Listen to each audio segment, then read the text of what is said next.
Everyone is wide-eyed in surprise seeing Mike kicking his opponent so unceremoniously out of the ring.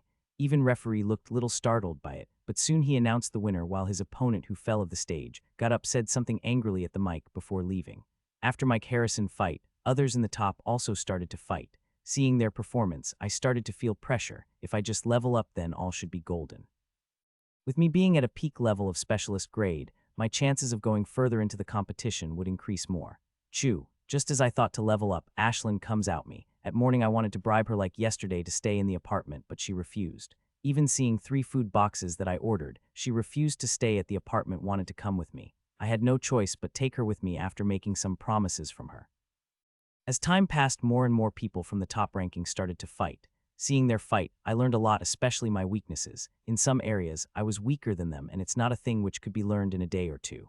If I come across them and win the fight, the only thing I could do is use strengths to the maximum. There are many surprises also occurred in the fight when a boy at rank 19 beaten by a girl of rank 851. That fight was really amazing. The girl was very weaker than the rank 19 boy, and he could have won if he was a little smart. The mistake he is to copy someone. He too, like Mike Harrison, declared that he will not use his ability and skill in the fight. This is the mistake that cost him very dearly. The girl used her chance very well. First I thought the boy would be able to defeat his opponent, seeing he has good combat style and physical strength, but all suddenly changed when that girl attacked with night grade skill out of nowhere. That shocked all audience, seeing her attacking with a night grade skill. After revealing her night grade skill, her whole demeanor had changed. Her attacks became more refined, and she became more careful as she kept launching a flurry of attacks on her opponent. The boy defended against it first very well, having worn night grade artifact all over the body, but soon his opponent's attacks became too much for him and he got defeated. Still, I have to give it to that boy. He could have easily would have won the fight if he had broken his promise and used one of his skill, but he didn't. He abided to his words till last. That was one of the most memorable fights for me. It is a warning that never underestimates your opponent, no matter how weak he seems. As I was waiting for my turn to fight, the interesting name projected on the biggest screen. L. Cooper, another perfect scorer. This would be the second fight of the perfect scorers after Mike Harrison. Her opponent is quite a good. His rank is 504, and it is said that he had night grade artifact and have also probably had night grade skill. I thought it will be quite an interesting fight, seeing her opponent has the possibility of both night grade artifact and skill, but cold water had suddenly drawn on our bodies. Everyone was expecting quite a good fight, which will last for at least 5 minutes, but nothing that sort happened as the fight finished in the instant. As referee instructed to fight, Elle immediately activated her speed type skill and attacked her opponent. Her opponent did not get a chance to say a word or activate his skill before he was thrown out of the ring by Elsa's attack. It was quite a shocker. She did not waste any time on talk or on anything, and just attacked directly. And seeing her speed, the speed type skill she used is definitely a night grade skill. Her speed was at least 3 times stronger than the speed gained by grade 1 skill. In my opinion, speed type skill are more important than defense type skill. Defense type skills are a passive skill, but speed type skill are an active skill, which can become a deciding factor in the fight, more than defense type skill. So it's no wonder he was thrown out of the stage. Even if without using skill she would be able to defeat him, it just became quick after using the skill. Soon after that, the remaining 2 perfect scorers also went to the ring. Both of them followed Elle's method. They both kicked their opponent out of the ring before their opponent could do anything to them. Ting, ting, a notification rang out. Both my and Lily Holowatch simultaneously.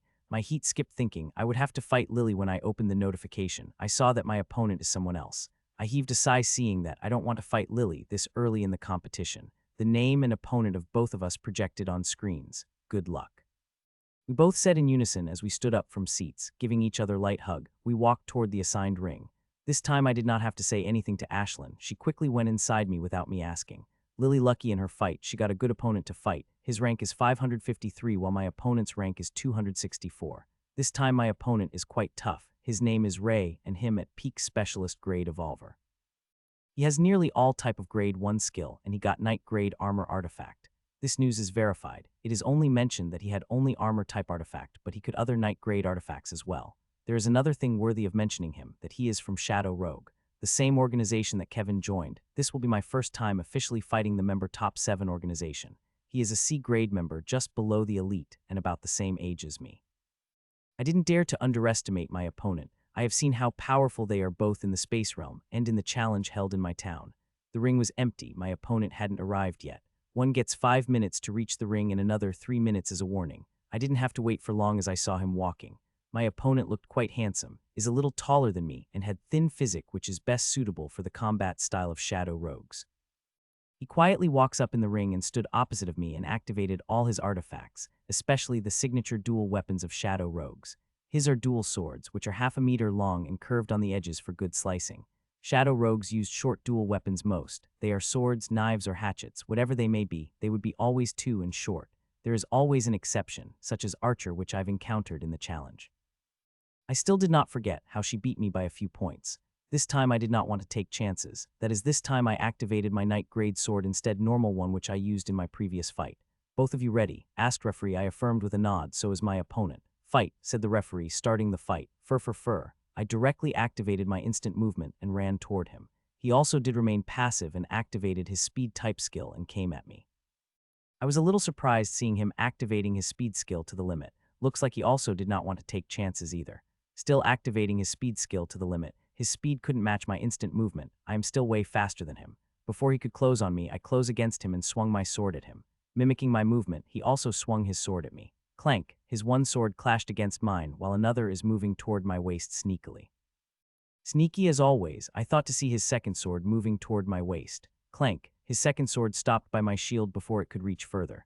I was vigilant. I had seen them many times sneak attacking that there is small fear in my mind about them. In the space realm, I saw their Corporal stage elite, attacking monsters so sneakily that monster wouldn't be noticed they were in attack even at their last breath. Fighting against evolvers, on have to very careful and vigilant, especially against those from shadow rogues.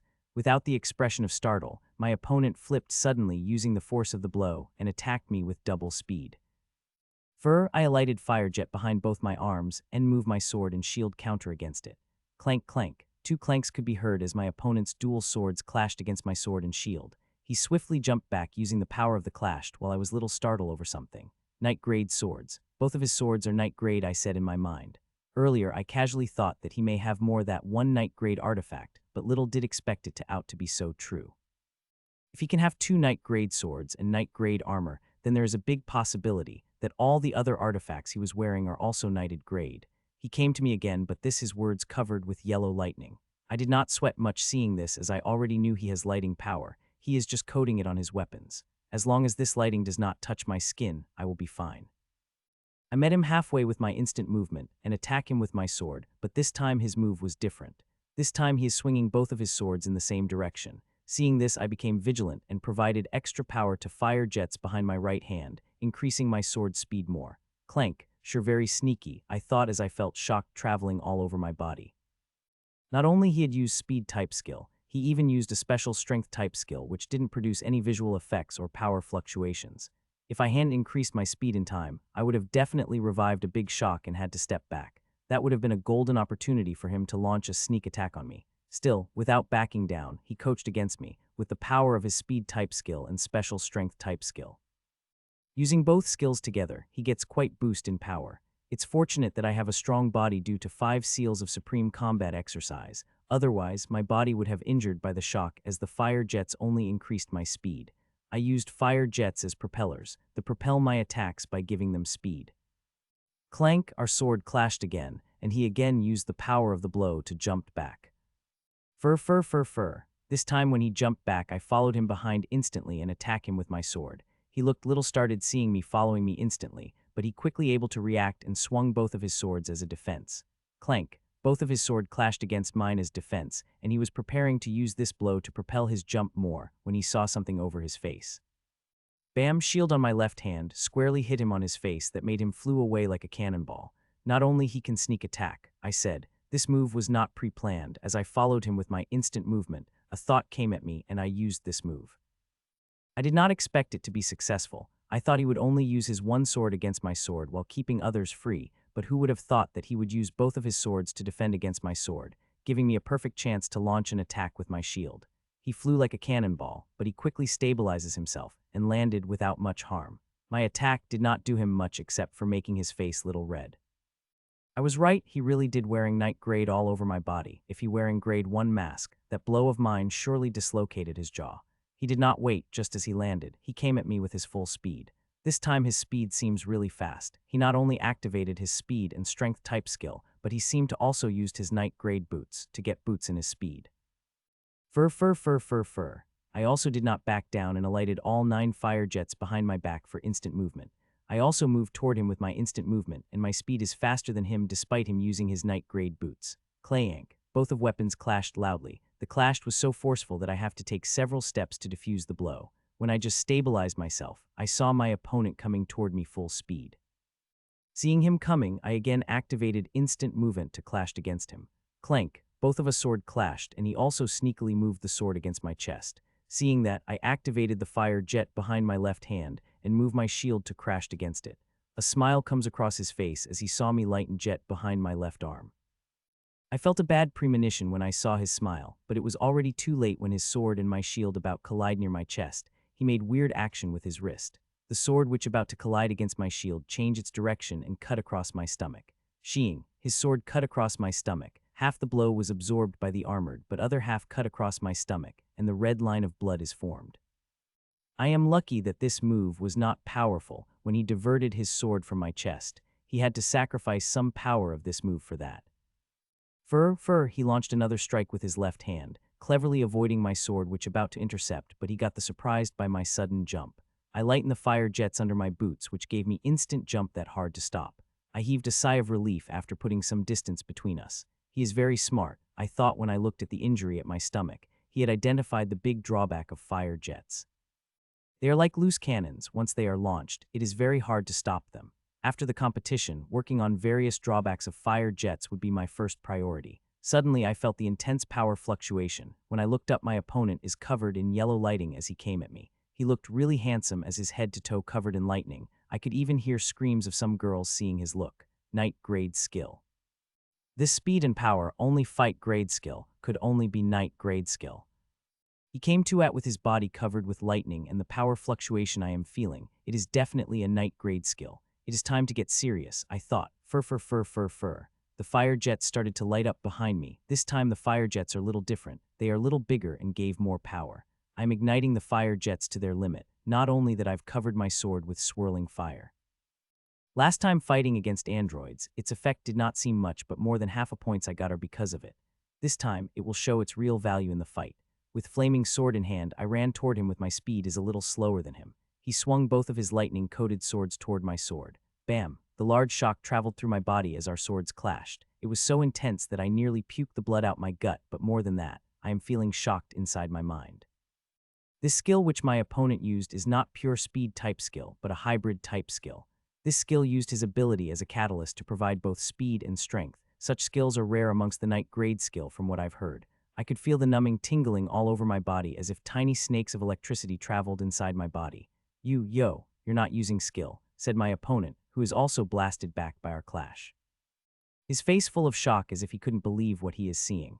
Oh, you finally noticed. I replied with a smile. Many people thought the jets of fire are part of some type of skill. Even in a forum where my fight was discussed, all of them thought it is a skill. Some people would have noticed it as the ability manipulation, but they chose to keep it to himself. Seeing his shocking expression, I feel kind of proud. I practice my ability every day for these 3 months. No matter how tired I am from training, I would at least practice my ability for 2 hours daily. The blood and sweat I used to gain better control over my ability had finally paid off. The moves I created are the fruit of that effort, though these moves are nascent stage, and my control over them isn't that good, but they are still better than the grade 1 skill that I used. If I keep such practice and able to perfect them in a few years, I think there might be equal to that of knight grade skill. Currently, all my ability moves need the help of my strong body to their presence might, but there will be a day, even without the help of the strong body, my moves will able to contend against knight grade skill. Seeing him coming at me again, I didn't hold back. The jets behind back lighten with full power and my sword which only lightly covered in concentrated swirling fire, now blazing fully. No one can spot even hilt of the sword in such heavily concentrated fire. His expression changed a little seeing heavy fire covering my sword, but he still charged toward me, but suddenly he did a surprising thing. He took a jump in the air when he was a meter away from me, and both of his swords came slicing toward my shoulders. This move of his really surprising. I have a very small window of time to react. Seeing his swords coming over my shoulder, I move my sword and shield to defend against them. Clank. His first sword clashed against my shield, but when my sword and shield about the clash, he made a movement with his wrist. With that, the sword expertly avoided my sword and come toward my shoulder. He is trading injury for injury, as his sword avoided mine. By doing that, both of our swords going to clash against our bodies. I did not feel fear seeing that, but turned very, very happy. He had grossly underestimated the swirling fire on my sword. When increased the fire on my sword to the maximum, it loses all sharpness of the sword and gained the power akin to hammer. Just a slight touch of it going to hit very hard, though attack from his knight grade skill also going to hurt me very much. Still my sword will going hurt him more. Slice. Bam bam. His sword hit my shoulder and my sword hit his chest like a hammer, sending him more up. His wide-eyed could be seen as he revived my sword on his chest. It hit him very hard on the chest. I even heard some bones breaking as my sword hit his chest heavily. He received an injury, but so did I. I did not come out of this clash unarmed. I am hit by knight grade skill across my shoulders. I have received a bone-deep injury, and I just want to drink a mana potion, but before that, I have to finish my opponent first. Fur. I activated my instant movement and ran toward my opponent as he was landing on the ground with the help of some sort of free-falling skill. He became vigilant seeing me coming. He is vigilant and ready, but that's not going to help him much. I could see his pale's face. If he had a few seconds more, he would be able to drink some healing potion, but I am not giving his even a second. Clank, our sword clashed heavily, and he had to take a step back despite activating a knight grade skill. Fur. I again activated the instant movement again, followed him behind. This time I was so fast that he barely got a chance to position his swords to defend against mine. If it was normal adventurer, it would have been game over from him, but my opponent is from the organization, and at last movement, he was able to activate his knight grade hybrid skill. He wanted to put some distance between us. It would have been possible if the distance between little further, but we were only 2 steps apart from each other. Even if his skill is fast, it would take little time, and there is another thing is walking backward as he is. There is no chance for him to dodge, and he knows is. That is why, gritting his teeth, he swung his sword at me. A smile appears on my face, and he suddenly realized his mistake, as it was too late, as my sword only inches from his sword. Clank, fur. His sword clashed against mine, and before he could use this blow to put some distance between us, I alighted 3 big jets behind my right hand and swung my sword at his head. He wanted to crouch down, but he can't, as we both speedily moving. My sword is the hammer of God, close toward his head, and nothing could save him. Even if he had knight grade defense type skill, that also would not able to save him, as my hammer closing on him with super speed. Bam. Crack, thud, my flaming sword hit him across his head, and next moment, he crashed on the floor with a thud. He lay immobile on the floor, did not even move a finger. Without wasting time, I drank life potion. The injury is really deep and would take some time to heal if I drank a normal healing potion. This time I know he is unconscious. That is the only outcome after taking a hammer like a blow from my sword. I know he is fine as he was wearing knight grade mask. If it had grade 1 artifact, I would have been worried, thinking I've killed him, but with knight grade sword, he would have broken teeth maximin. The real reason he became directly unconscious because of a shock to his brain and not injury. It is a natural response of the body to become unconscious after receiving such shock directly to the head. Soon the medics came and took him on the stretcher like my last opponent. I felt quite funny seeing that. Winner Mitchiel Czar, referee announced, and the crowd started to cheer and applause. My battle with Roy lasted less than 10 minutes while Lily is still fighting in the full swing. She and her opponent seem to be on the same level as they are fighting quite frenziedly, but no one is getting the upper hand. This will take some time, I thought with a sigh. Earlier in the fight Roy, I learned a lot and found a way used my fire jets as a defensive measure. I want to test it if it is plausible or not while creating the moves. I tried different ways to utilize my ability, but most of those attempts failed quite miserably. This time I am confident though. I think this new move I thought is plausible and will even better than I think. The top 250 will be selected today, and tomorrow I will have to fight 10 fights to get into the top 50. I felt a little excited and tense when I think about tomorrow's fight. I will have to try my best and have to win the maximum fight, so my chance of getting into top 50 will increase even more. Half an hour passed, but Lily's fight still hadn't finished. She's still fighting, using skill after skill, drinking mana potions every few minutes. They have 20 more minutes to finish their fight. If they couldn't, then it will be considered a tie, as one will get maximum 1 hour for the fight. Ever since I returned from the fight, I got more and more looks. These looks were not weird and funny look like earlier, but look of amazement. I first couldn't understand the reason for their attacks, but as I read the discussion of my fight in the feed, I understood a little. The look of amazement because moves that I've used in the fight. One user named Archer299 had written quite a detailed description of my fight, and it is already read by thousands of people, and thousands are reading them by minutes. I have to say, this Archer had a quite good eye as he was able to see through my moves clearly. He clearly stated that the moves I used are not the skill, but moves made through ability manipulation. He said these moves are at only nascent stage and would become even stronger as my control over my ability increases. The thing got me more interest is that he stated the pros and cons of my ability manipulations. He said the biggest pros of my ability manipulation is not its lethality, but the mana conservation. He noted that while my opponent had to drink several bottle potions fight against me, while I did not drink a single drop of the potion. He clearly dismisses the rumor of me using any device under my sleeve to provide me mana. After stating pros, he also stated cons. He said that my ability manipulation is very powerful. It is also could be obstructed as I have poor control over it, and he predicts that I will surely lose control over my moves and stumble badly. He also said that it is also very hard for me to improve in this aspect in a short period of time, and as long as my opponent is smart, he would be able to obstruct me. He said I have the potential to reach top 50 as the 2 fights that I have fought till now. I have not used any skills of mine. I have to commend him. What he said mostly true, just that he had underestimated my control over my ability moves. I agree my control over my ability moves is loose, but it is not that loose that anyone can easily obstruct them. And I also observe from the writing style of the author that he is a definitely lieutenant stage or above evolver. Only those evolver at such level could make an observation of such level about my ability. Still, I decided to follow this archer and will read his opinions about the fights.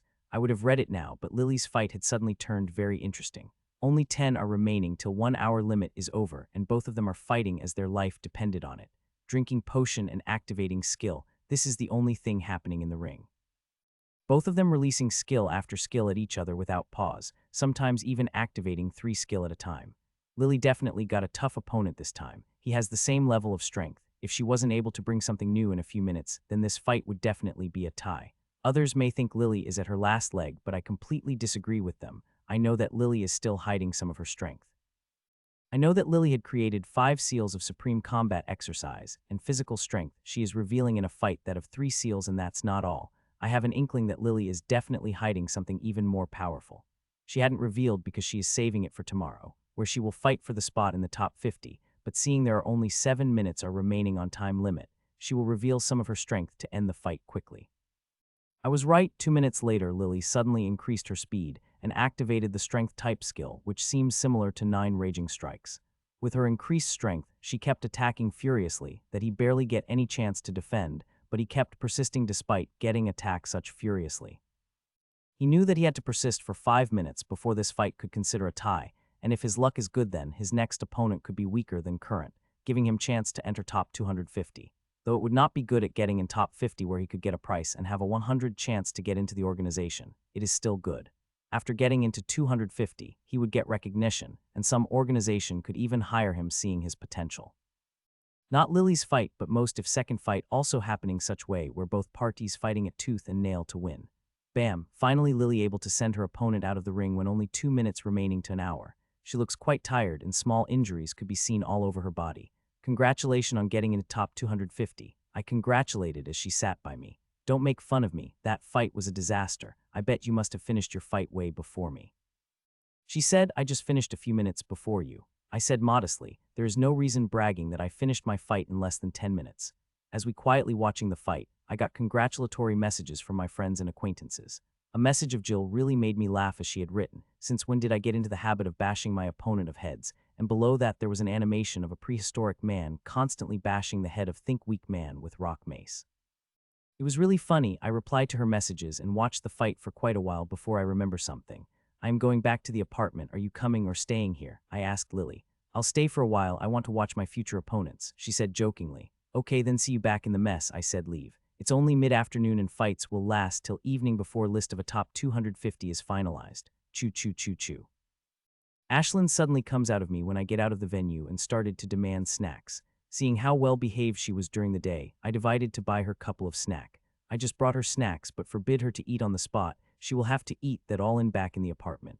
She was a little annoyed at first, but seeing I brought her all the snacks she wanted, she did not make a fuss. After everything is done, I called a cab to the apartment. After dropping Ashlyn to the apartment, I am going straight for the training hall. I have to test a couple of moves for tomorrow. If it worked as successfully as I think, then I will be even more confident to get into the top 50. Today I will fight the battle to get into the top 50. The battles will be very tough. The top 250 will be divided into 5 groups of 50 people, where where they will fight 10 battles to get into the top 50. In today's battles, luck will not matter. Only those have strength will able to advance in front.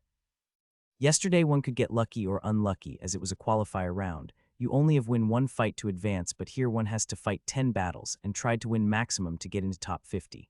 For me, I plan to win all fights, no matter who came into my way. They will become stairs for me to reach the top. Can I take a picture? I nodded and let a 10-year-old girl take a photo with me. Yesterday evening top 250 list announced, and since then many people had asked me to take pictures with them. Lily beside me constantly buzzed for the picture since we entered the competition venue. It took some time to get into the participant long. Seeing there are only 250 people, they have made quite a good arrangement. There are still 45 minutes till the rounds start, but everyone in the participant lounge is busy looking at their holowatches. The 5 groups had decided, and their list had been published 15 minutes, and now everyone is busy reading information about their opponents in the group. Lily and I had placed in the different group. If we were in the same group, there would have been quite good chances me fighting Lily. The people in my group quite strong. There are 5 people top 20, including perfect scores L. Cooper. I had the confidence to put a fight against everyone in my group, but whenever I read the information of L. Cooper, I didn't think I would last for a minute against her. She is very strong, and seeing the list of night grade skills she got, only a few people in the competition who could last against her. I am still at the mid-level of specialist stage. If I level up the peak level, there was a slight chance that I will be able to put up a fight against her. Still, it is quite hard to level up. For 2 weeks I got the feeling that Ashlyn would level up, and she also felt, but she was not able to level up. It is quite hard low-strain monsters to level up quickly. If not for the many chances I got in the space realm, I will now be mostly an initial level of specialist grade. Ashlyn's strain is one of the lowest in the monster, and after reaching a peak level of specialist stage, she will reach her limit. To level up further, I will have a search for ways and chances to break the strain limit. It is said that it is very hard to break strain limit, and I had searched many times on the web, but I did not able to find a single clue about breaking the limit. I asked Jill and Jim about it, but both them replied in the same tone, saying they will tell me after I reached a peak level of specialist stage. It feels weird for both of them to say that, but I didn't ask further, seeing they promised to tell after I reached the limit of Ashlyn's strain. In the space realm, especially in Sin for Ashlyn, is fly away from whatever she got chance to search for fruit and herbs, but since we return, hardly anything interests her in the forest. I've gone to many dangerous areas in her forest for different jobs, and only 4 times she left my shoulder after smelling something interesting. Compared to the Sind forest, it is nothing.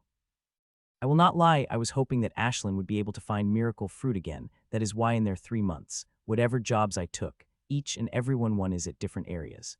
We have never gone job in the same area twice, despite that we have not come across many things that interest Ashlyn, much less finding miracle fruit. Only places like Space Realm, which I went in, could produce things like that as it has dense mana. Mana there is many times denser than was blood, that is that Space Realm produced such amazing things, and many people were able to make great progress that would be very hard in Westblood. As I was reading details about the people in my group, I couldn't help but notice that nearly half people possess both Night Grade Artifact and Skill together, while others possess either of one. There are only 6 people in the list that did not possess Night Grade Artifact or Skill.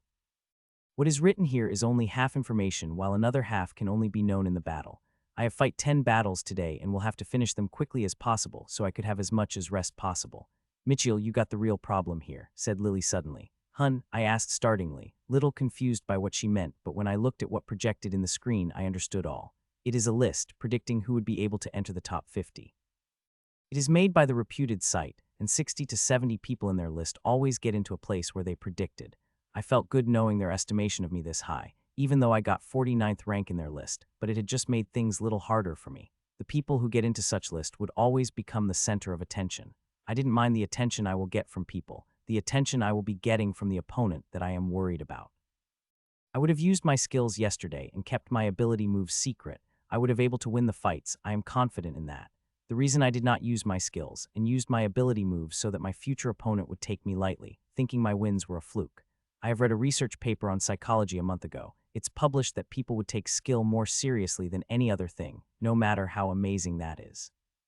And I agree with that. People always believe skills are better than artifacts or any trick-like ability manipulation. The prices of things have further reinforced the thinking, as in the price of any grade 1 skill, you can buy 10 top-o-the-line artifacts, and there will be still money remaining to buy other things. I started to craft my strategy for the competition a month ago when creating my ability moves.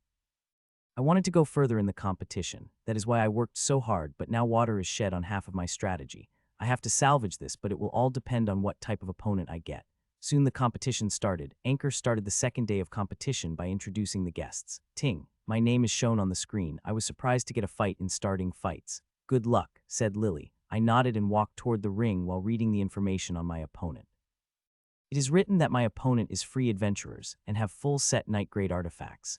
There is no mention of night grade skill in his info, but I wouldn't take it out of the equation. While walking, I was just thinking how he got the full set of night grade artifact. Free adventurers can get 1 or 2 night grade artifact by luck, but to get whole, it is quite difficult, but soon my doubts were cleared from extra note mentioned in the bottom. It is said that his brother is an organization, and he is an elite member top of that. Elite member can easily buy night grade artifact as many as they want as long as they have contribution points.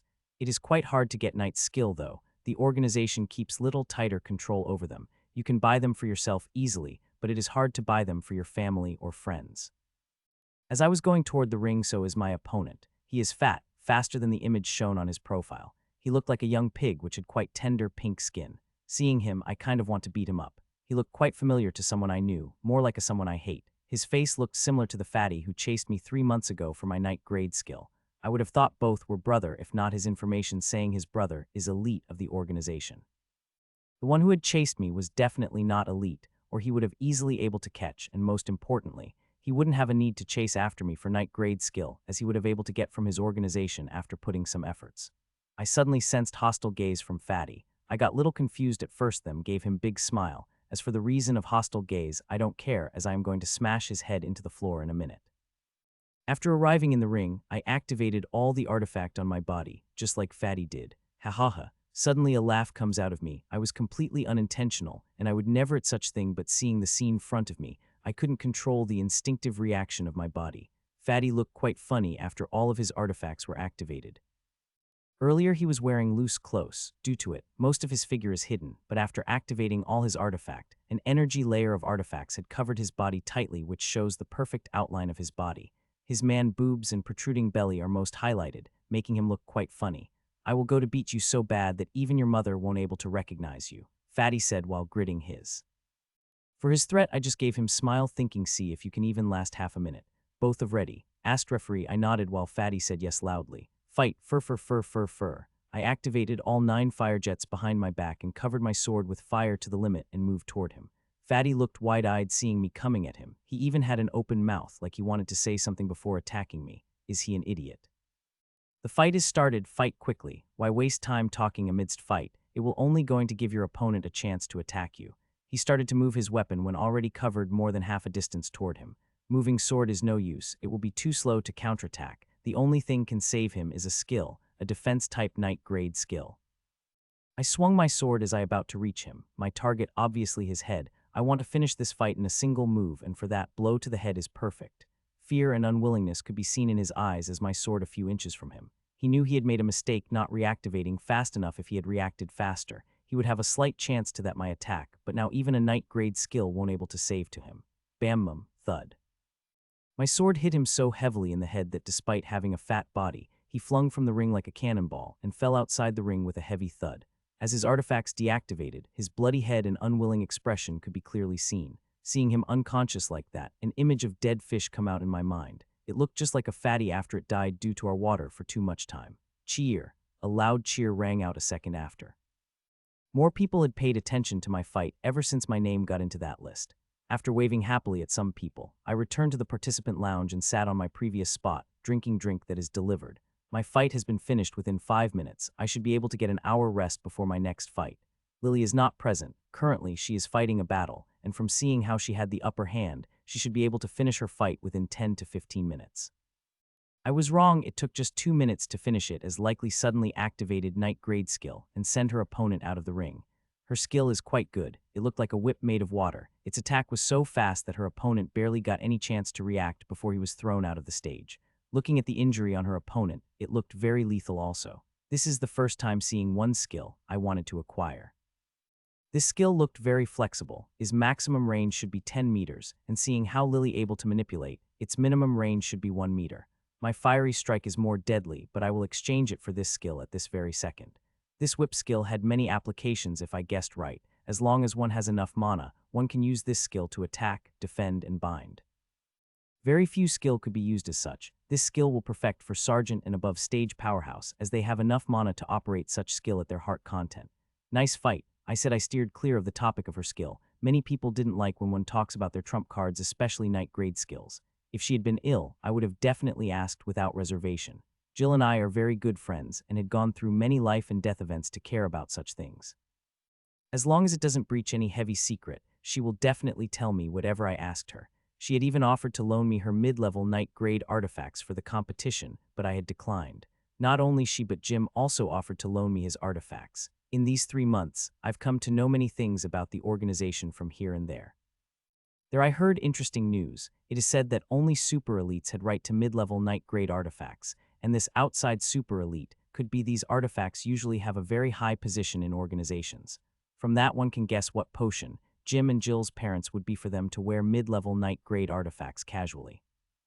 One more thing, in Space Realm I have never seen William overly worried about his sister safely, as if he knew nothing will happen to her, no matter which monsters attack her. Taking a sigh, I quickly stopped myself thinking about those things and concentrated in fights that are happening in front of me. As time passed, more and more fights started to turn interesting. Everyone is giving their all in the fight. Because of that, fights had turned quite bloody. After finishing every fight, be it a winner or loser, will come out the ring with some sort of injury. The only ones who come out of the fight unscathed were the top powerhouses and few dark horses that started to appear in the battlefield. Some dark horses had no major information about them, so when they fought they had startled the whole audience with their performance. As the hours passed, I also fought 2 battle more. There was nothing surprising about those fight. I fought them like my first fight. Just as the fight started, I fired the jets at their limit and attacked my opponent before they could get time to react. Both of the battles finished within 10 seconds, me being the winner while my opponents on the floor unconscious with bloodied heads. It was fun to bash their head, but I don't think that move will work on my 4th opponent. Be careful, said Lily when I was leaving for the battle. I nodded, knowing this fight will be tough. This will be my first time fighting the elite from top 7 organization, whose rank is also above mine. As I was walking toward the ring, as a smile formed on my face. My opponent's name is Anissa Joy. Her rank is 69th, and she is an elite of the organization. She's not elite from the normal organization either, but from the top 7 organization. She is from Storm Blessed, and like Ellen, she had just started her elite training 2 months ago. I did not look down on her because of that. She must have worked very hard to get into the elite. Her score clearly shows that she is better than me. From her information, I know she had a full night artifact set and 2 night grade skills. One is defense type, while other is strengthening type, while another defense type, both of which she had used in her previous battle. I quickly go over the clips of her previous battle while walking slowly and try to estimate her power best of my ability. If I knew she would be my opponent, I would have definitely watched her battles, but I didn't know there are tens of battle happening every minute and you can only focus on one. Watching 2 or 3 fights together takes all fun from me.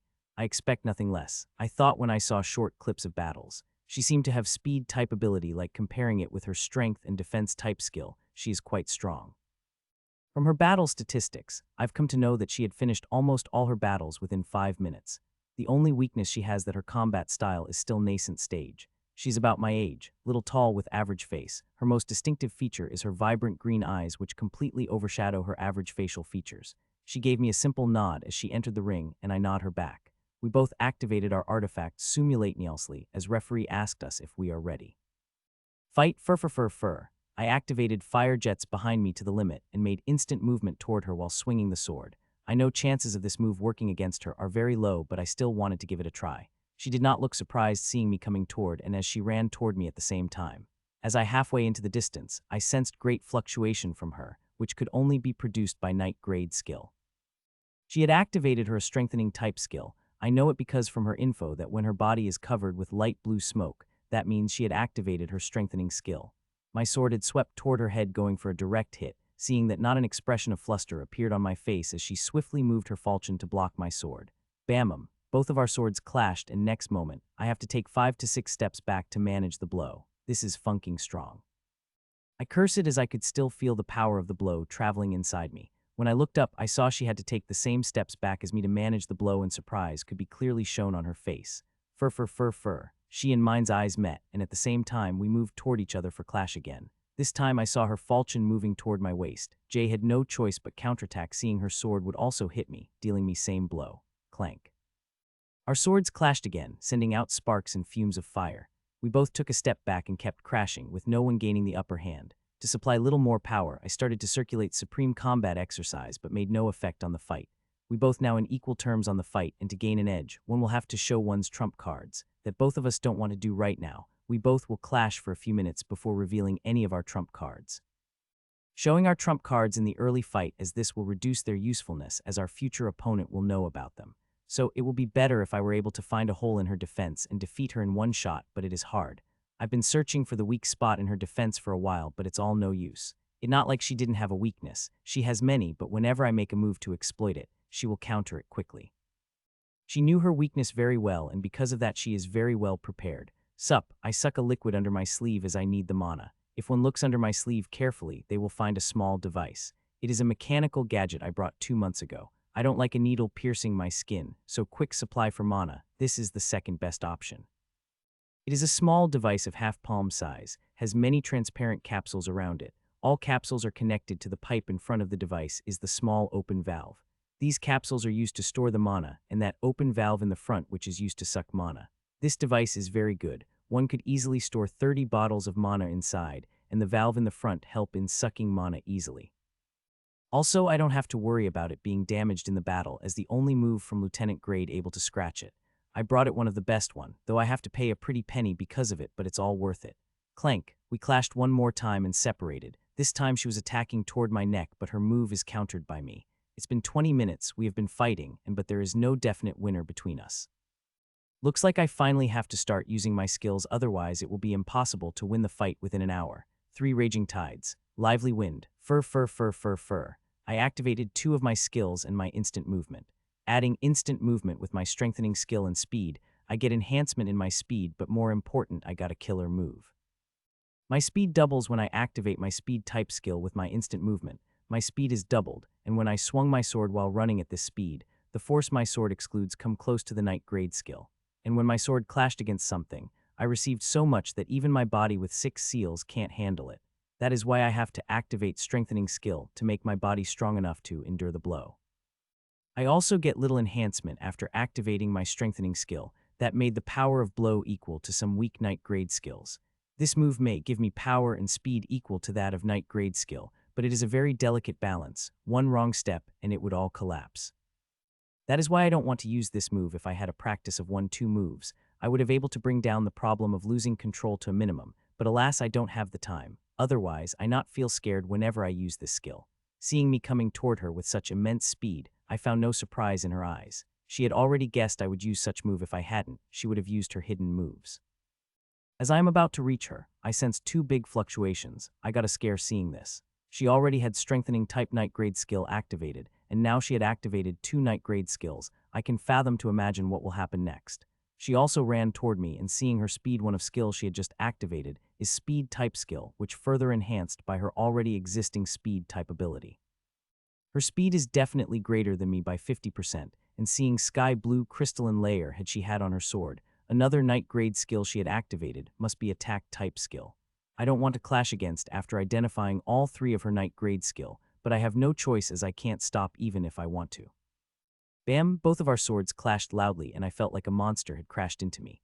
The force of collision travel inside my body, injuring me internally. I can feel small ruptures in my internal organs and blood that is coming up. If not for me having momentum that crashed with, I would have directly flown away out of the ring. I blew back and having a hard time controlling myself that, when I saw she's coming after me and I am in no condition to defend myself against her. Her sword came closer. I started to think of a way to save myself as I know, it got hit by that sword. I will receive defeat with a heavy injury. Suddenly an idea comes in my head and I ignited 2 biggest jets under my feet, not caring if I am able to control my jump with an existing force that is traveling in my body. Fur. I shot out like a deflated balloon in the air, not able to control my trajectory. I just hope that the jump wouldn't take me out of the ring area or I will be declared loser. Sky steps, crack. I activated Sky to stop myself going further, but it splintered bone of my leg little. Creating another foothold, I took a jump again while taking a big sip of life potion. The next moment, a cool sensation traveled my body, filling the supply of my nearly drained mana. Fire strike. I activated Fire Strike when I falling from up. It was for both offense-defense as she had been waiting down below for me like a crocodile, ready to gulp in single butte. Sensing the power fluctuation from me, she had unhesitatingly enlarged the shield in her left hand. 3 bolts of fire left my sword while her shield was still engaging, but that didn't affect her from perfectly defending against my attack. Thud. I landed safely in the ring while she looks at me with utter shock. I can understand why she had such expression, and this is also the reason I didn't want to expose my knight grade skill. Bam! Both of our swords clashed loudly, and I felt like a monster had crashed into me. The force of collision traveled inside my body, injuring me internally. I can feel small ruptures in my internal organs and blood that is coming up. If not for me having momentum that crashed with, I would have directly flown away out of the ring. I blew back and having a hard time controlling myself that, when I saw she's coming after me, and I am in no condition to defend myself against her. Her sword came closer. I started to think of a way to save myself as I know, it got hit by that sword. I will receive defeat with a heavy injury. Suddenly an idea comes in my head and I ignited 2 biggest jets under my feet, not caring if I am able to control my jump with an existing force that is traveling in my body. Furfur, I shot out like a deflated balloon in the air, not able to control my trajectory. I just hope that the jump wouldn't take me out of the ring area or I will be declared loser. Sky steps, crack. I activated Sky to stop myself going further, but it splintered bone of my leg little. Creating another foothold, I took a jump again while taking a big sip of life potion.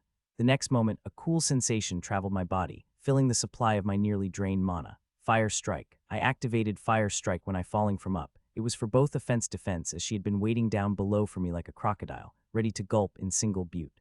Sensing the power fluctuation from me, she had unhesitatingly enlarged the shield in her left hand. 3 bolts of fire left my sword while her shield was still engaging, but that didn't affect her from perfectly defending against my attack. Thud. I landed safely in the ring while she looks at me with utter shock. I can understand why she had such expression, and this is also the reason I didn't want to expose my knight grade skill. Jill had told me that my knight grade skill is one of the best, and she only has 1 skill of that level. It was given to her by her parents. If one wants to get such skill, one will need to make a special contribution to the organization. Anissa still looked quite shocked to get by such powerful skill, but that didn't stop her from coming at me. Fire Strike. I again launched the attack with Fire Strike, and to defend against it, she had to slow down her speed, and that is a chance for me to strike. 3 fire bolts traveled towards her and I followed behind. Using my knight grade skill will help me bridge the gap between us and let us. She has 3 knight grade abilities while I only have 1. It's good thing I've created the moves, otherwise I wouldn't have stood a chance against an opponent like her. Dub dub dub. She defended against the sliver fire bolt while I followed behind with my flaming sword. The jets are blasted behind me at their full might, while I also activated my strengthening skill and speed type skill for enhancement so my power could reach near knight grade skill. As I grow closer, I swung my sword at her. Seeing my sword coming at her, she swiftly moved away from her shield and clashes against me with her sword. Normally using the shield to defend is a good choice, but in a swift fight like ours, it better counter with a weapon to stop your opponent from playing tricks. Clank. Our weapons clashed. I wanted to launch the second attack, but a force of the clash forced me to take a step back. Fire Strike. I drank a potion and attack again. We keep attacking in the same pattern, no matter how different way. I tried to attack, she would counter it effectively. I used whatever moves, tricks, and skills I have to get an upper hand, but I couldn't. Not only me, but she also tried many moves against me except for slight upper hand. She wasn't able to do anything. One thing has surprised me, though, is her power. Her rank is 62, but her power is compared to those in top 20 minimum. The 2 qualifying tests of competition, one is a measured reflex and physical power, while his other is fighting ability. To give everyone an equal chance to enter the competition, the test didn't include skills, and skill are the most important thing that gave the most edge in combat. It is skills that boost one's power, gives one enough power to cross the gap between the level even stages. My opponent had 3 knight grade skills. All 3 of her skills suits her very much. I would have fine if this is all that and was able to within half an hour, but what gives my opponent edge is her combat instinct. Like me, she also started learning combat style recently. One can read her from the profile. This would have been her weakness, but this weakness is covered by her combat instincts. No matter how differently I attacked her, I was never able to gain the upper hand. She would always respond perfectly. This combat instinct could only come from abundant fights. Either she spends every night in forest training, or she had joined some underground fight club. Only through the constant fight could such instinct be developed, and because of that, every attack of her skill at the perfect time, without any waste mana occurring. I was used to quite proud of my fighting experience, which I gained in just 6 months since I bonded, but seeing her fighting with such a way, I felt cold water had drowned on my face. Time passed on and both of us kept fighting crazily, without caring for anything else. In this fight, I kept pushing myself higher and higher as I know. One simple mistake could make me lose this fight. As the fight became intense, it helped me circulate 2 moves of the exercise, reaching the 8 circulations. If I had 7th seals, I would have a chance to beat my opponent, but I have not. I tried very hard to create more seals of supreme combat exercise in the past 3 months, but I was only able to create 6. Even my father had created 7 seals in 3 months with his zeal of academic. I wanted to use that as inspiration, but the pain was too unbearable to create more seals. One can only create them with time and not in the spur of the moment, no matter how dire the condition is. I will know in soon future how wrong I am to thought this. Bam! Our weapons clashed against one more time while we both steps back. We were just about to activate our skills and moves again when referee's loud voice had rung out in my ear. "Stop, time's up," said referee loudly. Hearing his voice, I immediately stopped my movement, so as my opponent. "This match is tie," said referee loudly in the center of the stage. The crowd started to cheer right of that. The cheer I got this time is loudest, but I did not feel happy receiving it. This fight had made me think about future fights. Anissa's rank was just 62nd, and she may be little different than other opponents, but she should not be alone. There may be 2 or 3 people like her in front ranking, and if I come across them, then me getting into top 50 will become difficult, much less into the top 10. I have to make some huge improvement, otherwise, it would be very difficult for me to level up. The ball is in Ashlyn's court right now. A week ago she got the feeling of leveling up, but she wasn't able to level up that time. Normally after Monster gets a feeling of level up, it would level up immediately and on the rare cases in 2 to 3 days. It is very, very rare for the monster to not level up after it got feeling. If I had been at a peak level of specialist stage, I was confident I would have able to win this fight with some efforts. The thing makes me most confident is that my night grade skill, its power would have increased more. Not only that, with an increase of mana and other little, the moves of ability would have also got an enhancement, increasing my chances more. I took a sigh and not think about it. Leveling up is not in my control or Ashlyn, especially in low stages. I will have to think of a new way to increase my strength quickly, but for today I will have to do with the same strength and hope. I will not get opponents stronger than Anissa. I have half an hour before my next fight starts. I decided to wait in the outer waiting area instead of going back to the participant lounge as it wastes too much of my time. I sat on the empty seat in the temporary waiting area. Some were talking while others were silent like me, waiting for our next fight. I closed my and took a deep breath to calm myself from the agitation of future fights. There is nothing I could do. All I hope to win enough fights to get into 250. After fighting with Anissa, I got few inspirations about my ability moves. Tweaking them a little should able to increase their power by a few percents. I can only make an adjustment in the training room as many times my ideas have failed. Ramai, do you know which realm's ticket they are going to give to top 50? Asked boy beside me excitedly to his friend. He sounds excited as he asked the question. He seemed to know the answer. I also perked my ears in interest. I know the price top 50 going get is the ticket to Space Realm. As for which Space Realm, they hadn't disclosed yet. The government and many organizations control the Space Realm, and normally adventurers have to buy a ticket to enter it. The ticket comes with many conditions, and lowest cost 10 million credits. The reason for my interest is that ticket top 50 will receive is come with the minimum condition, and realms are also very good compared to normal space realms. Which realm? His friend asked. Immense excitement could be heard from his voice. I also felt excited waiting for that answer, but this bastard deliberately did not say a word for a few seconds, seeing that I wanted to beat this bastard very much. Manurva realm, he said quickly as his friend lifted his hand hit him. Is it really true? Asked his friend, not believing what he heard. I also felt it is not right. They couldn't give the ticket to Space Realm like Minerv. It is true. My cousin told me personally, he said, hearing his friend question. Seeing his friend mention his cousin, he seemed to believe it and fell into deep thoughts just like me. From what I know, Minerva Realm appeared some 40-some years ago. It is one of few realms that are controlled by everyone and not a single organization. Minerva Realm is special space realm. Unlike normal space realms which have fixed entrance and open all time, Minerva Space Realm is not like that. It is said that Minerva Realm's entrance opened one in every 45 months and opened for only 20-some days before disappearing. I was shocked hearing the name of Minerva Realm because it is way out of the league and very dangerous.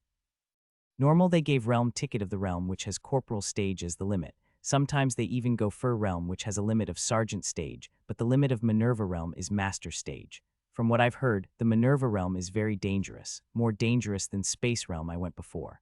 Also, this realm hadn't been fully explored. There are still some parts of this realm that left to be explored. This realm is full of fortune but very dangerous, especially to the specialist stage evolver like me. I quickly did some search on my HoloWatch and knew that the next opening of this realm is 14 months away. If I able to get into top 50 and win the ticket of Manurva realm, I will have more than a year of time to prepare. In that time, I will try to break the limit on Ashland's strain to level up Corporal stage. Only that realm will I have a chance to survive and gain fortune. More than 1 year time is most probably the reason they are giving ticket of this realm. It is enough time for nearly all of the specialist stage to level up to Corporal stage, so the danger they will face will be little less than they would face at specialist stage, though it would be still dangerous for them to venture into Manurva realm. Waiting for my fight, I kept watching fights that are being brought on the ring, and as I watch more fights, I thought my earlier conjecture is very true. That the power that Anissa displayed could definitely place her in top 50, and that means I also have the power to reach the top 50. As long as I didn't have the worst luck, I am confident to get Palace in the top 50. I have already fought 4 battles, twinsons and 1 tie. I have fought 1 more battle this afternoon and another 5 after that. Time passed by half hour soon is over, and I got information on my new opponent. Her rank is 129 and has both Knight Artifact and Skill. It is written that her Knight Grade skill is attacking type, and Knight Grade Artifact she has as armor. I should be able to finish this fight in a few minutes as I plan to give all. The fight finished way more quickly than I expected. I thought it will take me a few minutes, but it had finished in a few seconds. I had planned before going into a ring that I will give my all and try to finish the fight quickly as possible, as all my moves and skill were already exposed in the earlier fight, so it will not affect much to my future fight if I show my full power. So as I went into the ring without waiting, I lightened the jets and my sword to the limit, while activating my speed type and strengthening type skill. My speed was great that she only able to react. I swung my flaming sword at her head, which is too fast for her to counter, hit directly on her head, sending her directly out of the ring unconscious. By defeating her, I finished all 5 of my afternoon fights and more than 1 hour rest before I have fight more fights. This time went back to participant lounge, seeing I have enough time to rest, and ordered an expensive drink. It really good. I praised ordered another 2 as Ashland come out me and demanded she also wants one. I felt quite good after drinking 2 drinks. All the tiredness I was feeling mentally had gone in an instant. No wonder it cost 10,000 credits. One want toted order another one, but I can see one can order only 3 drinks and finished quota of my 3 drinks. Sitting sparingly the chair, I watched the fight, the one Lily is fighting. Her chances did not seem good. The opponent she is fighting has 44th rank and quite expert in using hammer and shield, which has perfectly countered our whip skill. Normally it was quite hard to defend against water whip skill as it is easy to manipulate, and if one kept drinking mana potions, she can use the skill index indefinitely. Her skill is nearly perfect attacking skill, but it can still be countered.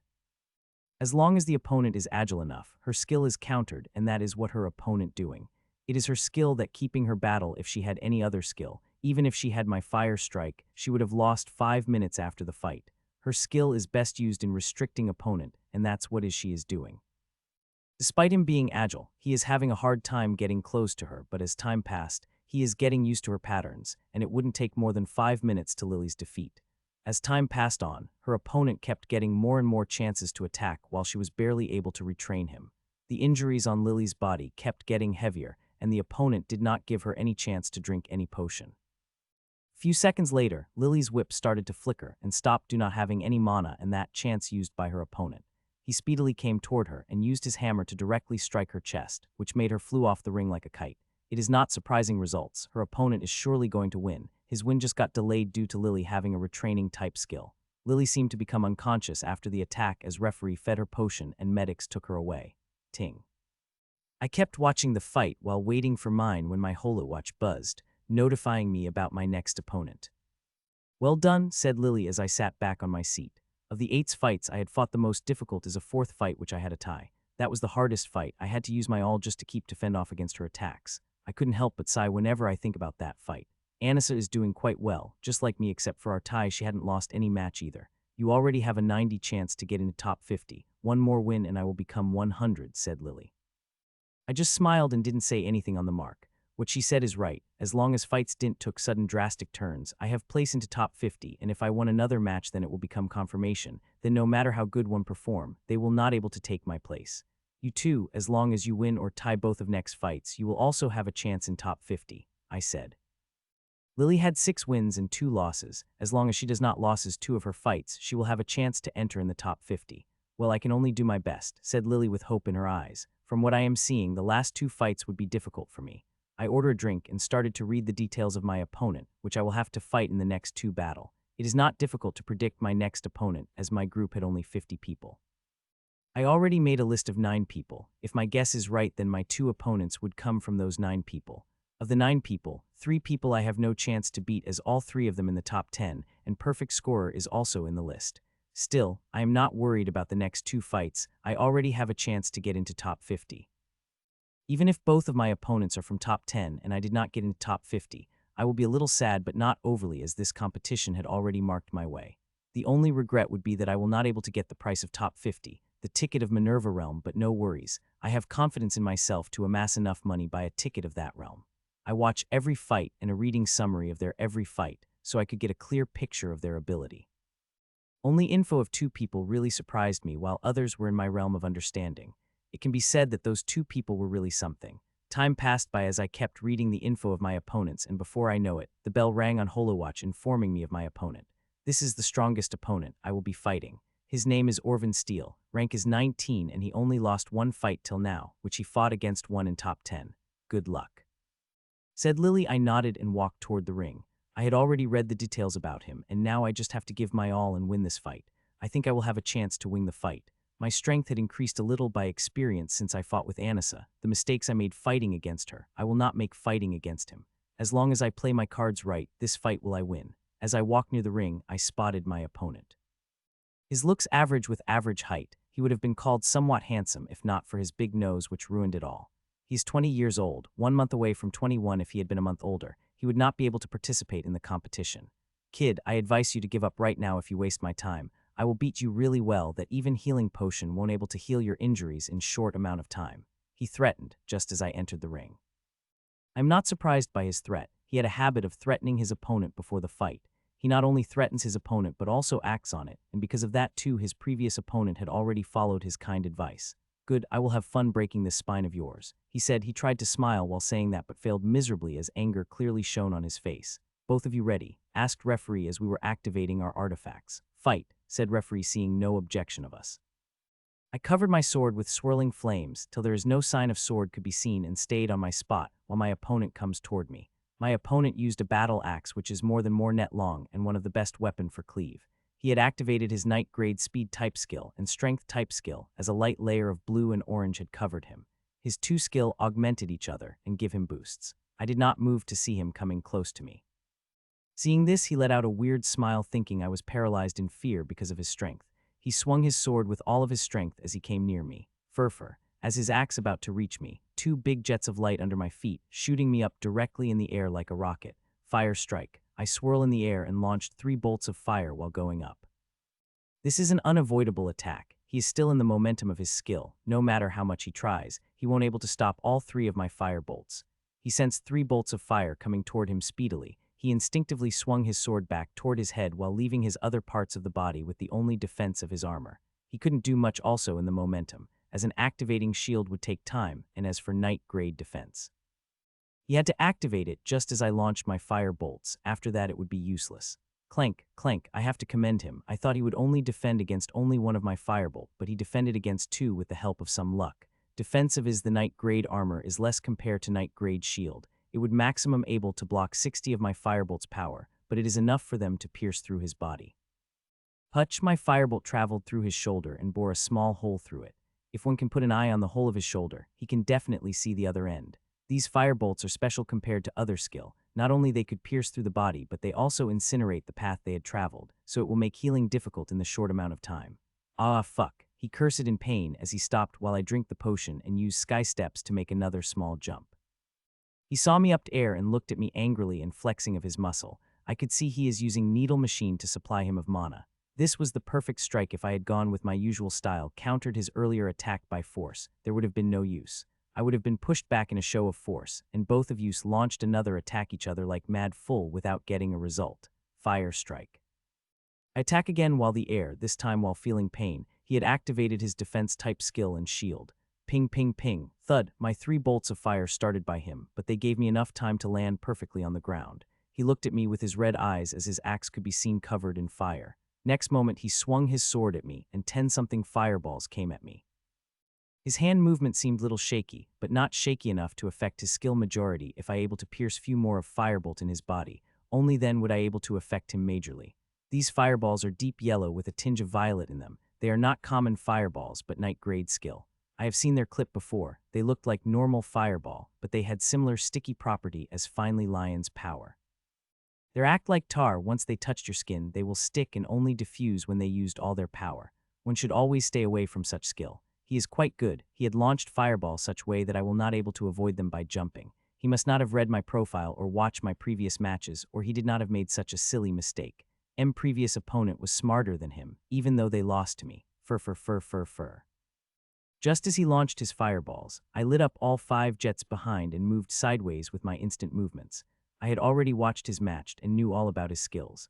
These fireballs are very dangerous, but they had a small flaw, which is their speed. As long as one has foretold knowledge of his skill and speed that matches to night grade skill, one could avoid these fireballs. Fire strike. I attacked again with my skill while avoiding his attacks. 3 small bolts of fire had traveled through my sword, attacking toward the different parts of his body. When I was reading information about him, one used kindly noted that when he used his night grade skill, he turned off skill defensive skill. I don't he do that to deceive his opponent, or he had only able to use one skill due to mana limit. I didn't see him activating his defense style skill. He only activated his night grade shield only. I turned very happy seeing that, with no defensive skill, he will only able to thwart only 2 of my firebolts, while one will definitely hit him. As 3 firebolts going toward his head, stomach, and leg, and he can only defend against 2 without activating his defense type skill. He also knew why his expression more ugly, and he seemed to be a dilemma. I suddenly saw him change his expression, as he gritted his teeth and the size of his shield started to expand.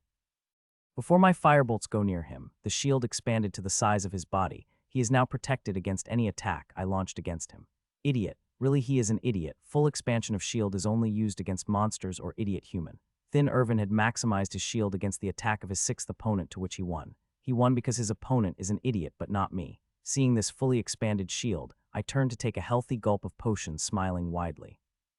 As I've said, one can use a fully expanded shield either against monster or idiot's opponent, because fully expanded night grade shield used a shitload of mana. Normally night grade artifact use way less mana than grade 1 artifact, but that change when one uses them at their limit. Like this shield, which he expanded to his limit, it takes a shitload of mana. Taking huge mana is not much problem, but losing edge is. He had lost his edge in his battle against mine, as using that giant-sized shield, he cannot use any other night grade skill due to its huge mana expenditure to use night grade skill. He had to deactivate his shield first and then activate any other skill. This deactivating and activating will give me enough time to launch a lethal attack. Ping, ping, ping. 3 of my firebolts had collided against the shield, protecting my opponent behind him. After a second of attack, he did not deactivate the shield. He also seemed to understand that he made a really bad choice, and now he is probably thinking of the way to get out of this precarious condition. It would have taken me more than half an hour to defeat him normally, but now because of the shield fiasco, I am confident to finish this fight in a maximum of 2 minutes. I already took a big gulp of mana, just as I saw him activating a shield to the maximum. As the second passed by, I can feel gazes more and more audience on my back. They are like me expecting to shield go down. 5 seconds passed, but he did not bring down the shield. I could hear many in the audience shouting at me to attack from a different direction, but I shook my head internally saying no. It would be useless to do that as he is easily able to change his direction to counter my attack. The best course of action is to wait for the shield to go down. Another 7 seconds passed and I thought he would take few more seconds before bringing down shield, but he brought down the shield. Fire strike, fire strike. Seeing the child is coming down without waiting, I attacked with 2 fire strike, releasing 6 bolts at the same spot. I launched 6 mana bolt in the same direction, because the defense of his mask, which is stronger than that of armor. This 6 bolts will not able to pieces, is the helmet, but it will give his heady shock heavy enough to make him disoriented for a second. There even 50 chance of making him unconscious on spot. His eyes went wide seeing 6 both of fire coming at me, but he was powerless to do much. I can see his defense skill is activating, but my firebolts will crash against his mask before the defensive skill is any use. Fur. I lighten all jets behind my back and my sword with fire and followed behind the bolts. Ping, ping, ping, ping. 6 bolts of fire crashed against his helmet one after another, not giving him any chance to defend. The defensive skill which about to fully cover his body stopped short before flickering away. I soon arrived before him when he was waking from the shock he just received, and the first thing he saw is a big flaming sword about to collide against his head. His eyes went wide seeing that, but he could not do anything to stop it, as my sword hit his head, making a sound of bam. Bamlum. Bamum, my flaming sword hit hard on his. Instead of flying away, my opponent controls his body expertly and transfer all force into his legs. He looked several steps to defuse the blow and finally stood on the edge of the ring. I am not going to give him any chance to revive this fight, as speedily followed him and kicked his chest with my full strength. Bam! He moved his axe front at the last moment, but it is no use. This kick is not for injuring him, but for shoving him off the ring as he already on its edge. Thud, he wanted to stabilize himself, but the force of my kick was strong enough to throw him out of the ring. Winner Mitchiel Czar, said referee, and applause rang out from the audience. This fight may have lasted short, but it was really fulfilling, especially after the tie of my fourth fight. This fight may seem easy, but it was really hard. After my tie with Anissa, I thought very hard about the mistake I made when I was fighting her. In the 4 next fights, I had a chance to rectify my new strategy. The fighting strategy I made for fighting in the competition is unconsciously based on my fights with the monsters, as barely got any chance to fight with people. In the first 3 fights, I wasn't able to know the flaw in my strategy as the opponents were too weak, but after my fight with Anissa, I was quickly able to know my mistakes and was able to correct them in future fights. Because of that, the fight I fought earlier seemed easy as I am able to use every strength of mine at its best. With this fight over, my position in top 50 had been cemented. Even if I win or lose the fight, it is not going to affect my position in the top 50. I went back to my seat and watched the fights, as this is a time when fighting at theirs. Everyone is fighting for the spot, and those who have slight chances are giving their all. This is one of the best times to see the extent of your opponent's ability. Only in a high-pressure fight like this would one will take out all of his trump cards. People were fighting like crazy in every ring, and I am having difficulty concentrating on one fight as all of them are interesting. Still, I watched the fights of those who could be my opponent for my last fight. As I kept watching the fight, I was quite blown away seeing some fighting movements. They were nothing special if it were performed normally, but you make a slight change and add a personal flavor, you will getting beyond your expectations. Though it happened very few times, it still happened and gave me precious insight which could help me in my fights. Lily seemed to be doing quite well. If she won this fight, she will have a chance to enter the top 50. The unofficial list is already published. This list contains the name of those who have already made into the top 5. Oh, my name is on that list. So is my 9th opponent and 4th opponent. Both of them had made into the list. As I read the names on the list, one name caught my eye and made me most surprised. It is my 6th opponent, his rank 56th, and when I fought him, he seemed average. My fight with him finished in just 4 minutes. It would have finished sooner if not for him being too sleeper due to his speed type ability and skill. The previous fights he fought, he won them all by due to his exceptional good luck. Most of the people he fought were weak and against stronger ones. He won because of silly mistakes they made, and he quickly exploited him. He had already finished fighting all 10 of his matches, and he lost only one fight, which is against me. One couldn't help but praise his luck when one looks at his battle. He is one lucky son of a bitch. Time passed by. Lily won her fight and went for another, which she seemed to lose. Ting, I was just thinking when my time would come to fight, just the sound of my holowatch rang out, informing me it is time for my last fight. When I looked at my opponent, I became very shocked. If Lily were near me right now, she would have definitely told me to relinquish, seeing who my opponent is. My opponent is one of the strongest in my group. His rank is number 5, only 2 points away from being perfect scores, and also elite from top 7 organization. Seeing him my opponent, I turn very happy. Fighting him will give me a clear indication about the power top brass of this competition. This time I did not bother read or watch more info about my opponent, as I already doing that since morning. As I am walking toward the ring, I am feeling quite shaking. This is not shaking of fear but of excitement. I am feeling very excited to fight this opponent. As I enter the ring, my opponent was already there waiting. He seemed very disinterested in fighting as he did not even glance at me, seeing me entering the ring. I also did not say anything seeing him disinterested. Both of ready. Referee asked as a formality, seeing both of us activating our artifacts. Fight, he shouted. The referee shouted loudly, but both of us didn't move from our spot. Fire strike. Seeing he is still not interested in moving, I launched my attack. Let's see if you move or not in front of my firebolts. He looked up as he sensed the fluctuation from my skill, and next moment both his shield and defense skill activated one after another. Ping, ping, ping. All 3 of my bolts collide against him. 2 were defended by his shield, while the last one by his broadsword. A look of surprise had appeared on his face, but he quickly masked. As I took a sip of potion and about to launch another fire strike, I sensed a power fluctuation and saw him coming toward me speedily. He is using speed type skill, I thought as I saw him coming toward me. I did not move from my spot seeing him coming toward me. I kept rooted on my spot. Furfur, just when he was 2 meters away from, I ignited 2 jets below my feet and flew into the air. I was about to launch my attack through mid-air as I did with my previous opponent when I sensed the strong fluctuation. I immediately activated Sky Steps and looked down to see the green arrows coming toward me. They are already halfway into the distance. It's good thing I already activated Sky Steps, at least I will able to dodge half the arrow. Leveraging the Sky Step, I took another jump while taking my already activated skill as a defense. Ping ping ping, puchai, puchai. Some arrows I had dodged, 3 arrows I had countered, but last 2 I failed to do so as they pierced through my right leg and waist. Ignoring the pain, I was about to create the second foothold of Sky Steps when I saw another barrage of arrows right in front of me. I am fucked, I thought to find arrows right in front of me. Why the fuck did I move my shield right now? It at least would have protected my head. As for any other injury, it would have been healed by the potion. This has all happened because of my carelessness. If I hadn't judged my opponent by normal standard, then I would have had a chance to enjoy this fight more, but now all the chance are lost. I did not worry about the green arrows that came toward me. Dub dub dub. Just as they about to touch me, a watery screen appeared in front of me saving me from the attack.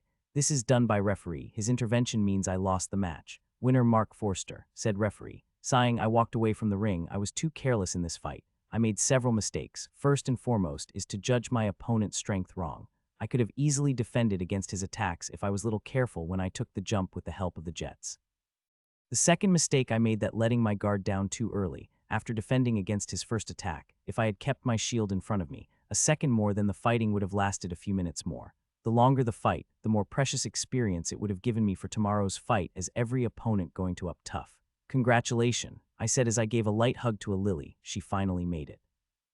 Albeit barely, but she finally made it onto the top 50 with 7 wins, 1 tie, and 2 losses. You too, she said. The competition is over for today. Tomorrow, the top 50 will fight for them to places as rewards are tempting this time. Top 50 will get a real ticket to Manurva realm. Top 10 will get 1 night grade artifact of their choice. Top 3 will night grade skill, and the champion will get chance to get another night grade skill of his choice from the collection of any top 7 organization.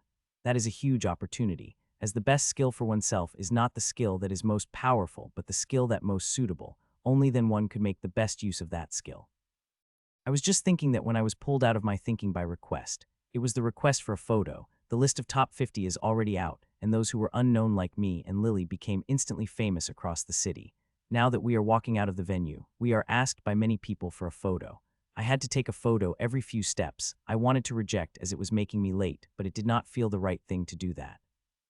It took nearly for me and Lily to walk to the exit of the venue. It was a really scary experience. I never felt so scared in my earlier fights than I am feeling right now, where I could even walk freely as people forcefully bringing close to their body just to take a photo. It was really scary, said Lily as we in a hovercar after much difficulty. All I could do is a nod. We both are relatively unknown. I can't imagine how it is for famous people like perfect scorers. You should read the notification from our training center, said Lily happily as he faces glued on her whole watch. I didn't have time to check my whole watch as it was constantly buzzing. I quickly searched for the mail from the training center and read. My mouth couldn't help but form big O when I read it fully, but after some thought, it seems normal, and it is our training center that profiting most from it. Our training center had to return all the fee we paid for our specialized training, and also giving year pass from today. From today we can choose any training program for a year and it will be free. They will not charge a single penny from us. Not only that, if one of us able to get into top 25, it will reward us with the night grade artifact, and if we got into top 10, then it will give us 1 night grade skill. It did not mention what we will get if we manage to get into top 3, as it was not expecting that much. Still, these rewards are very alluring, enough to make one want to fight with his life. Well, this is to be expected. The more we advanced in the competition, the more prestige of the training center will grow. Our training center is not the only one. Many companies and people are sending an offer of sponsorship, but I rejected them all. The last of the competition is tomorrow, and nothing they will offer me a change of course of battle much, except for night grade artifact and skill. Night grade skill can't be learned in one day, and as for night grade artifact, they are very useful to me, but I will have to sign a bunch of contracts. That will take time, and I didn't have much of that as I still have to practice, and for me that more important than wasting my precious time on contract for night grade artifacts.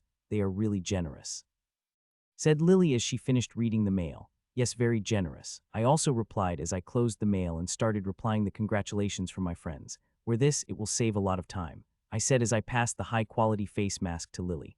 I had brought some face mask the same day that Fatty tried to kill me for my skill. It is one of the harshest lessons I learned, and from that day on, Elle never left for outside without wearing a mask.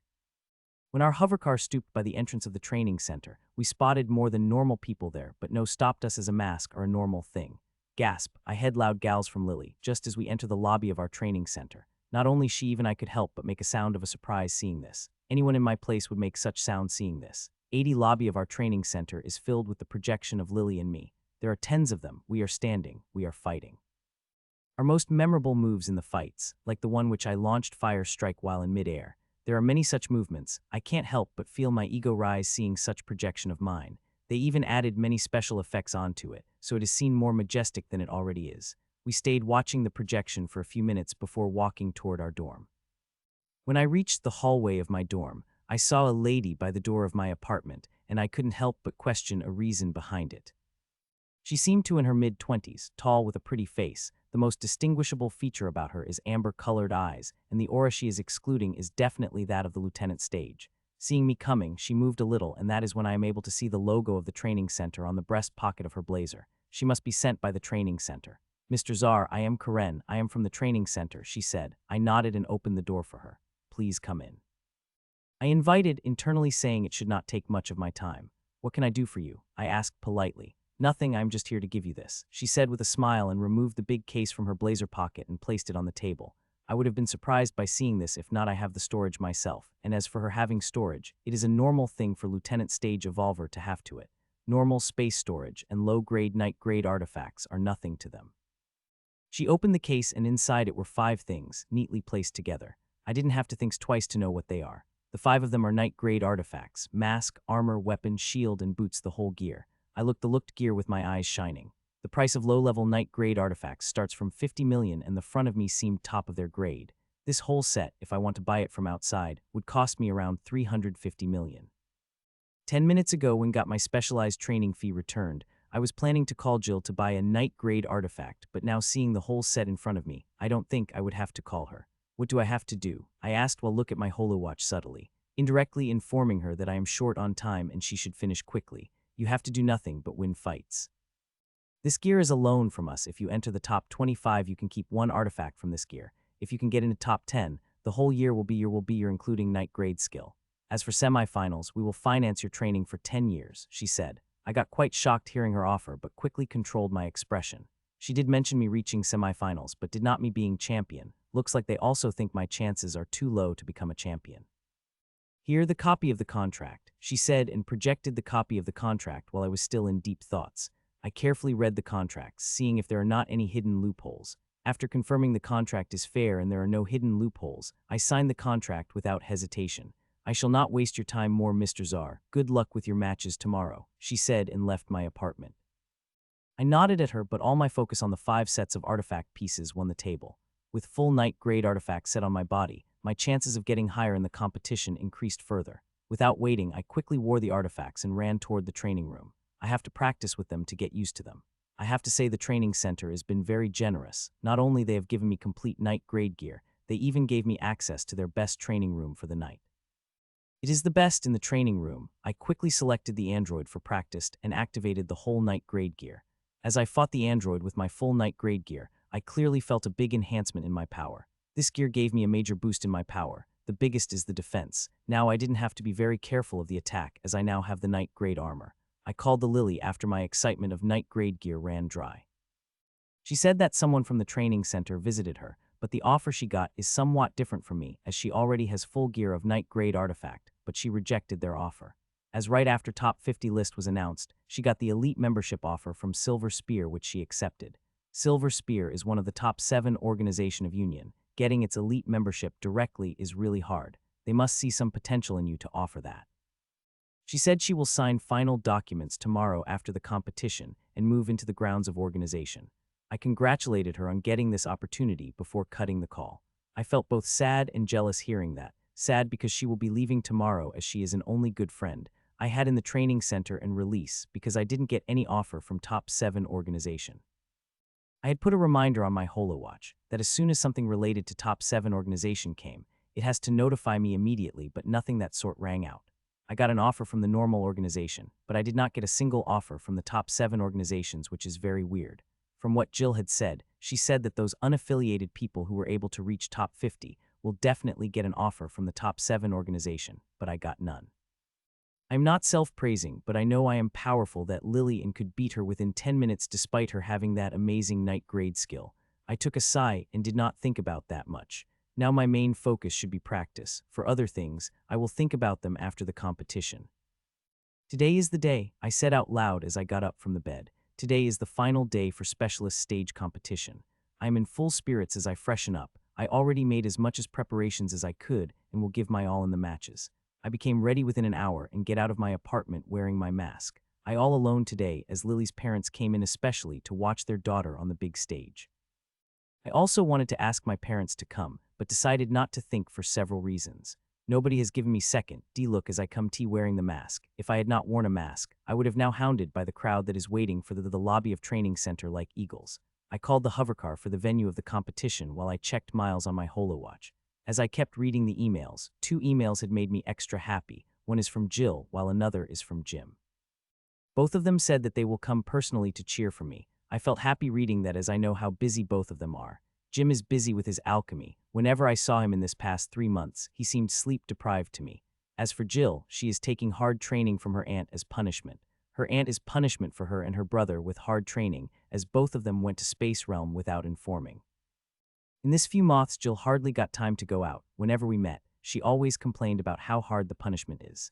The punishment must be really hard as whatever extra fat that had on her body whittled away. The first Jill was beautiful in a cute way as she still has some baby fat on her, but now she became beautiful like an idol, same level as Ellen and Sarah. She may have become a little beautiful, but she did not lose her nature. She's still lively and full of life as before. Soon my hovercar reached the venue, and just as I got out of the car, I became shocked seeing the scene in front of me. Earlier, the arrangement of competition could say to be extravagant, but now they became uber. They had upgraded the whole arrangements. There are more idols performing an airship flying in the sky, showering people with confetti now and then. Not only that, there are hundreds of projection could be seen displaying fights off the top 50, while experts giving their opinion in each and every fight.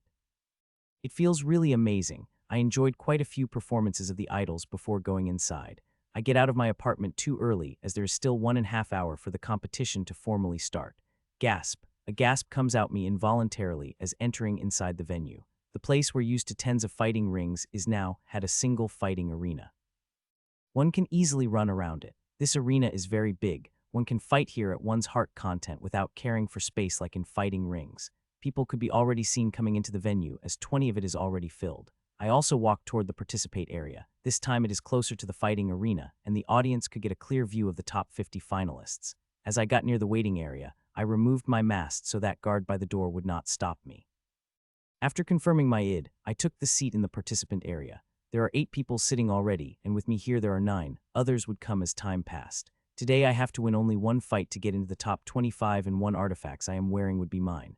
As for getting into top 10, it is a little complicated. They will take the highest scorer of top 25 out and 25 people will fight with each other. Of the 13 left them, 6 people who had the lowest score will fight each other. Of the 3 winners will add into already 7, making them the top 10. The top 10 will fight for each other for the top 5, and in 5 leaving the highest score, 4 people will fight each other for 2 spots of semifinals, leaving last 3 people, who will 2 fights with each other. The one who will win most matches then will become a champion. Times passed by more and more people kept coming, and by the 1.5 hour past the whole venue became jam-packed. It became very crowded. I've never seen such a crowd in my life if you ignore the clips of competitions I saw on my holowatch. I can feel the gazes of thousands of people in my body. The feeling is really surreal. This is just passive gazes. I can imagine how it will feel when gazes of all stadium will train on me when I fight in the arena. I calm my racing heart as I watch the beautiful performance in front of me. All the performers are either master or lieutenant stage evolvers, every move of them filled with power. Looking at them, I wonder if I am ever able to reach the lieutenant stage. This thought crosses my mind many times. Before coming into Westblood, I used to think that lieutenant stage is everything as most of the participants in a League of Heroes are in the lieutenant stage, but after spending time interacting with Jill and Jim, I come to know that lieutenant grade is only a step. Jim even indirectly said that there are many more stages above 12 stages, and these 12 stages are the only foundation, just foundations for future stages. One can be only called powerhouse after he transcends the 12 stages. Suddenly, I heard loud cheering only to know that performance is over, and the first fight had been announced. Herman Rock vs Sylvester Band. The audience cheered as both of them went to the arena. In previous round, Herman had won 9 matches while Sylvester had won 8. The chances of Herman winning seemed great as his score was near perfect, but one can look down on dark horse like Sylvester, whose ranking was in the 300, but he's still able to win 8 fights and enter into the top 50. Tong. The fight started with the tong and both attacked each other at next second. They are not a shred of hesitation as they attack. One can see their will to win as they fighting. The Knight grade skill, which is rarely seen in the outside, especially in the hands of specialist stage evolvers now, had commonly seen in the competition. On average, every participant in top 50 has 2 Knight grade skills or least. Only me, Lily Anananother boy, you are the only ones who have 1 Knight grade skill. This data may still prove false, as I think Lily is still hiding some of her power, which has Toraviled has to advance in the competition. Every participant in the top 50 have to prove his mettle to gain the spot in the top 50. Even my 6th opponent, who I thought is extremely lucky, by fighting one weak opponent after another, is also somewhat strong. The arena is dyed colorful by various skills and abilities released by 2 of my opponents. They are fighting their hearts out, especially Sylvester, who is giving his all to defend against the attack of Herman. As the fight went on for a few minutes, one could see Herman has an upper hand. If Sylvester did not do something quick, then the losing this battle is the only option he has. The fight went on for another 10 minutes, and advantage of Herman became even more apparent as the trump cards used by Sylvester were useless. He will have few precious seconds in the battle before being defeated. Bam! Sylvester hit by Herman's Knight grade skill squarely on his chest, and before he knew it, he found the sword of the Herman on his neck, and Sylvester had to surrender as the sword of Herman was coated with Knight grade skill. One can't say Sylvester didn't try in the battle. It's just that Herman was clearly powerful than him, with his 6 Knight grade skills and amazing combat style. The fight between 2 of them lasted for little more than 10 minutes before next fight is announced. I ordered expensive treats for me and Ashlyn as I watched the fights. Each and every fight is interesting, which make my blood boil and want to jump in the arena to fight, but I controlled my excitement. It is not my turn yet. I will get my chance soon enough. The fight's going on and soon 5 fights are finished, and when the 6th fight announced, everyone in the audience led a big cheer. It is a match of perfect scorers. Not only he is perfect scorers, but he is one of 7 people who won all 10 of their matches to qualify for the top 50. This is going to rile everyone up, and I have to say, the fight did not disappoint. The fight had lasted for only 3 minutes and perfect scores won, but despite being such short fight, it was amazing. I felt a little depressed as 8 battles had been fought right now and 9th being fought currently, but till now my name hasn't shown till yet. I was expecting that my turn will probably come after the 5th fight, but till now, my name hadn't been announced yet. Soon the 9th battle over and name of the participant for 10th battle also announced, but my name was not in these 2 spaced, but this time I didn't get disappointed, because I saw 2 names that I overly familiar with. It is Lily and Magnus Wells. Lily's luck is really bad to fight against him. He is one of the strongest participants in the competition, and also one of the 7 people who won all their 10 matches to qualify for the competition.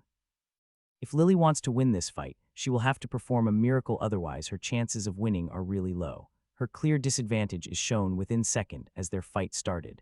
She's barely having a chance to breathe in front of Magnus's relentless attacks. As Magnus launched another attack, it clearly passed by the defense of her whip-like skill. When I thought it is game over for her as attack directly coming for her, a thin layer of water had covered her body and saved her from attack with a minor injury. That defense skill quite good. I thought the attack launched by Magus was very powerful. It was enough to heavily injure her despite her wearing the Knight grade mask. So this is her trump card. It is very good if she were able to prolong the fight for 55 minutes more. She will have a chance to make it a tie. After the tie, if her luck is good, she could get a little weak opponent whom she could beat. It turned out I was too optimistic about Lily as minutes later seeing the skill. Magnus swiftly launched an attack which was never seen before. Despite having a very good defensive skill, Lily was not able to defend and against it, and minute later, Magnus knocked her out of the battle. I cheer with the audience, reminding myself that I have to be careful while fighting as many people are still hiding their trump card. I'm just relaxingly thinking of watching the next battle when I saw my name and image projected on the arena. I wasn't able to react for a few seconds after seeing my name, but I quickly scrambled out of my seat, seeing it is my turn to fight. Seeing me standing up, Ashlyn, who is eating snacks on the arm of my chair, went inside me without me asking. Seeing this, a big smile appeared on my face. I don't know why in these 3 days Ashlyn had been behaving properly. She had not changed all her habits, but she had become little accommodating and accepting. It probably seeing me in stress because of competition. Seeing it is my turn to fight, I walked toward the arena, while going over all the details about the opponent I am fighting. My opponent's name is George White. He is rank 13. He is 2 years older than me, means he had abundant experience, and to back that up, he had won 10 out of 9 matches to qualify for the top 50. He uses mace as the weapon and had shown 4 knight grade skills so far. Most of the opponent he fought have become more injured than normal. Looking at his all previous fight, I can tell he did that on purpose and he gets some sick sort of satisfaction out of it. This fight is going to be very exciting, I thought as walked up to the center of arena. The big mace in my opponent's hand suits his tall and bulky physique, and the thing odd about him is the jovial smile hanging in his face. It looked like he had not come for battle, but for sightseeing. We both stood in the center of the arena with our weapons ready, just waiting for tong to sound. Tong. The tong sounded loudly indicating the start of the battle. Ah! George shouted loudly as he came toward me with mace in his hand. I did not get surprised by hearing his shout, as he is one of those people who can't battle silently. I sensed the 2 fluctuations from him as he came at me. From the color of a layer of energies covering his body, he seemed to activate his strength and speed type skill. Compared to other top opponents, his speed seemed average, but I am not fooled by it.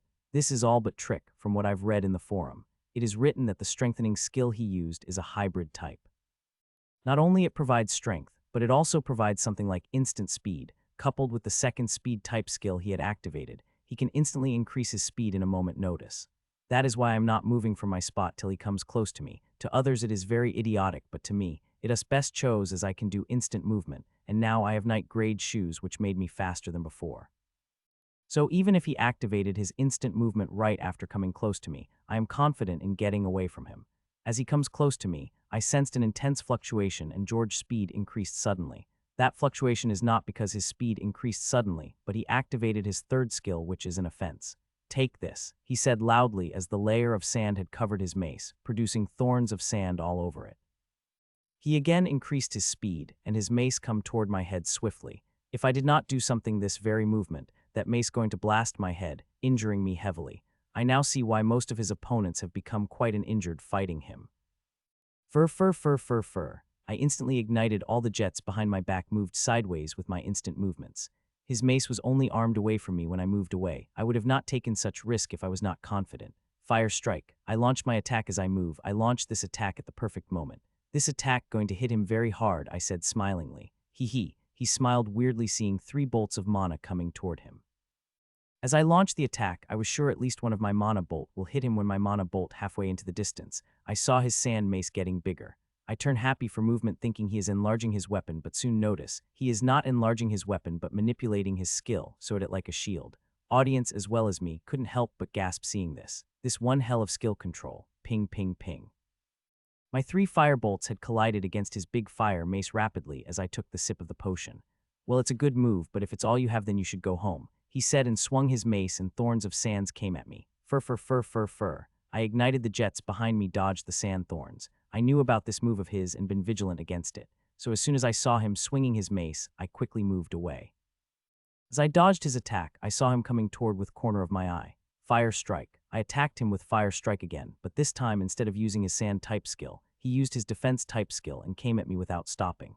I felt a little worried seeing that, but again ignited fire jets behind me to the limit. Not only that, I even activated my grade 1 strengthening skill and speed type skill.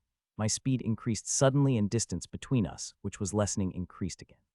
This is my highest speed, and I am confident that very people will catch up to my speed, as not only I had ignited jets and used my grade 1 skills, I even have the help of my newly acquired knight grade boots. I will not let you ran away, he said and increased his speed again. I am shocked seeing this. I thought his earlier speed is limit, but seeing him swiftly coming at me, I noted this as his ultimate speed. Fire strike. I attack again, but like the last time, he activated his defense skill with decreasing his speed. A spark of fear rose my heart, but I quickly squashed it and started to think. There is only one option left. I thought about to see him coming ever close to me. Fur. I ignited 2 biggest jets under my feet and jumped back to put more distance between us. This move might not have possible in the fighting ring due to its limited space, but in the arena, there is enough space to do that. As I was jumping back, I sensed a fluctuation of mana, only to see numerous discs of sands were materializing around George. I ignited my sword and enlarged my shield to regular size seeing the disc. This sharp disc made of sand is the second attacking type skill of George. I have seen what these sand discs could do and very careful about it. I had seen the big cuts these discs made on defeated opponents of George. I don't want those cuts on my body. Whoosh. He released the 7 discs at me. Sky steps. I activated the sky and took a slight jump above. This jump will not help me dodging all the discs, but it will elevate a lot of pressure on me. By jumping, I already dogged the 3 discs. As for the rest of the 4, I have to counter them with my sword and shield. Pang, pang, pang, pang. I defended against 2 of his discs with my shield while the other 2 with my sword. As I was just finished defending against these discs, I saw another round of discs halfway toward me. I am not surprised me seeing those discs toward me and already prepare for them. Sky step. I took another jump backward, thought the systems, and defended against the sand discs the same as earlier. Seeing this, his ever-jovial smile had turned little stiff, and before he could anything, I already landed on the ground. We kept attacking each other, but both of us attacks useless against each other. No matter how much we try, we never able to harm the single hair of each other head. This is very tiring, but I have no other choice. If I had an extra night grade skill, I would have used it, but sadly I didn't have any. In these 3 months, I many times before wanted to buy an attack type grade 1 skill. I have more than enough money to buy them, but I didn't buy any as I know they will be useless. In these 3 months, my strength had grown exponentially that I don't think I will need any attack type skill as I have my fire strike. As against Corporal stage monsters and opponents, my strength type skill 9 raging strike is enough. A most important reason, I didn't buy grade 1 skill because it is useless against those wearing night grade artifacts. That is why I didn't buy them, as I would have become the butt of a joke if I had used grade 1 skill right now. To opponent like George, it wow felt like the touch of a feather. Suddenly George stopped, and I also stopped at a healthy distance from him. The jovial smile that used to hang around his face completely gone, and his face become serious. Looking at his serious face, I got startled because of H. Loloclittle ugly listlessly. This is probably the main reason for that smile on his face, as he knows that after that smile is gone, he will look ugly. You are very good, to make me use this skill of mine, he said. Hearing him say that, my heart skipped a beat and I put little more distance between us, but he did not seem to mind that, as kept standing on the same spot. I wanted to use this skill after I get into the top 25, he said, and he ran toward me. His speed increased more, but he will not able to catch me if kept running and jumping back. As came at me, I sense power fluctuation only to find that sand is hovering around him, and slowly the sand is turning into thin needles. Next moment, hundreds of needles converged around him. There are hundreds of needles. There is no chance of dodging this thin needle, even if one has good defense skill, as they will pierce through every defense.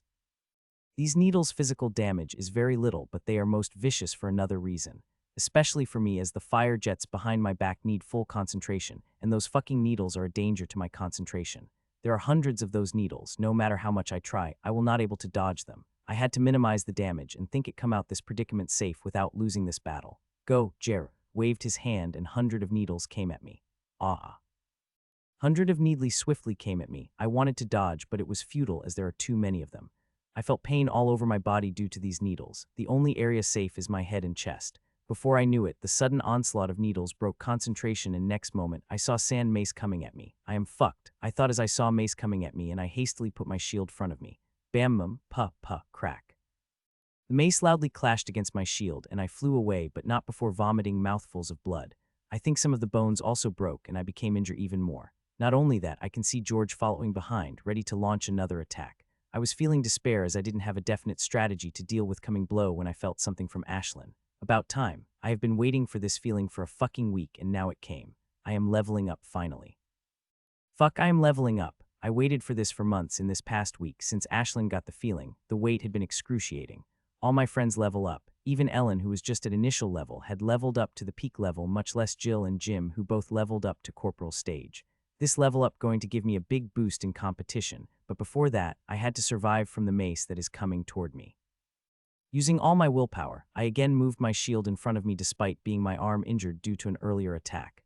Bam, crack. His spiked sand mace again hit against my shield hard, injuring me both externally and internally. The only good thing this time is that I was well prepared and used this blow to create distance between us. I quickly drank life potion to heal my injuries, quickly knowing he will soon sense the fluctuation of me level up and attack me without holding back, defeating me before I completely level up. It's good thing that I was prepared and brought a unique potion from the gym.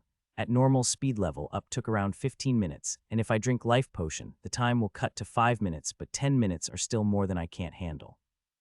I had predicted that there may be a chance me being level up during the battle, and that is why I brought Accelerate Level Up Potion.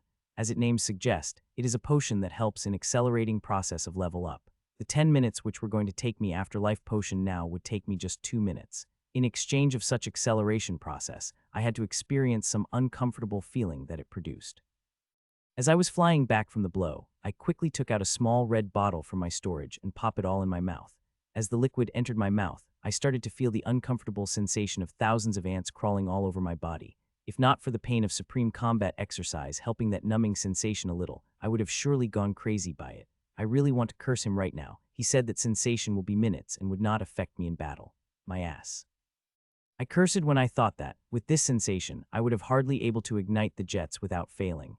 Oh fuck. I cursed when I saw Sand George coming toward me with his sand-spiked mace. From his ferocious expression, I could tell, he had definitely sensed that I am leveling up and he will surely want to beat me before I could completely level up peak level. I have to do something if that mace hit. I will surely be heavily injured as he is using all his power this time. I won't able to survive much time after that blow. Seeing there is no option left, all I can do is make that idiotic choice as that was the only option for me safely level up. Without wasting any time, I started to feed the mana to shield. It felt a little painful doing that as all the mana in my body is going toward my leveling up. I took a huge sip of life potion as I am expanding the shield and painful sensation. I felt go away instantly. A huge smile could be seen on my opponent's face as he is swinging his mace at me. Bam, thud thud thud. His spiked mace hit my shield with all I took the 3 steps back without any injuries. His mace used to injure me both internally and externally, whenever it hit my shield, but now all it made me take 3 steps back. It happened because of the defensive power of the shield. When shield size increased to the limit, not only it gave it covered the large area, but its defensive power also increased by several times. That is why expanded shield considered as the ultimate defense. He did not seem sad seeing his attack became harmless as he continued the attack on my shield. He probably thinking about his win, as in 80 cases whenever specialist stage evolver expands his shield to maximum, his chances of losing also increased very much. The expanded shield is Mana Guzzler. It keeps buzzing mana faster than Mana Potion could produce. He is probably thinking, I will be out of mana in a few seconds as I am now going through a level up, and also provide mana for the expanded shield, but he is very wrong. I am not drinking normal Mana Potion during the battle to provide me with mana but Life Potion. Life Potion is known as one of the best options for both providing the mana and healing the injuries. In these 3 months, Jim kept his promise and gave me a fixed amount of Life Potion bottle. Except for giving some bottle to my parents, I only used Life Potion 1 time in these 3 months, while other times I healed my injuries with the normal healing potion. Now I have enough supply of Life Potion to last me for the whole battle, much less 2 minutes that I have to wait for my level up. Bam bam bam. He kept attacking me every second, and I just took a few steps back, that's all. As time passed, he seemed surprised seeing no chance in my expression. He is probably expecting me to see all tense and scared, but there was no change in my expression. He suspected something wrong, but that did not stop him from keeping attacking. He kept attacking without stopping and tried every skill he has. He even tried using some crafty methods to attack me at my undefended spot, but it was all for naught. The attacks are fast, but I defended quite easily, as I only have to one thing, which is defended. My one whole side is covered with shield, and I just have to move my shield at coming attack. As long as I am vigilant, I am confident in defending any attacks he launched at me. This strategy is only used against a single opponent. If there were 2 or more, then I would have lost seconds ago, as I could only defend my one side wholeheartedly, and my other sides are wide open for attack. As time passed, the effects his attack is being lessened. When the minute is over, I only had to take a step back to defuse the blow. The change in my body happening extremely fast, but I can still feel the strength coursing through my body. Every part of my body is energizing due to level. Not only mana capacity of my body is advancing, but also is my physical aspect. In this whole 50 people, I was the only one was at mid-level of the specialist stage, while all others were at peak stage. All of them had the advantage of a level against me, but not anymore, as I felt my level up is complete. Bam, another his attack hit my shield, but this time I did not move from my spot. My level up has completed. Now it is time to fight battles on equal good. Now you are acting like a man, George said, seeing me contracting the shield. He said that attack me again with his sand-spiked skill. Fur. I ignited the fire jets behind me with my instant movement. I put the distance between us. Seeing me moving away, he followed behind me. He launched his sand needle's skill again. I braced myself for the pain seeing the needle, but this time is not like a last. This time I just ignited jets for a moment before tuning them off. The speed I am moving is all because of the momentum it produced, but my speed is still faster than before. The needle will give me pain and reduce my speed a little. Other than that, it won't able to do much. The real use of that needle skill is distracted one. As long as one had a good defense and endure the pain, there is nothing fearful about that skill. Earlier it able to harm me because I have been igniting the fire jets constantly and need huge concentration for that. And luckily he happened to have a skill that able to retrain my jets the best. If not for that skill, currently my speed would have been so fast that he wouldn't able to catch me. Pick, pick, pick, pick. The barrage of needle came at me. I protected my head and chest with my shield, but other parts of my body were not so lucky as I felt piercing pain through them. It really hurt so bad. If I had a choice, I would have experienced the blow of his other skill than this harmless pain. Soon all the needles clashed against me, but I kept feeling the pain, but I surprised as this my chance to attack. I would have attacked earlier and would not have to experience such pain, but that time he was able to put up the defense as he was extra vigilant, but now it is completely different. He is currently thinking his needle attack had worked since my speed is decreased and expression of pain on my face. In the feeling of Trump, he again activated his sand spiked skill and coming at me to launch the attack, but this time, he is going to get a big surprise. Fire strike. I said and launched an attack when the distance between us is only 2.5 meters. This very short distance to dodge my firebolts, and after leveling up, my firebolts experience change both in strength and numbers. Earlier when I was mid-level specialist grade, my firebolts were already able to pierce through the attack of the knight grade armor, and only combination knight artifact and knight grade defensive skill were able to stop them completely. Now their power had increased even more and I was able to launch 6 bolts through the skill. Seeing 6 bolts of mana coming toward him, his attitude quickly changed to the defensive. The sand layer on his mace started to spread to cover his body, but unlike last time, this time the mana bolts are away too fast. The sand layer of his, only able to cover his head and chest, while other parts of his body will be the mercy of my fire bolts. I was right, my fire moved toward him piercing through the air. By the time they had reached him, the sand layer was only able to cover his head and chest. Pick, pick, pick, punch it, punch it, punch it. 3 of my fire bolts that were attacking toward his chest and head collided against the sand layer, which only able to stop them for short while piercing through it. I am not surprised seeing this, but these 3 bolts were not my main focus. My main focus was the lower 3 bolts which are piercing through his stomach and legs.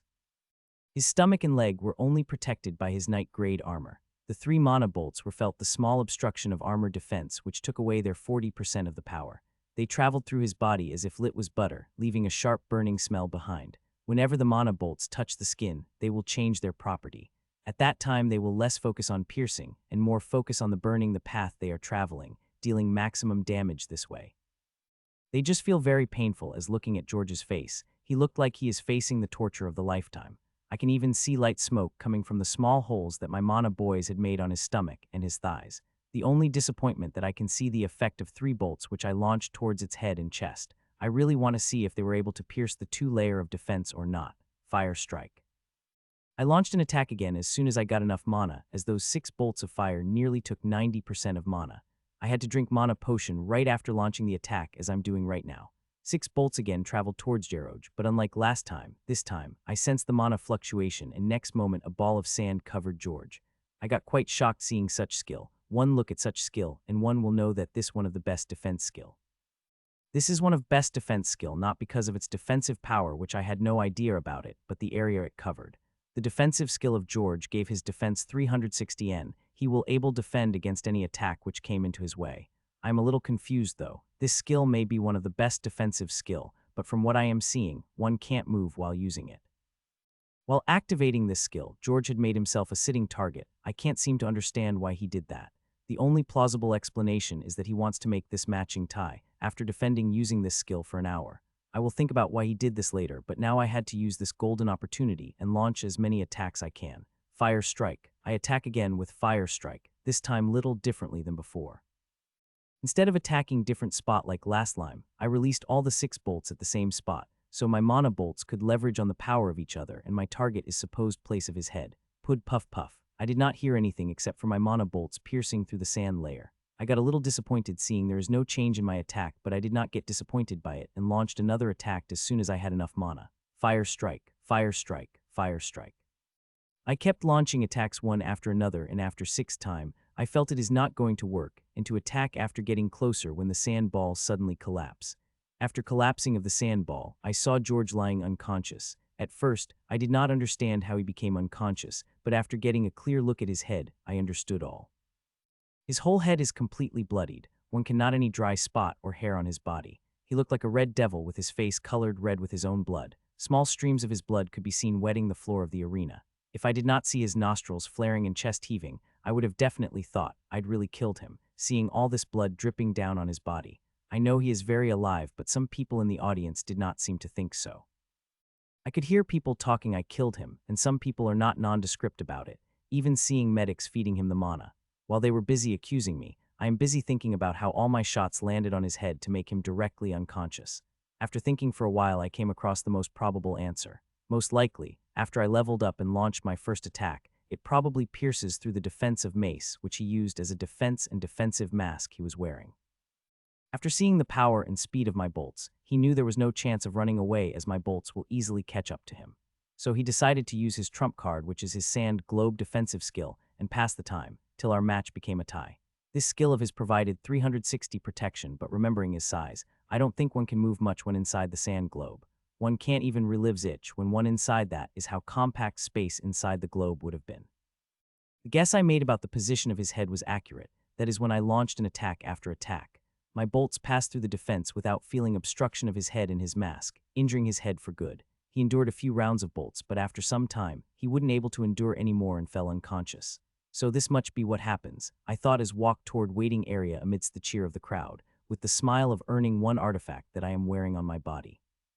I have to say it felt really good to receive cheer of tens of thousands of people at the same time.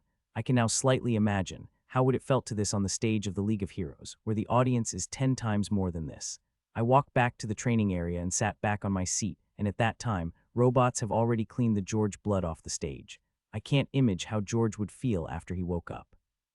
Beaten till he became unconscious, even leaving his blood on the stage, that out to heart his self-esteem a little, especially when the opponent's rank is much lower than his. A minute later another match is announced, and surprisingly it was that of a perfect scorer, and unsurprisingly, it ended within a 15-second. It was an absolute crush despite having a 3-layer defense of defensive skill, Knight-grade artifact, and rock skin ability. He did not last for more than 15 seconds.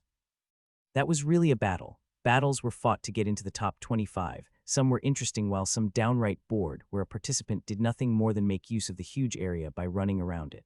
I also got many congratulations from many of my friends. The one surprised me is from Ria. We kept contact even after getting out of the realm and some talk on social media. She's also participating in the competition of Corporal stage and hoping to take the place in top 100. I sent good wishes to get into top 100, which qualifier matches are happening right now on the different venue. The competition for Corporal stage is even harder than that of the Specialist stage. Higher the stage is, tougher the competition became as it involves many stakes. The only competition of Specialist stage is most carefree among all 4 competition, but the reward we get peanut compared to what they get. I took a sigh and did not think about that as I now had a more important topic to stress about than this competition and its prices. I now finally had leveled up to the peak of Specialist stage, and this is also the limit of what Ashlyn can reach due to her strain. Now, I have to find a way to break that strain limit.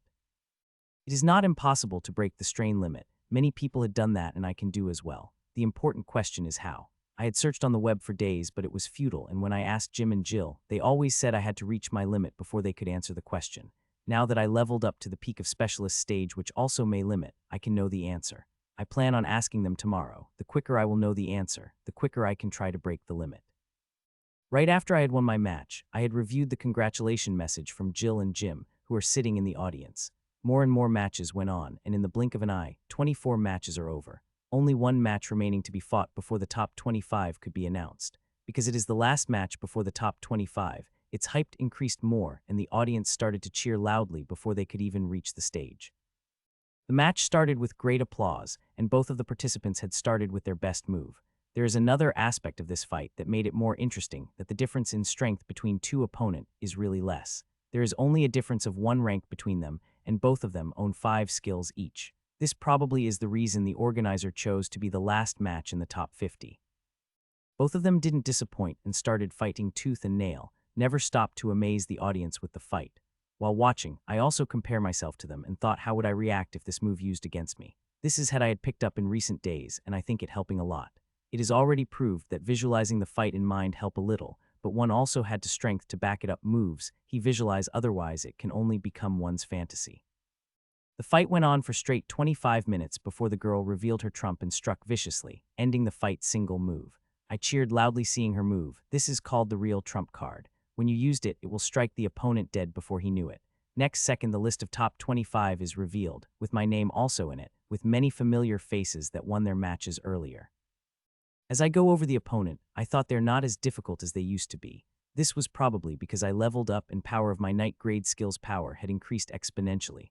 Of the 25 opponent, only 6 till now had shown enough power to block my fire strike. I try hard enough and my luck is good, I may have a chance to beat them all. Before leveling up, my only dream to reach the level up, but now I am dreaming about being champion. It all happened because of single level up and distance between me and other opponents had shortened exponentially. It would not have been possible before, but now it is possible.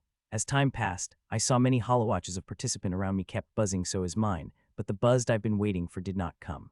My holowatch, currently buzzing with many sponsorships, offers an invitation from the organizations, but the invitations that I had been waiting for did not come. I did not receive the single mail from the top organization, not even mail for regular membership, much less an elite one. I can't seem to understand this. From common sense, I should be able to revive the elite membership of top 7 organization as soon as I got into the top 50, but I've received none, nada. I first did not have much interest in a becoming member of any organization, but after knowing the benefits one received, I could help but want to be their member. The one point sold me out most is being a chance to become the super elite. Other organizations also have super elite, but their quantity and quality could not compare to the top 7 organizations.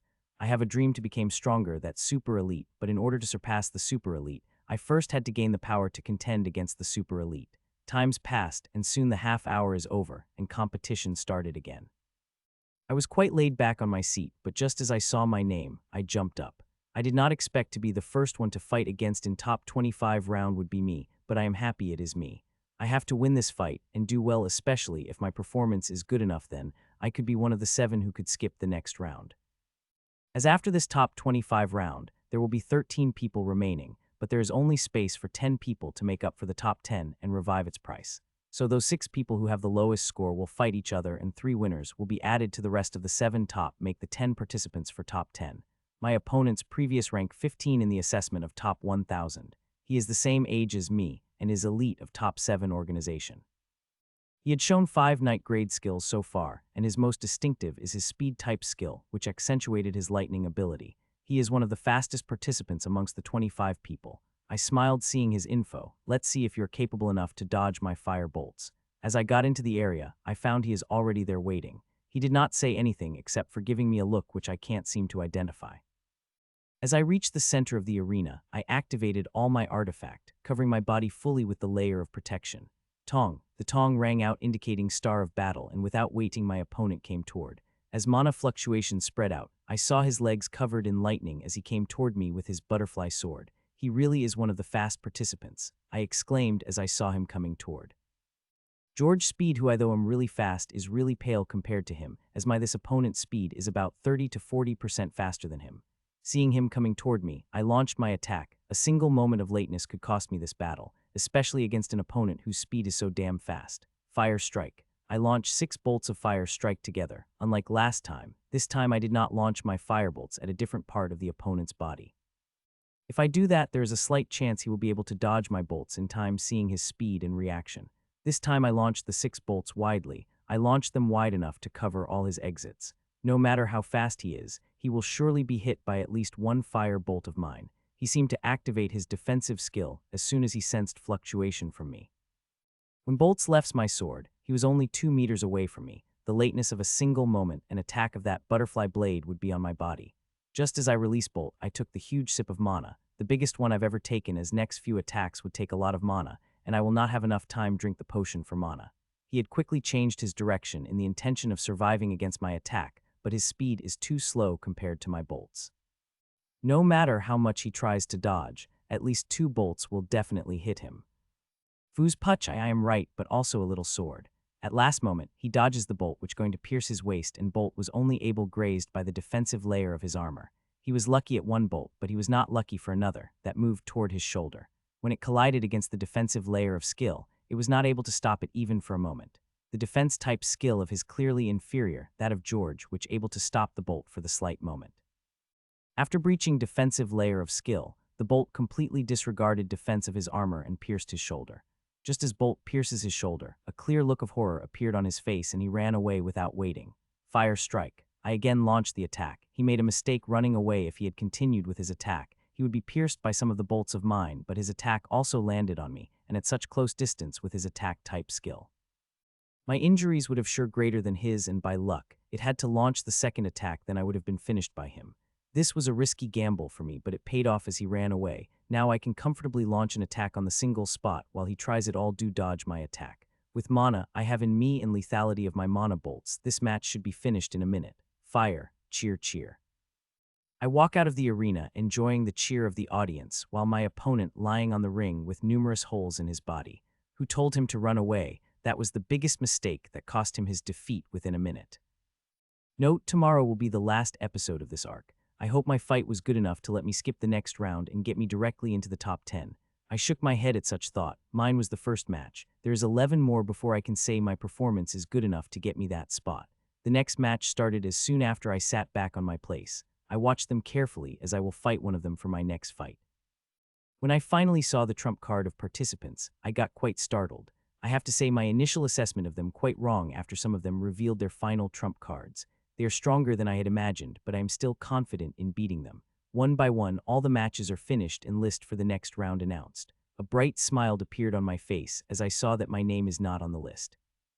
I am one of lucky 7 people who will not fight the next fight, as I directly got an entry in the top 10 because of a good score in a fight. Being in top 10 means all artifact I am wearing is no longer alone, they have become mine now. Not only that I will receive a night grade skill from my training center and 1 night grade artifact from the competition. I can believe the city council had been so stingy with price, especially against our specialist stage like us. Giving top 50 just ticket to Space Realm and top, just 1 night grade artifact, even normal sponsor offer more than that. Soon the 6 fights are over, and top 10 had been decided. The next round in little different as who your opponent would be decided by you and your luck, as all 10 participants have to take the ball from the jar, and those 2 who will have the same number will have to fight. There is still an hour break before fights of the top 10 begins. There is a message from Jill, telling me that she is in a private lounge cafe. Seeing I have enough time and already studied my opponent enough that I can recall everything about them, I decided to meet and might as well use this chance to ask her about how to break the strain limit. In 2 minutes, I reached the cafe and spotted Jill sitting on the table alone drinking coffee. The Jill I am seeing now is completely different than the one 3 months ago. All the extra fat she had on her body is completely gone, transforming her to the slim beauty, same level that of Sarah and Ellen. She still looked cute though, because of those beautiful big blue eyes of her. You battles were really amazing, said Jill as she hugged me before sitting back on her table. How's your brother, still grounded? I asked. Both siblings were grounded to the Space Realm fiasco 3 months ago. When she met me a week ago, she told me they will have a chance to get released from their punishment, as both of them had made sufficient progress. No, Auntie is still not satisfied. My brother will get free from a week or 2, but I will have to keep training for a few months more as Auntie thinks I am still not powerful enough to pass super elite training successfully, Jill said complainingly, but her expression seemed pretty shrugged about it. I am shocked hearing that, from what I know from here and there. I know that super elite training has only 3 months of training, and 90% of it nothing more pushing people to create maximum seals of supreme combat exercise. It is not a big secret. The big secret is rest 10 of super elite training, as that is what makes them super elite. Only high echelons of organizations and those who experience know about it. As for what Jill said, means she had a chance of clearing super elite training. That is very rare. Most of the no one clear super elite training. Clearing it means becoming super elite right in the training. Even her brother wasn't able to do that. He was only able to become a full super elite after he ate a piece of mystical medicine I gave him and be able to finish some last condition became super elite. Because of that, but what Jill is saying that she has a chance of becoming super elite in the training, and that's really something. Keep up the hard work. I said and did not ask about that subject anymore. We talk some light subjects before I remember the important question that I have to ask her. So now that I finally level up, won't you tell me how to break the strain limit? I asked. Heavy anticipation could be heard through my voice. He faces somber as I asked this question and placed the spoon back in her plate before taking a sigh. I would have preferred to tell you this after the competition, but now that you asked, I might as well tell you here, she said. This secret must involve something important to make her this series. The strain limit, as you know, is actually called bloodline limit, and the limit that experiencing on level up is the false limit, she said. I looked both startled and skeptical. Startled because it is my first time hearing word bloodline, and skeptical because she said the limit on the level is not the true limit. False limit, I asked her to clear away my doubt. I don't know much about, just that the first bloodline limit of monster is a false limit. Only several stages one will experience the true limit. That is the limit near impossible to break, she said while looking me intently. I can understand her to look. She looks probably saying that couldn't I just take a better monster? A monster with on stage higher strain that Ashlyn would have been fine, as at Corporal stage, I would have been able to bond with my second monster by then. I gave her a smile and didn't say much. True limit is not important to me, as long I able to break this false limit. I'll be able to level up to Corporal stage. The main focus of mine should be breaking this false limit on Ashlyn's strain. To break this false limit, you have to create a very deep body where the death of your is the death of it, and the death of its death of you, and had to overcome a danger together with your monster that chances of you surviving is very minute, she said. Her description is not perfect, but I understood the gist of it. That is why probably most of the people bond with the monster that had Corporal stage strain. Only in a remote town like ours, people bond with Minster low level as they had no aspirations for the future. Jill later explained the whole process in details she got from her father, which she proudly declared one of the most knowledgeable men in Westblood. As for what Jill said is simple. Ashlyn and I have to walk into the death's door, an impossible danger that we had never experienced before, and try to break limit in that condition, as only in extreme life and death could one break the limit.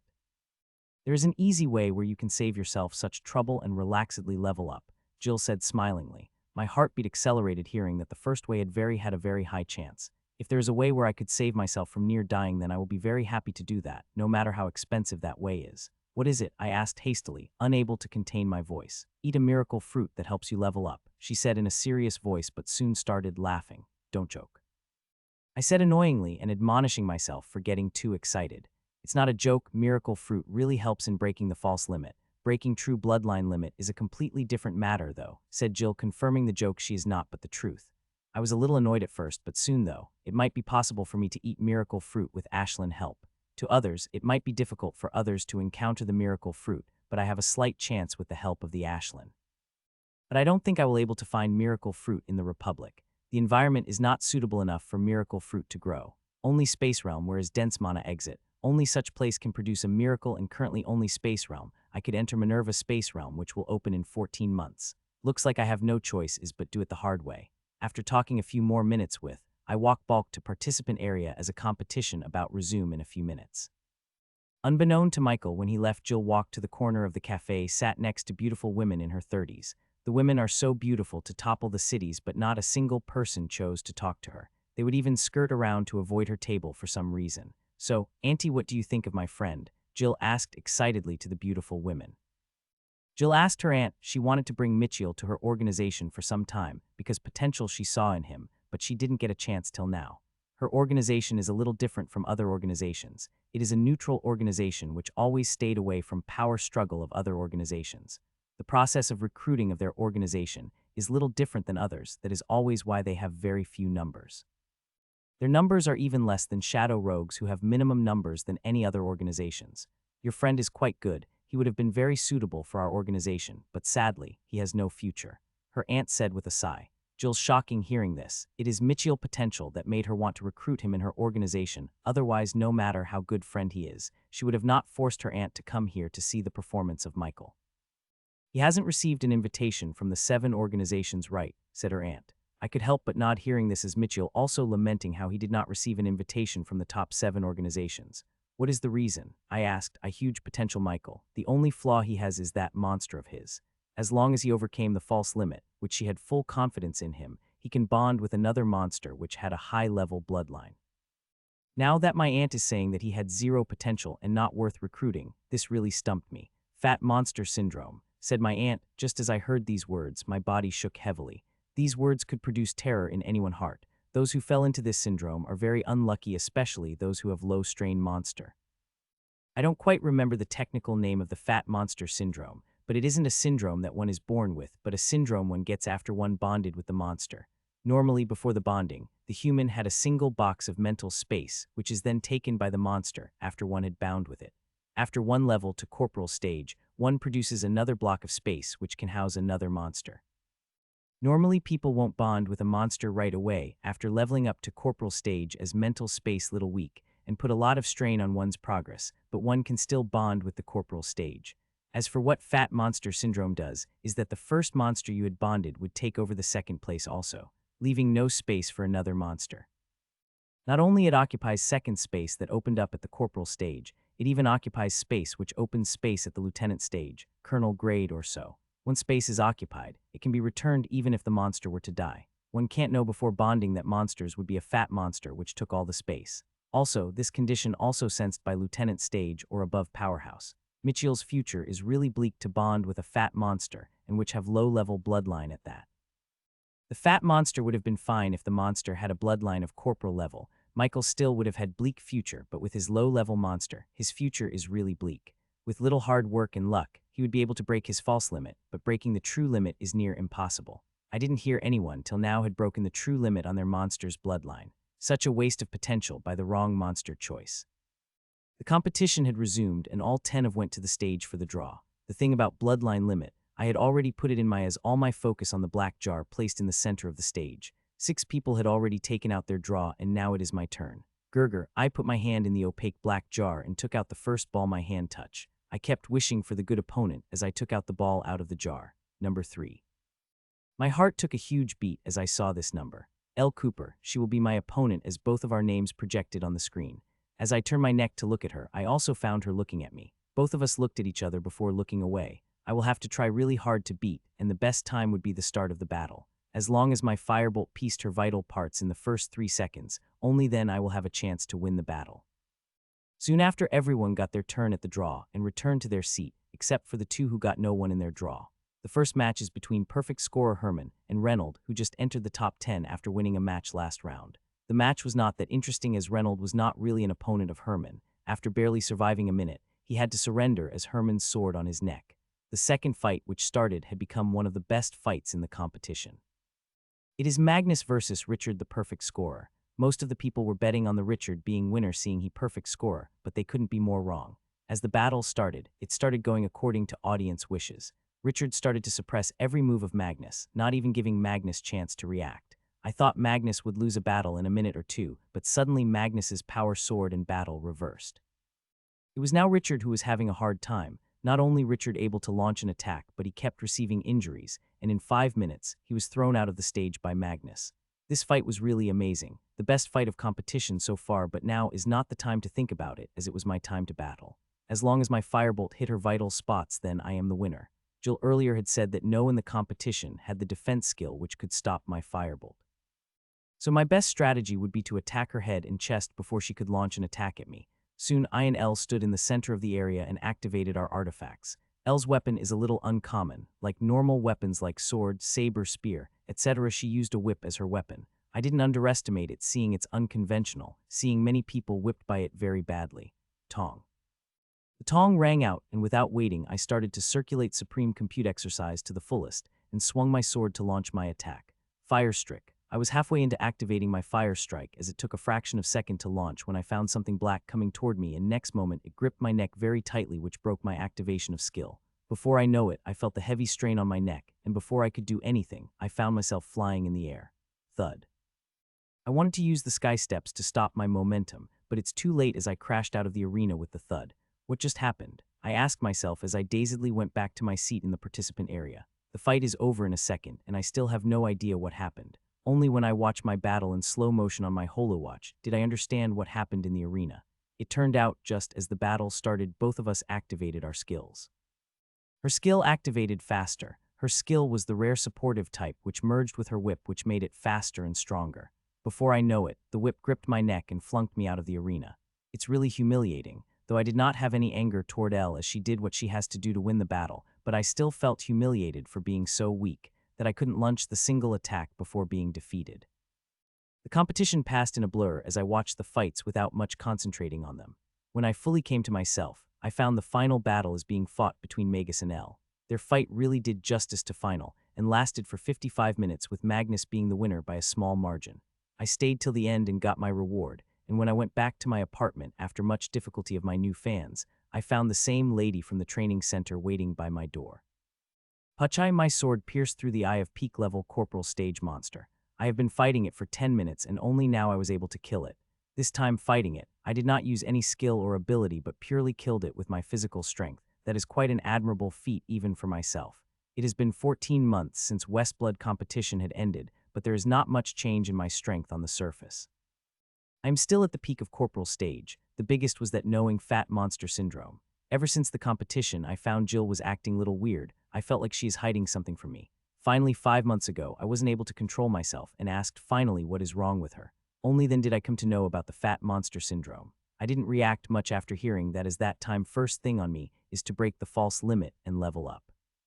Even now, I still haven't felt the gravity of the fat monster syndrome, as I still occupied in breaking the false limit. When Jill told me the way to break the limit, I thought it would be dangerous, but I was able to do it within 6 months. But now 14 months had passed, and I am still at peak of the corporal level stage. The monster I just killed now is one of the subspecies of flaming bull. Other than its anger, it is known for being delicious. I had searched for it the whole afternoon, and only 15 minutes before I was able to find it. I had planned to make a dish out its meat in the evening. It has been 5 days. I've returned to my hometown to relax, as a week later the Manurva realm will open, and I plan to go inside it despite it being dangerous for a specialist grade. Now Manurva realm is my only choice. It contains both ways of me to level up. It has sufficient danger which could help me break the limit, and also has mana dense enough to produce a miracle fruit. In this past year, I've tried all to break the limit. I've even gone against Master Stage Monster and barely able to survive. I've tried all the ways I could think of. Some were even downright crazy, but despite all that, I wasn't able to break the limit. In this process, I've killed thousands of monster, and most of either peak corporal or sergeant stage monsters. I had become an obsession of me which sometimes drive me mad, made me do things that would do when I had a sober mind. What made it worse than all of my friends had reached a peak of corporal stage. Even Ron, whom I have seen only one time since graduation, had reached a peak of corporal stage unexpectedly, while I am still stuck at the specialist stage, trying my all to level up so I could keep my head high and walk equally with them. Taking a sigh, I started to skin the monster. D-Hub. I released the fireball to burn the parts of the useless monster parts and started to run back toward the town. Choo-choo. Ashlyn, who's sitting on the branch, also followed me, seeing me running back to town. The monster around my town really weak. For corporal level monster, I had to enter a little deep. At my current speed, it will take me 2 hours to reach the town. I should be able to return home by the evening. In the way back, no waker monster than corporal stage dare to come close to me or attack me. Well, in my somewhat crazy obsession to break the limit, I've killed so many monsters that I've developed some sort of threatening aura that kept the monster away. That's not all. I've made improvement in all except for level up. My fighting style is best amongst my friend, including Jill, who had become super elite unsurprisingly. I've created 2 more seals of supreme combat exercise, and even brought a very good night grade speed type skill from the money I earned from killing the monsters. All my aspects improved except for the level up that I desperately want. After running for 2 hours, I saw the faint outline of the town wall, and 5 minutes later I entered the town. Walking 15 minutes from the town wall, I reached my home. Click. I enter the house from the front door, only to find a very cute toddler playing with the blocks. "Brother," she said excitedly in cute toddler voice, and ran toward me with unstable steps. I swooped her in my arms before she fell on the ground in her excitement and injured herself. "Give a brother some kisses, Alice," I said, and toddler in my arms started to shower my cheeks with the kisses. The cute toddler in my arms is my sister Alice, who was born a year ago. We celebrated her 1-year birthday just yesterday. "Brother sweets," Alice said cutely in her toddler's voice after she finished giving me her kisses. "Anything for my cute little sister," I said, and gave her a small packet of jelly beans from my pocket. Her already puffed cheeks puffed even more as she started munching on the jelly beans while still in my arms. "Mitchiel doesn't give her snacks nonstop," said my mother as she came holding a bottle of milk. "Okay, Mom," I said, but we both know that I didn't mean that even a bit. We both know that I rarely said no to my sister. Whenever she asked for sweets, I gave it to her, especially when it comes to food. That is why I have tens of packets of her favorite food in my storage. After giving her some kisses, and I put down a little bundle of joy and went to freshen up. When I came back from freshening, I found Alice is playing with Ashlyn. Ashlyn did not like other people much, but she liked my sister very much. That is why she will let Alice smolder her with an embrace and wouldn't fly away like her parents when her smothering gets too much. Seeing it started to dark, I unloaded some monster material on the kitchen table and started to cook. A few months ago, to divert my stress and frustration, I started to take a weekly cooking class, and it turned out I am quite good at it. The cooking instructor even praised me and said I should become a chef if retired from adventuring. "Need any help?" I heard my father's voice behind me. "No, all is done," I replied as I nearly finished cooking. My father nodded and took seat chair and started to read something from his holo watch. In the whole year, the biggest change occurred in my father. Due to him fanatical about his research, he went beyond my imagination is circulating supreme combat exercise. Even my progress, which is quite good according to my level, seemed quite puny in front of him, as crossed the magic line that stumped a lot of people. Note, this arc will worth your time and spirit stones. He had created and surpassed the 10 seals, which stumped all the people. Creating the 10th seal is not a simple thing. After one created 8 seals, one starts to feel like some kind of resistance, including pain. That's why after I created my 8th seal 9 months ago, I am now stuck in the second move to create the 9th seal. No matter how much I try circulating for supreme combat exercise, I felt that grueling resistance whenever I circulate the exercise, and as the time passed the pain became even more intense that one can't continues after that. My father said that this resistance is a natural barrier, and the resistance is even greater for those whose age in less than 20. The reason because our mana veins hadn't fully developed yet, and circulated mana into undeveloped mana veins going be difficult than normal, but also became of that when one lesser than 20 able to create the 10th seal, he gets more benefits than the adults. After creating the 10th seal, all seals of supreme combat exercise go through change, and they brought immense benefits to the creator. My father is a clear example of that. Then the 10th seal brought visible change in his body. Not only he looked much younger than before, he is very much stronger. In terms of physical power, my father is way stronger than me. It's a blessing that my father has no interest in fighting, and all he did that for the sake of his research. He had even converted shed in the backyard as his lab where he could daily circulate supreme combat exercise and collect data with 10's machines which are lying around in the shed. Dinner ready. I shouted and started making a table for everyone. What a feast, Another feast said excitedly as she came holding Alive in her arms. I've come home every month, especially stay for a week since my precious sister is born. So ever since I've taken cooking classes, I've always cooked whenever I come home. I've most of the time brought cooking ingredients from Westblood, but sometimes I hunt for them also, like today. It's tasty as always. Choo choo, my mother and Ashlyn praised as they started to eat. All of them very concentrate on enjoying the food except for my baby sister. She's playing with her food and eating only when Mom Glover at her.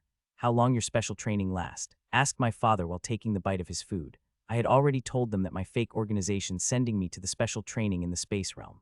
I can't tell them that I am going to the Manurva realm. A simple search on their holowatch will tell them how dangerous the Manurva realm is. I don't like lying to my parents, but sometimes lying is better than telling the truth. A little more than a month, I replied. The timing which Manurva realm opened for isn't fixed. Sometimes it opened for 20 days, sometimes 30 and 35 days. I will only know the definite answer on the day of the opening, which is a week later. Brother leaving, Alice said in her toddler language. Her cheeks are puffed red and little water in her eyes could be seen.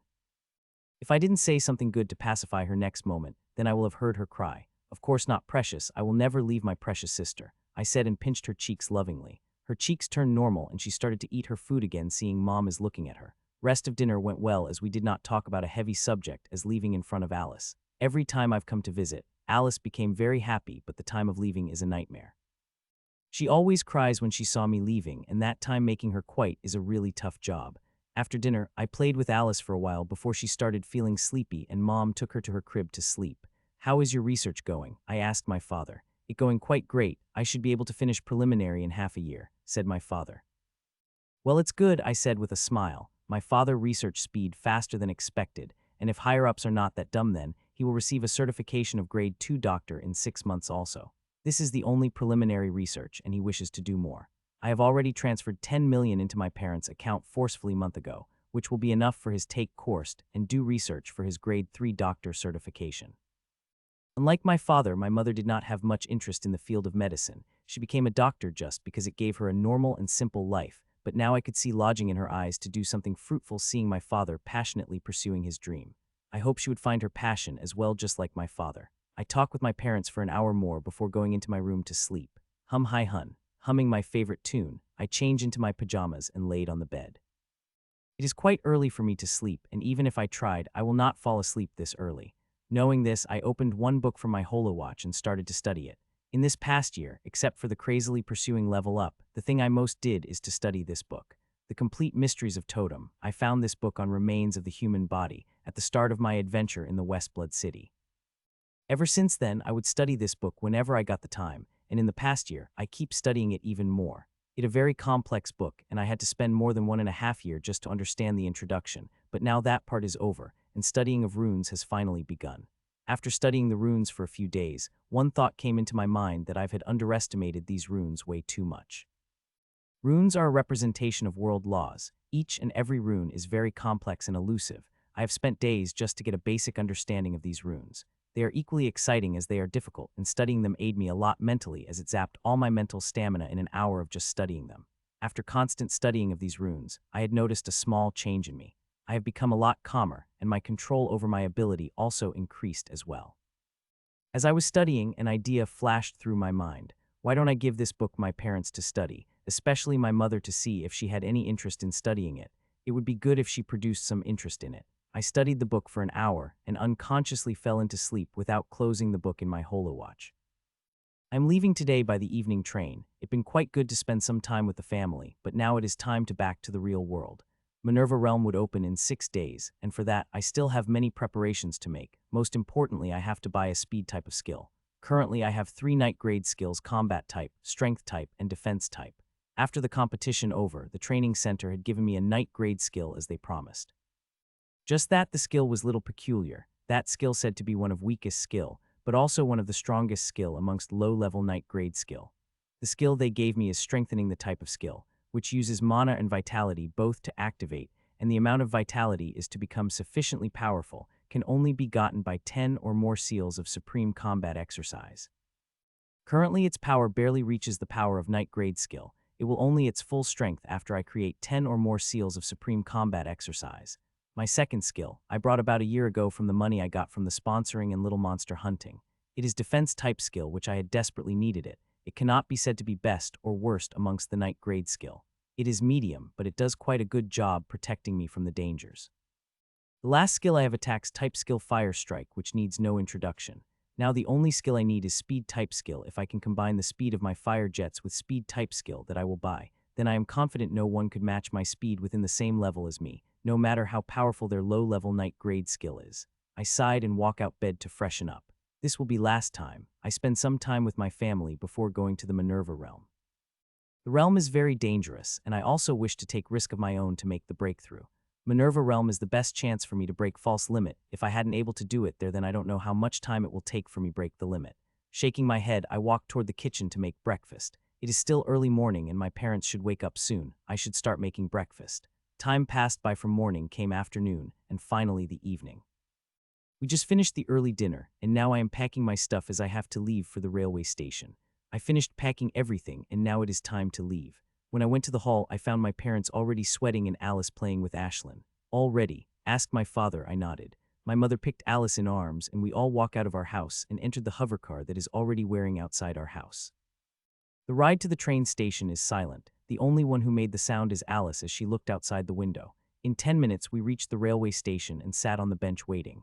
There is still 40 minutes till the train arrive. To pass the I played with Alice, who is in my arms. "How cute," said a boy of 9 years seeing Ashlyn. I am not surprised by hearing such praise, as Alice received it a lot. With her big green eyes, chubby baby cheeks, and small ponytail, Alice looked very cute that everyone wants to pinch her cheeks and shower with her kisses. Time passed by and I saw the train leading in the station. Umma, brother will miss you." I showed her cheeks with multiple kissed and handed her a small exquisite box into her chubby hands. I gave quick hugs to my parents and walk into the train while waving my hand at them.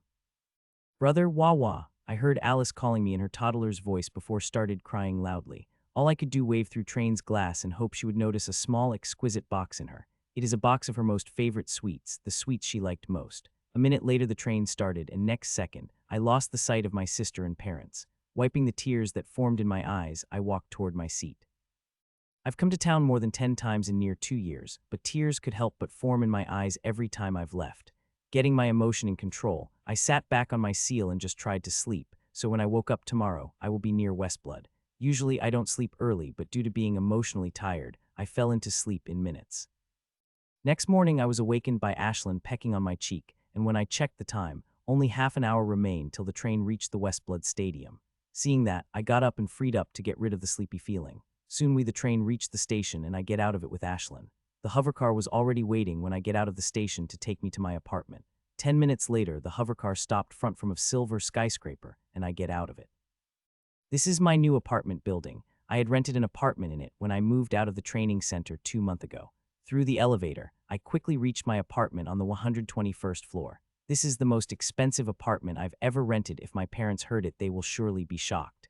Its rent alone cost me 200,000 credits, but it's worth it seeing the services the building offers. It had a training facility compared to the training center, not only that it has a spa and other beauty care facilities as well.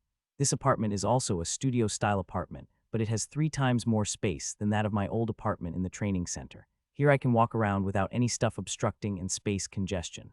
The most distinctive feature of my apartment is the view. I get quite a good east side view of the Westblood from my apartment. Putting down my backpack, I directly went for the bath. I have a lot to do today, and the most important thing of all is buying the skill.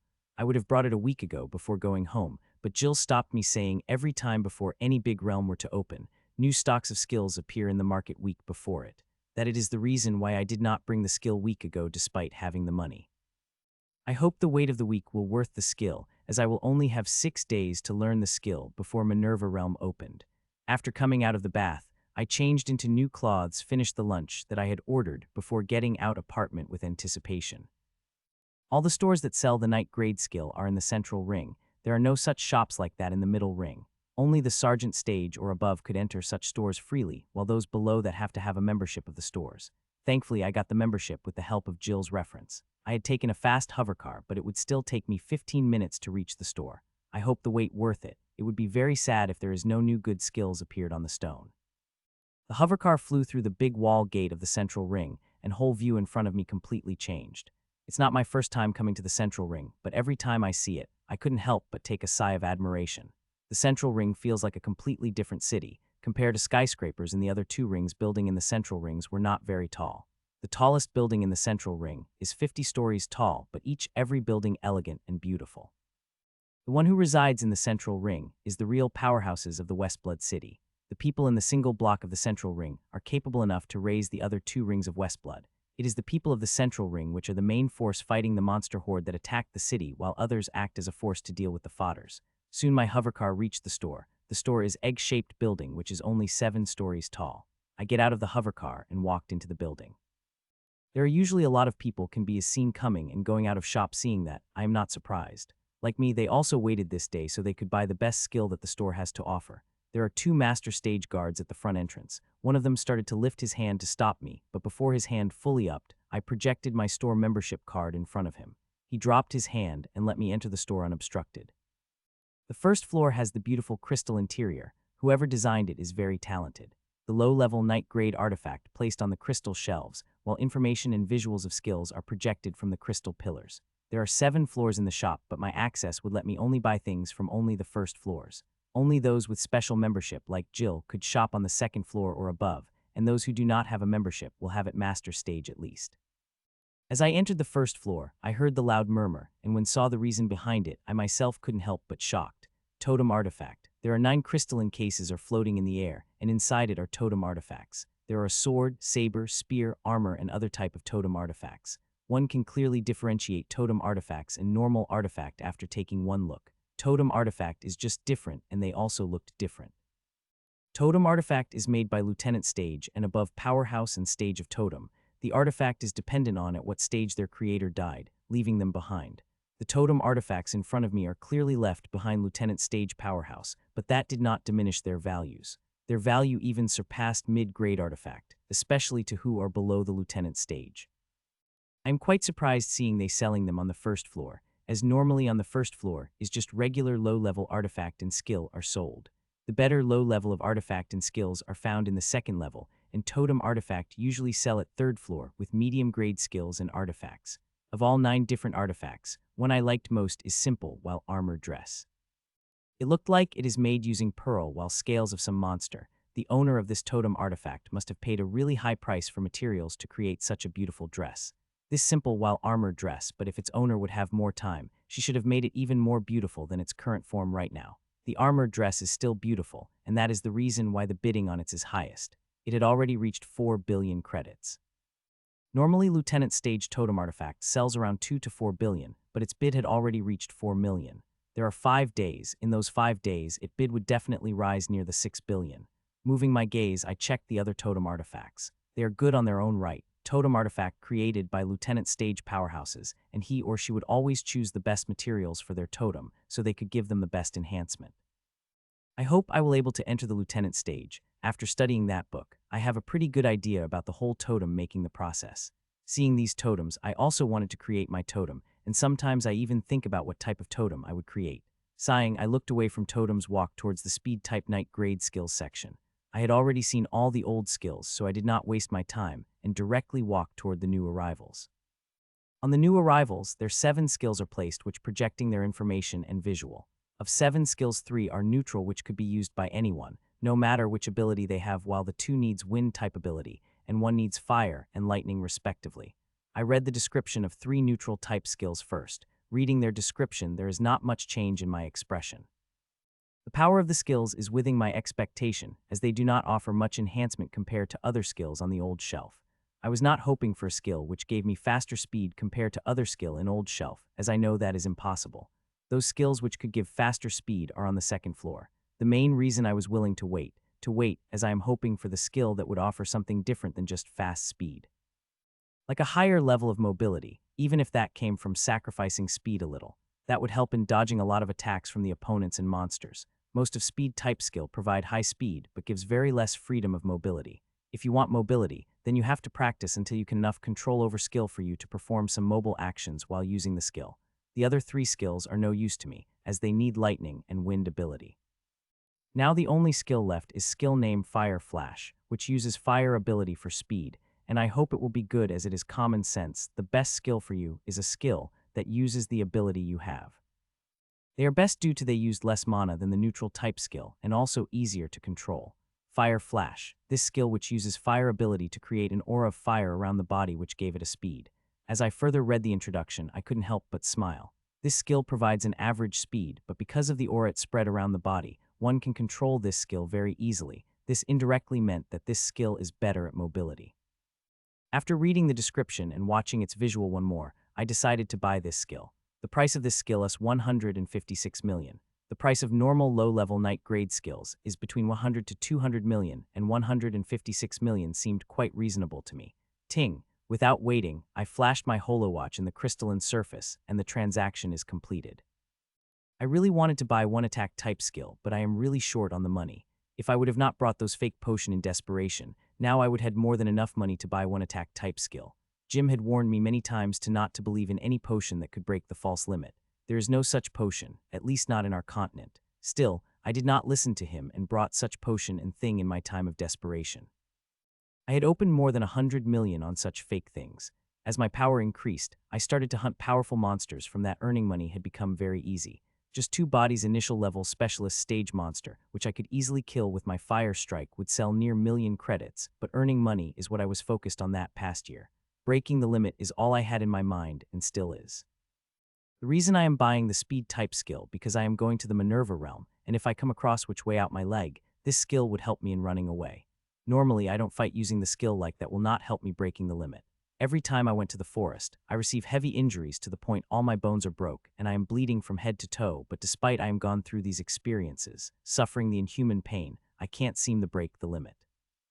I shook my head to remove those sad thoughts out of my mind. Now my main focus should be Manurva realm. I have a feeling that this adventure going to change my life forever. It is for good or bad, only time can tell. Seeing I still have enough time, I decided to roam the store to see what new it is offering. I still have enough money to buy an artifact if something caught my eye. At the end of the petition, I had all the fighting artifacts I need for the fighting. I even have 3 extra night grade artifact as I got while artifacts set from the training center. 1 is price money and last 2 were mine.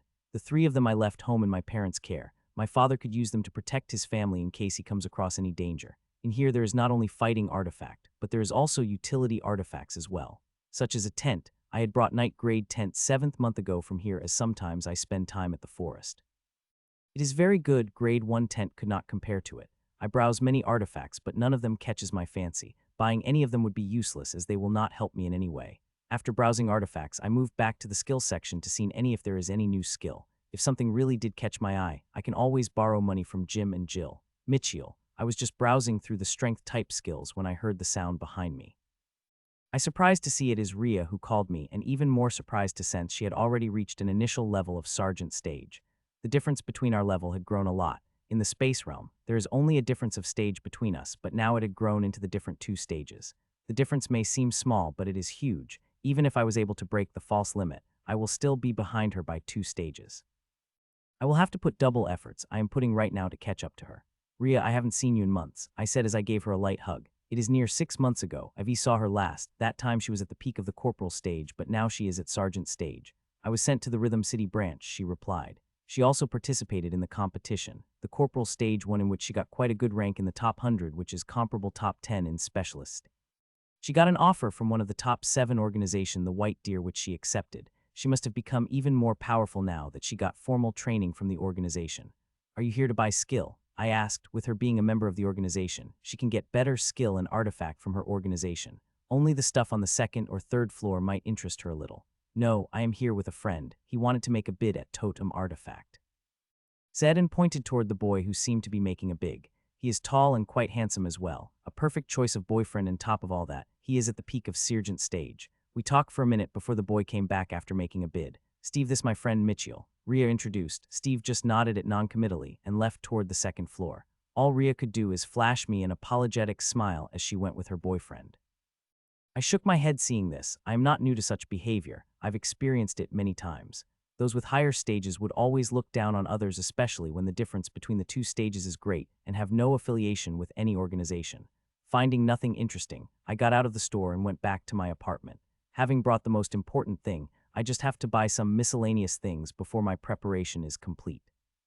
The next 5 days, I plan on studying and practicing the skill until I am becoming proficient enough in it. Time passed by, and in these 5 days, I did nothing but practice the skill and got a result better than I expected. Soon the morning of the 6th day came as I am checking things one more time in my storage and backpack. Seeing all things are ordered, I wore my backpack and walked out of my apartment for Manurva realm. I got out of my apartment building and sat on the hovercar that I had already booked 3 days ago, so on time I didn't have to scramble for the hovercar to reach for the place where Manurva realm's entrance is. This hovercar is special as it will not stop outside the city gate, but will directly take me to the place where the entrance of Manurva realm is. Manurva realm is one of the realms that are open to all. Anyone can enter it as long as they buy the ticket of price 50 million. Hundreds of thousands of people enter Manurva realm each time it opened. Some go for a fortune while others go adventures, and some like me go for the training. The realm is extremely dangerous with the master stage as its limit, and the most important thing about it that it hadn't been completely explored.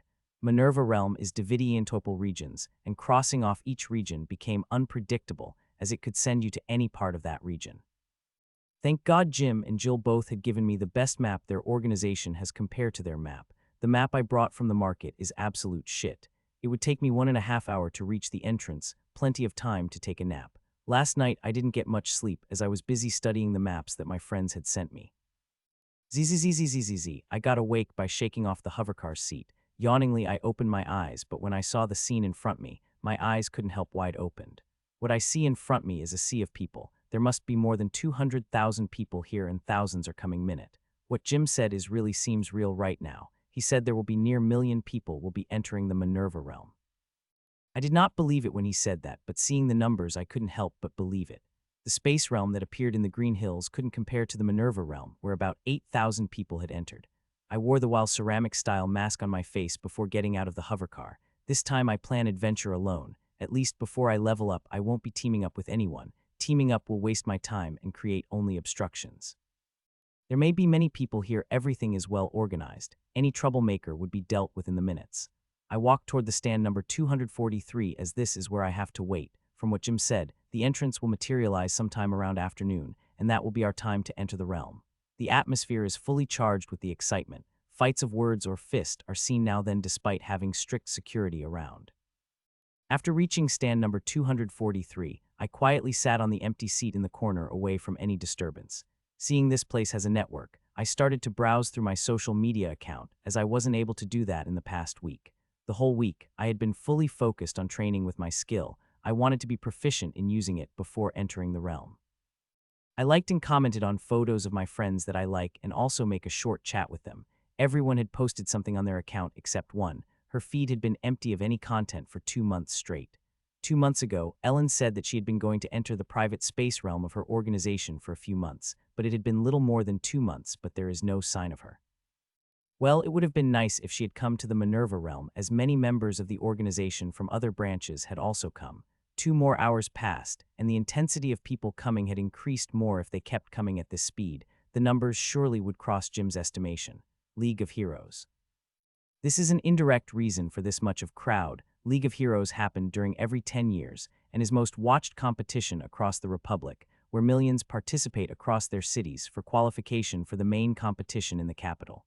People participate in the League of Heroes not just for glory and fame, they participate for the rewards as well. In the League of Heroes, even those at top 1000 receive Totem Artifact as a reward, which is 10 times better than the ones I've seen in the store 6 days. Then one can imagine what one will receive after entering top 500 or 100, much less after becoming a champion. Now there is little more than 3 years till the competition, but people had already started making the preparations. My greatest dream is also to fight in League of Heroes. Fighting on that level of the stage is all I've dreamed since I saw the final fight of the competition. More and more people kept coming, and it started to get crowded. The Manurva realm should open at any minute. The wait going for another hour before I heard that the gate is opening. Please keep an order. Those who break it or create an obstruction for others would be dealt without mercy. A loud voice rang out in my ears. The voice was still bearable, but just as the voice stopped speaking, I felt suffocating pressure on my body. The pressure stayed for less than the second, but it was suffocating enough that it made my breathing stop for a few seconds. I remembered to breath when I felt suffocating in my chest. I thought it was my imagination, but when I looked around, I found everyone around me stopped in their tracks, and the only sound could be heard is the sound of the rapid breathing. It took nearly a minute for people to come to themselves, but when they did not dare to make slight noise, especially adventurers, as they know, if this powerhouse killed them, no one will question his decision. In front of a powerhouse like this, they're worth nothing. Everything went orderly after that. People started to move toward the entrance as their number called out. I can't see the gate of the realm from where I am sitting, but one thing I am sure that it is big by the rate of the people disappearing. The crowd started to thin out at the amazing rate, but it will still take some time as there are million people here. Buzz. The buzz sounded on my stand, and it also lit up with the green light. That means it is our time to go. I and people of stand line behind the huge line and speedily moved toward the entrance of the realm. A few seconds later, I saw the entrance of the realm, and as I had expected, it is big. It about 20 meters wide, and more than 100 people could easily go through it at the same time. Soon it is my turn to enter inside the gate. Taking a deep breath, I took the step inside the gate. As my vision cleared, I found myself in the forest. There are tall trees around me, and faint sounds of talking could be heard. The air around me feel fresh without any impurity. I feel like pores of my body opening, with every breath making me a moment younger. I am probably feeling due to the high mana density of this realm, mana density of this real. There are some people around me looking around, trying to determine which part of Region 1 are we in. Those who pass through the realm gate will appear in various parts of Region 1. Region 1 is the smallest and safest region of 17 documented regions of Manurva realm. This region is even safe for the specialist stage evolver, considering Manurva realm considered extremely dangerous for the specialist stage evolver. Suddenly, I remember the important thing and quickly checked my holowatch and took a sigh of relief seeing the message there. It is an automatic message which will transmit as one cross the realm. In here is noted the date exit will open again. 32 days. I have 32 days to return to Region 1 to place where they will open the realm exit again. I hope 32 days will be enough for me to level up. In this 32 days, I will try both ways of breaking the limit, either finding miracle fruit that will help me level up or breaking the limit by overcoming the danger with Ashlyn.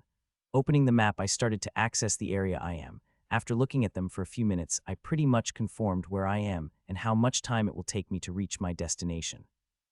Friend, do you mind teaming with us? It will be quite safe if we team up. What do you say? Asked a boy. He seemed to already made small group around him and poaching to team up with him. He seemed quite earnest, and with his power of peak of corporal grade, which is highest here, he also holds quite a sway. I shook my head to his proposal and walked away. Idiot. I could hear the minions around him cursing me for being an idiot. They are idiots. I said in my mind, especially the specialist stage evolvers. In such a group, when there is a sizable difference of power between two parties, the weaker party somewhat akin to slaves. In exchange for the protection and confidence of the group, the stronger party would always make weaker party do all the work and would only lift a hand when the task is too powerful for the weaker parties. When the danger comes, the strong ones would use weaker one as an expendable meat shield to get away for danger. I have seen it happen many times. Sometimes when I am in the mood, I would save them, but sometimes I would let them die of their idiocy. Manurva realm is very dangerous, and only those should come who have the power of corporal stage evolver. Only those could somewhat guarantee their survival and gain some fortune after adventuring in safer regions. Choo-choo. Ashlyn comes out of me in loud chirp and started to fly in a circle around me. From her expression, one can tell how happy she is being here. Only in the place like this, which have dense mana, have the fruit and herbs she likes. It will take me about 3 hours of walking to reach the Region 3. There I will begin my mission, break the limit. The Manurva realm has 17 regions. They are numbered according to the danger they represent.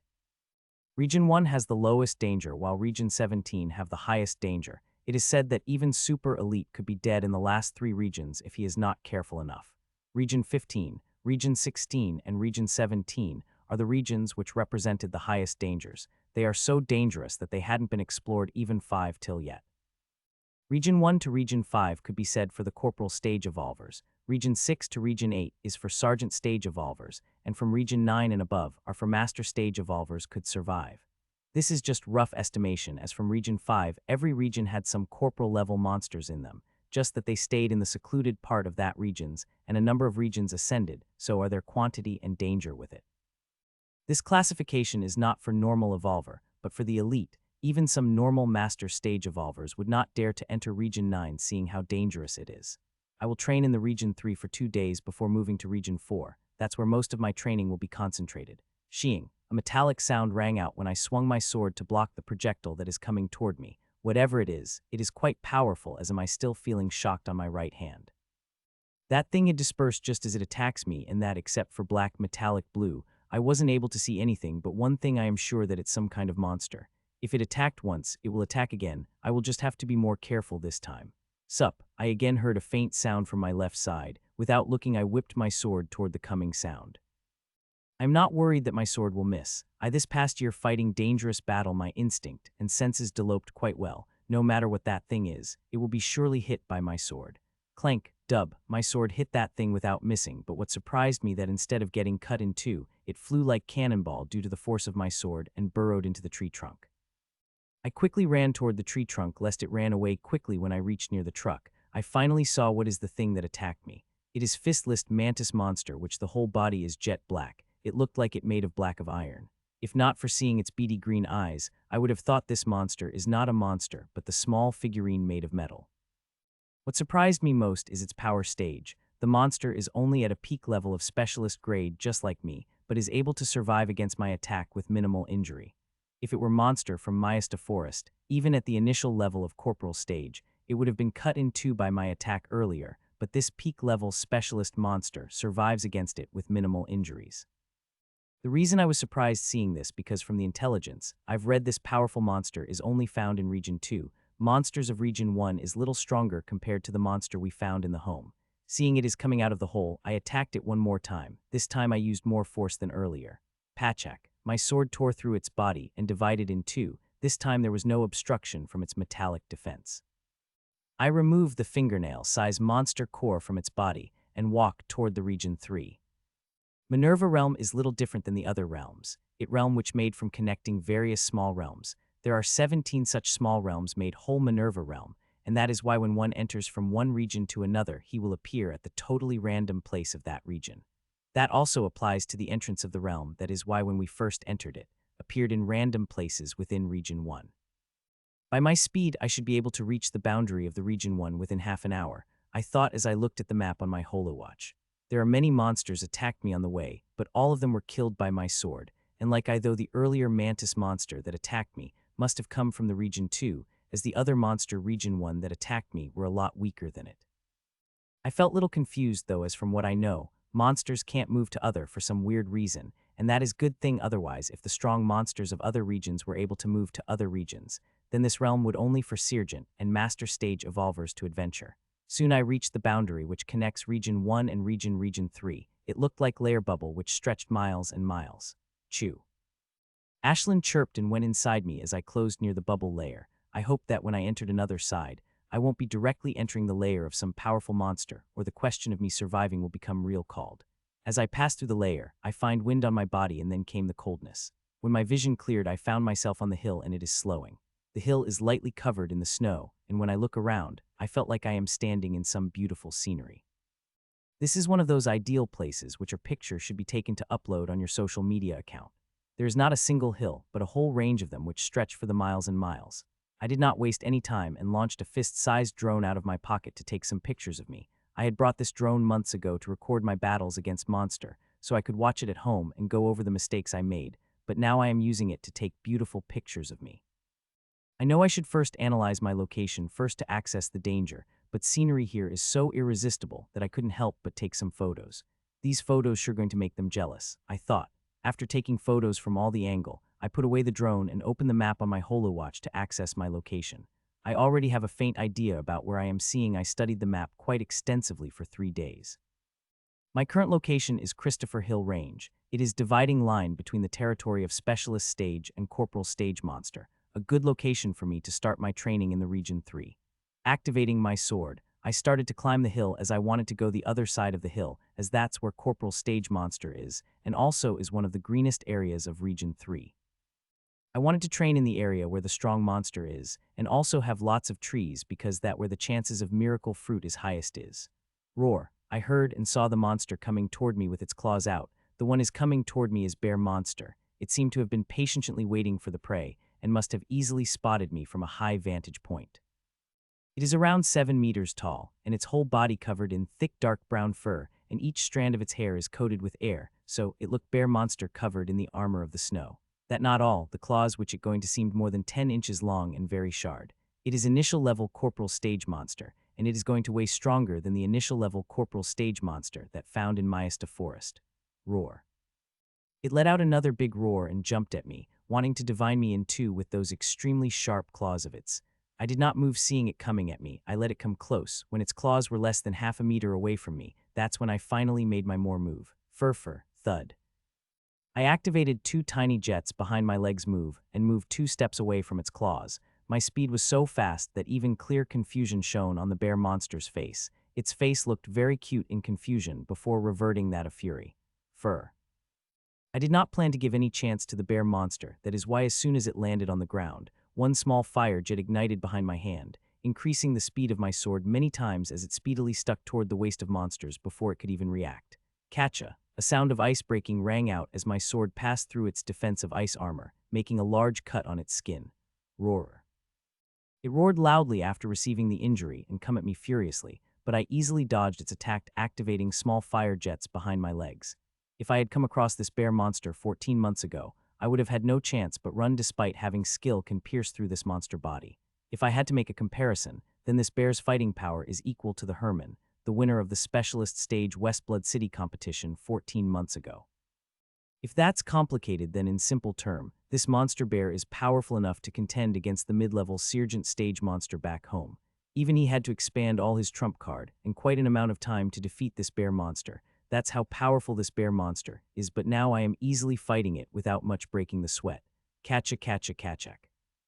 One cut after another, I kept making cuts all over its body. It friendly tried to defend against my sword, but it couldn't. In just 3 minutes, I made hundreds of cut all over its body. If it was any normal monster, it would have slowed down due to blood loss, but this monster bear unexpectedly has immense vitality, which is helping it heal its injuries faster. As I was fighting it, I suddenly noticed something little distance from me, but I decided to ignore it and kept fighting it. Seeing at this speed it will take me a lot of time to finish this fight, I decided to increase my power by 1. Fur. 2 small jets ignited behind me. My hand previously could be seen normally had become blur, and power of my blows also doubled. In this past year, I worked really hard perfecting this ability of mine, and now each small jet is filled with power, and igniting the extra would double my speed and power excitedly. Currently, where I can only ignite maximum 3 jets behind my every arm and legs due to the limitation of my body. The day my body got stronger, my power will soar beyond imagining, as that time I will able to use this gimmick made of my ability at its limit. Spurt, roar. A large amount of blood started to spurt from the more than 50 wounds that I just made. Even its immense vitality isn't able to stop a large amount of blood flowing out of its wounds. First, there was no noticeable change in its movements and attacks, but as the wounds started to build upon its body, that started slow it down bit by bit to the point it became a wooden block for me, which let me cut it as I please. Roar. I gave out loud roar and started to run from battle, but how can I let it run away, which I spent pallet minutes injuring? I upped my attacks even more, especially on its legs, so it would have a hard time running away while being careful of its desperate attack to take me down with it. In the past year, I've burned by it many times, and I usually vigilant about it. Be it human or monster, survival instincts kicks in when it is at its most desperate moments, and sometimes they even able to unearth their hidden potential as last moment. In the past year, I have seen it happen 2 times when I was fighting with the monsters. Both of times I was sure that I will kill the monster and kept attacking it to kill it, but at their last moment, when they were at their last moment, they leveled up. Of the two fights, one was very memorable that I don't think I will ever able to the forgot. The monster I was fighting was that spiral hippo monster. It was peak corporal stage monster, and that is also its limit, as its strain was only level 3, but when it's at its last leg about to be killed by me, it somehow broke the limit and level up. It leveled up, breaking the limit of strain gave me huge confidence, as that time I was going through my lowest period, and was even questioning myself that I could even break the limit or not. That moment gave me huge confidence, and whenever I start to question myself, I remember that memory to remind myself that there is hope, tiny that may there is still hope, and that will keep me going till I finally break the limit. Thud, roar. It finally couldn't control itself and fell onto the ground, giving off muffled roars. It is not dead yet. My attacks were able to weaken it after injuring it heavily. Now that it fell, I can kill it in one fell swoop. Futurer, furfur. I gripped my sword in both my hands and ignited 2 small fire jets behind both my respectively to give my sword enough power to penetrate the skull of the monster. Putch, my sword speedily went down and pierced its skull. Whatever shine that left in its disappeared as I removed my sword from its skull. As monster gets stronger, killing them would also become difficult, especially those the greater defense. I can injure them heavily, but to kill them, I have to work very hard. Sometimes my skill even became useless, especially towards some mid and most sergeant level monster, as those firebolts are not strong enough pierce through their defense. If this bear monster had been peak corporal grade, I would have to continue injuring it for more than an hour before it could die due to heavy injuries. I took out its core and some meat, which will I cook for dinner in the evening. Come out, I know you are hiding there. I shouted loudly. Earlier when I was fighting the monster, I felt unfriendly gaze on my back, which made me highly vigilant, and I decided to end the fight quickly with the monster. My shout went empty as no one comes out. Others would think I sensed wrong, as except for Snow there is nothing else, but I am sure there are some people hiding there. I have developed a very keen sense toward danger, fighting the very dangerous monster, and I sense when someone is looking at me from the short distance. Since you're not coming out, then I can only do this, I said, and a fire started to swirl around my palm, and next moment a silver fireball had materialized in my palm. Friend, there is no need to get angry, said a boy as 3 people appear out of the snow suddenly. Their leader seemed thin boy wearing a light orange training suit. Of the 3 people, his stage is highest, as he is at mid-level of corporal stage, while Oth the 2 is at the initial level of corporal stage. We were just hiding there from the monster that you had just fought, he said as he walks toward me. The 3 of them didn't seem to know each other, as they maintained little unconscious distance between them, and I also noticed their practice suits are plain devoid of any type of logo. That means they're free adventurers, not members of the organization. Then why keep hiding even after I called you? I asked. Hearing my question, an expression of anger appeared 3 of their faces, but they quickly hid it. They must have felt very angry by my question, seeing there is a difference of stage between us, but despite that, he had to swallow his anger, seeing he is no match for me, otherwise he would have to hide from the monster that I'd just killed. We didn't want to give the wrong expression, he said, but when he saw the frown on my face, he decided to explain himself. You were fighting that monster bear while we are here hiding doing nothing. We didn't feel comfortable in coming out, you called. He explained apologetically. What he really wants to say is, they didn't feel the comfortable appearing in front of me because they felt little scared that I might do something to them. Space Realm is the best realm to set up banditry. Many people come here just with the sole purpose of robbing people. Robbing the others' people wealth is much easier than the finding himself. In that way, not only they could rob the wealth of the other, they even rob the artifact they wearing, which worth very much if they are night grade. Some ruthless bandit even kills people after robbing them. Quite so many people died in hands of these bandits whenever a public space realm is open, so these 3 people apprehension about me is understandable. I asked them some more question and got the answer which I had expected. These 3 people like me, transported to the hill like me. It was a good thing they team up right after meeting to survive against any monster that attacked them. Not long after they come across monster bear that I had just killed and barely able to get away from it. Only when the monster bear about to find them, I come across, and monster bear found new target for its hunt. It is the mistake it made which it paid with its life. I let them go after they answer my questions, as I also have to hurry to find the good spot for setting up camp, as evening is around the hour, and looking at weather which has started to take a little drastic turn, there are chances of heavy snowfall. Fortunately, we are not late, I said out loud as Ashlyn quickly melted the snow with her fire and I activated the tent. Choo-choo, Ashlyn also affirmed with her chirp. Like I feared earlier, the weather had worsened. What used to be beautiful light snowfall had turned into heavy snowfall, where seeing meter away had become impossible. The tent expanded and started to bore small drill to the ground for better grip. so no matter how heavy the snowfall is, there will be no harm come to the tent. Within the seconds the camp fully erected, and I entered inside. This new tent is nothing like the tent I had a year ago. This tent could be considered a mini cabin. It had soft bed and table to work, but most importantly I can cook inside without fear of being smoldered by the smoke. The tent's internal functions will quickly suck whatever extra smoke being emitted. This made this tent one of the best tent in the market for an adventurer like me. It has many other important functions, such as being inside. I don't even have to fear Lieutenant Stage Monster as long as I kept supplying it the power. The one function of it I most like is 360-degree surveillance. I can see what is happening outside the camp in 360-degree vision. It will all be projected in front of you. After changing into normal clothes from the training suit, I started to prepare for dinner. I'm going to make the dish of bear monster meat that I had killed earlier. For good taste, it is best you used fresh materials. After taking out meat, I started to remove cooking instrument and materials from my storage. Ashlyn and I both love to eat. That is why I brought the best material for the adventure in this realm, which would enough even 2 people add up. I started making dinner, and soon an hour later wonderful smell spread through the tent. Just smelling the food my mouth started to water. I can't help but wonder how it will taste. I served the 2 potions, both for me and Ashlyn, and activated the camp cameras so I could eat while watching the scenery outside. The projection of outside projected front of me in 360 degrees. I could see the snowfall outside. It had worsened. Even seeing front you had become impossible right now. I hope those 3 people are safe. As long as they have a good tent they will be fine, and seeing all 3 of them Corporal stage, they will be fine as long as they don't come across any dangerous monster that wanted to them. It's dinner for tonight. The dinner was very nice. It is tastier as I expected. We finished our plates in 15 minutes with bloated stomachs. After cleaning plates and packing leftovers for tomorrow, I started to do the after-dinner exercise that I started doing a few months ago after dinner.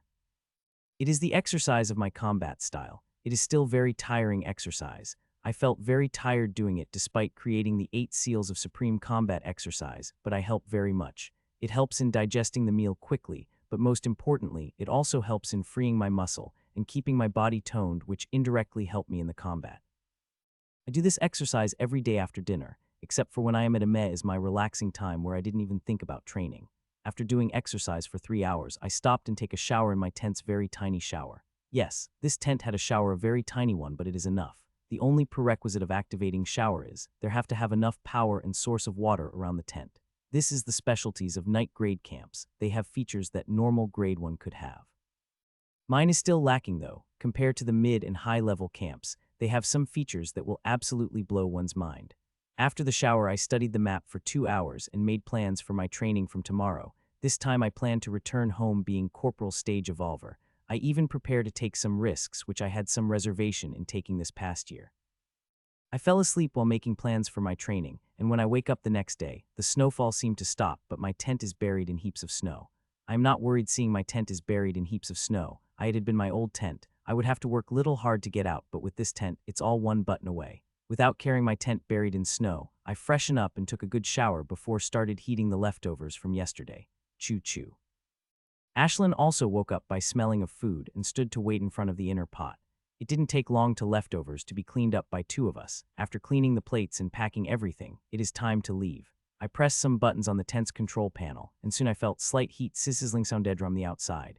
The tents are all weather protected. Now what I just did is heat up the flaps of the tent so the snow that is covering the tent quickly melted. I watched the process of snow melting through the projection. From this speed, all snow around my camp should be melted in 5 minutes. Finally, I said loudly as I got out of the tent, I felt like I am in the big hole. My camp melted snow around it, creating a big hole. I would have to climb it to reach to the surface. I deactivated the tent and started to climb on the snow to reach the surface. Wow, if yesterday's was picturesque, then today these ranges of hills are looked like it come out of some fantasy. The hills were completely covered in snow, and when soft light of early morning fell on them, it produces amazing effects that one couldn't help but marvel. The hill total no wall snow. The only greenery one could find is forest below, which only seemed to be lightly covered in snow. I didn't even control myself to stop even for a second and started photosas and photosits shooting some small videos with Ashlyn. My friend's going to so jealous, I thought happily in my mind.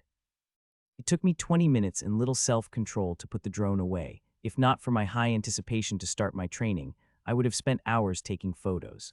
I had already reached the top of this hill yesterday. Now I have to go down and enter the forest, which is the territory of the Corporal and Sergeant stage monster.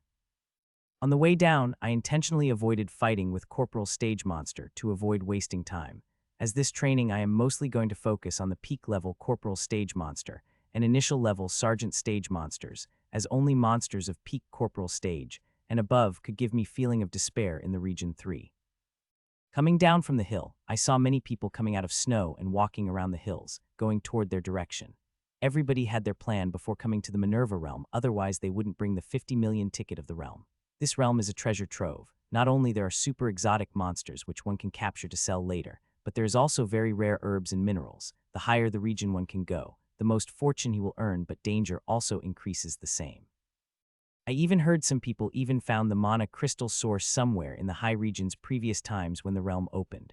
The most precious commodities this realm have to offer is totem materials. Totem materials can be anything like parts of monsters like horns, bones, feather. Some herbs also include in totem materials, but the most important is the minerals and metals. They are the most important parts used to make the totems. Hundreds of organizations and thousands of people have posted their request for the materials.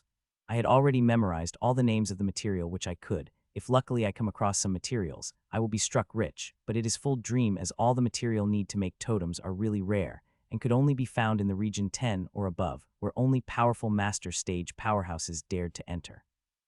Well, finding some stray will depend on my luck, but seeing how unlucky the past year went, I don't have much hope in finding some stray totem material. The only possibility is Ashlyn. Only she will be able to discover that rare herb and bring it back if it caught her fancy. Ashlyn, be careful, I said as Ashlyn flew away from my shoulder as we reached the forest down. I have skillfully climbed down from the hill, avoiding monster carefully. Now I didn't want all of it to throw down by the excitement of Ashlyn. I can understand her excitement. It is due to many wonderful things she had smelled as she came down into the forest.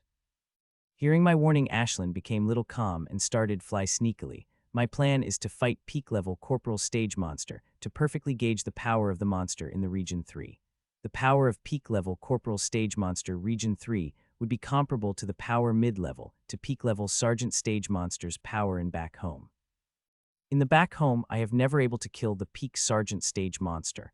I have heavily able to injure them many times, but never able to kill them as they would always run away. The reason for that, I didn't have any lethal move that could heavily injure them at the single attack.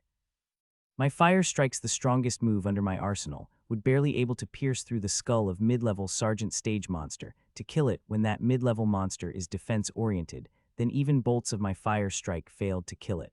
Now I want to test the power peak Corporal Stage Monster before I could fight the initial Sergeant Stage Monster. While hiding from a low-level monster, I kept venturing deep inside the forest to search for my prey as Ashlyn followed behind me while enjoying the delicacies of the forest which she hadn't enjoyed for quite a while.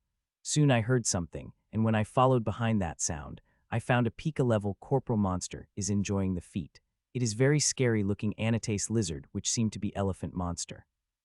The Anatase lizard is one of the well-known monsters in Manurva realm. They are famous because they are known to be very vicious. Not only they are very vicious, but they are very powerful, especially their sharp teeth and jagged tail, but their most distinctive feature is a layer of crystalline anatase that is covering its body, which gives them high defense. Fight or not fight? I question myself if it were any other peak corporal level monster. I would not have asked this question to myself, but the monster in front of me, infamous Anatase lizard. Fuck it, I thought and decided to fight it. For what reason I've come to this realm is to challenge powerful monster and break the limit, isn't it? Then why the fuck I am thinking so much about fighting this fucking Anatase lizard? It may be little stronger than another monster that its stage in this realm, but so what? That increased the fun of it fighting even more. Ready, Ashlyn, I said loudly, so Anatase lizard could hear it. I would have waited for it for time to let it finish the meal, but I wanted to anger it for being disturbed during the meal, so it will attack me full strength from the beginning. Gary. It screamed and ran toward me swiftly. Fury could be seen its vicious eyes. I can imagine at what condition I will end up in if I were too caught between those vicious teeth. This Anatase lizard is very young but still is 6 meters long. When they matured fully at mature stage, their length reaches up to the 16 meters. I stayed in my spot and did not move, seeing it as coming toward, and only made my move when its mouth was about the meter away. Wish its mouth made noise in the air as it came at me to chomp at my body, but it got empty air as I had already jumped toward its back. As I jumped, seeing it's busy chomping the empty air, I swung my sword at its back using the full force of my body. Clank, my sword clashed across the Anatase scales on its back, creating several sparks, but when I looked at the result, I was left quite dumbstruck as there was an only small scratch on its back, not even crack formed on its crystalline defense. This is some really crazy defense for a corporal stage monster. What I had just used now is full strength of my body, which had the power of 8 seals of supreme combat exercise. If this was normal peak corporal stage monster from Myesta Forest, if not dead it would have been seriously injured, but this monster is just received a single scratch on its crystalline scene. Gary. It screamed loudly feeling the strike on its back, and its anger whipped its bulky jagged tail at me which I had been waiting for. Furfur. I ignited 2 small fire under my feet and made a rocket jump. I called this rocket jump because of fire jets under my boots help on a made speedy jump which feels like a rocked. Fur. While taking the jump, I directly ignited three small jets behind my arms and attacked at its tail. Yesterday when fighting with the monster bear, I had only ignited 2 jets under single arm, but this time I am activating 3 which is the limit of my body can handle at current condition. Calang. My sound made a loud noise as it cut across its tail, but when I saw the result, I fucking wanted to curse out loud at the ancestor of this wretched Anatase lizard. Looks like I now had no chance but to use my full power to go against this damn reptile. I have no choice but to use my full power right now, as my earlier attack had only able to draw the single line of blood across its tail, and that line of blood isn't deep either, seeing only a few drops of blood come out of it. Garer. Fur. It attacked me again with fury, seeing I attacked it, but I easily dodged its mouth with igniting 3 jets behind my legs. To Corporal stage, Evolver's my instant moment feels like a blur, as its speed is now comparable to one of best speed type skills amongst low-level night grade skills. The reason I brought the speed type skill, because those jets only provide spur of speed, which is useful in battle, but when it's time to run, they are not that helpful as they can't give constant consistent speed. Only speed type skill could do that, but not much longer as I plan to rectify that weakness soon. Grrrr. It screamed loudly and came at me again. This monster is pretty much powerful in every aspect except for speed. If it also had a speed, then this monster would have enough power to kill stronger initial Sergeant stage monster without fear. A faint green smoke started to come out of my body, and I felt amazing strength spreading in my body as 8 seals releasing the vitality, which spreading through my body. The more vitality the seals would release, the stronger my strength would grow. This is my strength type skill, Barbarian's Shadow. It is the skill which I got from my training center. It used both mana and vitality together to enhance the strength of the body. The most laughable thing about this skill is that this skill could say to be one of the most amazing strengthening type skill amongst strength type skill, but barely anyone was able to bring out its potential.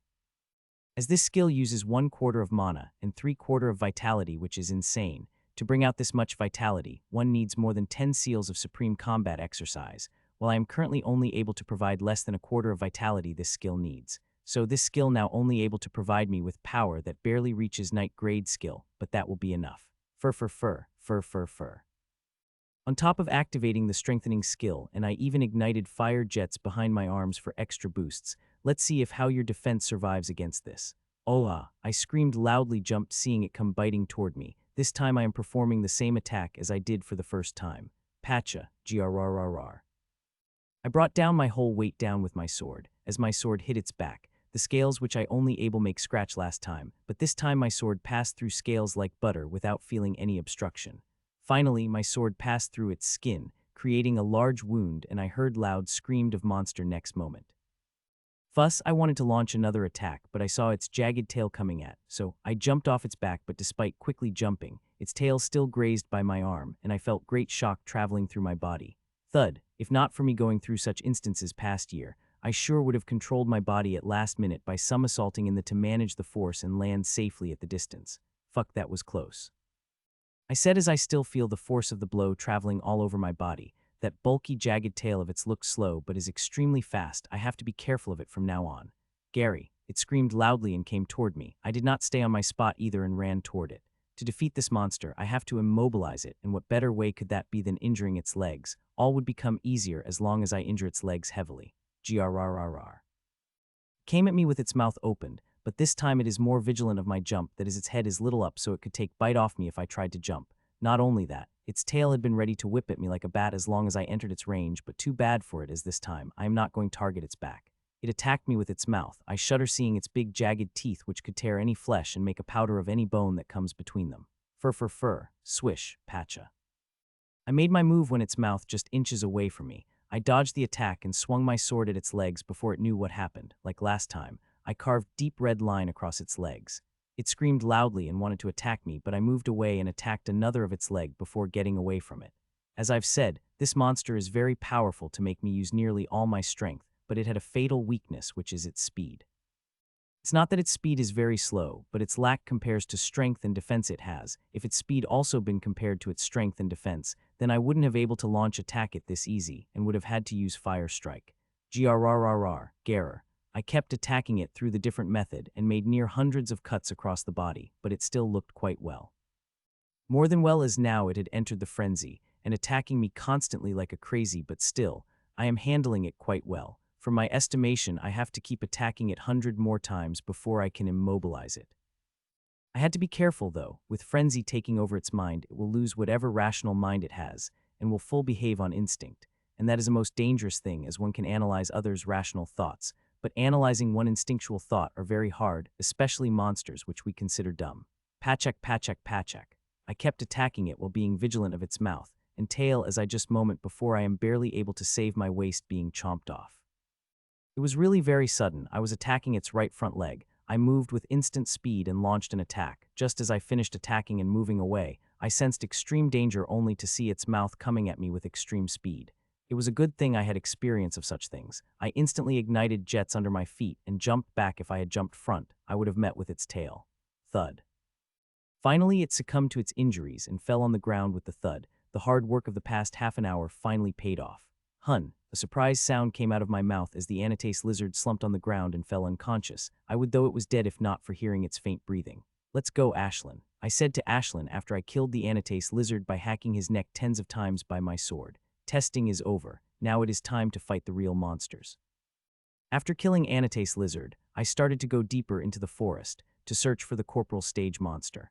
On the way, I've come across some monsters, and despite my best attempts of being sneaky, I got noticed by few monsters to which I had to fight, but it was not the bad thing. Fighting them helped me a lot, easing the anxiety I am feeling.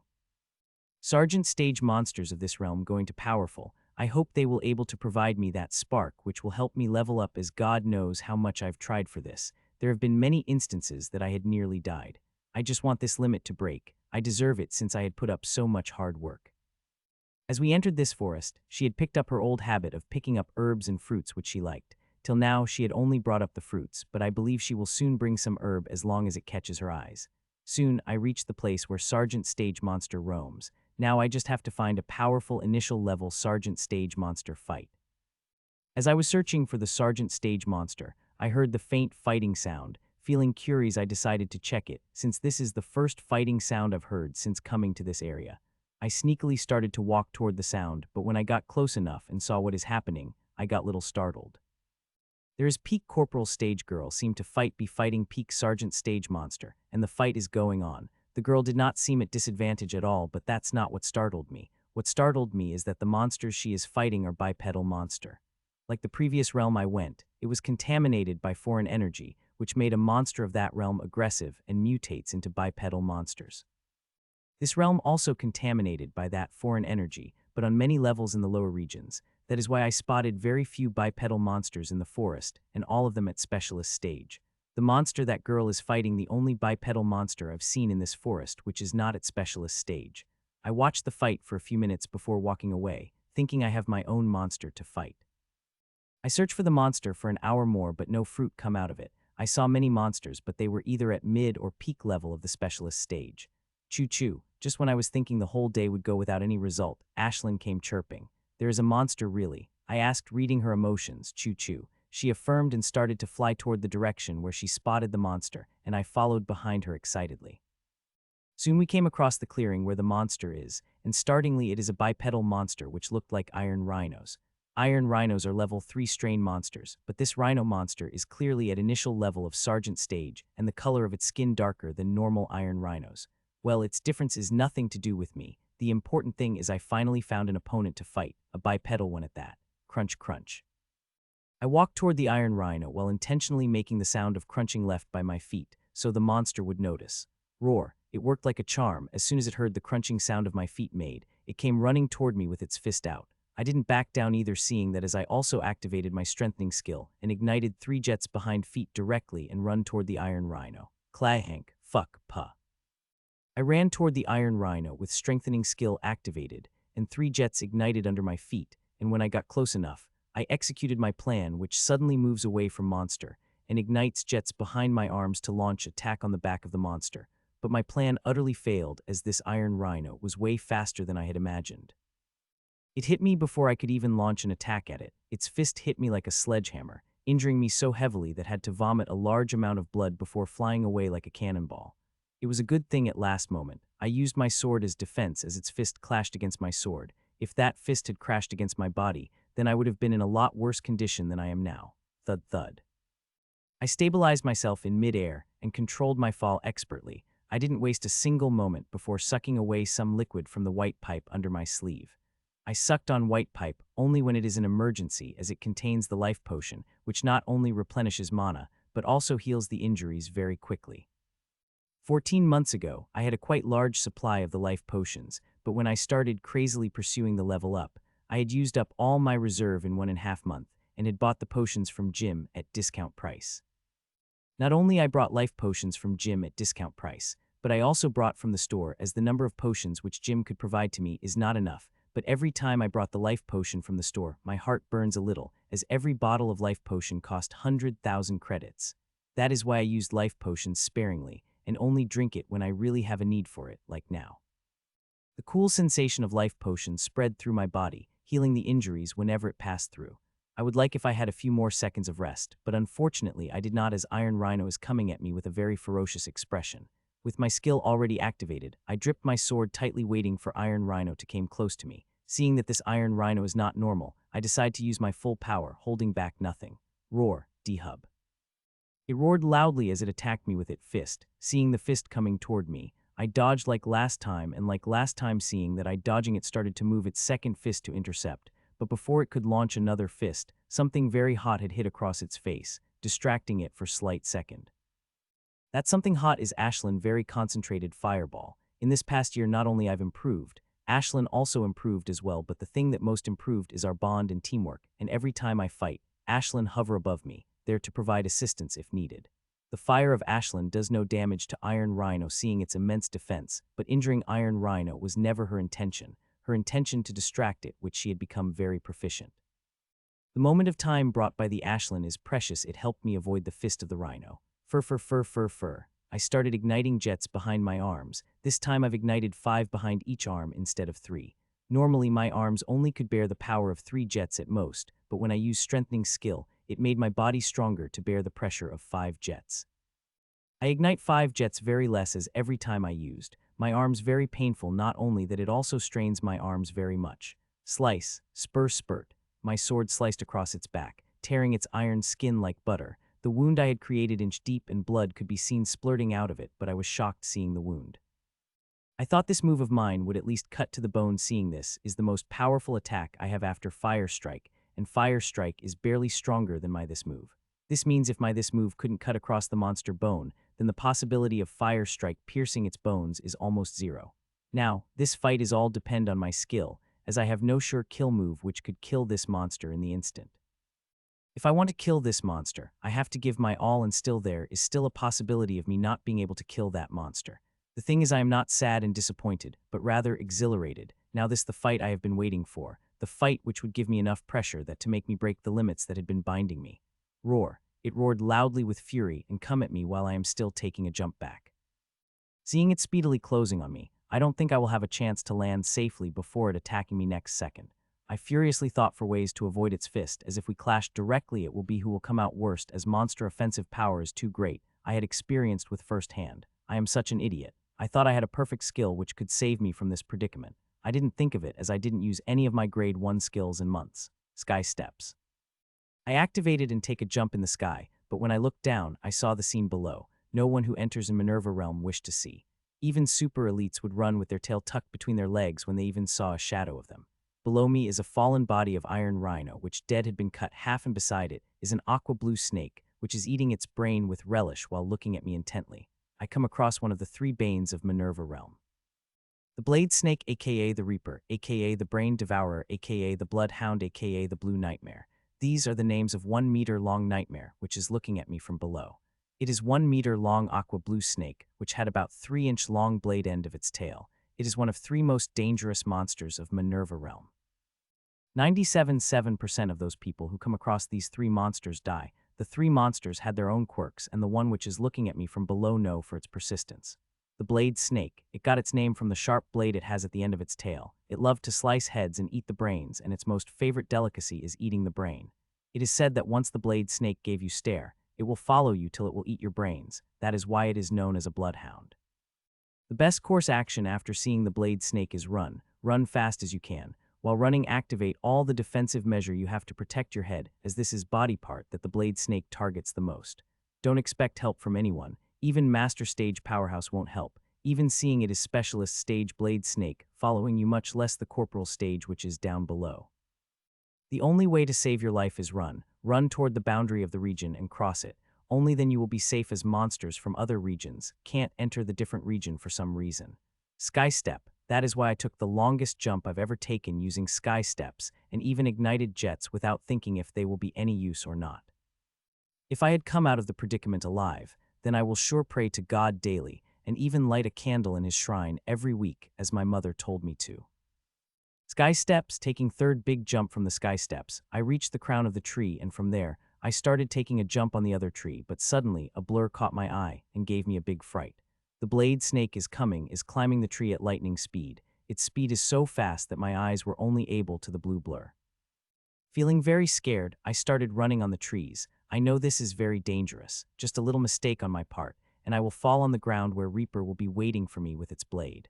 I had never run on the tree before, but I had seen a video on the web how to do that when I saw few people running on the trees in Myesta Forest.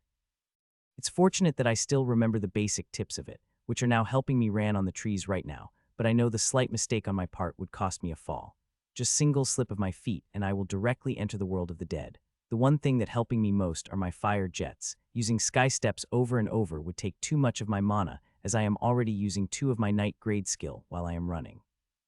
I don't think the potions I have would last if I kept using sky steps, so using my fire jets to jump around the trees is best option, as they gave my legs enough power to make long jumps, and if tree is really out of my jumps range, which hardly, I can use the sky steps as final option. Sheeing, the heard noise only to see the tree which I had just taken the jump from has fallen. I couldn't see clearly what happened, but I know it is the work of the blade snake. I was right. Just as I took a jump on another tree, I found it is falling on the ground. I had to take a quick jump on another tree, which I barely able to balance myself before taking next jump again.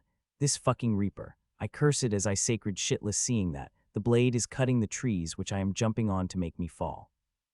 I got a clear look as it swung its tail at the tree trunk, and the tree trunk clearly cut into. It feels like it's not cutting trees, but leaves, as it's taking barely any time to cut the tree.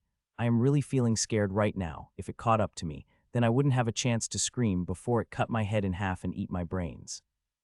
Suddenly I moved toward the left despite knowing it will be dangerous ahead. Not only this way passed through the area where the densest population sergeant stage is, I will even have to leave the protection of the tree after few hours, but this route is still better, as this route is closer to Region 4 boundary.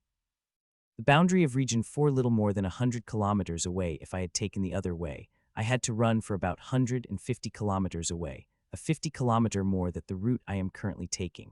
It will take me the whole night and early morning to cross 100 kilometers, but if I give my all, then I am confident I can cross 100 kilometers in one night. It's been half an hour since I have been running for my life, and I can feel the constant presence of the blade snake below me. It is feeling of death god behind you. If you stopped for a moment, then its scythe will fall on you. If one looked behind me, one will see the clear long line of fallen trees. It must have cut down more than 500 trees since it started following me. Whatever tree put my step on it, it will be cut. The blade snake's blade tail. The blade on its tail is just a few inches long, but it is sharp enough to cut down trees whose trunk is meter thick. I had to move very fast, not spending even second on the tree, before jumping on the branch of another 3. Otherwise, I will fell with the falling tree which had been cut by the blade snake. Looking at my watch, there is little more than an hour till evening. After it gets dark, I have to be extra careful, as chances of me falling off the tree will increase further. Not to forget, monsters are mainly active at night. Suddenly a thought came into my mind. and when I think about it, I thought it is very weird, but soon I got the answer after some thinking. I was thinking that why no other monster come to attack me since I had been so openly running on the trees, but answer soon provided in the question I thought. The reason why there aren't monster attacking me also the blade snake. Not only human feared this reaper, but monsters also do. This is most likely the reason why no monsters attacked me yet. Not only I had received an attack from the surface monster, but flying monster also didn't dare to attack me. As soon as they saw me coming, they would fly away from the trees they are on. Gulp, I drank another potion. Ever since I had started running, I am drinking potions like water as I am currently activated 2 night grade skills and also igniting jets to make leaps. I am using whatever I have for the slightest boost in speed, not caring anything about the potions bottles that I am drinking like water. That decision was really right. I thought, when I was making preparation for the realm, I brought normal potions in bulk which cost me millions of credits. Mainly they were mana potion and healing potion. After buying I thought I brought too much as they cost me a lot of money and space in my storage, but I still packed them in my storage thinking, this time there is no Jill who is going to give extra bottles of potions when I needed it. ZZZZZZ. Fuck. I was running normally and thought the blade snake would also keep cutting the trees to make me fall, but suddenly it had done something different. Instead of cutting the tree, it climbed on it and its speed so fast that I could only see the blue blur with 2 small red dots, which is its eyes. It is climbing the tree which is I am going to land, so even if I achieve the sky step now, it will able to launch an attack as long it jumped from the tree, which is definitely going to do that. Its attack definitely going land on me and there is no way I could avoid it. The best way to defend against it, and quickly take a high jump using the sky steps, but before that I will have to survive its attack. If not, then instead of taking high jump with sky steps, I would be lying on the ground dead with my brain eaten. Calming my mind, I quickly went into action. The tail of the blade snake is extremely vicious. The blade on its tail could pierce through anything. It's good thing I am ready for its attack. I am ready since I started running. The dense fire quickly covered the helmet I am wearing. Above dense fire layer, white energy covered my whole body. It very dense on my head especially. Not only that, I also put my already activated shield behind my head. The dance fire layer is my fire ability, while white layer, which covering my body is my defense skill above it, is the protection of my shield. Not to forget my head is covered in night grade mask and strengthening skill which I kept activated from earlier. Despite these defenses, I am not sure I could come off unscathed from its attack if defending against it were that easy. Then most people who come across it wouldn't have died. Sheeing, its bladed tail clashed against my shield, and next moment it pierced through the protection of my shield like butter. Though it pierced through the protection of my shield, it still lost some of its power. My shields were able to stop some of its piercing momentum. After bypassing the energy layer of the shield, it clashed against the white layer of my defensive skill. The power of my defensive skill was able to stop its tail for a fraction of a second before the blade snake tail pierced through my defensive skill, but it also whittled away lots of power of the attack. Next, the blade of the Reaper went against the layer of my fire layer, while it directly pierces through, as it was the weakest of my defense. I had just covered my head with it, so it could whittle away some power of the attack. If other defenses could consider varies the type of pillows, then my fire layer could consider a cotton sheet. Compared to others, its defensive power is very less, but it still has some defensive pitter which will help whittle away some force of the attack. Finally, the blade of the blade snake crashed against my night grade mask. It stands still for a fraction of a second before piercing back of my head directly. It started to dig deeper and deeper, while I kept resisting it with my strengthening skill, uploading all the vitality I have stored in the 8 seals in my strengthening skill, so it could slow down the piercing of blade. The blade kept entering my head slowly, while I was wholly concentrated on strengthening my head with strengthening the skill. The blade is piercing back of my head, so I can't see how much deep it got, but feeling extreme pain that I am feeling, I think it's going pretty deep. Ashlyn cry out inside me feeling that, but I stopped her doing anything stupid. She can make things only worse by coming out. As the blade is going inside me, I felt both helpless but also resolved to live. My resolve became so strong that I felt something awakening inside me, but just as that feeling came, it's gone. Clank, spur. A sound clank rang across my ears, and next moment, the Reaper plunged away by my sword, and I took straight jump high. It felt like minutes had been passed, but barely 2 seconds had passed since I spotted the snake and prepared the offensive-defensive measures. My plan was divided into 2 parts. First is offensive, other is defensive. This plan of mine required both offensive and defensive to work in sync. Even mismanagement of a fraction of a second would have cost me my life. The first part of the plan is put the idea D defensive even measure. That is, I used all the defensive artifacts, skill, and other things in defense. I could have also put my sword before shield after, and that would added anther layer to defense, but that would have been a grave mistake. The notes of the realm that Jill and Jim provided me were the best intelligence their organization has about Manurva realm, and in which they have a quite detailed description of 3 Banes of Manurva realm. I have read them quite well, and especially about 3 Banes, as these monsters' ability match that of upper A monster, which have the power to beat those who are 2 or 3 grade above them easily. Seeing this initial corporal stage blade snake, I knew I had no chance to live even if I added the layer that why much able to pierce my head. That is why I had decided my plan in 2 parts. The defensive part is just a distraction, while my sword was a thing that gave me hope to live.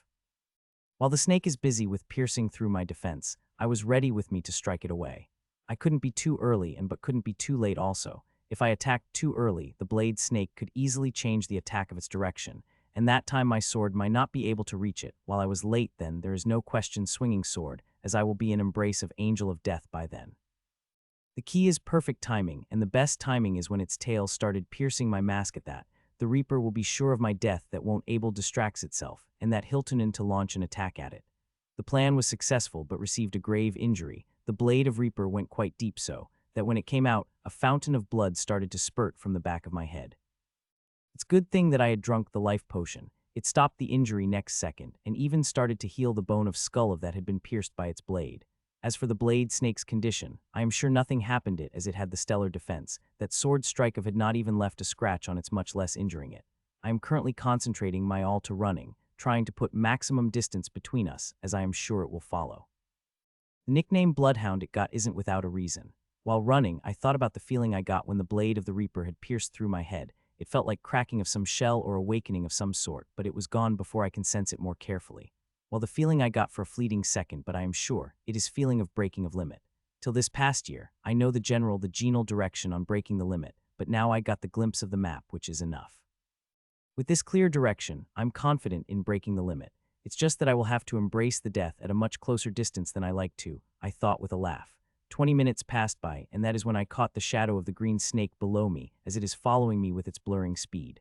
This time, I am little more vigilant, ready to jump using sky steps if I see the single sign of climbing the tree. Last time I noticed too late, but this time I will not make that mistake, as I've personally experienced its ripping blade, and if possible I've never wanted to experience it. The sun has started to go down, and in 15 minutes the darkness will cover the entire forest. As I was running, I heard the faint fighting sound in front of me, and from the sound, I can guess a group of people is fighting. Their luck is bad. It was any other monster, I would have changed my direction a little to go around their fight, but what is following my Reaper? Even little turn would slow down my speed, which could give chance to Reaper to launch an attack at me. Compared to unknown people, my life is more important, and I would not risk it for them, I thought as I dived in their fighting field. I dived into ongoing large battle. It cannot be called dived in, as battle is happening down below. A dive up would be a good choice of words. I did not look much at the battle, but one look was enough to see what is happening down below. The team of 6 people, all of them either at peak corporal stage or sergeant stage, fighting the group of 8 monsters. All the monsters' apes seemed to add initial to the peak level of sergeant stage. The interesting thing happened when I and the Reaper entered the hour of battle. We entered the battle, more specifically the blade snake. The 8 monsters' stance completely changed after catching the shadow of the blade snake.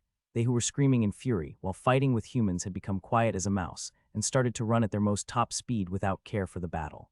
Their expression looked like they have seen the death god and did not wish to stay at the place where the death god had visited. I didn't have time to see the reaction of fellow humans, as I already sped past the battle and looking at the blue blur that is following me without stopping. It seemed that it is as dead set on eating my brain, as it did not even give looked at the human who has great numbers and was quite powerful also. I felt ashamed thinking this, but I kind of hoped that this Reaper which had been following me would be enticed by the other humans and stop following me with such frenzy. Sister, what happened? Asked a peak corporal stage boy, seeing all the monster running so suddenly. He fought little distance away from the main battle, so he was not able to see the blue blur that ran past the center of their battlefield. If he had seen that blur, he would have not asked that question.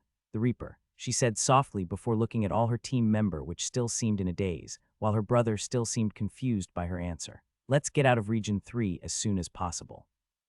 She shouted. Her shout brought all her team members back to themselves. All of them nodded, started going toward opposite direction at their most top speed. While traveling, they started to discuss what they had seen in a hushed voice. A clear look fright still could be seen on their faces. Do you think he will survive? A question came out of his mouth before he could control himself. All gazes of his team member landed on him, and one by one all of them started shaking their head. Even if it was for a second, they saw through the level of both the Reaper and the one it is following. From their view, if the runner's stage had been higher than the Reaper by 1 or 2, he would have slight chance to survive, but runner's level was clearly below the Reaper according to them. He had no chance of surviving. I had already activated the night vision mode on my mask an hour ago when the twilight came. Now the whole sky had become dark, there not even soft light of the moon. In this past hour, I had been attacked by the Reaper 2 times, and both of the times I was able to dodge that fearsome blade on its tail. When I had activated the night vision, I got surprised to find that the blade snake is one of the monsters that glow in night vision. There is the scientific reason for which I won't go into detail, but the blade snake's skin had some pigment which makes them glows in night vision. I got quite surprised the first when I noticed that as this information is not in the notes that provided to me by Jim and Jill. This helped me along, with it being a glowing snake. It helps me a lot monitor its moment, and whenever it tried to climb the tree, I would notice and would take a high jump with sky steps so its attack won't reach me. I kept running while always moving my eyes below and front. I dare not to rest my eyes even for a second, as I know quite well one mistake, and I will be dead by the Reaper's blade. I had personally experienced the terror of it, and I don't want to experience such a close shave with death again. From the speed I run, I will need a whole night to cross the forest, but that's not I am worried about. I will able to cross this night with help of many potions I brought. I even have some potion which helps to relieve mental and physical facing. What I am worried about what came after the forest. I will have to cross 20 kilometers more after the forest to reach the boundary of the Region 4. That 20 kilometers area is small wasteland which had no trees, only plain ground without any vegetation. That area will be the real arena of my survival, as these dense tall trees in the forest are acting as a field between me and the Reaper, but once this shield is gone, I would have to face the wrath of the Reaper directly without any obstruction. I am hoping that feeling of limit breaking came again, but there no such luck no matter how much try. As times passed by, I started to feel pain under my legs first. It was slight, but as the times passed by it increased to the level that taking every jump had before painful. It is worst in the sole of feet, as that is where ignite the fire jets. If not for me drinking life potion now then the pain would get a lot worse. Normally I ignite fire jets for 3 hours at most, but now it had been 6 hours since I've been running and probably have to run 10 hours more. I don't think even life potion helped then for pain at that time. I have to drink those sedative potions that I have. I rarely use the sedative, only when I really need them, but this time I really need them. This time I will not have to drink sedatives of one type but the several types. ZZZZZ, Sky Steps.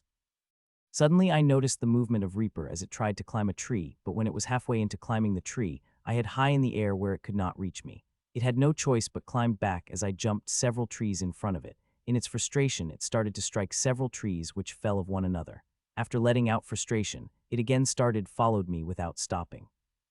Times passed by, and as the times passed, I started feeling the pain that I barely able to bear. Not only that I became tired physically and mentally. Seeing no choice, I started to drink several potions that not only whisked away my pain, but also made energized both mentally and physically. But these potions' effects did not last long, as I had to keep drinking them every hour to maintain my peak performance.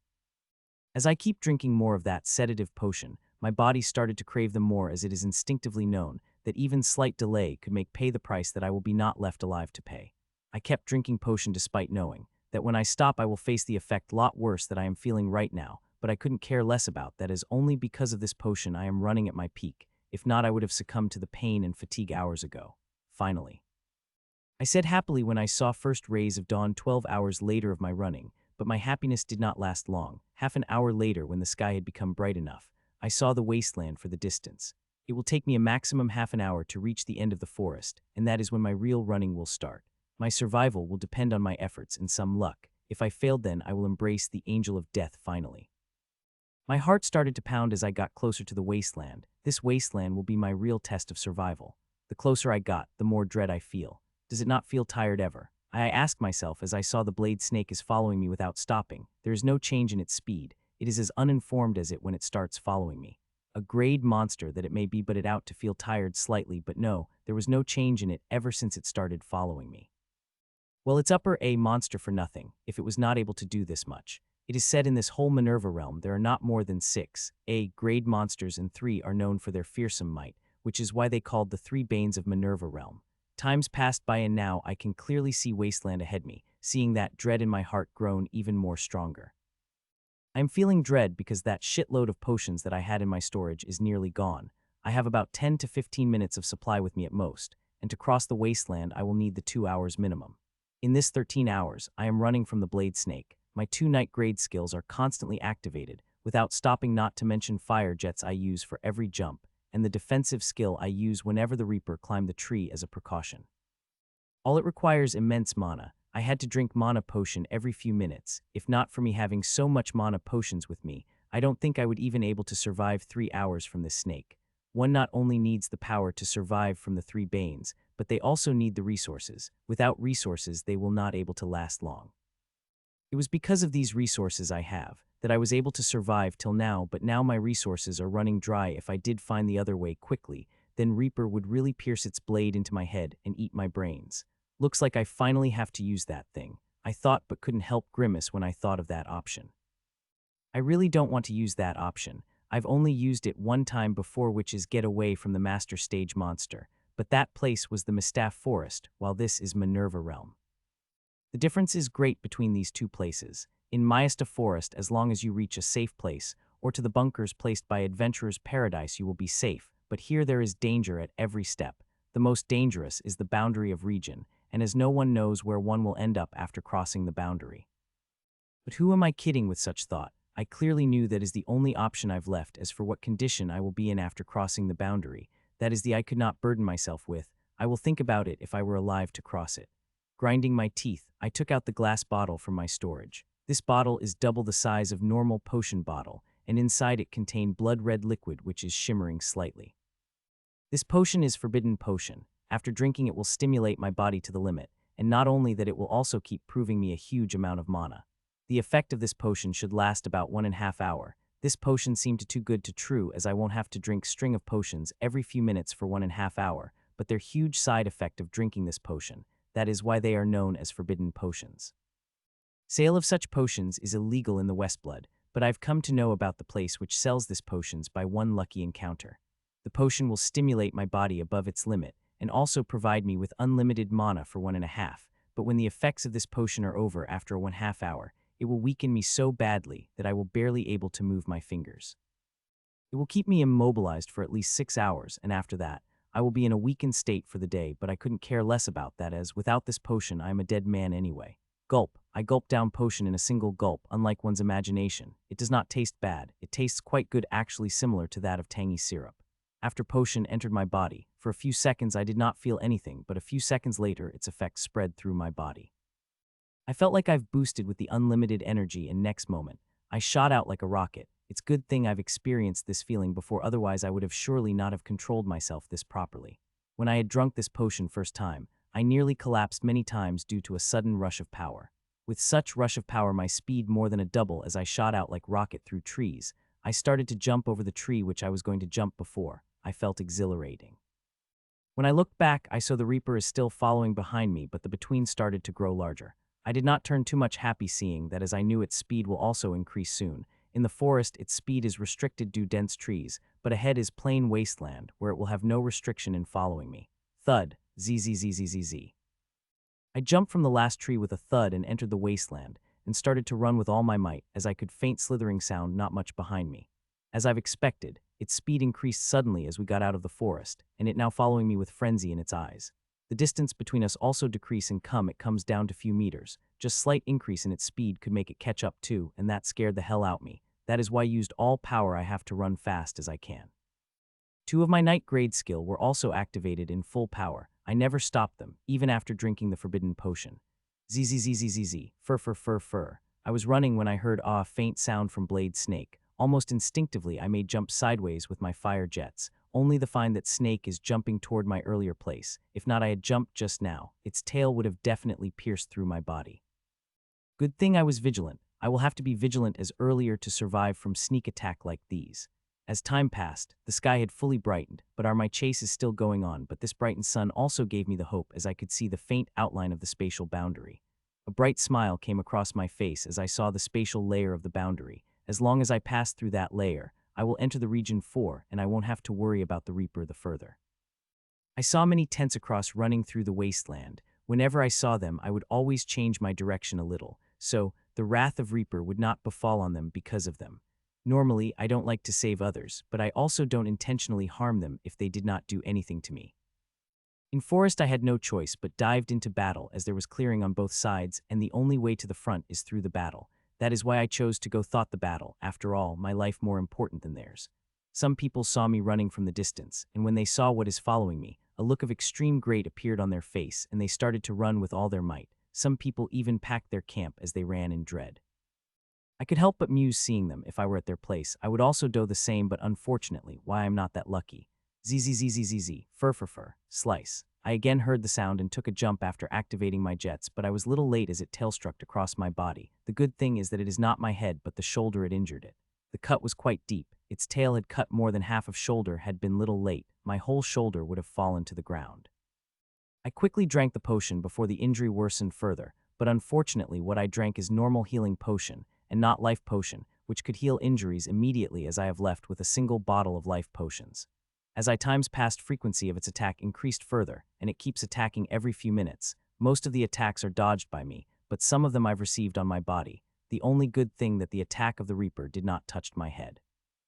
My back is drenched with blood, and also I am feeling little weakness in my body due to blood loss, but I couldn't do anything else about it, as there is a much bigger problem weighing on me. The time of the potion limit is almost over. This raging power I have in my body could be gone any second, but all hope is not lost as spatial boundary just in front of me. In less than 2 minutes, I will able to pass through. Its attack got more and more fierce ever since we got closer to the boundary, and I am currently running in a zigzag fashion to avoid its attack. 1 km, 500 meters, 250 meters, 100 meters, 50 meters, 10 meters. Fur, shar, zzzzz. Less than 2 meters distance is remaining, and seeing that I took jump toward the spatial barrier, even if I lost all power in my body now, I will still able to cross the boundary. I was thinking that when I heard a noise that made shudder all over my body. This is have heard this voice, but I instinctively knew it was coming from the blade snake, and next moment I heard it coming towards me swiftly. Its speed was so fast that I'll not able to dodge no matter how I tried to dodge, but I am not worried as I am hand distance away from the spatial boundary, but next moment I come across big shock as I felt. Its speed is too great. It attacks going land on me before I fully cross the boundary. Slice. I felt the sharp pain in my head when my head just touched the spatial boundary. Its tail blade started to go deeper and deeper and deeper into me, but just as it were about to reach the critical point, the blade is repelled as my head fully passed through the spatial boundary. Thud. Pain is the only sensation I felt when I opened my eyes when I jumped through the spatial layer. I seemed to crash into something hard, and because of that, I lost conscience for a moment. I soon noticed that forbidden potion's power still coursing through my body. Seeing that made really happy, and I removed last life potion from my storage. As I know this power will not last long, it could be gone next second, so it is imperative for I heal my injuries quickly and activate my tent soon as possible before side effect of this forbidden potion immobilize me. Gulp. I drank life potion in awe gulp, and its cool sensation spread through my body. I am just about to take out my tent from the storage when I've overcomes with sudden emptiness that I lost all control over my body suddenly. Finally, it came. I thought as I lay immobile on the hard ground which I crashed against. I lost all the feeling of my body that I am not able to twitch my finger, and that's not all, the pain is returning. My body has gone under huge burden these 15 hours. Not only I have put immense strain on my muscles, I even drank forbidden medicine which damaged my body even further. The only saving grace that I had drunk the last bottle of my life potion before being immobilized. That will at least heal the injuries that I had gotten from the Reaper, especially the last one on the head. At least these injuries would be healed by the life potion, and as for the recovery from the forbidden medicine, it will take a few days for them to go. I take sigh internally looking at my condition. I am as helpless as earlier. It could be said that I am more helpless now. Earlier when I am running from the blade snake, at least I have the freedom to move freely as I wish, but now I lay here immobilized, not having power to even twitch my finger. Here even specialist stage monster could kill me without having any resistance from me. The only form of protection I have is Ashlyn. She wanted to go out and protect me, but I stopped her. Her going out may attract even more monster and have only been at peak specialist stage. She could protect me against some specialist monster at most, and against corporal stage ones she stands no chance. My only hope is that some human could spot me and help me up a little. Activating my tent and placing me there would be enough. Times passed by, and from the direction of the sun, I could guess that it's been an only hour since I crashed into this region, and I was lucky enough that no monster came to attack me. I wanted to sleep so badly that I am barely able to stop myself from doing that. the mental and physical fatigue is taking a toll over me. I wanted to sleep in a place where I felt relatively safe, where there is a little guarantee of safety like my tent. As time passed, I thought my luck will really hold for some, but sadly the good times is over as I spotted big yellow bird had started to hovering above me. I cannot guess its level up looking at its size. I am sure that it's at Corporal stage or above. The bird monster seemed to hover above me, and looking at how it is flying lower and lower, I felt death is very close. I am not scared of death. In this past year I had enough close shaves with death that there not much fear left. Not to forget just an hour ago, I survived the Reaper's scythe. I just hope to live little more. I have some small dreams like compete in the League of Heroes, having a girlfriend and spending some time with friends and family, especially my sister who is just toddler right now. Seeing the bird coming closer to me, I am just about to release the ashland so she could have a chance of survival when I suddenly heard light footsteps. A few seconds later, I could clearly hear the footsteps. There seems to be more than one person coming toward me, and from the rhythm of their foot, I can guess there are 3 people that coming toward me. As for the bird that is coming for me, it flew as it must have seen those 3 people coming. I really wanted to turn my head and see the faces of people coming toward me, but I don't have control over my neck yet. I can only move my eyelids and twitch my fingers for now. Well, isn't this the champion which kicked me out of the stage? Said voice sarcasm. This voice seems somewhat familiar. I've heard it somewhere, but I can't seem to remember it where. Well, turn out this friend is also someone I know. Said another voice. My heart skipped a beat hearing this voice. I could never forget this voice. When I heard the sarcasm in first voice, I felt they did not come with good intentions, but hearing the second voice I am wholly sure of it. Cousin, do you know him? Asked the first voice. Yes, I know him. I once asked this friend for the artifact and skill as I had an urgent need for them. I was even ready to pay, but this friend not only replied to my kind intentions, but he also attacked. That time I barely able to survive from this friend. Replied the second voice. Liar, I shouted in my mind loudly. If I was able to control my mouth right now, I would have shouted on his face. He was that same fatty who chased me for my skill and artifact. It was my luck that I had speed type skill, otherwise I wouldn't be here to tell a tale. Soon 3 people came near me that I could see their faces. Only after seeing his face I was able to identify the person who spoke first. He was the fatty which I fought against a year ago. There are 3 people looking at me, and the ing is all 3 of them are fatties, but all their level is higher than mine. The fatty who chased after me and the fatty who I fought against are both in peak level of corporal stage, but the last fatty who wore Siri's face is at peak of sergeant stage, and sensing the energy he is excluding, he definitely stronger than the normal peak sergeant evolvers. Brother, what happened to him? Asked the first fatty to serious-looking fatty, seeing I am staying still like a statue on a weird angle. Crack, crack. Serious-looking fatty put his leg on my arm and presses down. Intentionally or unintentionally, he pressed so strong that my boss started to crack, but there was not much change in my expression, except for my eyes which looked me viciously. He must have either poisoned or drank a forbidden potion to get into such condition, said serious-looking fatty. Well then, friend, my friend, since you have to go to the death gods, you did not need these materialist things as your dear friend. I will kindly accept the burden on this materialistic things, said fatty, and shamelessly started to remove my artifacts. He not only take out my artifacts, backpack, but also took my holowatch as well. The only saving grace that he checked my pockets on outside, so he did not see the storage in my pocket. My heart pained seeing him taking my holowatch. This fatty able to unlock it, he will get all my skills, especially fire strike. Night grade artifact, all of them. This even better than the cheapskate earlier had given us, said the second fatty as gasp. Whatever, the finish is quick. I will see if could track down the rat who escaped earlier, said serious-looking fatty as he put a black mask on his face and was about to leave when he stopped by the first fatty. Brother, stop, said the first fatty. What? His brother asked impatiently. Can you give me the core of the monster that you killed earlier? I asked the first fatty. Finish it by the time I return, said his brother, and threw red monster core before leaving in hurry. This will create large blast, right? Asked the first fatty to the second fatty with a weird smile on his face. I got very bad premonition seeing that core. Yes, this will create the biggest blast we have ever seen, said second fatty with glee as he darted his eyes on me. My heart started to beat faster after receiving his gaze, and before I knew, the first fatty opened my mouth forcefully with cruel smile on his face as he fed me the monster core. After putting core into my mouth, he forcefully made me gulp it while I stayed powerless, helpless to stop what they are doing to me. Quickly dug a hole. We don't want to bath in gore again, don't we? Said the second fatty to first. I wasn't able to hear what they did after that, as I am experiencing the most painful experience of my life.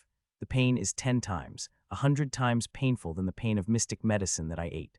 All I know that they lifted me and threw me into the hole and added soil above me, leaving enough space open to let me breathe with some difficulty.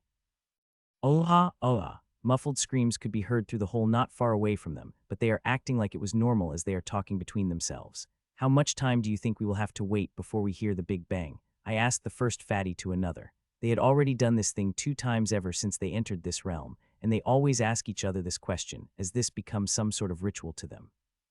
If we had fed him normal peak sergeant stage monster core, it would have taken 15 minutes, but this time you initial level master stage core of fiery lion that Dan had just killed earlier, so we should be able to hear the blast within 5 minutes. Fist Fatty shook her, disagreeing with the estimate of the second fatty. Your estimate would have been right, but you forgot one crucial point. That he had a fire ability which gave him some resistance against the fire, so according to my estimate, we will hear blast within 8 minutes, said the first fatty. Alha. Burn, I am feeling like a volcano had erupted in my stomach. It was so hot that sweat on my body started vaporizing. The monster core that entered my body had started melting little by little in my stomach, and now it is wreaking havoc in my body. If I didn't do anything soon, then my body going to pop up like a balloon. It is common sense that one must not eat a monster core, even if it is an emergency. The monster cores are packed with berserker energy that is too heavy to handle, not only for humans but monsters also. That is why whenever I feed core to Ashlyn, I divide it into 20 to 30 parts and feed her only single every day. Even if the monster eats their every step core of the same stage as its or above its stage, it's sure going to pop up like a balloon. Not only monster cores contain immense energy, but the energy it contains is berserk in nature, which is impossible to be digested by human bodies, but only monsters' bodies are also capable enough to digest the berserk energy. I'm panicking right now, not for myself but for Ashlyn. Earlier when that serious fatty mercilessly broke my arm, I knew it is likely that I will survive today, so I started asking Ashlyn to leave so she could have a chance to live, but she refused to leave. Even when I forcefully tried to throw her out, she stayed. Even now I asked her to fly away, but she is still refusing to budge.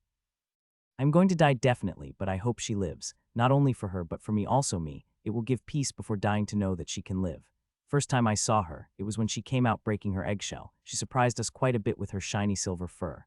I was instantly enamored by the tiny silver sheik who is coming out of her eggshell unstably.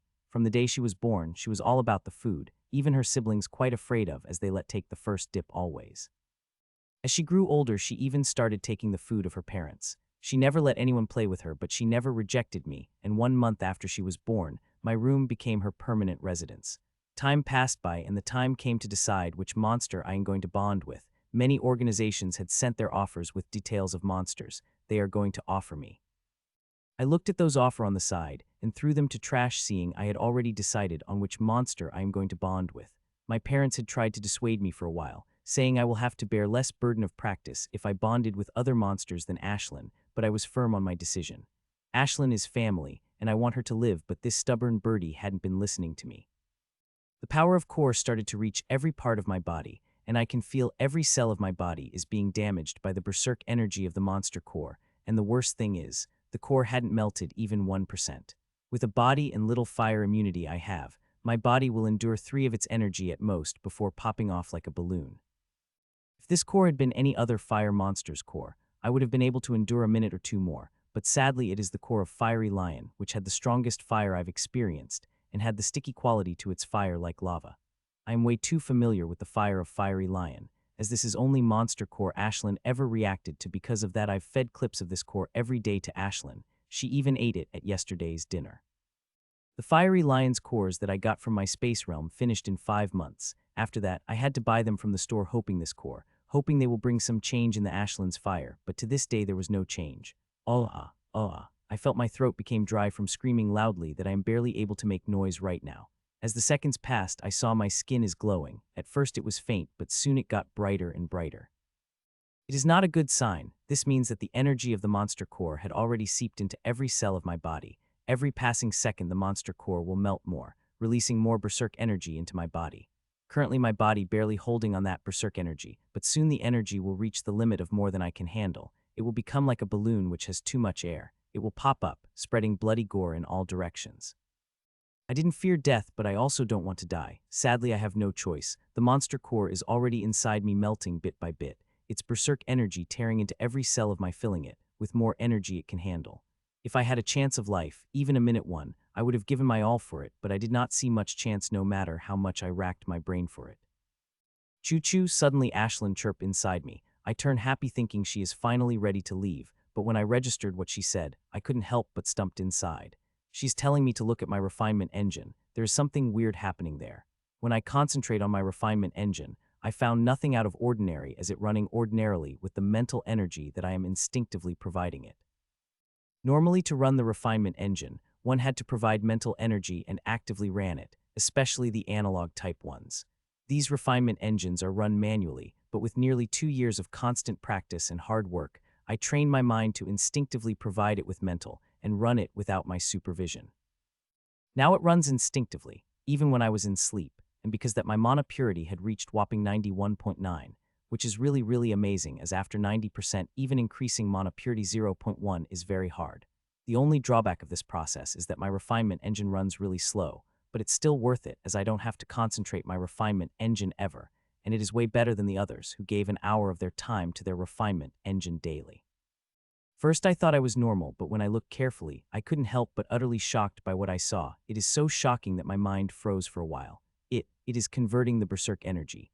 I thought stammeringly, my refinement engine is converting berserk energy into the mana, though the conversion is very slow. As long as provide enough mental energy, I can make it 10 times faster. I've never heard any refinement engine could that. Before, when I constructed this engine, I thought it special, but when I entered the real world thinking that my refinement is rare analog type, but I got reality check soon after. In shops in the Westblood City, one can buy tens of analog type refinement engine like mine, but now seeing it converting berserk energy, I couldn't help but think it is special again. This only solves half my problem after central storage is full, which will in a few minutes. Refinement engine will stop converting the berserk energy and focused on repurifying the mana in central storage. As I've said, this solve half the problem. If I don't find a way to use or release the mana out of me, then converting the berserk energy useless, as I am already like a nearly bloated tank. Just a little more pressure and I will blast away. I barely able to control my body right now and can't control my ability or skills, yet due to side effects of forbidden potion. But even if I was in full control over my body, removing berserk energy through skill and ability would be too slow, as monster core melting in my body too fast. To put it simply, if I were to remove all the berserk energy from my body through my ability and skill, even use all my skills together, I will need more than a day, and I barely have minutes before I popped up like a balloon. That left me with only choice, supreme combat exercise. My mood turns heavy as I thought this. It's been near 8 months since I haven't circulated supreme combat exercise properly. After creating the 8th seal, circulating supreme combat exercise became very hard. Not only the pain had increased exponentially, but I started to feel some kind of resistance, which made circulating even harder. My father said that the reason I felt resistance because my mana veins had not been fully developed yet. This reason why I did not circulate supreme combat exercise when I was running from the blade snake, as I would have to give my full concentration to circulating exercise, that I would have not been able to run properly with full concentration, but now this is my only choice to live. No matter how much pain I fell or resistance I will get circulating the supreme combat exercise, I have to create seals. I will have to create enough seals to waste all the berserk energy from my body into it, as this is my only hope to live. I started to circulate the supreme combat exercise, and as I had expected, the pain and resistance hit me like a roadblock. The pain is still fine. The burning pain I am feeling in every cell of my body is still greater than the one I am feeling due to supreme combat exercise, so it does not affect that much. The thing that affected me most is resistance I am getting while circulating the supreme combat exercise. Before 8 seals, it was like climbing the steep mountain. The journey was hard, but I was complete it with hard work. But now it is still climbing that steep mountain. The difference is this time doing with 1000 kg weight on your back. It is very hard to make a single circulation, much less making 24 to create the seal, but now I have no choice. Even if the weight on my back is 10,000 kilograms, I will have to climb that mountain because falling means death, which is not an option for me.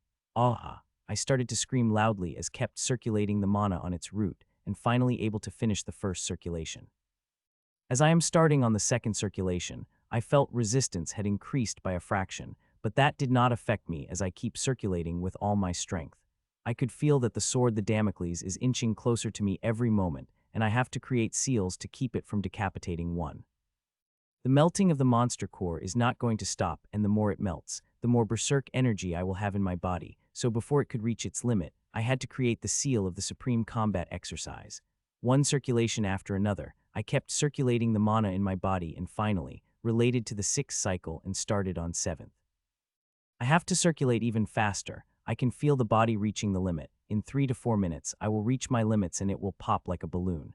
With the sword of Damocles on my neck, I started to circulate even faster and faster. With every circulation resistance kept increasing little by little, but my speed of circulation increased despite that. The reason for that is the thought of revenge.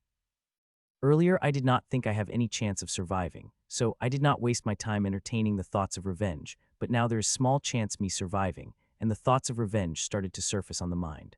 I swore in my mind that I will kill 3 of them with the same cruel method that they had used on me. I will make them die in the same cruel way they are making me die. My refinement engine and supreme combat exercise is only giving me a chance of survival, and if one can state in percentage, then it will be equal to 1. Some even say that 1% is an overestimation, as to use up all the berserk energy of the core, I will have to create tens of seals, and everybody knows that the higher the number of seals one has, the more difficulty he will face creating more seal. Suddenly I got a metallic taste in my mouth which I am way too familiar with, so this started finally, I thought. The bleeding is started. The blood I had just tasted probably either came from my nose or my eyes. With slight concentration I can feel that my ears are also bleeding. I have to hurry. This bleeding stage had started. That means I am very, very near my limit. Feeling the touch of Death God's scythe, I started to circulate even more furiously. 9th circulation, 13th circulation, 15th circulation, 18th circulation, 21st circulation, 24th circulation. I finally reached the 24th circulation of Supreme Combat Exercise, and now most difficult part in any seal creation, breaking the layer. Once the layer is broken, the 9th seal is created. I did not directly barge toward the layer as I know it will be useless. With experience of creating 8 seals, I know the best way to break into the layer. I started to build the momentum. I started to circulate mana and faster till even I am barely able to control it and let it crash against layer. Bam. The momentum crashed against layer. It did not do much as it's only able to create the single crack, but instead of being disappointed, I turned happy and controlled momentum again to crash against the layer. Bam, bam, bam, bang. I controlled the momentum and let it crash against the layer again. Every time it clashed it to widen a crack before finally breaking through the layer. I felt the iron force in my body as it started to suck all the mana I have in the central storage. I was little hoping that it will use the berserk energy to create the seals, but nothing that sort happened. Seeing mana in the central storage not going to last long, I took the control of refinement engine and started to suck berserk energy at full power. The berserk energy kept getting sucked in the refinement engine, as runes on it turned brighter and brighter as berserk energy kept getting converted into the normal mana, then stored into the central storage. From their central storage, I used my own mental energy to deliver mana to my temple where seal being created. If I let it happen at natural speed, then I would turn in pieces of meat before even first seal is created. Normally it takes more than 5 minutes to create the seal, but now, there had been barely 30 seconds before the seal is finished creating. The 9th seal of Supreme Combat Exercise started to float in my temple space with other 8 seals, but I did not feel the cooling energy which seals released after it created. All I felt is slight relief from pain. Seeing the seal is created, I again started to circulate my mana for the 10th seal, for which I am feeling 10 times more resistance than when I started to circulate for the 9 seals. I have to continue creating the seals, even if the resistance is 10 times more, especially for the 10th seal. My father had said that after I created the 10th seal something amazing will happen. He did not tell me what will happen. He just said that I will need a huge amount of mana greater than which I required for creating whole 10 seals. That's what I have been counting on. The more mana I will need, the better, as less the berserk energy I will have to worry about. The pain in my body started to increase as mana core melted too in my body, and the mana it took for seal to create is less than 10 of that too. That is very less. That is why I am furiously circulating Supreme Combat Exercise. Only the change after 10 will suck enough mana to give body some relief from the tortures of berserk energy. As the more time passed, the more berserk energy core spread through my body. To save myself from dying, I will have to keep creating more seals to the point there will be no danger to my body from the core. Not only seals will use the energy of the monster core, but they will also make my body strong enough to bear the pressure of berserk energy, so that will give more time to create more seals. The target seems impossible, but as long as I keep holding on, I am confident that I can get myself out of this peril. I keep getting closer and closer to the 24th circulation, but I felt like my speed is still slower than the monster core melting in my stomach. I can't do much about the melting of monster core, and for circulation, I am already giving my all and I will be soon able to reach the 24th circulation. 24th circulation. I finally reached the 24th circulation, and I did not waste any second to break the layer as I started to build momentum. This time the moment is greater than last as I didn't want any problem to occur. Bam, bam, bang. My momentum broke through the layer and again started handling refinement engine personally, so the seal could be created quickly.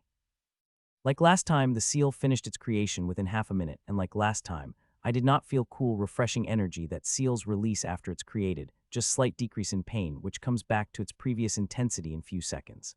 I finally finished creating 10 seals. If it were any other time, I would have celebrated by shouting loudly, but now I have more things to worry about than the shouting. I did not look at my seals as I am very much focused on converting berserk energy and filling central storage as my father had said, that a few moments later after the seal is created, the change will be happening in the seals, and when that happens I will need a shitload of mana.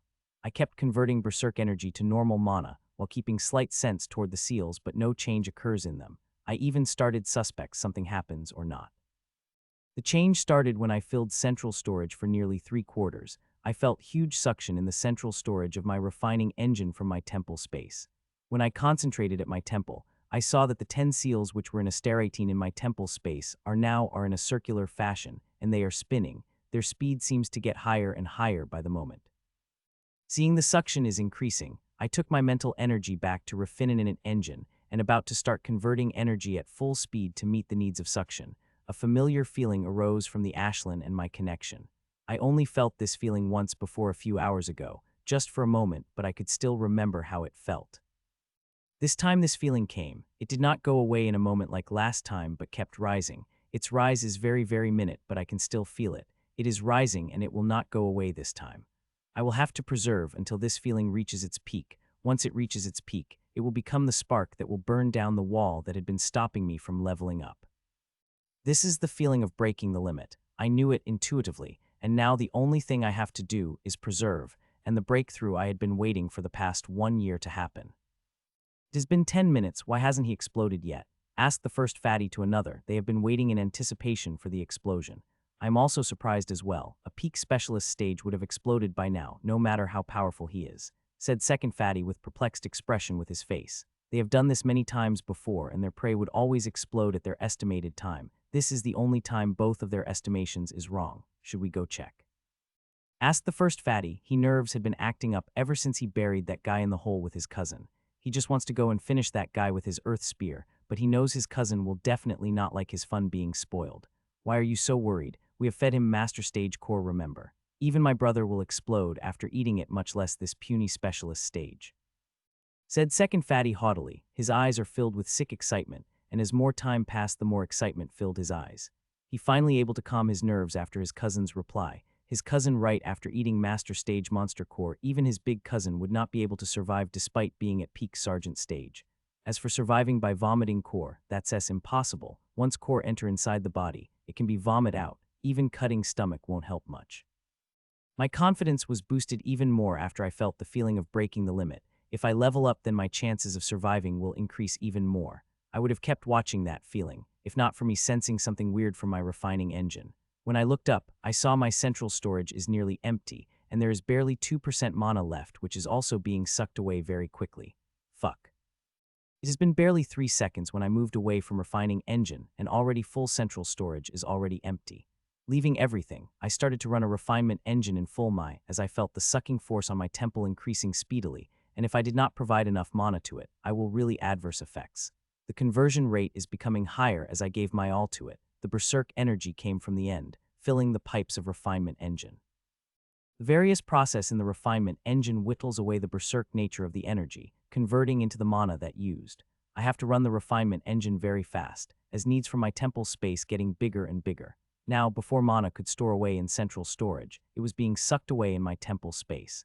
When I diverted my slight sense into my temple space to what is happening there, I found that seals are still spinning in my temple space. It's just that their speed is very fast, so fast that I can see nothing but a blur. One more thing I see different though, while spinning these seals getting closer and closer as if they are going to merge. I think they are going to merge, but seeing it will take about a minute before they could come close enough for that. In time I have to supply mana to its ever-increasing demand of mana. The seals kept sucking more and more mana, that I barely able to meet their demand. It was a good thing that I have unlimited berserk energy in my body for conversion, otherwise, I would have to need hundreds of potions to quench the thirst of seals. Suddenly the suction started to slow down, and a few seconds later it stopped entirely, and only then I am able to take a sigh of relief. The demand for mana was really great. I don't know if I would have been able to handle it if demand had increased it little more. Taking a deep breath, I looked at my temple only to single vibrant green seal floating in the center of my temple space.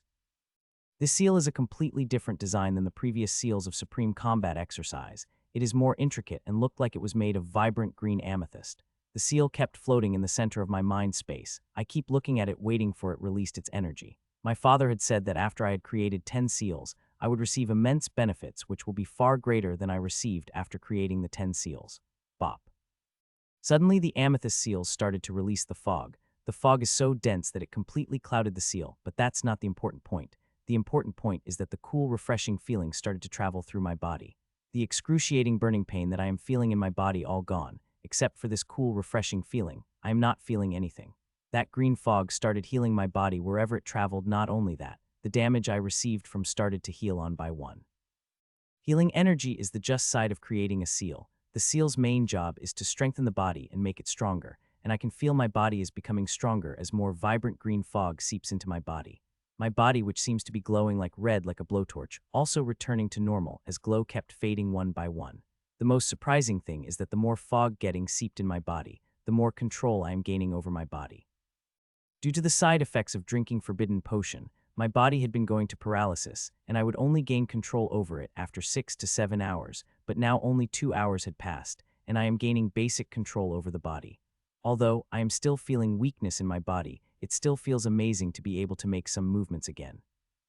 If I did not have this constraint of space due to being buried in a hole, I would have definitely tried to move my hands and feet. If I had in my normal state, getting out of this hole wouldn't have been a problem, but now I am in a weakened state. Soon grief fog had stopped releasing fog from it, but it is enough. It had healed all my injuries and get me out of paralysis. I am just celebrating the creation of my 10th seal when I started to feel pain again. First, it was faint, but it kept increasing, and in just a few seconds, it returned to its previous intensity. The berserk energy started to spread all over my body again, tearing every cell and filling it with blazing energy. I sighed seeing that, in my happiness of creating a big seal, I utterly forgot that I have to tick time bomb in my stomach. Earlier it had melted near 3%, but I converted one of its energy for the big seal, but when I was in my celebration it meted near 3% again. If it was before creating big seal, my body would have been verge of exploding right now, but now, the big seal had made my body strong enough that my body now I able to handle 5 of monster core energy. I have to preserve and kept creating the seal so the berserk energy won't get out of control and explode me to pieces. There is still hope though. I can feel that a feeling is rising like a crescendo. Once that trend reached its peak, it will shatter the ceiling that had been blocking my breakthrough.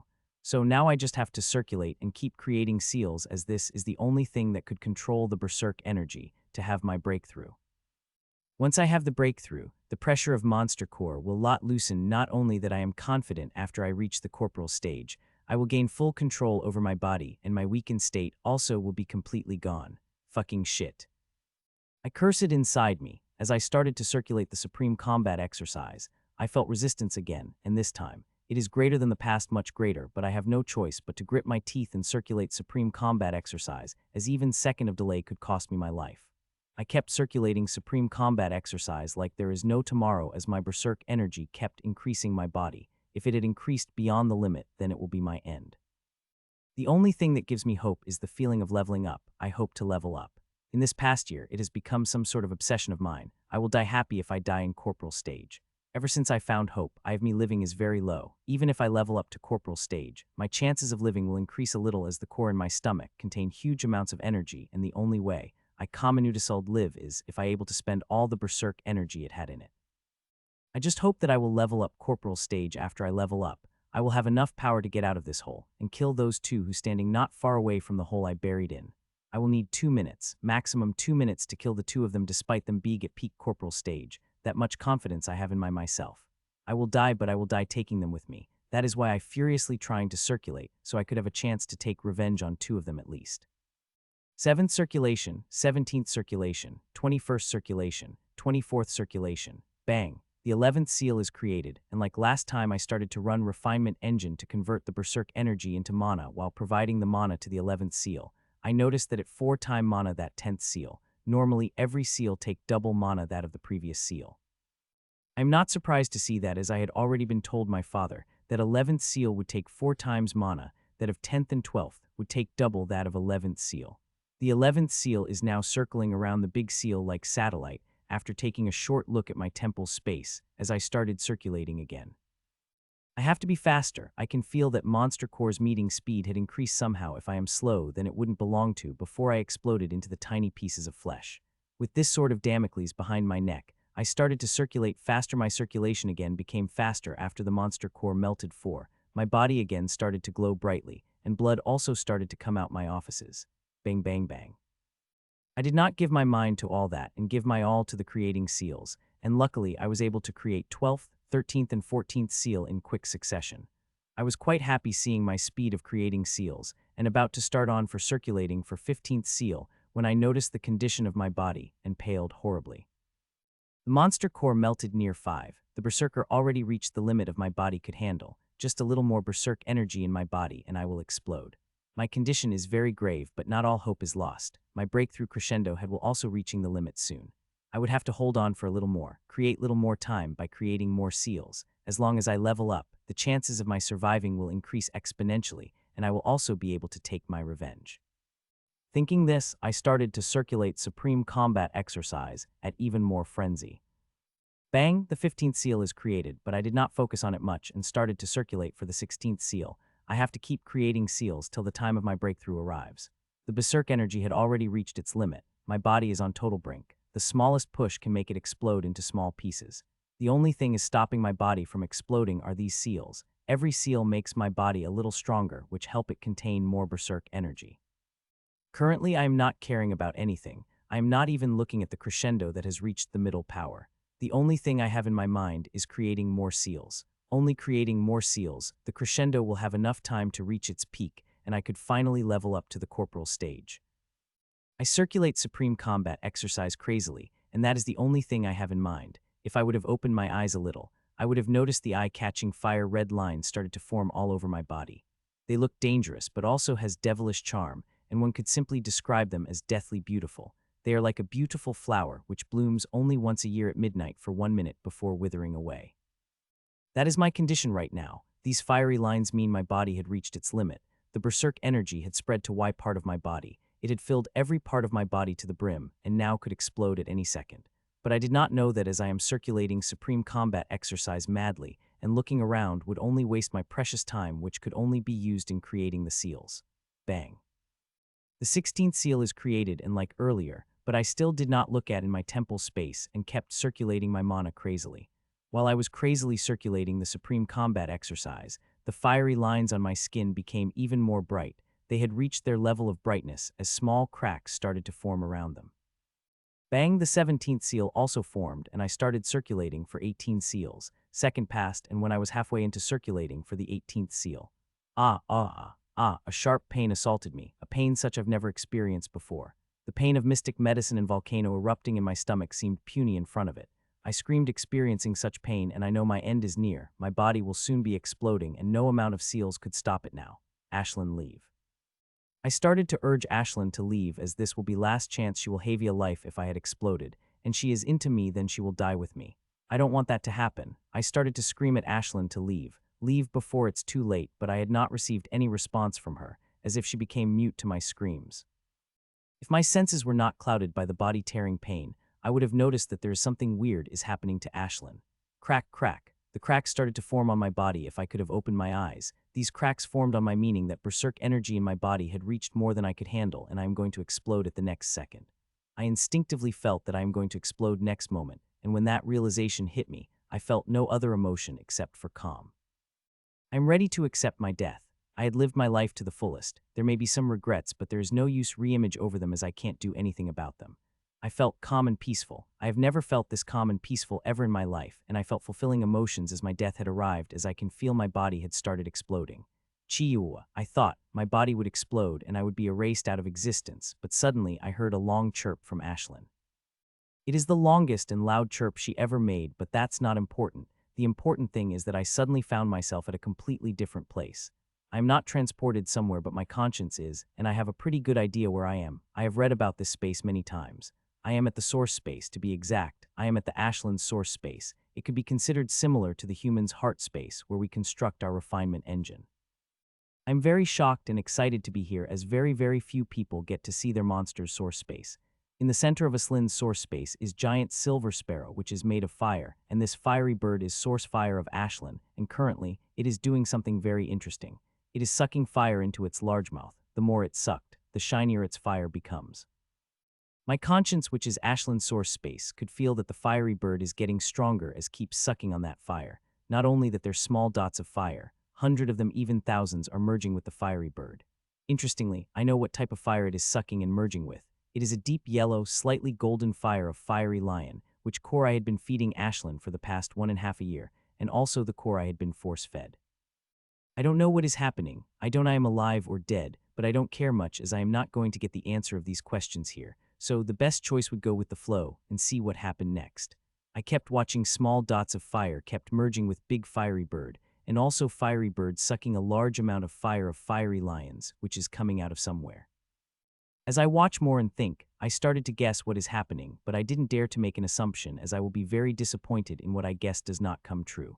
I kept watching the fires with interests, as I start to feel I am learning something. Firstly, I thought the fire on the silver bird is normal, but when I concentrated on it, I start to feel it is very mysterious. The more I watched the mystical pattern, the more ideas kept popping into my mind. The ideas are very obscure. I have not perfectly grasped them, but I feel as long as I was given enough time, I can unravel the obscurity of those ideas. It will help me immensely if I would able to do that.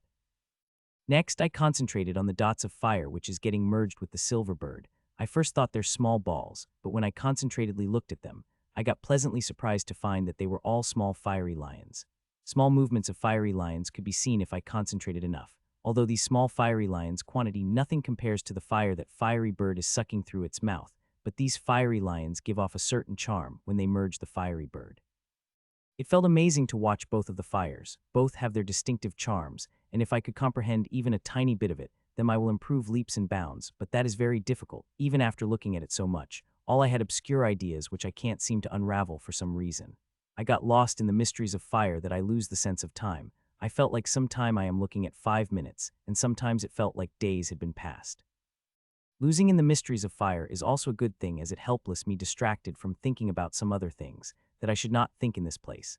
Those things will only make my mind ways and make lose such precise opportunity to study mysteries of two kinds of fires. I don't know how much time had passed, but when I am busy with studying mysteries of fire, I suddenly felt the enormous pull and all went black. When I opened my eyes, I found myself in the hole buried in the soil. I didn't die, that was my first thought, but when I thought more clearly, it's obviously didn't die, otherwise how would I able to see the source space of Ashland? When I checked my body, I couldn't help but laugh loudly internally. I would have laughed at the top of my lungs, but I don't want to alert those two people before the right time. My guess in the source space spot on. When I was near exploding, Ashland's source reacted and started to suck all the berserk energy crazily. The fire which is sucking through its mouth is likely berserk energy in my body, and that thousands of small dots fire were the part of fiery lion's core that I fed her the past 1.5 years. As for the all other cores I fed before that, all of them were wasted as they were not suitable with that, but when I am thinking all this, something occurred in my mind, but I decided to think about it later and maybe even discuss with my father. The monster core's power has not been completely sucked, yet there is still 10 core left in my body, which still being rapidly sucked away. I would have been able to stay in Ashland's source for more time, as that of the core is still going on if not for the Crescendori chess peak. The limit-breaking crescendo has reached its peak. It could break the limit time and means the breakthrough which I had waited for more than a year could happen at any time. Crack, crack, crack. Just as I had thought this, a cracking sound started to ring out all over my body. I feel like my whole body is cracking apart. As cracking sound ranging all over my body, the sucking of monster core finally stopped. The source fire did not suck away all the core. There is still about 2.5 original core left, but that is no problem for me. My injured body can handle berserk energy that 2.5 will create. This 2.5 monster core might not be a bad thing for me, as I will need some energy to level up, and this remaining core is more than enough. Crack, crack, crack, shatter. The cracking sound grew bigger and bigger, till all I could hear is cracking sound, but then suddenly shattering sound rang across my body, and I felt I had finally shattered the binding. Shatter the binding that limiting me had finally shattered. I can feel that I am leveling up, the whole change happening in my body. I have to hurry and make a breakthrough soon as possible, even if those two idiots outside were giving me time till now, but they will not risk it after they sense my breakthrough. They have enough brain to understand, once I break through, I will reach near their level and could go completely kamikaze on them. That is why I have leveled up to initial Corporal stage soon. It was a good thing 1.5 Monster Core had already melted, and its berserk energy rampaging my body. I can now easily convert this 1.5 energy for my breakthrough needs, and if I need more, there is still one left which is melting currently.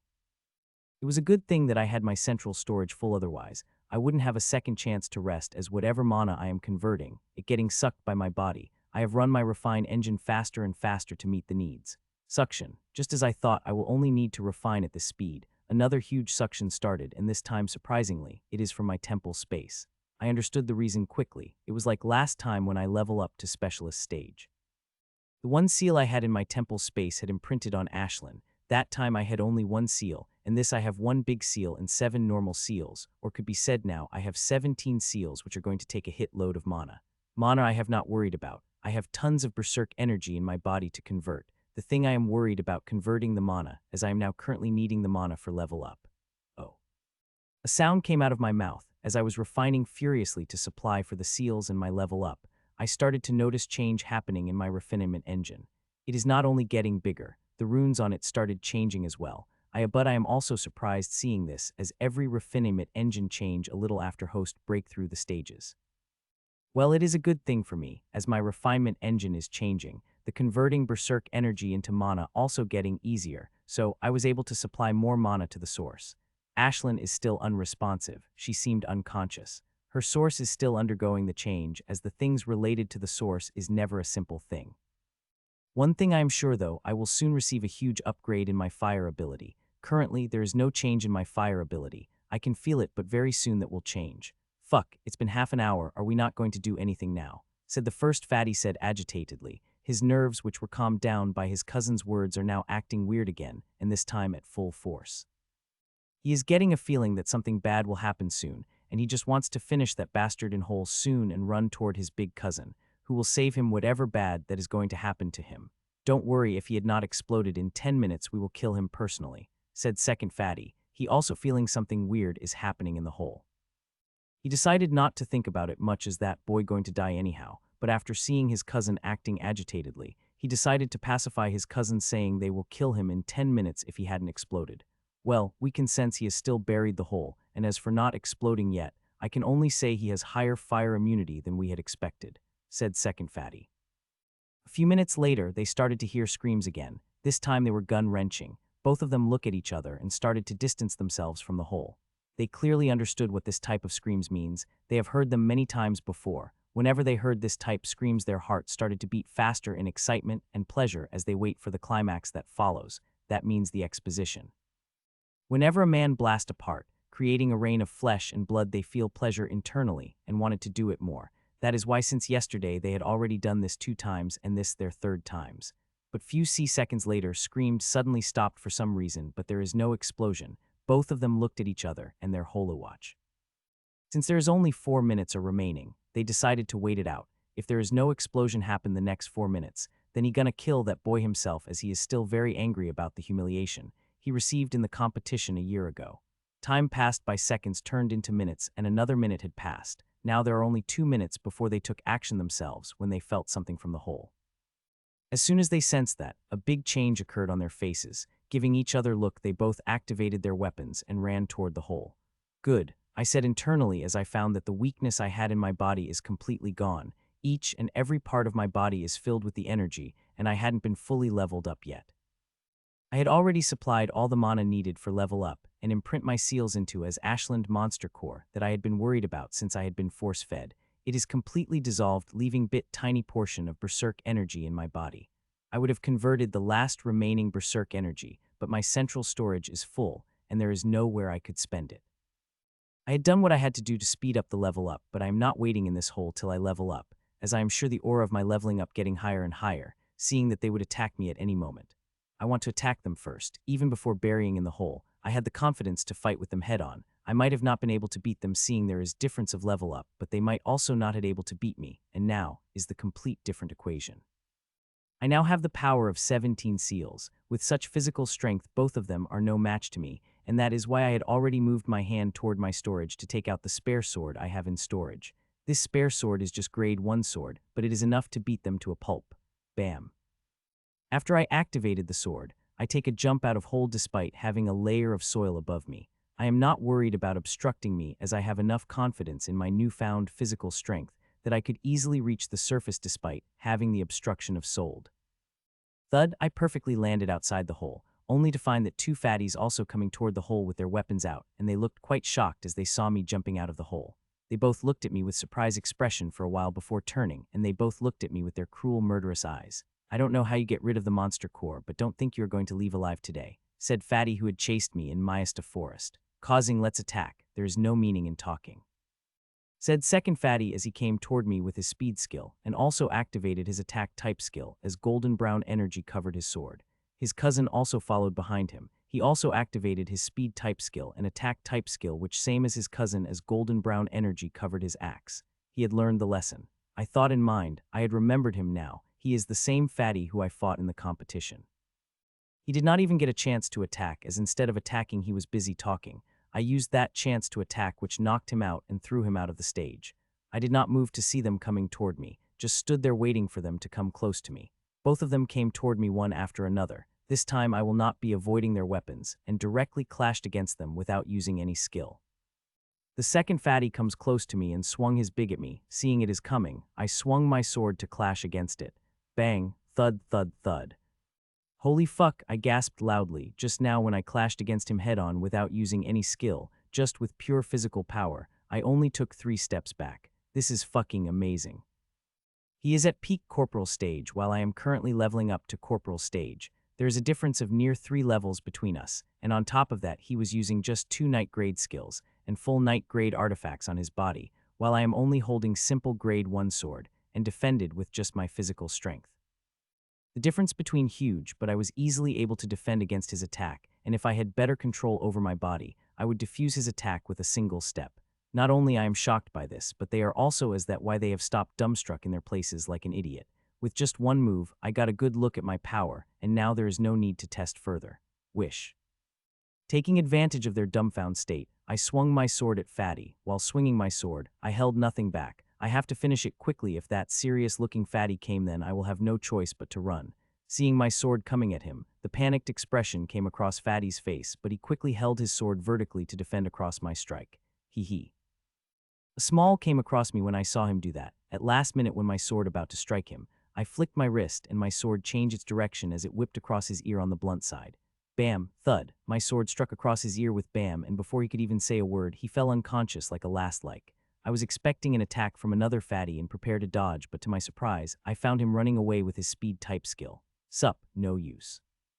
I will not go to let him get away after what he did to me. I ran and threw away my sword at him, as I felt my breakthrough entered at last stage.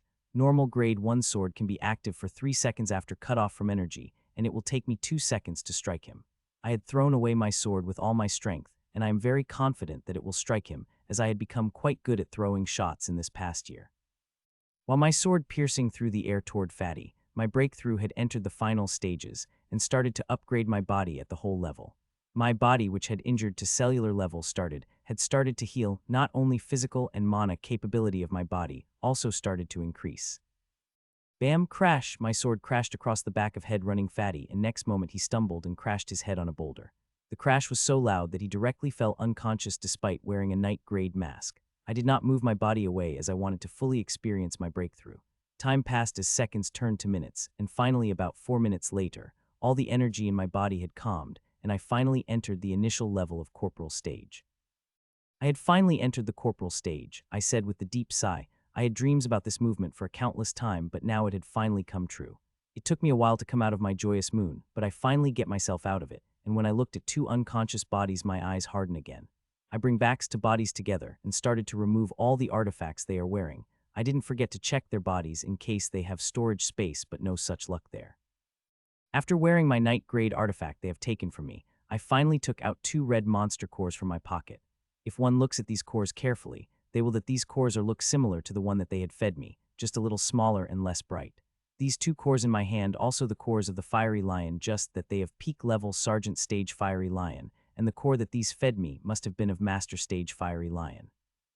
I had brought these sergeant stage cores for Ashlyn to eat. She had already eaten the core of sergeant stage fiery lion every day, and of the 10 monsters core, now only 4 had left with me. I crouched down holding 2 core and started putting them in the mouth of 2 fatties one by one. After shaking their head a little, I forced down the core into their stomach.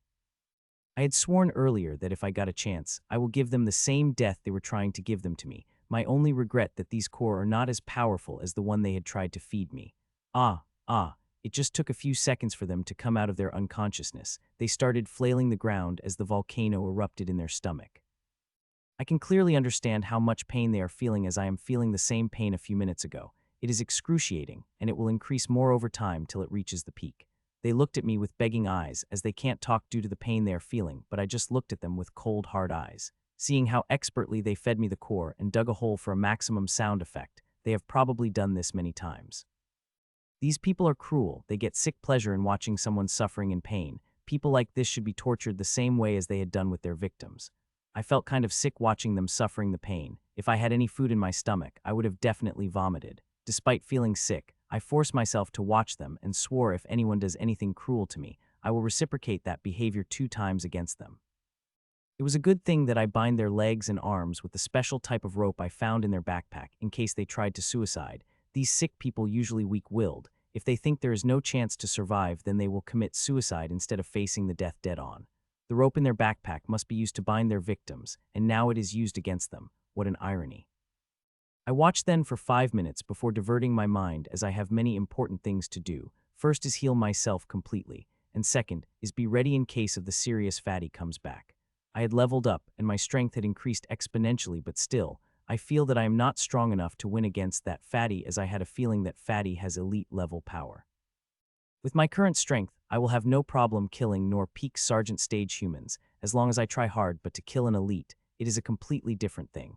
I can fight with fatty, but injuring him would be difficult, much less kill him as running away from. I am confident in doing that even if he comes into the front of me now. That is why I am so carefree. As long as that fatty didn't come frontman, I will leave after these 2 exploded. I had leveled up to the corporal stage, but that did not heal me all injuries. I am still quite injured, especially internally, where the damage of berserk energy was quite great. My storage has some healing potion, but all of them were normal ones. But when I was searching through the stuff of these 2, I did find some good stuff, including some precious healing potions. These potions are quite good, but they are most at life potion level. There is no higher level potion for that. I want something that is at a higher level which could heal an even smaller injury that I have at the cellular level, but this potion's level is not high enough to do that. It's a good thing I have some good stuff. I have been wanting to try that for some good time, but never got the chance to do that. But now, seeing the level of my injuries, I think it is time to use that stuff. I take out a small box from my storage. The storage and the thing inside is one of the most precious things I gently opened the small case. Inside the small case, only one space is covered with the energy layer while others are empty. Inside that energy, the layer is small honeycomb filled with droplets of honey. I carefully took out that tiny piece of honeycomb out of energy layer and pressed gently above my mouth. Dehub, dehub, dehub. As I pressed gently, a single drop of golden brown honey fell onto my mouth and felt like fireworks had started exploding in my mouth. I completely lost in its sensation as warm viscous energy of them started to travel my body, healing every single injury I have, and as I observed it more, I noticed something very, very surprising. The warm viscous energy of the honey is completely different from any other energy I've ever felt. Not only it contains immense life force, but it also contains some kind of devouring energy. That devouring energy had started to devour every single berserk energy which I have in my mind, but that not the thing that surprised me the most. The thing that surprised me most is once the berserk energy is honey's warm viscous energy, some kind of change will occur into warm viscous energy of the honey. That changed energy will then separate from rest of energy and merge with my body. I don't know what kind of effect I will get from it, but I don't think it will be bad. Because of this separation of energy all over my body, the warm viscous energy soon comes to an end, and the euphoria I was feeling also needed as well.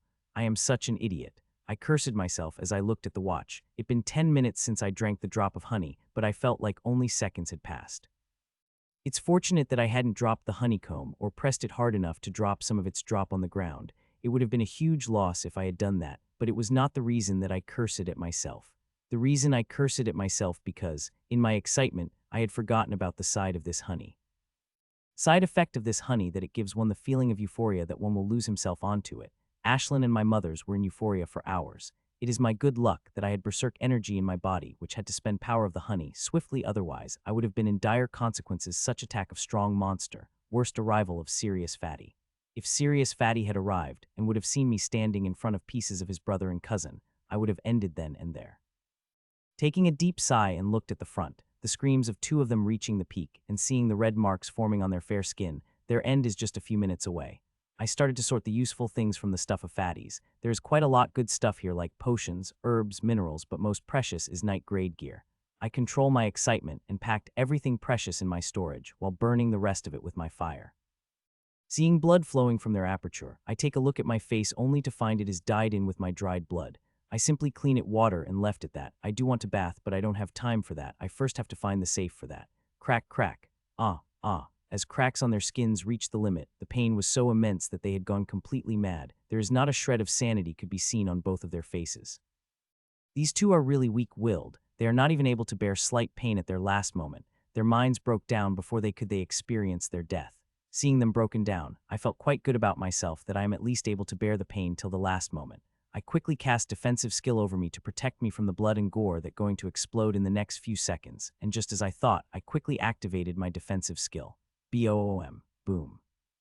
Next moment, two bodies exploded in flood and gore. I don't want to admit it, as this felt very wrong, but these bodies look quite beautiful when they explode, but seen after that is gory enough to make one blood. Blob. As I deactivate my shield, large bout of gore fall on the ground as it stuck to my shield after bodies exploded. I watched this gore for a few seconds while holding back my vomit before leaving after burning all the things that used to track me. As for blood and gore on the floor, I left it for the Serious Fatty, and also I felt these people don't even deserve turning into ashes. They better left there to be eaten by monsters. I quickly figured out where I am in Region 4 and currently going toward the boundary which leads to Region 5. If it were earlier, I would have been very apprehensive about going to the Region 5, but I now had no such apprehension about going into the Region 5. There is still very much danger for me in Region 5, such directly transporting front of big bad master stage monster, but I don't think my luck would be that, and even if it is then I will have to run my all hope to survive, I thought with a laugh. I am currently 25 to 30 kilometers away from the boundary of the Region 5, which I am crazily covering in, and the fun thing is I am running on the trees. Yesterday I ran on the trees for survival. Every step of mine was extreme concentration so I wouldn't fall off the tree, and now I don't have such Reaper's blade behind me that could kill me, but I am still going on top of my speed. I have little fear toward the Serious Fatty, although I have the confidence to run away from him still. I don't want to engage with him till I have full confidence to kill him. As I am running, a peculiar thought comes into my mind. How do those two sickos get the idea of blasting of people bodies?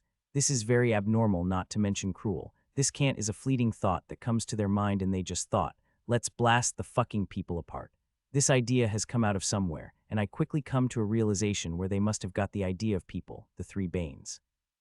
The three Banes referred to the three most powerful monsters in Upper Realm. One is the Blade Snake, which I had come across yesterday. It is very merciful compared to the other two monsters. The reason the Blade Snake in the three Banes list, because it has killed the highest number of people than the other two, and many people would prefer to cut by Blade Snake that dies by the other two monsters. The other two monsters are simply demons, and I think the ideas those two fatties got about blasting should have come into their mind after reading about Berserk Butterfly. Berserk Butterfly is the size monster, but is one of the most deadly monsters in the Manurva realm. Whatever living it touched for more than 3 seconds will explode in a few minutes.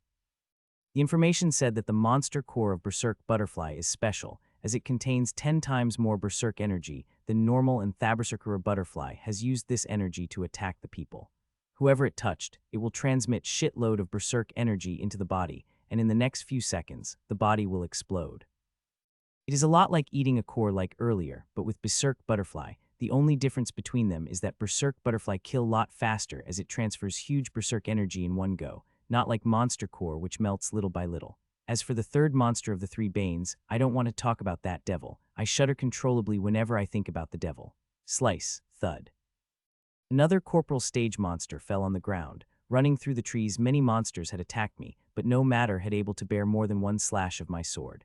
This area had a dense population of Corporal stage monsters, and most of them at peak level, so whichever monster attacked me received with just one sword strike of mine, and I did not use any type of skill while killing them.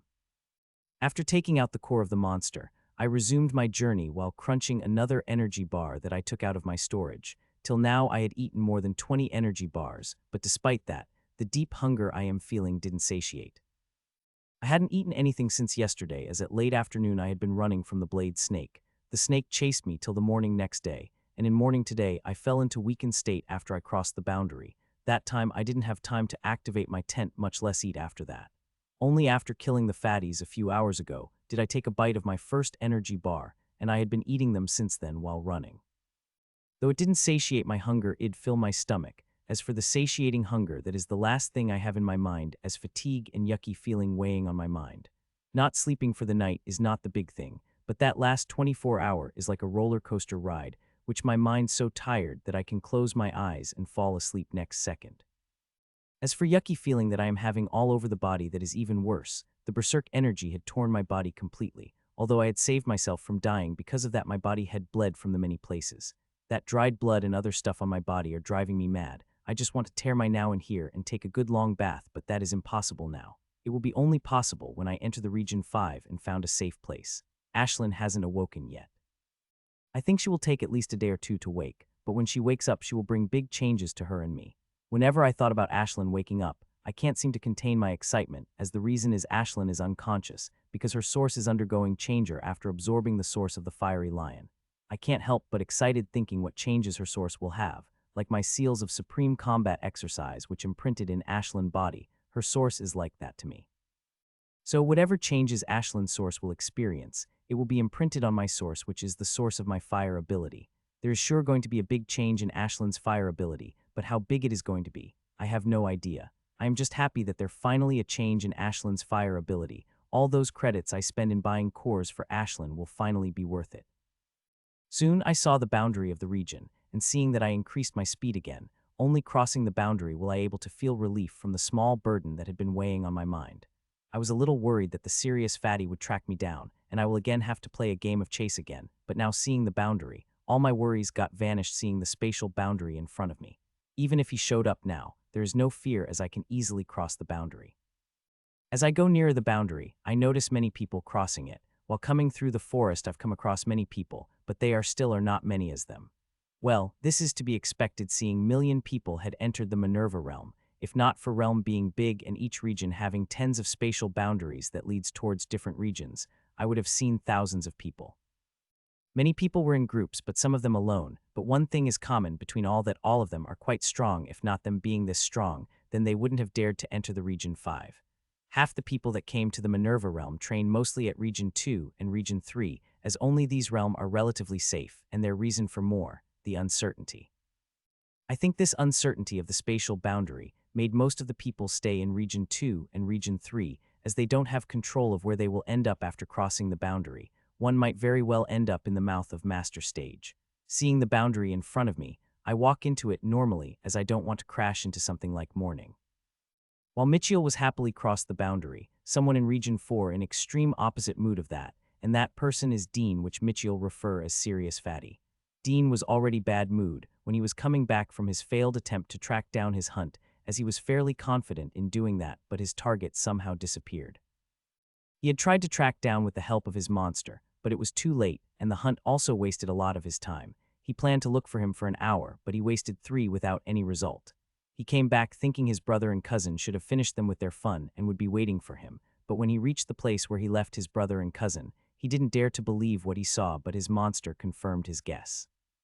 Despite knowing it is blood and flesh of his brother, he remains in complete denial and started to call the name of his brother and cousin, but found no one is responding to it. Feeling lost for a while, but when he comes to herself, the first thing he did was to kill the monsters in his rage that were eating the flesh and gore of blood and cousin. He was only able to calm down after he killed all the monster that had been feeding on the bloody gore of his brother and cousin. He wiped the tears that unconsciously formed in his eyes and looked at all the blood and gore that spread around the large area. He first thought that someone was spying on them, and when he left, the one who spies on them, had killed his brother and cousin with this cruel method, but when he carefully looked at the scene around, he quickly understood how wrong he was with his assumption, and real reason had shocked him very much. How did he got the core out of himself? He asked himself, but after thinking so much he didn't find the answer. To him it seemed impossible, as he never heard anyone could vomit out the core. From what he knows, there are only two ways to survive once you have eaten the core. First is survive help of your body. Like a peak sergeant stage like him had eaten the specialist core, he will able to survive as his body is strong enough to endure the berserk energy. But if that core had been of corporal stage monster, or above monster core, then even he had to suffer the death. As for the second way, this is based purely on the rumors he had heard.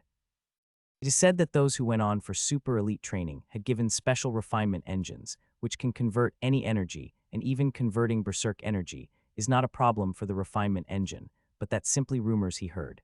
It is true or false he did not know. He only knows that it is impossible to have such refinement engine in the hands of low-level adventurer they had captured. He started to collect flesh and flood of his brother and cousin with the help of his wind-type ability, and more he collected, more angry he became, and he swore that not only he will take revenge on him, he will also take revenge on his family and friends. He burned the blood and gore and collected the ashes in the bottle. He will only bury this ashes after he had his revenge on his brother's killing. To him, his little brother did nothing wrong. He was just having a little fun, and he was more than happy to indulge his brother as long he does on cross-line in killing someone important. His thoughts were really twisted, and that may be the reason why his brother got such sick hobby of making people explode. Good boy, said Dean to his monster, as he finally able to catch the smell of his brother killer. Another party really did a good job erasing his smell and proof, but his monster still able to catch a whiff of it. It is not able to track his brother killer, but his brother killer ever entered 2-3 kilometer range around him. His monster would know it immediately. Seeing everything is done, he left with his monster thinking about one after another cruel way to kill his brother's killer. Splash. When I entered the Region 5, the first thing I heard the sound of water which was made by my feet. When I look around, I found myself in the small clear blue lake. It is a small lake, but it is very beautiful. It was a good thing that I had stabilized myself quickly, otherwise I would have completely fell into the knee-deep water which I am currently in. The first thing one should after crossing the boundary is to check your location and know which place you in, as you may be very well transported in a grove of master stage monster. The lake is too small to have its position on the map, so it took me a little more time to identify my location. I am in Wison Prairie, one of the safest areas in Region 5. This area is especially occupied by the specialist stage monster. I heaved a sigh of relief knowing that it would have been a little problematic if I transported to the area where Sergeant Stage and Master Stage Monster roam. I activate my tent by the lake and started to remove all my clothes except underwear. When I looked at the dried blood all over my body, I couldn't help but grimace and jumped in the clear blue lake. Splash, splash. I relaxedly swam toward the center of the lake without any obstruction from the monster in the lake. Normally, specialist stage monster won't attack me, seeing the aura of killing which I exclude unconsciously. It is Corporal stage and an above monster that attack me, as they did sense much threat from me, seeing I am similar stage as them. I swan in the lake for an hour. Whatever filth I have in my body, I cleaned it thoroughly, and only then did I able to feel fresh and calm. After changing into the comfortable clothes, I took out a big lump of meat from my storage. This is the meat of spice hog. This hog is called spiced hog because its meat is best for to make the spiced hog. I take out cooking utensils one by one. I plan to make the spiced hog out of this whole chunk of meat. I am not only cooking for me, but also cooking it for Ashlyn, as I know when Ashlyn came out of sleep she will be ravenous, and this meat is enough to fill her stomachs 3 times over. I prepare the food outside. It does not feel right to make food inside the tent when outside. I only make food inside the tent when there is relative danger outside. I started to cook with full concentration as I want it worth it. It's not always you come across good meat like a spiced hog. It took me more than an hour to cook the food, but when I took the first bite out of it, I couldn't help but make the sound unconsciously. I started to eat with good mood, and soon I finished my plate. I didn't shy away from taking seconds serving despite feeling full. How tasty the dish had become. I cleaned and packed after eating and went inside the tent, filling the tent's control latch with monster core and prepare to sleep. With tent's control latch completely filled with cores, it will take quite a while for even Master Stage Powerhouse to break in. I can finally give in to the fatigue that I had been holding back, I thought as I laid on the bed, and the next second I fell into a deep sleep. I started to feel a little warm while in sleep. I thought I was dreaming and didn't care about it much, but that warm sensation didn't go away, and I had to open my eyes with annoyance to see what is making me feel this warm. Hunan. When I open my eyes, hoping to find a reason that makes me warm to see that my whole body is covered in silver fire, seeing that instinctive sound came out of my mouth. I was panicked seeing the fire is covering my whole body and about to run out of the tent toward lake, but I soon noticed that this fire is harmless, and except for making me a little warm, it isn't doing anything. Even normal clothes on my body seemed fine. Seeing that fire is not dangerous, I soon started to check my body externally and internally, but there is no change. Oh, I said as when I wanted to try summoning my fire, there is no response, and only then it dawned on me that this probably happening due there is change happening in my fire ability. I calmed down and sat on the bed observing silver fire covering my body. The temperature of this fire is very low. It is comparable to slightly warm water. This fire is not hot enough to even damage the normal clothes I am wearing on my body. At first, the silver fire covering my body seemed like my normal silver fire, but as the time passed there is slight change started to happen into it. The silver started to become dense and shiny, and there is even barely noticeable sticky quality also started to come into it. As time passed, these qualities started to increase by a slight margin. I would have kept watching it more, but suddenly everything in front of me turned black, and when the light comes into my eyes, I found myself into a completely different place. Source space. I said out loud, but this time it is not Ashland's source space, but mine. In the center of my source space, there is a giant silver ball of fire which looked very similar to that of the sun.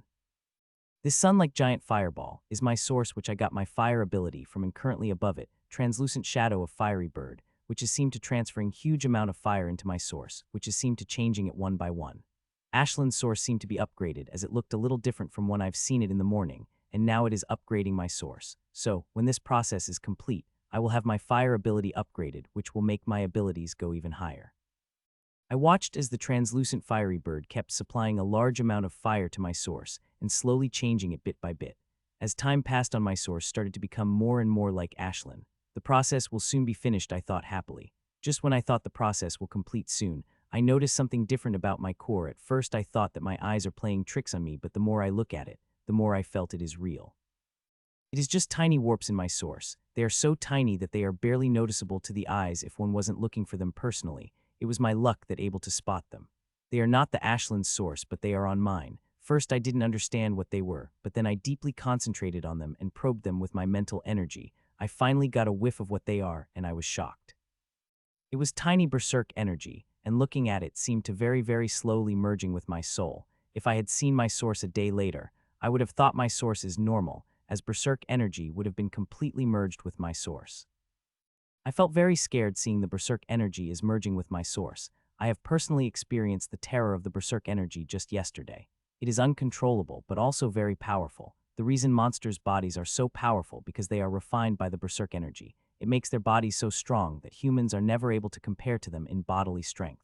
It is the same for their abilities. Monsters' abilities are stronger because they are merged with the berserk energy. Only monsters' bodies are suitable to use the berserk energy. If a human were to use this berserk energy, it would tear his body apart unless he had a strong body that can endure the berserk energy. It is quite a blessing for humans when the monster source is imprinted on the human. They did not imprint berserk energy on the humans otherwise. No human was able to survive the bonding. As for how berserk energy mixed into my source, it is quite a simple answer. It is because of my refinement engine, as it is the only thing that is connected to my source. As I calmed down and started to think about the berserk energy I have in my source, after merging, the berserk energy will forever stay in my source, and no matter how much I will use it, it will replenish automatically. The good thing is my body is more than strong, is enough to handle this tiny berserk energy in my body, as I only refined about 5 of the core with my refinement engine, while rest was sucked away by the Ashland source. This little berserk energy is nothing to worry about, but I will still consult with Jim and Jill if they knew any way to remove the berserk energy out of my body. Shelving the matter of berserk energy back of my mind, I again look at my source, which is nearly finished changing as the translucent fiery bird is turning faint, and fire that it was sending into my source also started lessen. It would be all finished in a minute, I thought, and next moment my vision again turned dark, and next moment I was back in my tent. The fire is still covering my body, though it is very faint, and the fire had already started to seep back into my body. Soon the fire had completely seeped into my body, and I am not bit startled to find that my clothes are without damage completely. After coming out of source, I understood that the fire that covering me is just a projection, and the warm feeling I getting due to my source getting an upgrade. Choo choo choo choo. I had got up and just about to head outside the tent to check the powers that suddenly Ashlyn came out of me and started to demand food without any reservation. "Here," I said and opened the pot beside my bed. I wanted to heat it for her, but seeing how she leaped up on food, I shook my head. After eating a few bites, she found food is cold, and before I could do anything to help her, she breathed little fire over food and resumed her eating. Seeing she would be fine without me, I got out of a tent as I am excited to see what changes the upgrade brought to my ability. There was quite a lot of open space around the camp, so I wouldn't have to search for open space for my tests. Taking a deep breath, I started to summon Fireball. Compared to my previous fire, this one is little shiny and had some lethal feeling in it. That's not all, it is little heavy and has slight sticky feeling into it. This is qualities of Fiery Lion's power which imported in Ashlyn Fire, and now let's see how lethal it is, I thought as I threw the fireball into the lake. Boom, splash. The small ball of crashed on the lake's surface, making a booming sound, and water also splashed across the lake. Steams could also be seen from where the fireball had dropped. I was quite surprised seeing it making a big splash. If I harnessed in them, the power of my fire ability had increased whopping 3 times. Boom, boom, boom, splash, splash. I summoned a few more fireballs and threw them on the lake to verify my estimate of my ability, and after throwing tens of fireballs, I'm very sure that the power of my ability increased for at least 3 times. It has finally upgraded from low-level fire ability to middle-grade fire ability, but it's still quite short on reaching the level of monster's ability from which it upgraded from. Fiery Lion's fire ability is at high grade, while Ashlyn's has just reached the middle grade. Her ability have to go through the 1 or 2 upgrades more to make her ability reach that of high grade. This was just a basic test to see the strength of my ability. Now I have to test moves which I created with the help of the ability. Furfur. Bam. I activated 2 jets behind my leg and made an instant movement, but my speed was than I expected, which I could not able to control in time, thus crashing on the surface loudly. It was a good thing my body had become quite strong due to 17 seals. Otherwise, it wouldn't have been simple scratches on my body but bleeding skin and broken bones. I threw the shirt and pants down as they were normal clothes. They had been torn by the crash. It would be better to take them off altogether than letting them tear more by the crashes that will be happening more for some time. It will not be easy to control this power. I have to spend some time on it to gain perfect control over it I had before. Fur. Bam, bam, bam. As I tried more and more moves, I kept getting crashing on the floor. My body is full of small injuries from head to toe. Even the underwear I am wearing started to show sign of tearing from many places. I practiced till the sun started to go down and only stopped when the twilight came. In these hours of practice, I gained little control over my moves. Let's just say that I am currently can only barely control 1 jet behind a single body part. If I were to ignite 2 or 3 jets that were my limit, then I would surely be crashed. I never thought practicing my ability with my upgraded ability would be this hard. The boost it can give is more than what I had imagined. Just igniting the single jet now giving me more power than I would get when igniting all 3 jets previously. Currently, I was barely able to control the ignition of 1 fire jet, but with enough practice and time, I should be able to control the power of 3 jets like previously. Now, my constitution is strong, and even if the power of my fire had increased, I think my body can definitely bear the power of 4 jets easily. This is just I guess if this is viable or not. I will know when after I try. It has started to get dark, and I started to feel very hungry. I hadn't eaten for the day as last time ate is yesterday afternoon before sleeping. Seeing there is no powerful monster I could hunt for food, I decided to use the fish monster in the lake for dinner. When I went back into the tent, I found that Ashlyn is sleeping. She really needed it, I thought, since yesterday she was unconscious, but it was not sleeping as she was unconscious because of her source was going through the change. Despite happening it unconsciously, she still felt tired due to the process and only slept really a few hours ago after she fully finished her lunch. Changing into new clothes, I brought all utensil and cooking material out 10 and started cooking. I don't know when Ashlyn arrived, but when I was finished making dinner and about to set plates, Ashlyn suddenly landed in front of the plate that I was filling with food. ZZZZZZZZZZZZZZ. Earthquake. I was adding the food on my plate when the earthquake started. Didn't start with slow as a normal earthquake but came with the bang. I quickly stabilized myself and went inside the tent. Only when I went inside the tent did I feel safe. The tent came with earthquake-proof function. No matter how big is shaking the ground outside, it will be calm inside the tent. Not only that, its sensor can sense if there are any huge cracks forming around and below the tent. I activated the 360-degree projection to see what is happening around the tent, only to see lake water swooshing on my tent and tree that are not far away from falling one after another. And when I checked the magnitude of an earthquake on the tent sensors, I couldn't help but shock. This is the biggest ever earthquake I've ever heard. No wonder the trees are falling one after another. This earthquake is not small, it must be affecting the whole region. Mitchiel didn't know, but this earthquake not only happening in Region 5, but all regions across Manurva realm. Something very big had happened in the Manurva realm, bigger than anyone ever could imagine, and it had created a very huge opportunity. Fuck, the earthquake went on for an hour and went out, and saw the destruction it brought. I couldn't help but curse loudly. When nature brought destruction, no power could compare it. I did not use to believe this saying. I thought as long as one keeps working hard, one can even gain the power to even surpass the nature, but seeing the destruction in front of me, I started to feel my resolve waver. There is total destruction around me. The small lake which used to fill with clear water is now dried up as big creek opened below it, which sucked away all of its power. The dense forest which used to be in the periphery of the lake seemed to be in the total destruction. A quarter of the tree had fallen, while another quarter seemed very damaged. Only half the trees of the forest seemed to survive the destruction. The thing that made gape my mouth and curse are that there used to be medium-sized hill not far away from the lake, which I had used to determine my location, but now there is no hill. In its place is just big rubble of huge rocks. I observed the destruction of nature for a while before going inside in my tent, as we are both feeling hungry. Earlier we were just about to eat when the earthquake had started. In my quick thinking, I took the cooking pot inside the camp so our dinner is safe. I served the plates again, and we both eat in silence. Watching such destruction had put me in the somber mood that I didn't have the wish to talk, otherwise usually I tease Ashlyn on her eating habits. After finishing dinner, Ashlyn again went to sleep while I closed my eyes in thinking. Since yesterday and today when I watch Ashlyn and my source, I instinctively felt that I am using my abilities wrong. Wrong is the wrong word, the potential is would be the correct word. I am feeling that I am not using my ability to its full potential.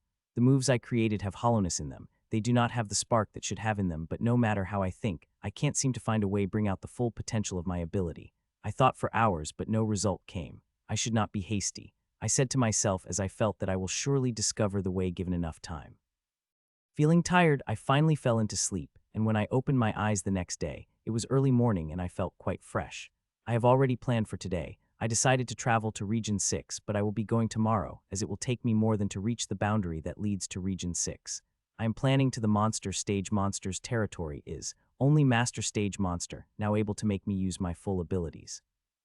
If I was able to beat the master stage monster, then coming to this realm will be utterly fulfilling, and my power will be equal to that of trainee super elites, who are a step away from becoming the super elite, and I think I have that power if I used my all especially. I am confident that I can definitely match the trainee super elite.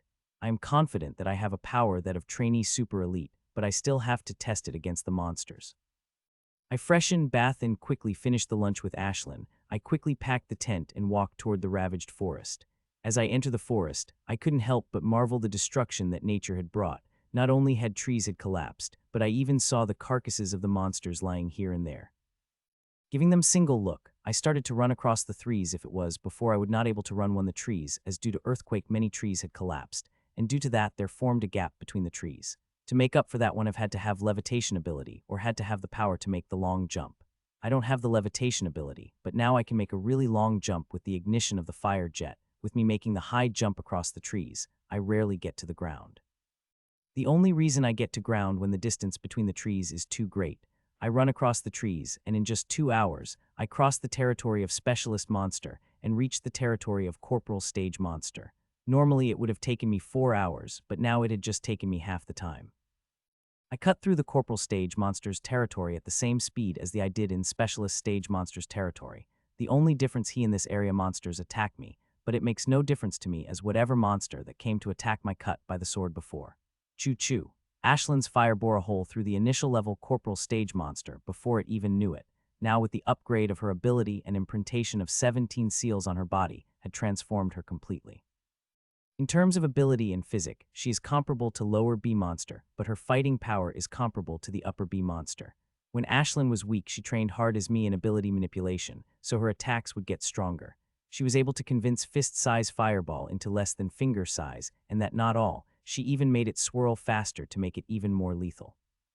That technique helps her defeat the monster that is stronger than her, but now with her ability being upgraded, her technique had become even more powerful. Same level monsters are no match for her. The only monster which could fight with her are peak corporal stage. I think with swirling condensed fireball of her, she can even defeat peak corporal stage monster and fight. Time passed by. In 3.5 hours we reached the territory of Sergeant Stage Monster. My target is to find peak Sergeant Stage Monster as any other. They will be dead before they could reach me. Fire strike. Thud. Another Sergeant Stage Monster fell on the ground with my one attack. If I would have fought with it, I have wasted a minute or two fighting it, and it would have been wasted. I want to fight the Master Stage Monster. Only Master Stage Monsters are capable to make me use all my power, including that special Fire Bolt. The power of Fire Strike was already great, and with me being leveled up, it increased again, and now I can launch 10 bolts through my sword. Not only that, after entering into Corporal stage, I now can condense energy of all fire bolts into single firebolt, but I also can't dare to imagine how powerful that single bolt would be. That is why it is imperative for me to test my against Master Stage Monster, and I have little more confidence as Fire Strike isn't the only top skill I have. There is another skill in my arsenal that equal to. Just before yesterday, I didn't have qualification to bring out its full potential, and now I have. I kept killing Sergeant Stage Monster with my Fire Strike as I moved toward the Master Stage Monster territory, and soon I reached very near it. Most of Sergeant Stage Monsters got killed in a single shot of my Fire Strike. Only those who were defense-oriented needed a second and third bolt of Fire Strike to kill. On the way crossing the Sergeant Stage Monster's territory, I've amassed quite a bit of monster cores. They will surely be sold for more than $1 million. Not only that, Ashlyn also collected many herbs here and there, and all of them are very expensive. In the past year, due to Ashlyn's habit of being picked up rare herbs, I've read through all herb encyclopedias that I got from the gym, and even if I am not able to remember the name of herb, I can at least tell it is expensive or not, and all the herb Ashlyn picked is expensive. Some are more expensive than other. Thud. Throwing the eaten fruit that Ashlyn had just given me earlier, I jumped off the tree and started to walk quietly. It is fine in other monsters' territories to jump off the tree, but in Master area I have to walk normally, or I could be in talons of some peak monster stage monster before I knew it. Master stage very powerful than the Sergeant Stage Monster, and I have to be ready to run if I come across the monster which I can't defeat. That is why I decided to test the water at the outskirt of the Master Stage territory, and only when I have completely tested my abilities and gained little more confidence, only then I dare to inside. Roar, roar. I heard many faint noises of monsters as I entered the territory of Master Stage Monster, but I followed the sound closest to me. As I got closer, the sound became more clear, and soon I can see the monsters. There are two monster fighting of same species, and from their fight it did not look serious, so it should be over soon, I thought happily as I watched two initial Master Stage Monster fighting playfully. The two monsters that fighting is earth leopards. Earth leopards are rare monsters that one rarely come across, and they are also one of the most expensive Class 9 strain monster in Westblood. The earth leopards are one of the most balanced monsters out there. They had inherent speed and agility that big cat monsters family Felidae have, and it is earth elemental monster, which provides them very good defense. The reason they are so expensive because they imprint their physical quality they are born with an earth ability they have in human after bonding. Not only that, if one reached colonal stage, which is limit of monster strain, there is 70 chance that this monster activates inherent strain of high-level monster or mutate. So the who bonded with earth leopards are not only get its agility and speed in physical change, but they also get its earth defense ability, and there is that high of strain advancement and mutation that made it one of the most popular monsters amongst Class 9 strain. Its price even surpassed normal Class 10 strain monster. The earth leopard mainly attacks with its claws and teeth, with a thin layer of earth energy covering its body. It can quickly activate second thick layer about it if it senses that attack is dangerous. This is the perfect opponent for me. This monster is not particularly stronger than most Master Stage monsters, but it is balanced in all aspect, and that made it very hard to kill, and because of its speed, and it can outrun most of the monsters same level as it. The two earth leopards grow and roared at each for 15 minutes before separating from each other minutes. I followed behind one, seeing both of them are at the same initial master stage. I followed earth leopard for 10 minutes, only when it reached the grassy field that I revealed myself. Roar. It growled at me as it had seen me came, and next moment it leaped at me with those dangerous claws out. It was a good thing that earlier I watched it fight against another earth leopard, otherwise I could have definitely caught off guard with its speed and paid the quite high price. Fur. Roar. I ignited jets behind my feed and moved away instant speed. It roared at me loudly, seeing I dodged, and came at me after landing on the ground. I gripped my sword tightly in my hands and stayed on my spot. This time I am attacking to see how much had my strength increased. It opened its mouth to take a chomp at me. If I get caught between those sharp teeth, then my strong body and knight-grade armor won't able to save me from them. I activated my speed type skill, seeing it is a meter away from me. I let it come closer to me, and when its mouth just arm distance away from me, I spin. I took a spin. The spin helped me dodge my mouth and also helped me create momentum for my sword which is about to strike its back. Clank, my sword struck across its back before it could even see what is happening, and used the force of the strike to create the distance between us. Growled. It growled, feeling the pain, and tried to chomp at me, but that time, I had already put some distance between us. My attack just now had just able to create a scratch on its skin, but it is more than what I had expected. I thought I will not even able to create scratch on its skin, but I did. There is a distance of 2 stages between us. More of that is a monster, a defense-oriented monster at that. The power of 17 seals are really great to be able to make a scratch on its skin. If it had been initial Sergeant State monster on its place, it would have been cut into 2 by the amount of force I used. Hee hee. A huge smile comes across my face seeing it is coming at me. The earlier strike was just the small part of my strength. Next attack I will launch will be my real attack. I activated my strengthening skill, which is given to by my training center. Before creating a big seal, it's just a below average skill, but after one created the big seal, it will start to show its real power. Unlike other skills, my strengthening skill does not produce any magical phenomenon. All it does is create a vibrant green color band around my wrists and ankles.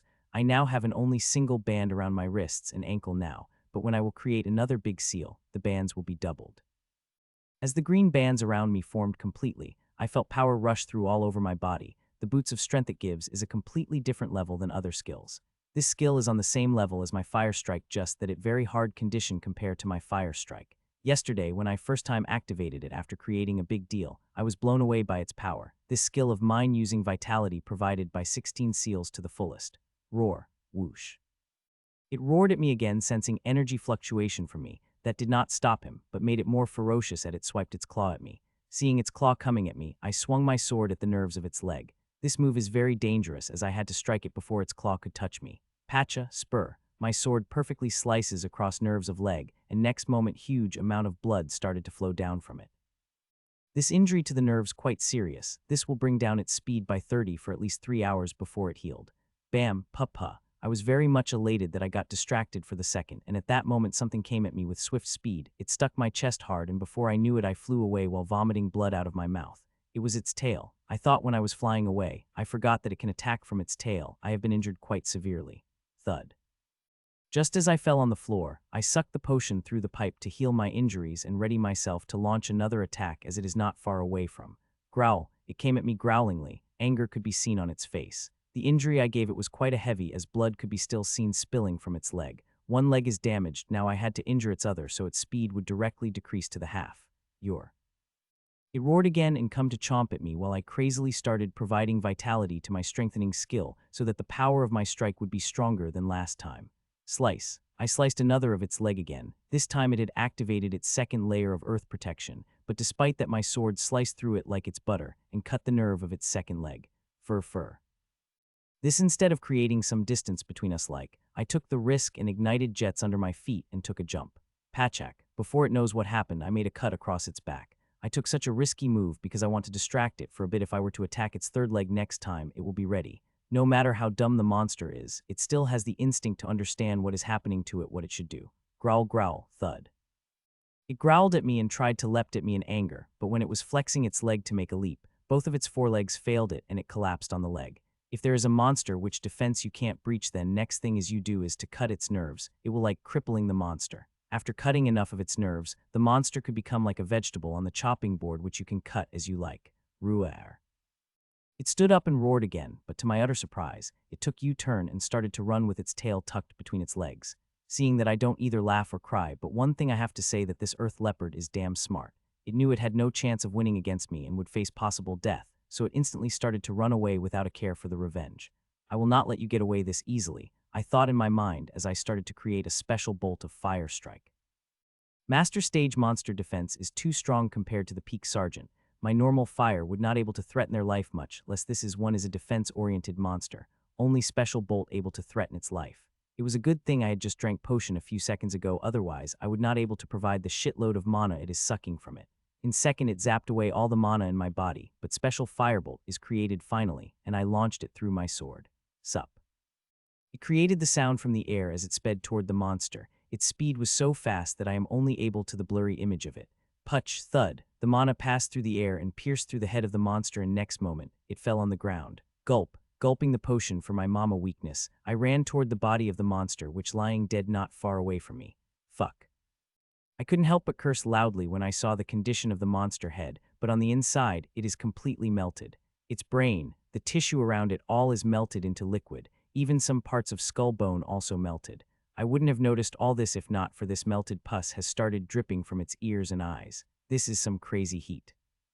I curse it in my mind. This bolt will be enough to kill any initial level master stage monster. It will be interesting to see if it could anything to mid-level master stage monster. I removed its yellow-brown colored core and took some of its meat. If I didn't find a better monster, then I will go and use this meat make dinner for tonight. Seeing my injuries already near healed, I started to walk in search for the next monster, as there's still quite some time for the evening. That was close, I said to myself as I sat by tree resting. It'd been 3 days since I have been hunting the master stage monsters. I would have left yesterday, but I decided to spend one more day hunting. As for the reason for my condition, which looked utterly wretched, well, what I can say, I tried more than I can chew and accidentally bite my tongue top of that. For 2 days I had hunted monsters, some killed quickly while others took more than hours to kill, as I had special bolt of fire strike I had no fear. So in 2 days, I can say I grew more confident of my ability than I should have, and tried to attack the mid-level master stage monster. That was a big mistake, as the special bolt of fire strike, which I have so confident of, utterly failed against it, and I had to run for my life. That monster had chased me for a good 2 hours, and only left when it failed to catch me despite its best attempt. It is good thinking on my part that I chose weaker mid-level master stage monsters to fight. If the monster was little stronger, I would have been more wretched than this. This was the last monster I was going to hunt before going to Region 6, but now I had to go without hunting it. These near 3 days proved very helpful to gain better control over my newfound strength, and now I can ignite one jet with previous precision and efficiency without chances of failing. The 3 days of hunting had given me enough confidence to go into Region 6 without worry. Even if I transported next to Power Master Stage Monster, I will have more 50 chances of running away.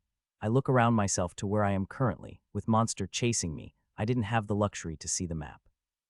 The only thing I knew that I was in Corporal Stage Monster territory. Cleaning my hair of dust and other things, I climbed on the tree and started to jump toward spatial boundary that will take me to Region 5.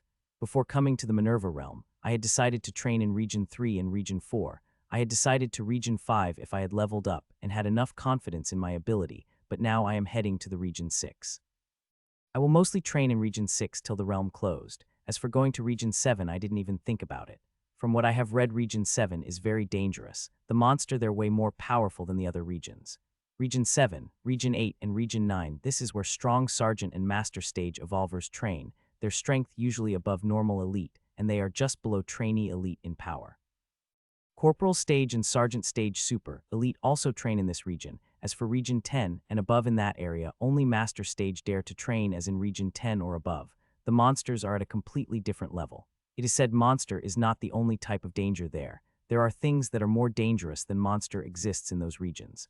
I shook my head and shake away the thoughts of those regions. Jill and Jim said that they will train in Region 6 for a week before going to Region 7 to train. They don't have to worry about appearing anywhere after crossing the spatial boundary, as they will only appear in a place where their organization had placed beacon. Their organization had forged special device for them with their blood as the source, so with the help of it, they will always appear near bacon, but this privilege is not for everyone. Only super elite, trainee super elite, and children on important people have the privilege to wear those devices. Jill had said it is insanely expensive and difficult to forge those bands, so it was only given to the people who are important to the organizations. So with the help of those bands, they can go to any region in which they will always transport to the safest area. I will see if I can meet with Jill and Jim, as the areas where they were planning to train are the same area where I also planning to train, seeing there is an only small difference in our abilities. It will take me 6 hours to reach the boundary, and 1 hour extra added to that, seeing many monsters that will attack me on the way. It had been 4 days since the earthquake occurred, but it feels like it's been months as the destruction it brought kept disappearing. The vitality of Manurva realm is very high due to high mana density. It is proven that in mana-rich places life thrives more than places where mana density not so rich. Not only that, I am feeling that since earthquake there's subtle change occurring in the realm. I first thought it was making of my mind when I asked Ashlyn. She also affirmed it, that something is happening. Ashlyn is never wrong about such things, as her sense is exceptionally powerful, more so after level up. If she had not been much focus on eating and obediently helping find the monsters to fight, then I would not waste so much time to search of them. Well, I don't know if this change that is happening will be good or bad, but I will have to bear them with the rest who are in this realm.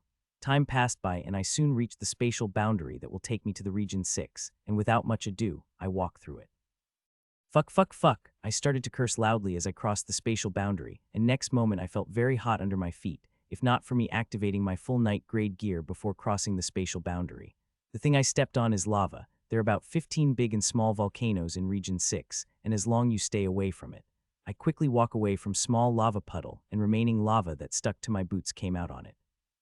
Small and big streams of lava could be seen coming down of the volcano. It was a good thing I was transported at the base of the volcanoes, not inside it, otherwise I would have been vaporized to death before I even knew it.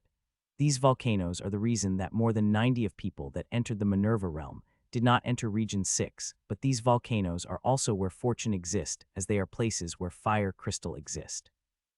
Fire crystal is like mana crystal. Instead of having neutral mana like mana crystals, they have fire-type mana inside them. These crystals could be found in the place where fire-type mana is extremely dense, and volcanoes are one of the best places where fire-type mana is very dense, but it is a very dangerous job to search for them. Most people didn't dare to go to active volcanoes, so dead volcanoes are the best choice for them, but dead volcanoes also have many hidden dangers. Fire crystals are insanely expensive, but to risk my life for them, it is simply not worth it. Looking at the volcano from which the mana is flowing down, I don't look at the map to know where I am. I am in the stone forest area and volcano base, which I am standing on, know as Red Lizard Volcano for some reason. Another good thing is this stone forest area, also one place is both of them going to train, so I might see them if my luck is good. As I descended toward the stone forest below as Wyatt Stone Forest, there are many boulders are found in this area. There are thousands and thousands and thousands of them. I heard a soft commotion, and soon I saw tens of people swiftly coming toward the volcano from which I am descending, and the odd thing is all of them activated their defensive type ability and speed type ability. Looking at their faces, they looked like they have seen the devil and running from it.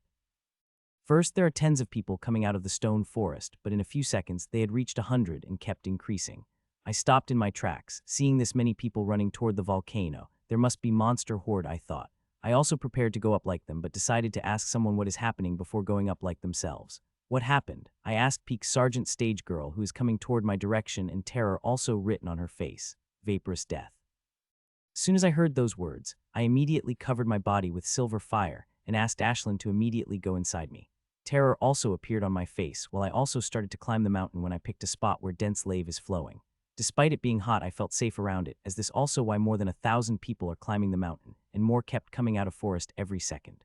The blade snake, berserk butterfly, a de-vaporous death are known as the banes of Manurva realm. Vapor's death is the nickname of life vapor mosquito. It is one of the smallest monsters in Manurva realm. Its maximum size is just inch long, and some of life vapor mosquitus thumbnail size long. The reason life vapor mosquito is called Vapor's death because of toxin. When life vapor death bite, it released a toxin, which is adding a lump of hot coal to boil the water. The toxin of life vapor mosquito is a lump of hot coal, and water is life force. Once it enters the body, it started to burn the one's life force. The worst thing is once one life vapor mosquito had bitten you, other life vapor mosquitoes will get attracted to you. It can be easily identified who is bitten by life vapor mosquito, as green vapor will constantly be released from his body. Its needle also could break through the defense of artifacts and skill. The only save to save yourself from it, cover yourself in fire or stay, is very hot place, as life vapor mosquito did not like high temperature. Of the three banes, life vapor mosquitoes are considered most as they appear in groups. Some groups are short as 3 while other big as hundreds. If one comes across 2 other banes, there are very high chances of dying, but with life vapor mosquito, there are more chances of surviving than with other 2 banes. It is right, the chances of dying by the bite of life vapor mosquito are a little less compared to dying in the hands of other 2 banes. Like I've said earlier, the venom of life vapor mosquito is like a lump of hot coal, and life force is like water, and after some time the lump of coal will lose its heat, and water turn back to normal temperature after it no longer received any heat. So if once life force outpaces or whittles away venom one by one, then one can have chances of survival, but that can only happen when you have more life force than life vapor mosquito's venom can burn away.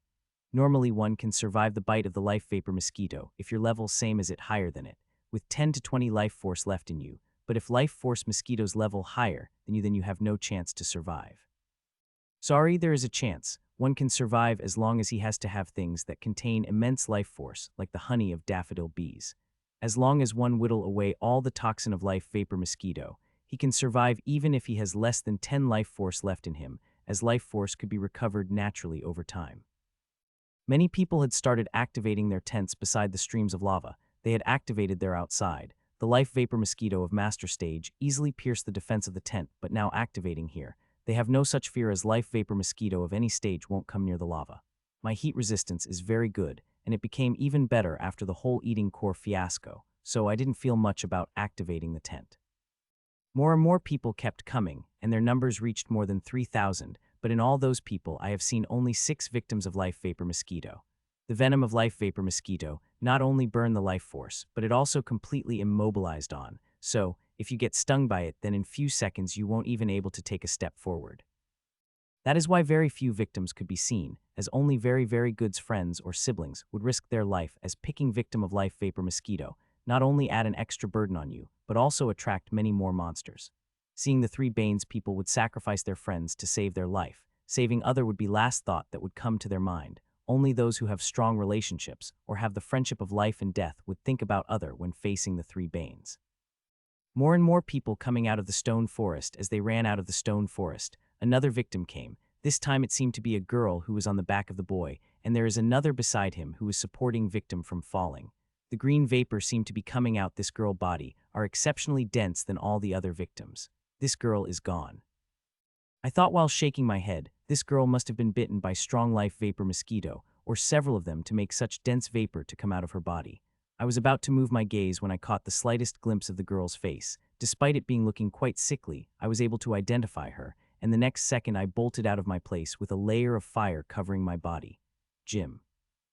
I said loudly as I reached near them. I wasn't able to identify Jim before because he had his whole night grade artifact activated, and on top of that his defense skill was activated, which makes it even harder to identify him in the distance. Jim is the one holding Sarah on his back, while another girl, who looked a lot similar to Sarah, is supporting Sarah so she did not fell on his back. Mitchiel. Replied Jim with a surprised voice, but most of his mind on the climbing up. I didn't talk much seeing Sarah's condition and just followed behind. The girl who looked like Sarah looks vigilantly but did not stop me from following. Jim climbed for 10 minutes before stopping by a lava stream and activating his tent. Jim's tent is a lot different than mine. Mine is looked like a real tent, but he looks like a small house. This at least either mid or high level night grade tent, an abode will be the perfect term for it. After it fully activated, Jim took Sarah into the abode and the girl also followed behind when I entered behind them. This is the last bottle we have left, let's hope it is enough, said Jim with heavily, holding the small bottle which is containing golden brown honey. Daffodil honey, I said out loud in my mind. I am way too familiar with this honey as I drank it just 2 days ago. Listening to what Jim said, they seem to have already fed her the honey before, and looking at the color of her, there seems to be no effect.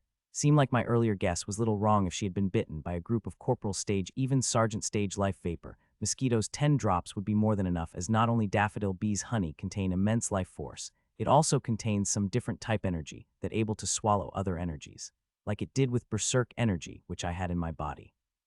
She must have been bitten by master stage life vapor mosquitoes, not one but several of them, as only they could make the condition of super elite like Sarah this worse. There seemed to be about 10 drops in the small bottle, as Jim started to drop the drops of honey in the Sarah's mouth. Soon all 10 drops fell on Sarah's mouth. Her skin, which had been turned sickly yellow, and now started to gain some color bit by bit, but there was no change in the vapors that come out of her body. Seconds passed and Sarah's body started to regain the color, seeing that Jim and that girl's face, which was filled with worry, now looks a little fine.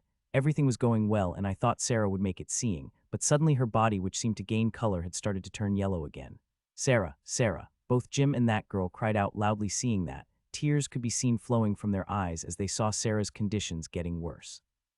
Sobs, sobs, it's all happened because of me. If not for saving me, she would not have bitten by the monsters. The girl mumbled between her cried. Jim is also crying, seeing his girlfriend's condition keeps getting deteriorated by the second. From what I know, they have been childhood friends and been in a romantic relationship for more than 2 years. Seeing him crying like that, my heart pained a little. He must have really loved her a lot to cry like this. Jim, try giving her this, it might help her, I said, breaking the heavy atmosphere. Both of them look at me, but I felt exceptionally piercing gaze of that girl, that all the hair of my body stood up. Super elite. This girl is fucking super elite, I thought. Peak Corporal stage is no threat to me. I can cut them with a single strike of my sword. It applies to both humans and monsters, but this girl's gaze giving me feeling an extreme threat. same as given to me by that mid-level monster stage had given in the morning. "You fucky," she said, but stopped midway, when Jim quickly took open delicate case off my hand, took out the small honeycomb out of it and directly stuffed in the Sahar's mouth. I winced seeing that. I was hoping he would drop the honey drops into her mouth and keep the honeycomb back. Of the daffodils, bees, honey, and honeycomb both are precious, but to some honeycomb is most precious than honey. Daffodil bees make honey with ingredients such as life force of living being and essence of rare and precious herb and flowers. While honey is known to have both life force and medicinal effects, its honeycomb is best known to have medical effects. The medical effects it provides are more than honey could. Maybe that is the reason why Jim fed Sarah whole honeycomb with honey drops. Daffodil's honey is extremely precious, and there is not a drop could be found in the market, as it all guzzled by the alchemist. Color of Sarah's body changing with rapid speed, and there is even a slight change happening to vapors also. If things kept going on this pace, she will be fine in 10 to 15 minutes. Seeing Sarah's conditions getting better, I didn't feel much. I and Sarah come across each other, but till now we haven't spoken more than 10 words to each other. Sarah clearly didn't like me from the beginning. She probably feels that I am using her boyfriend. At first, I tried to talk to her, seeing she girlfriend and one of the most beautiful girls I've ever seen, but she is not interested. I stopped talking to her, and then whenever we met, we straight up ignored each other. I just nodded and went out of the tent, not to disturb them any further with my presence. When I went outside, I was quite surprised to see by the number of people increased again, and now they seem just under 6,000. It is late afternoon right now. The sun will start to go down in an hour. My original plan was to train for 2 hours before finding a safe spot for myself to spend the night, as camping beside the flowing lava doesn't seem that great, but now it is the best location one can sleep soundly. Finding hard ground, I sat in steaming heat watching the sun while thinking about the mysteries of the source. Ashland's source was full of mysteries, and whenever I think about it, I can't help but marvel the majesty of it. Unconsciously, I summoned the fire in my palm and started to manipulate it, create shape in my mind. There is a big change in the structure and properties of my fire, and now I had to work a little harder to control it. "Ha, finally successful," I said with bubbling laugh, the fist-sized small humanoid standing on my palm. I had been trying to make it for months, but only able to make when I drew inspiration from the mysteries of the source. I had been trying to make this shape for the month, but never successful. Every time I tried to make it, it had collapsed halfway due to my loose control over fire. I many times come very close to making it, but it always collapsed just before I could make the finishing touch. I look at the silver humanoid figure in wonder and slowly started making it move. I am very cautious about it to not make any mistake lest it collapse like my previous attempts. Slowly it started to move its left leg, then right. I started to walk slowly across my palm first. Its movement was very slow and crude, but as the time passed its movement became fast and more refined. Now it looked like a little man of fire walking on my palm. I pulled back my training cloth sleeve so I could walk it over my sleeve. Soon the little humanoid started to walk on palm to sleeve back and forth. I felt really amazing to control this little humanoid being. If I am able to bring this degree of precision to my fire attacks, their lethality will increase several times, but I soon shook my head with that thought. There is a large difference using this amount of fire control in making and controlling tiny humanoid and big attacks. It is hundreds of times stronger, and I will have to work hard for years to gain that level of mastery. Still, I am willing to put that hard work, and already on the way to do that. As long I kept preserving for a few years, I know I will able to use my fire ability with precise control, and that time the damage I will bring will be astounding. "You have great control over your ability." I heard a feminine voice behind me. I was startled by hearing a voice behind me that I nearly lost control over my ability. "I am sorry, I didn't mean to startle you," said the feminine voice again, and she quickly came in front of me. It's her, who looked very much like Sarah. I had only heard her voice once, but that time she was angry and halfway in the cursing me. "It's okay, Jim is a good friend of mine," I replied without looking at her as I wholly concentrated on controlling the little man in my palm. The normal time I would have been more gracious and looked at her, but little humanoid in my palm is too important, as I don't know I will able to create it soon or not. I want to get more familiar with it, so next time when I tried to create it, I will have an easier time. She did not go away as I expected, but sat near me watching the little man in my palm. I keep controlling it make small movements. After moving its legs, I also tried its arms, but it's very difficult. Not only I have to constantly maintain its shape, but I also divert my concentration on moving its legs, and now I am trying to move its arms also. "Mitchiel, I don't know your control over your ability is this great." I heard Jim's voice behind and distracted me enough that little humanoid collapsed in my palm. "Jim." I called out loudly, and when I craned my look at my eyes fell on the girl who is sitting beside me. Earlier when I saw her, her face was all tired and will dust and sweat, but now she had all cleaned up nicely. She looks ravishing and enchanting. Her face may look little like Sarah, but it has its own grace, completely different from Sarah. I would have liked to stare at more, but that would be rude. That is why I just look at her for a moment and then look away. What? Jim asked as if he doesn't know what he did. Don't what me, I said. I had been practicing that for months. Now you had to come and distract me, I said in mock anger while stealing a glance at the girl beside me who seemed to be looking ahead. Well, I would remember to not distract you next time, said Jim and sat beside me with a sigh. He also cleaned up well and looked quite well than earlier. All three of them sat silently and watched the sun go down till it is complete evening. You are making us dinner, right? Asked Jim as he about to get up. He already knew I was taking cooking classes and already tasted my cooking when he came to my apartment for the visit. Yes, I said helplessly as I know. Even if I said no, he will make me cook it. Well, I am looking forward to eating a freshly cooked delicious meal, said Jim with and went back to his tent. While I was talking to Jim, I am also observing the girl beside me, but to my disappointment, I saw no reaction on her face whatsoever. Feeling disappointed, I got up and activated my tent a little distance from Jim's and took a bath with water which my tent produced through the atmospheric water generation process. It was fortunate that I had more than enough meat of Master Stage Monster which I killed yesterday. It is delicious and full of energy. I took out cooking utensil, spices, and meat outside my camp and started to cook. I would have loved to cook on lava, but I have no experience of cooking over it. I would have surely spoiled the dish if I had tried it. Within an hour food is ready and I called out to Jim seeing he is outside. Nodding, he went back to his tent and came back with two girls. Sarah seemed to recover a bit as seemed to be coming over. Her face still looked quite drained, but she will recover with few days of rest. My heart burns whenever I think about that honeycomb. It is very hard to get daffodil honey or similar level product like it on the market, as they were all brought alchemist and big organizations. My like would have saved tens of time by that honeycomb, seeing there were more than 10 drops inside them and there was honeycomb also. I had already set up a table and plates, so everybody just has to sit and eat. Very tasty. Your cooking seems to have improved than last time, said Jim as he took the bite. He is right. From a month ago my cooking did improve, as in this past month I mostly ate the food that is cooked by me. This is the meat of the Master Stage Monster, stated Sarah's sister. This is the first time she spoke since the dinner has started. Her voice seems really melodic. Yes, it is initial level Master Stage Monster's meat that I killed yesterday, I said, hoping to interest her a little. Ha ha ha ha ha. All three of them started to laugh, and seeing that I started to laugh, but inside I felt a little disappointed. No one here believed that I can kill the Master Stage Monster, at Corporal stage, especially at initial level of Corporal stage. Only those who are trainee super elite position could kill Master Stage at the Corporal stage. Normally a strong elite of Specialist stage could kill the monster of Sergeant stage. Killing the monster that is 2 stages above him is not a big thing, but it changed when it comes to Master and Lieutenant stage monster. They are different league compared to the monster of the other 4 stages. There is a qualitative change in them. Monsters face qualitative change when the level up to the Master and Lieutenant stage. Even I was able to kill the initial level Master Stage monsters, because I had 2 best top low-level night grade skills, so it is quite normal for them not to believe me. We soon finished dinner, and when I about start to clean the plates, Jim offered to do it, saying he at least do this much. I said okay, and went inside my tent only to see Ashlyn lying on her stomach with her face having a blissful smile. I refused to let her out of the tent, seeing the danger of life vapor mosquitoes outside, and I don't have daffodil honey anymore to save her if she gets bitten. So, it is best for her to eat inside the tent. Jim and others also did the same with their monsters. Seeing there is nothing more to do, I decided to see if I could create the little fire humanoid again. I again summoned silver fire in my palm and started to shape it according to my will. First was going well. I had created its legs and about to start its torso when it collapsed. I kept making progress, but whenever I reached the torso region it failed, but I did not keep trying, and I was successful making torso before it collapsed again.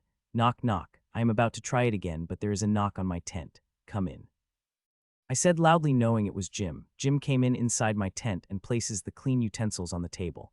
I haven't congratulated you on breaking the limit. Congratulation, said Jim as he gave me light hug and sat next to me. It must have been hard, right? Asked Jim after Jill. Jim also told me the way to break the limit. It was same as what Jill had said. It was a little hard, I said, but a shudder ran through my body when I thought about, and that shudder didn't go unnoticed in Jim's eyes. There was little change in his expression. We stayed silent for a few seconds, but then Jim suddenly asked me something that really blew my mind. You always wanted to know how super elites are made, right? Asked Jim teasingly. I instantly turned euphoric when he said that.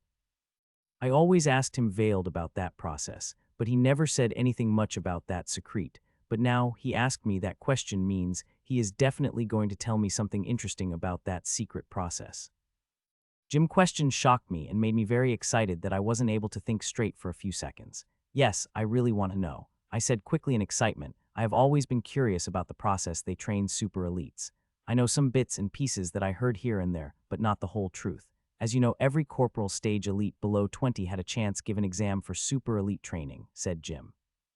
I nodded. It is the aspiration of every young member of the organizations to qualify for super elite training, but it is damn hard. Hardly 1 in 1,000 elite qualify for the super elite training. The super elite training run for 3 months, and its 2.5 months are mostly focused on minimum, creating 10 seals of supreme combat exercise. You must have heard that there is big metamorphosis happened within seals after the creation of the 10th seal, he said. I nodded and about to say I had experienced the change already, but Jim started explaining again. The 10 seals merge and create complex new seal called amethyst seal. Those who can create an amethyst seal in 2.5 months stayed, while others get eliminated, Jim said. I can't imagine how difficult the training would be that makes them create amethyst seal, as it is hard for those below 20, especially 9 and 10th seal, as one not only had to feel extreme pain, but also overcame resistance, which is the main reason people have stumped after creating 8 seal like me, who did not circulate single move for 8 months. As for organizations having a special potion that creates help in reducing the pain, that's just myth, and for those machine used in reducing pain, they just help in creating early seals. As for later, the pain became so high that even machines became useless. Jim stayed silent for a while and his face turned serious. This all I already knew. Jim just filled the gaps like telling amethyst seal being the minimum requirement for super elite. You must have wondered or heard the question from someone why super elites are so strong than others, Jim asked. I again nodded again in affirmations. Super elites are crazy strong. Any corporal stage super elite could fight master stage monster of any level. Some can even go against lieutenant stage. I've never seen them drinking any potions ever, and most importantly, their energy feels different. All the evolvers' mana is had the same familiar feeling, but mana released by trainee super elite and super elite is completely different. Not only feel it is very condensed, but it is also has something different which makes it very lethal. That is why their attack 5 to 6 times powerful than normal evolver attack of the same level as his. After my incident with energy, I had guessed they must have infused their source with energy like berserk energy, but that is a very dangerous thing to do as not only it affects ability but also body. If someday berserk energy in my source were to exceed for some reason, then it will start to harm my body. Currently, the amount of berserk energy is very minute, and my body is more than strong enough to handle the berserk energy. It is because of this, said Jim and projected a tiny image of thing from his holowatch. That thing is half the size of rice grain. This is crystallized energy of Duke-level powerhouse. It is placed inside us by a special process. I never heard the name of Duke-level powerhouse, but it definitely above the 12 stages. We have to infuse the energy of this crystallized grain into our source through the special refinement engine we have. The more we infused it in our source, the stronger we became. As not only it makes a qualitative change in our mana, it also refines our bodies with it, thus making them stronger and firmer, he said. Despite me making right guess earlier, I couldn't help but get shocked to my core hearing this and seeing me shocked, a look of pleasure appear on my face. Isn't it very risky? If this crystalline grain melted accidentally, then the body will have no choice but explode, I asked as I had personal experience with this matter. Just 5 energy of master stage monster core was enough to make me explode, and this crystalline grade is condensed energy of much higher level powerhouse. Jim shook his head with smile. Your question is valid, but this crystalline grain is sealed inside the body with runic inscriptions which prohibit seepage of energy, and even if runic inscription failed, there is no need to worry as nature of that energy is very mild. It will seep out body instead of harming it, said Jim. With no danger of exploding, one can wholly concentrate on fusing this energy with source and body. No wonder the super elites are so powerful. The energy of powerful expert fused with our own, a wet dream of every evolver. Aski is thinking this a dangerous thought came in my mind, but I shelved it inside me to think about it later. Do you know what is the difference between trainee super elite and super elite, seeing they both have this crystalline grain sealed in their body? Jim asked again. This question had me bugging me for some time. If both trainee super elite and super elite had that crystalline grain in them, then why is the difference in their strength? The reason is seals of supreme combat exercise, said Jim, hearing that I became more confused. That Duke-level powerhouse energy, no matter how powerful it is or how mild it is still foreign energy, and our body and source still have some level of aversion to it, said Jim. To perfectly fuse it with our body and source, we need seals of Supreme Combat Exercise. As you may not know this, but not only Supreme Combat Exercise's seals vitality is special, which helps in fusing foreign energy with a body, it also creates a special mental type of energy. Which is the main reason why we felt that hell-like pain when we circulate Supreme Combat Exercise, and we are not able to sense this energy because it produced in very minute amount. Only when we create 100 seals, we start to notice that energy in us, Jim said. In this whole conversation, this is the thing that shocked me most and made me happy, thinking my father was right. My father said that when his amethyst seal was being created, his machine caught some unknown energy in his body for a moment, but no matter how much tried after that, he never able to notice that energy.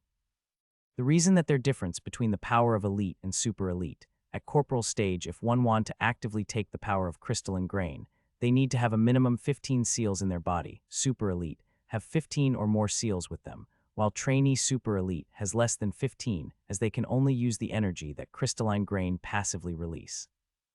This limit of actively using crystalline grain energy kept increasing as one level up. 15 seals are needed at corporal stage, 20 at sergeant stage, 25 at the master stage, 30 at the lieutenant, and so on.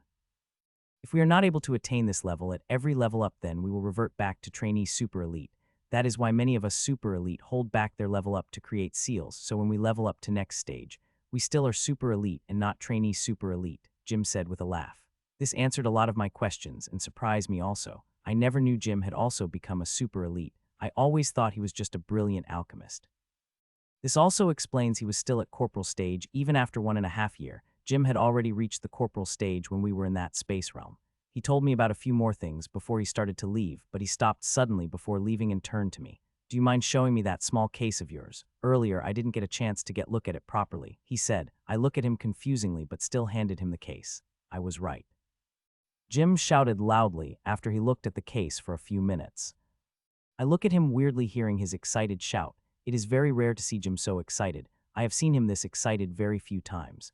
You are quite lucky to have this. I had to beg my mother for months to get storage equipment same level like this, Jim said. Storage artifacts. I asked in confusion, as I was under the impression that it is a very good preservation box. Looked like those runes on it were not just for the show, but before I could ask him, he started explaining himself.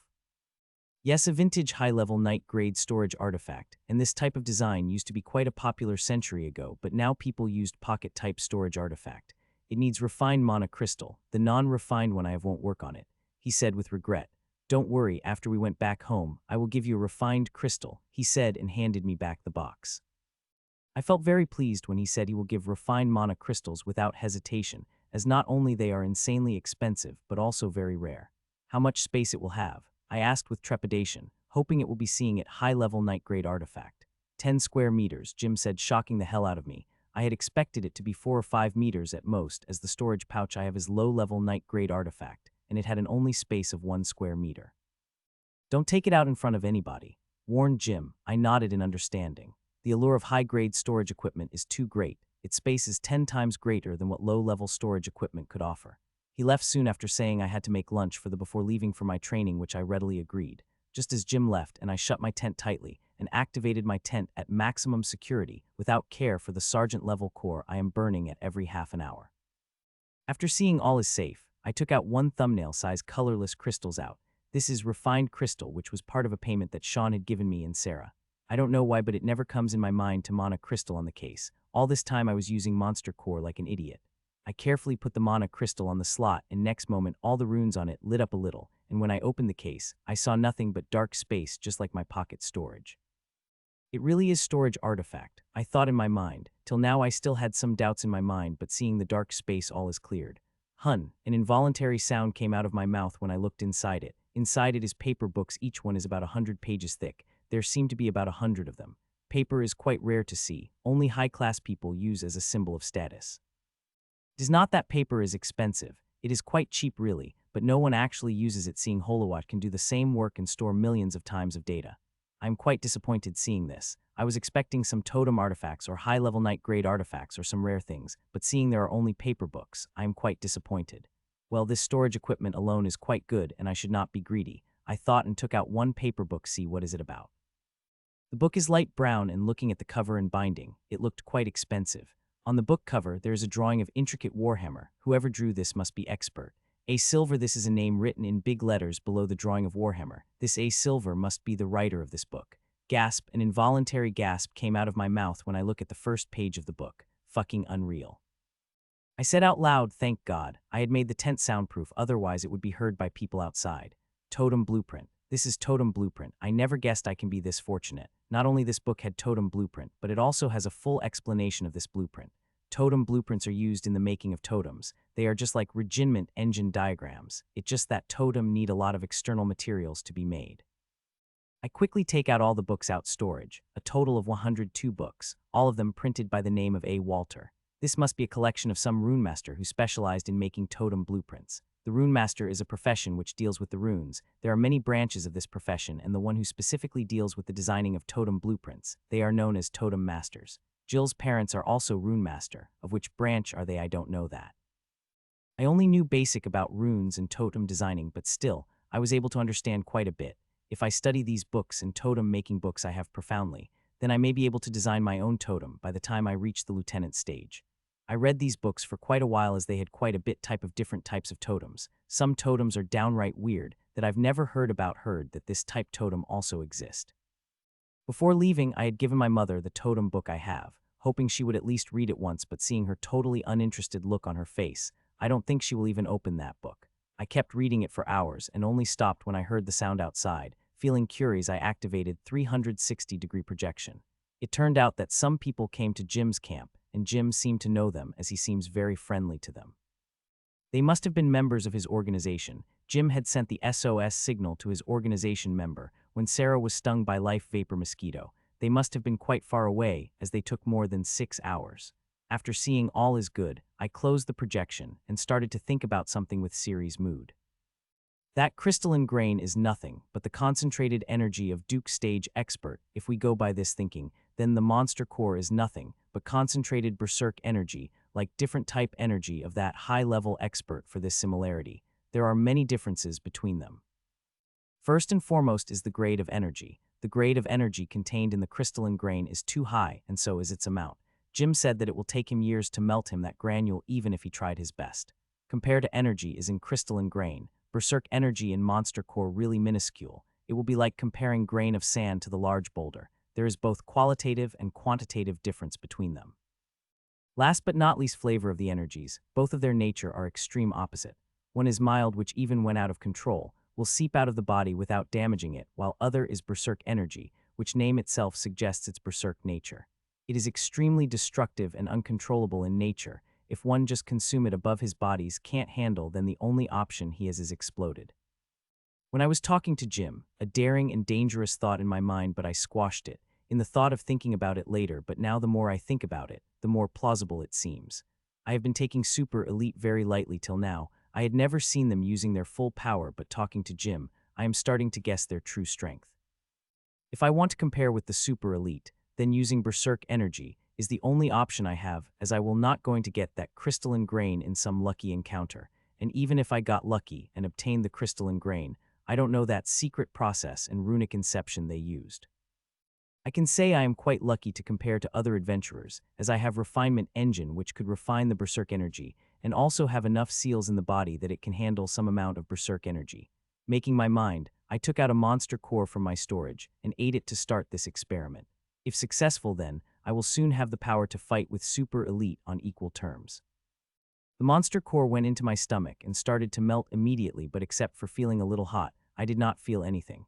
It was specialist stage monster core that I just ate. I wanted to test how powerful its berserk energy really is. How much time does it take to melt? How much energy it can provide me, if I can control its melting speed, as I had thought of many uses of it. When of such in battle, I had to drink a lot of mana potions during the battle, especially against Master Stage Monster, despite my mana storage expanded after level up. It is still not enough to fight against Master Stage Monster, but now there is hope for unlimited mana. If I am able to control the melting speed of the monster, and it had enough mana, then I can use as many skills without worrying about mana consumption. This mid-stage specialist core melting at high speed as it keeps pumping berserk energy in my body. I reached it with my mental energy and enveloped the monster core with it. First, nothing happened, but as I kept applying the pressure, the melting started to slow down, and soon I am able to control its melting speed. Seeing that I turned very happy, this core has enough energy that it could supply me enough energy that is worth 10 to 12 bottles of mana potions, and my body could easily handle it. This will save me lots of efforts and time during the battle, seeing I had to drink 5 to 6 mana potions during the battle.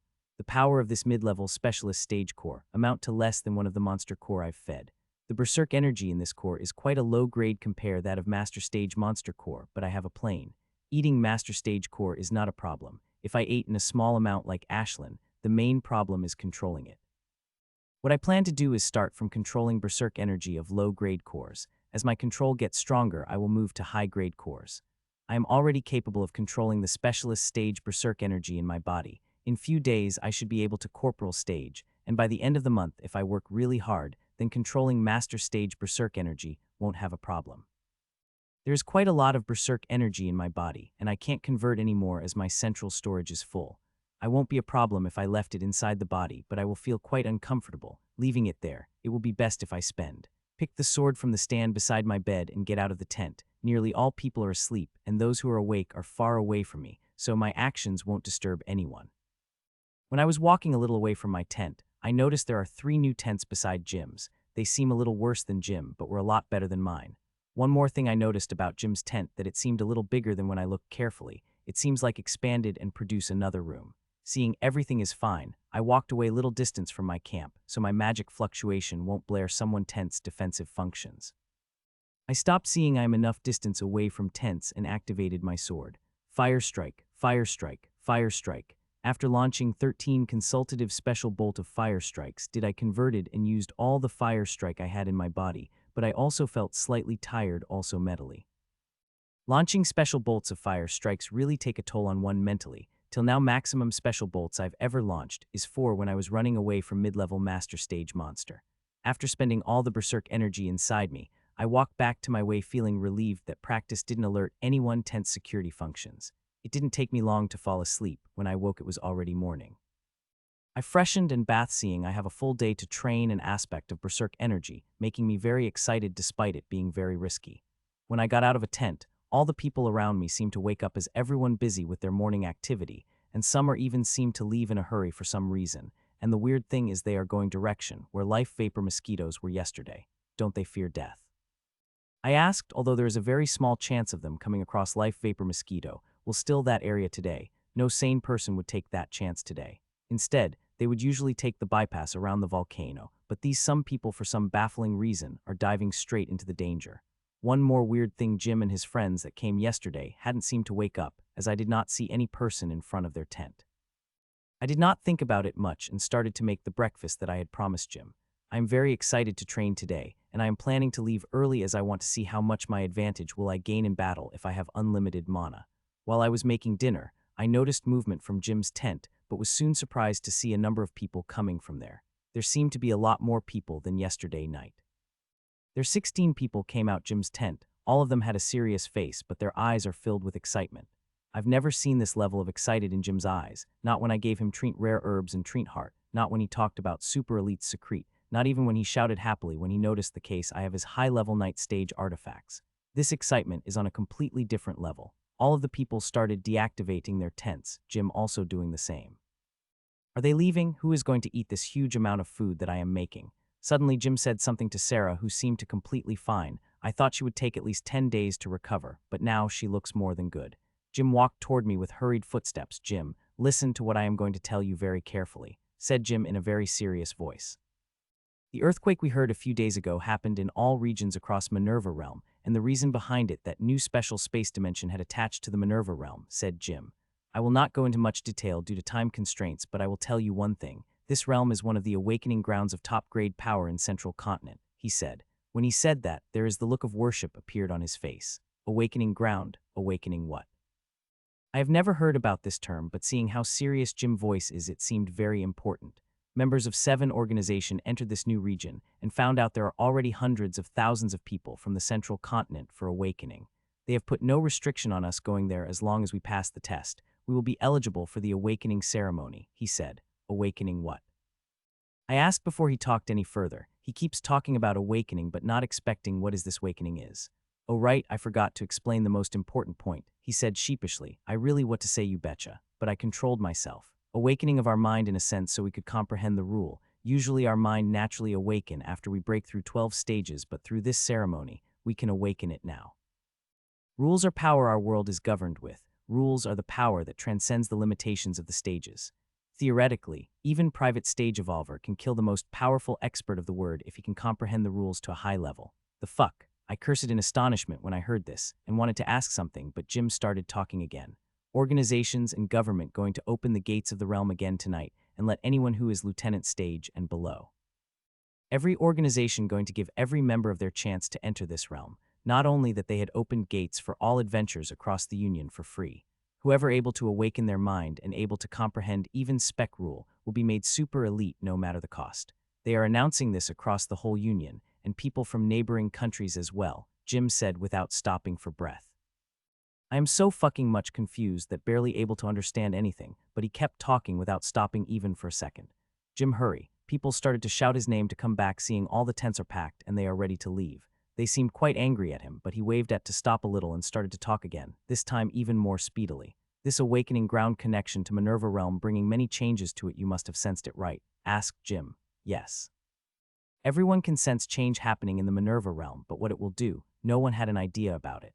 Manurva realm is loosening its restriction, probably from midnight the limit of this realm's power change from master stage to lieutenant stage. You know what this means, right? He asked. A look of horror appeared on my face. This loosening, if restricting to the limit, will bring many changes in the realm. Some will be good, but others will be very bad. I shudder uncontrollably when I thought about these changes.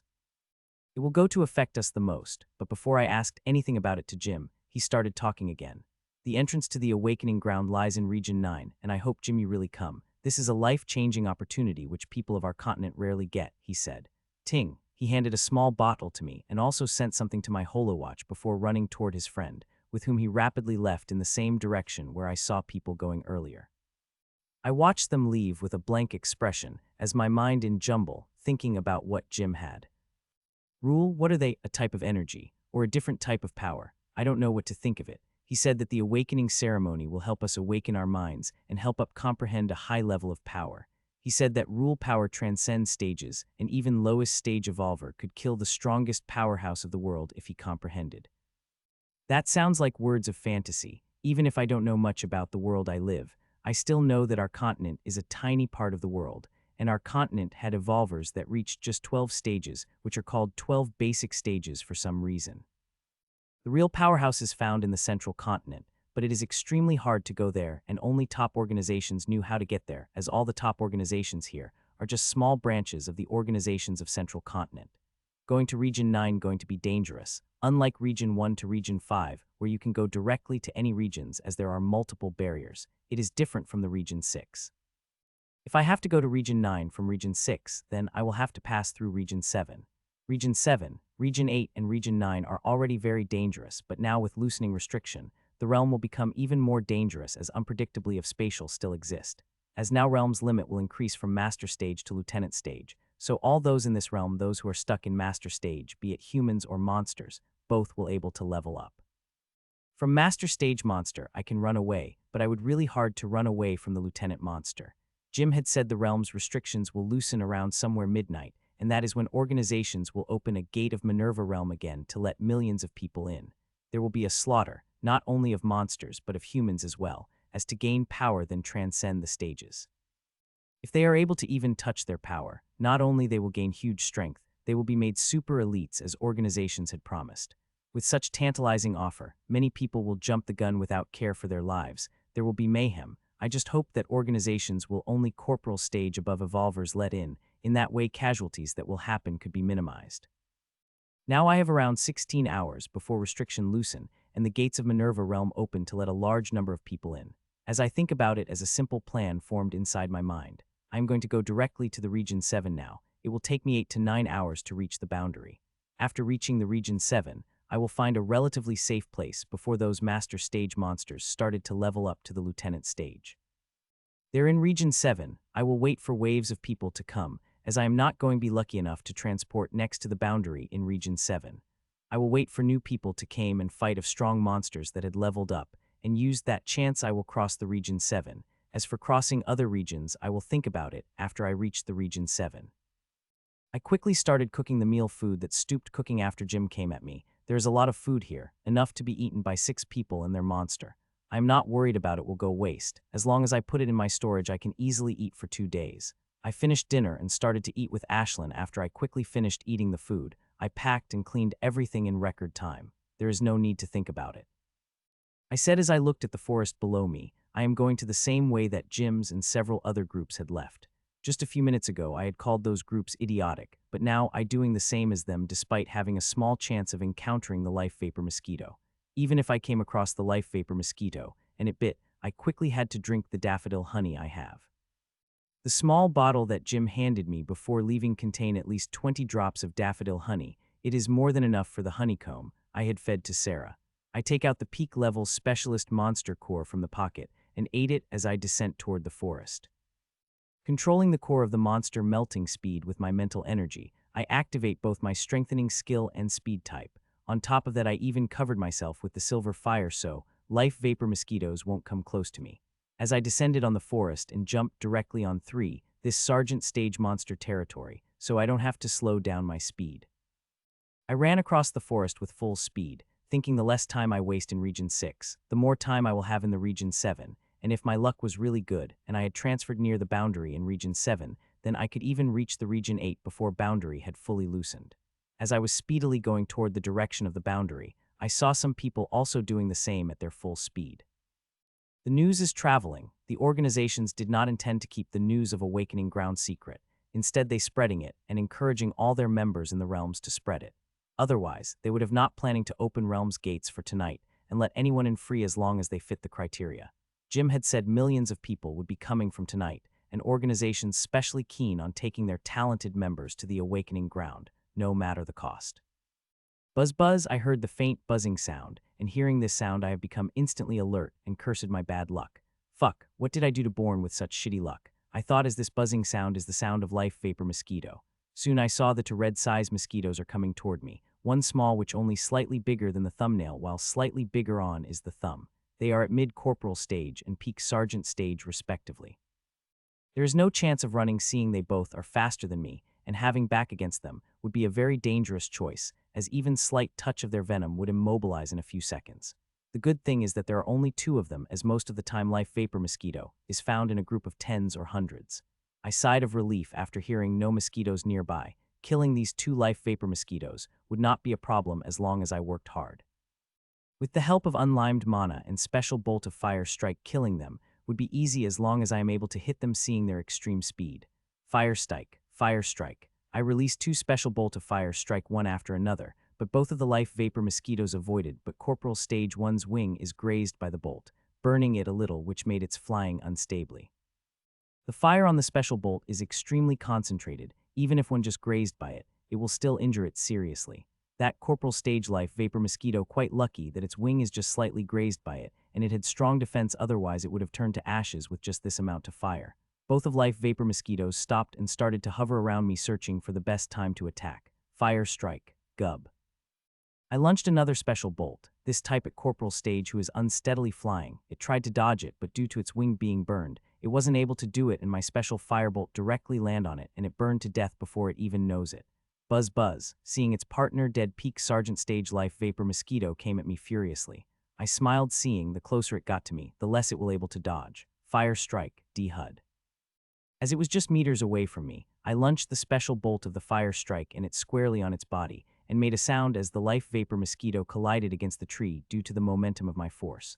I was about to go near it to remove its core, and see if its venom pouch is still salvageable, as every drop of its venom insanely expensive. Buzz buzz, fuck. I cursed loudly seeing life vapor mosquito coming out o tree. It fully blackened, and its wings are damaged quite a bit, but it's still able to fight quite a well. I could help but be astonished seeing as if it had been master stage monster in its place. It would have died with its brain melt, but this mosquito is just seriously injured. You can't compare the 3 Banes to the other monsters. They are a league above them, and that is why they had been graded upper a monster. It did not attack me but started to run. I am not surprised seeing that. The higher level monster had good self-preservation instincts. I am not going to run away, and with his wing damaged and it is seriously injured, I now had no worries about it dodging my attacks. Fire strike, thud, it is finally dead. I thought as it fell into the ground with a silent thud. It's in great condition. I said excitedly as I took out the tiny venomous pouch from the blackened dead life vapor mosquito.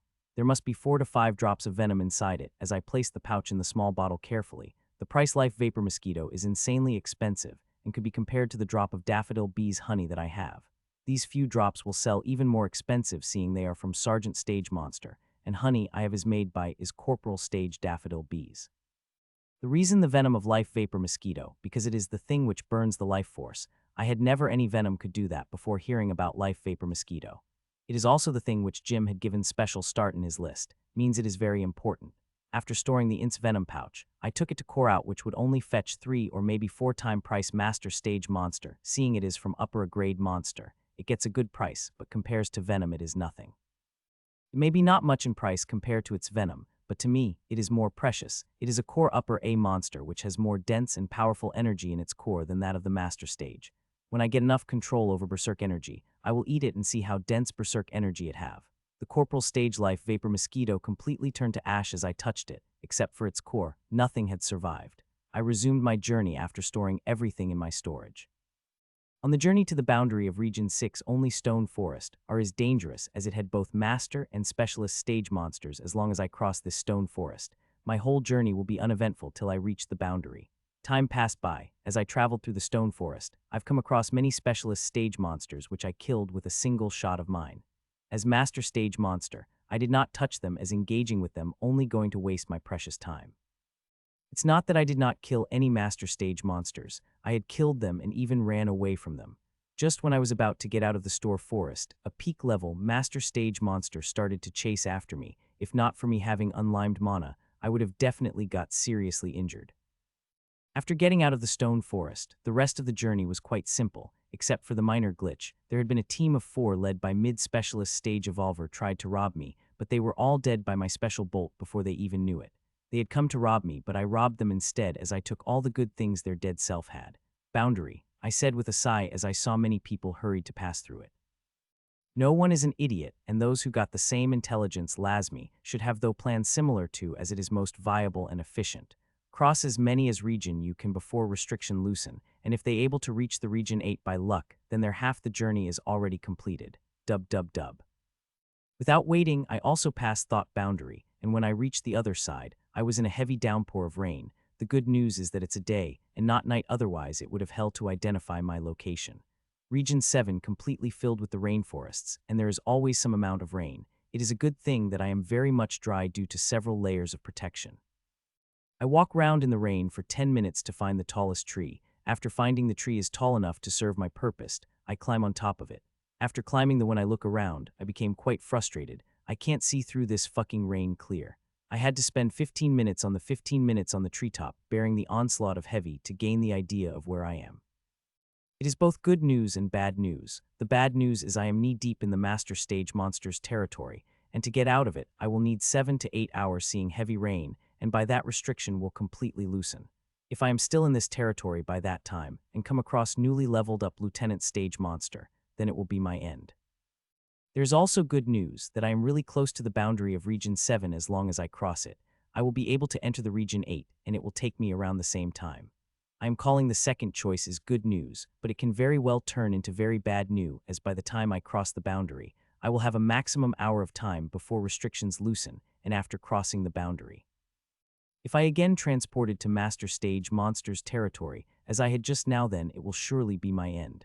My dilemma lasted just for a second before I started running toward the boundary. Instead of going outside Master territory, I decided to take a chance and go toward the boundary. My luck can be bad and I could end up Master Stage Monster territory, which could any moment turn into the Lieutenant Stage Monster territory, or I can also be transported to the safe territory of Lower Stage Monster, and statistically, my chances of transported to the Lower Stage Monster territory are quite high. Chap chap, the only danger I have from the monsters that can see me, and if I became little stealthy, that danger can also be minimized as well. Chap chap chap. Realizing there is no danger from the sound of my footsteps, I increased my speed fast as I could in this thick forest. Soon I saw my first monster, is some kind of chimp monster, about 8 meters tall. It is sitting by the tree in rain and eating a large number of fruits that piled near it. It feels like rain is not affecting, as it is food with an ugly smile on its face, despite some rain falling on its huge body. It is a mid-level master stage monster, and it will be 10-15 stronger, that same level as the monster in Region 6. As the higher the region is, the stronger are the monster in them. That is why I had decided to train in Region 6 till the realm is closed. Handling monster is at Region 6 is already my limit. Higher the regions I ascend, the dangerous it will be for me and even life-threatening, but the temptation of power is too strong that I can't control myself from going on this dangerous journey. Not only in 2 to 3 days, but I might also even see specialized stage evolvers in the further region. This is the chance that can completely transform one's life, can help one ascend higher than his limit. For this chance people will come in dove, even if the chance of survival is only 1. That is how great this temptation is. The only ones who could be safe in this journey are strong lieutenant stage and people like Jim who had beacon bracelets. They don't have to worry about transport to a random place. They can transport to any place where the beacon is set up. With the help of these beacon traveling through regions extremely fast as they directly transport near the beacon, which is set up near the boundary of next region. He might well as had already reached the region 9 and currently going toward the awakening ground. Mitchiel didn't how right he is this time, as Jim had already reached near the boundary that leads to the awakening ground. 2 hours passed and I haven't been noticed by any monsters yet. One mid-level monster had tried to me though, but I increased my speed and left it behind. This forest is very dense after you moved away more than 200 meters in this forest. No one can see you as his vision will be obstructed by big thick trees. If I am going on by this speed then I will, then it shouldn't take me more than 2 hours to reach the boundary. I'd guess earlier in case I've come across the monsters, but if my luck continues to hold this well then, the 2 hours should be enough. I was quickly running through the forest when I heard the faint sound of the battle. They were very faint but I can still hear them. I would have skirted around the area where the battle is happening but I can't, as I am an area where on both of my side are a large stream of water. It will be hell to pass through them, and most importantly it will waste a lot of time. Well, this is not bad as it seems. As long as I go around the corner, there is a good chance that the monster and whoever fighting it won't notice me and I will safely able to leave. As I walk further, the sound of battle grew louder and louder. Even the heavy sound of rain won't be able to block it. Soon I got the faint visual of the battle. There are 2 people fighting it, and monster they are fighting is plant type. It is a plant type flower monster at mid-level master stage. It had big flower head which it seemed to be shooting needles. Because of that 2 people fighting it didn't seem to get closer to launch and lethal attack.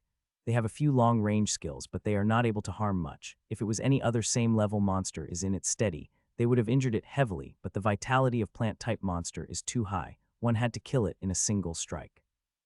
They won't even run away from this monster, seeing this flower monster is very swift. It can definitely chase, so the best option would kill it and then move on.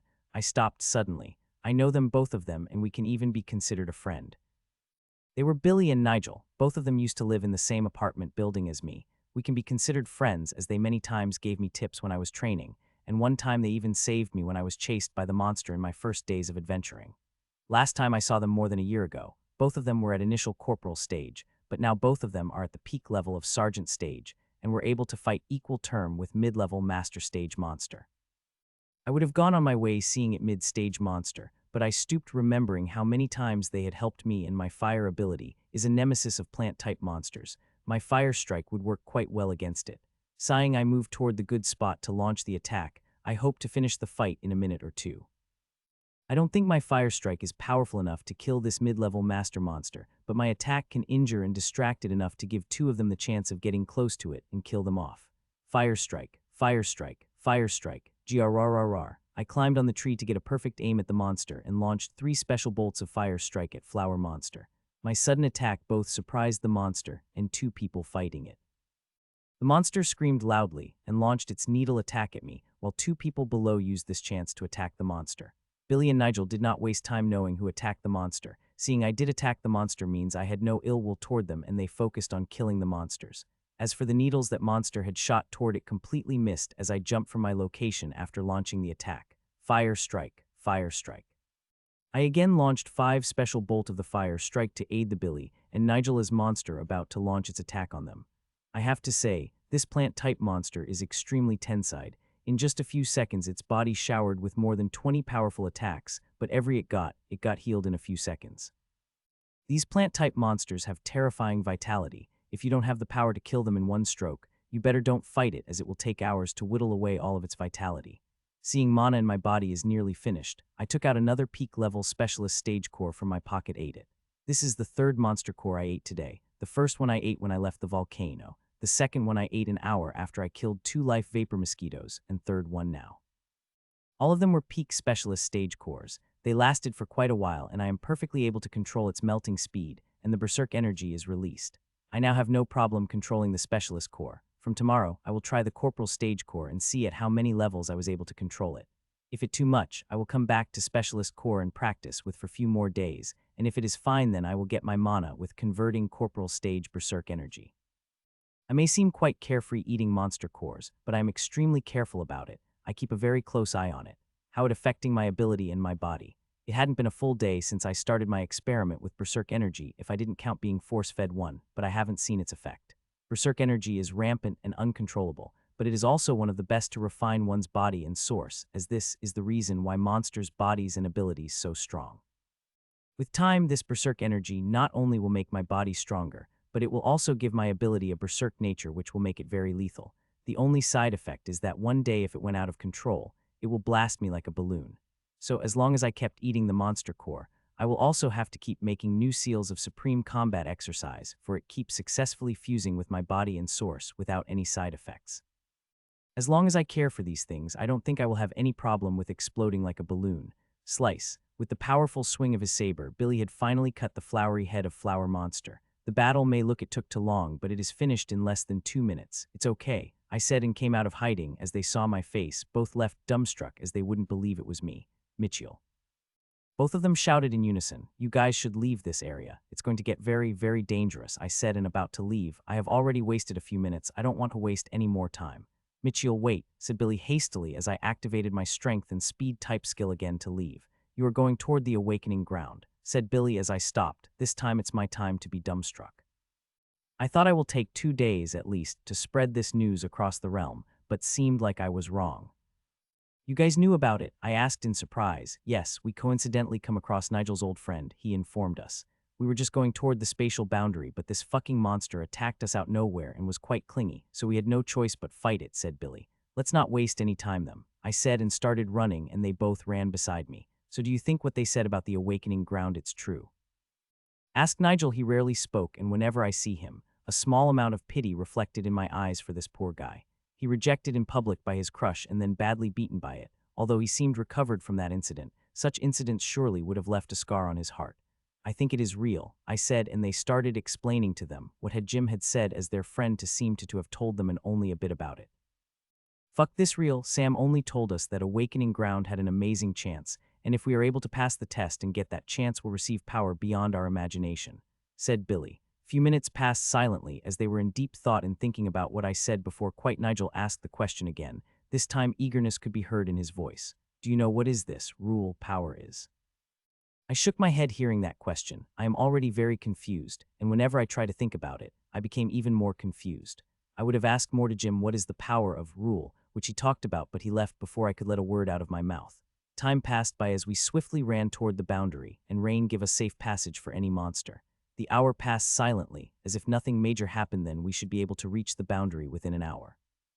Traveling through dense trees is quite an experience. Here we can't use our full and had to look for every second as we could be attacked from anywhere. If not for such heavy rain, we would have been attacked by tens of monsters.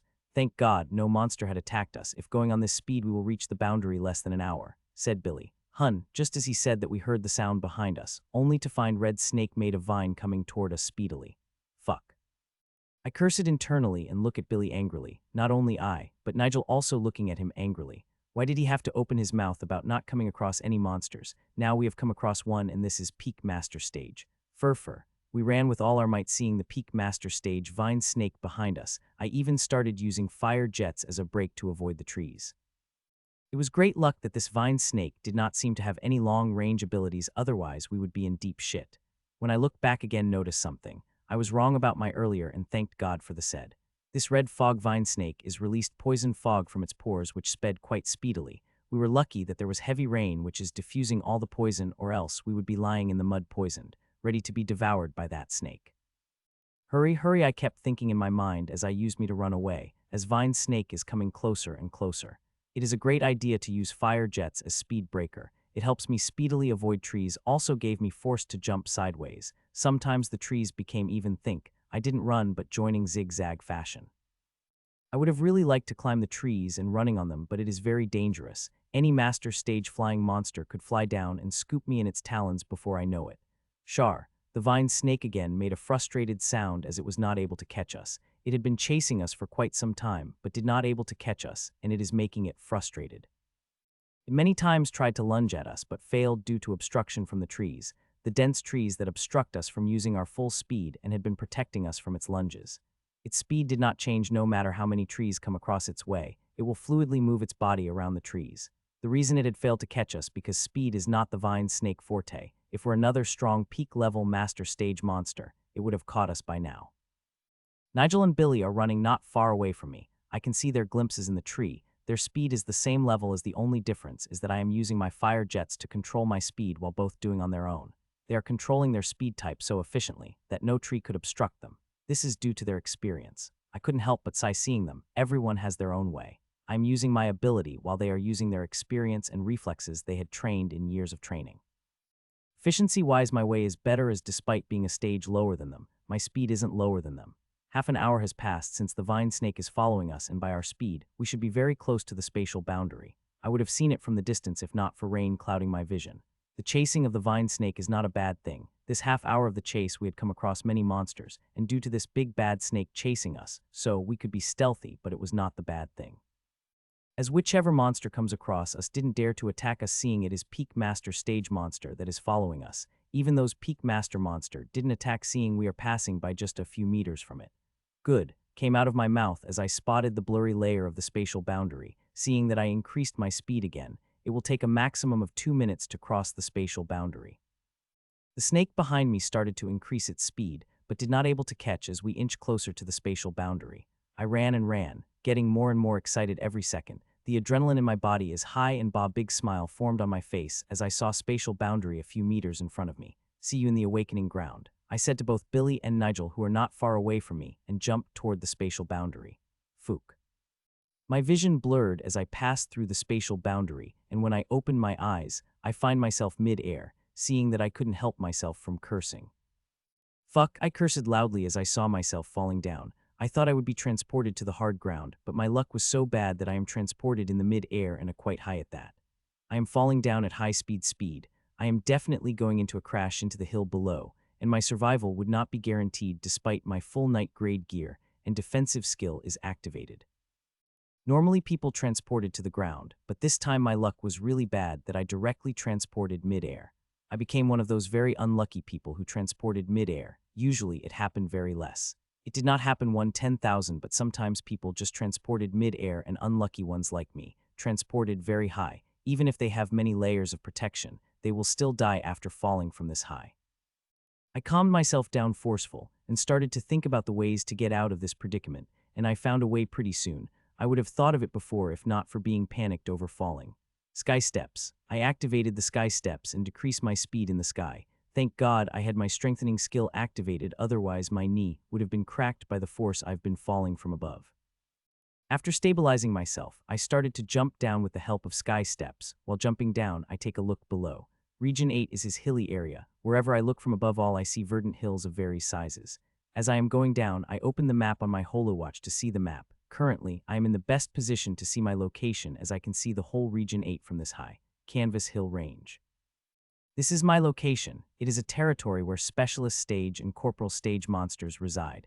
It is a quite safe territory, but will not be much longer. Not only this, but no place in Manurva realm will be safe. The loosening of restriction will not only able peak master stage to level, but it will create big waves, which will create big waves that will take quite to die down. Currently, across all the regions of Manurva realm, all the territory of monsters are divided, and monsters being territorial, they rarely breach the territory of other monsters, but that will change in an hour or two. After peak master monsters level up to lieutenant stage, the delicate balance across the regions will be broken, and mayhem will occur. The monsters will breach each other's territories, monster hordes will form, and fights of monsters will occur in every minute. The Manurva realm will go batshit crazy. I could accidentally come across the monster horde or worst lieutenant stage monster, so the best option would find a safe place and spend a few days inside it.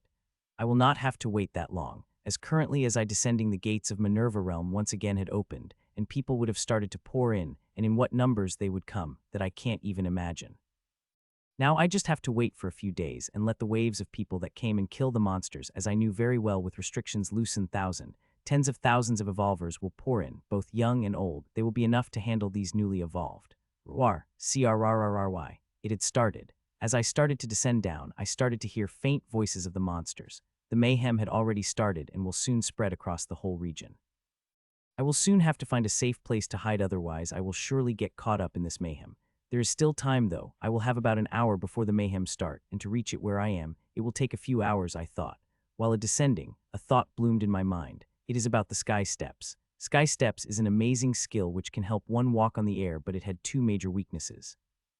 First is that it takes too much mana, and second is that one could only create 3 footholds successively. To create more foothold, one have to wait for the second. These weaknesses would have been impossible to cover up, but now they pose no problem for me, as I now have unlimited mana, and waiting for the new second jump isn't a big deal for me. I used to get very jealous of seeing super elites walking on the air, but now I also can do that, and I am currently doing it now. Walking on the air is now not a big problem but doing it in Manurva realm is dangerous. It is even more dangerous in a place like Region 8. While descending, I am keeping eyes on 4 directions in case any monster attack me, especially a master stage one. It would be very dangerous. Thud. Finally, I landed on the ground with a thud. Only then did I able to take a breath of calm. All this time I was in the air. I was feeling very scared, thinking some master stage monster would attack me, and it would have been very dangerous for me. I did not waste time after landing on the hill and directly went to search for a place to hide. The cave would be the best option for me. After activating my tent inside it, I can spend a few days inside it without worry as long as I camouflaged it well. There shouldn't be any problem for me finding a suitable cave, seeing in this hilly area. Every hill should have many caves. Many monsters had attacked me when I am busy searching for the cave. These monsters are not behaving normally. They looked spooked.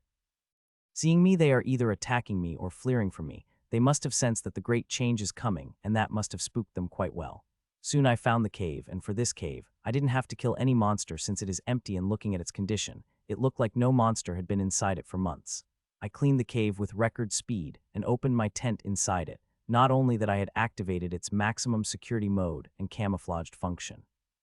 Seeing it is not enough, I cut the branches of surrounding trees to camouflage the entrance of the cave. I even threw out some wireless cameras around the cave to keep an eye on the surroundings. I don't like to be totally blind. These few wireless cameras will be enough to provide me visual around my camp. These cameras are quite small, forget about monsters. Even humans won't be able to notice them if they weren't looking for them specifically. Usually wireless communication won't work in the forest, but if the distance between receiver and transmitter is just a few hundred meters away, then they work quite fine. After seeing everything is good, only then I entered the camp. Choo-choo. Ashlyn has been inside me for past 16 hours. I hadn't let us out since I left the volcano on the Region 6. 16 hours of constant running and sometimes fighting had made me very tired physically and mentally, but it was worth it. I had crossed 2 regions in a day, and that saved me days. If I had stopped at Region 7, which I had originally planned, it would have taken me a minimum of 3 days to enter the Region 8, but now I had already in Region 8. After taking a quick shower, I started to heat up the food that I've made on the volcano. Originally, I had made it for 6 people, but Jim and his friend had left in a hurry, so I had to pack it all in my storage. We both ate until we are full, and then I packed the rest of the food again. I activated all the cameras I placed outside, only to seem the movement of monsters had already started. It takes long before the mayhem occurred.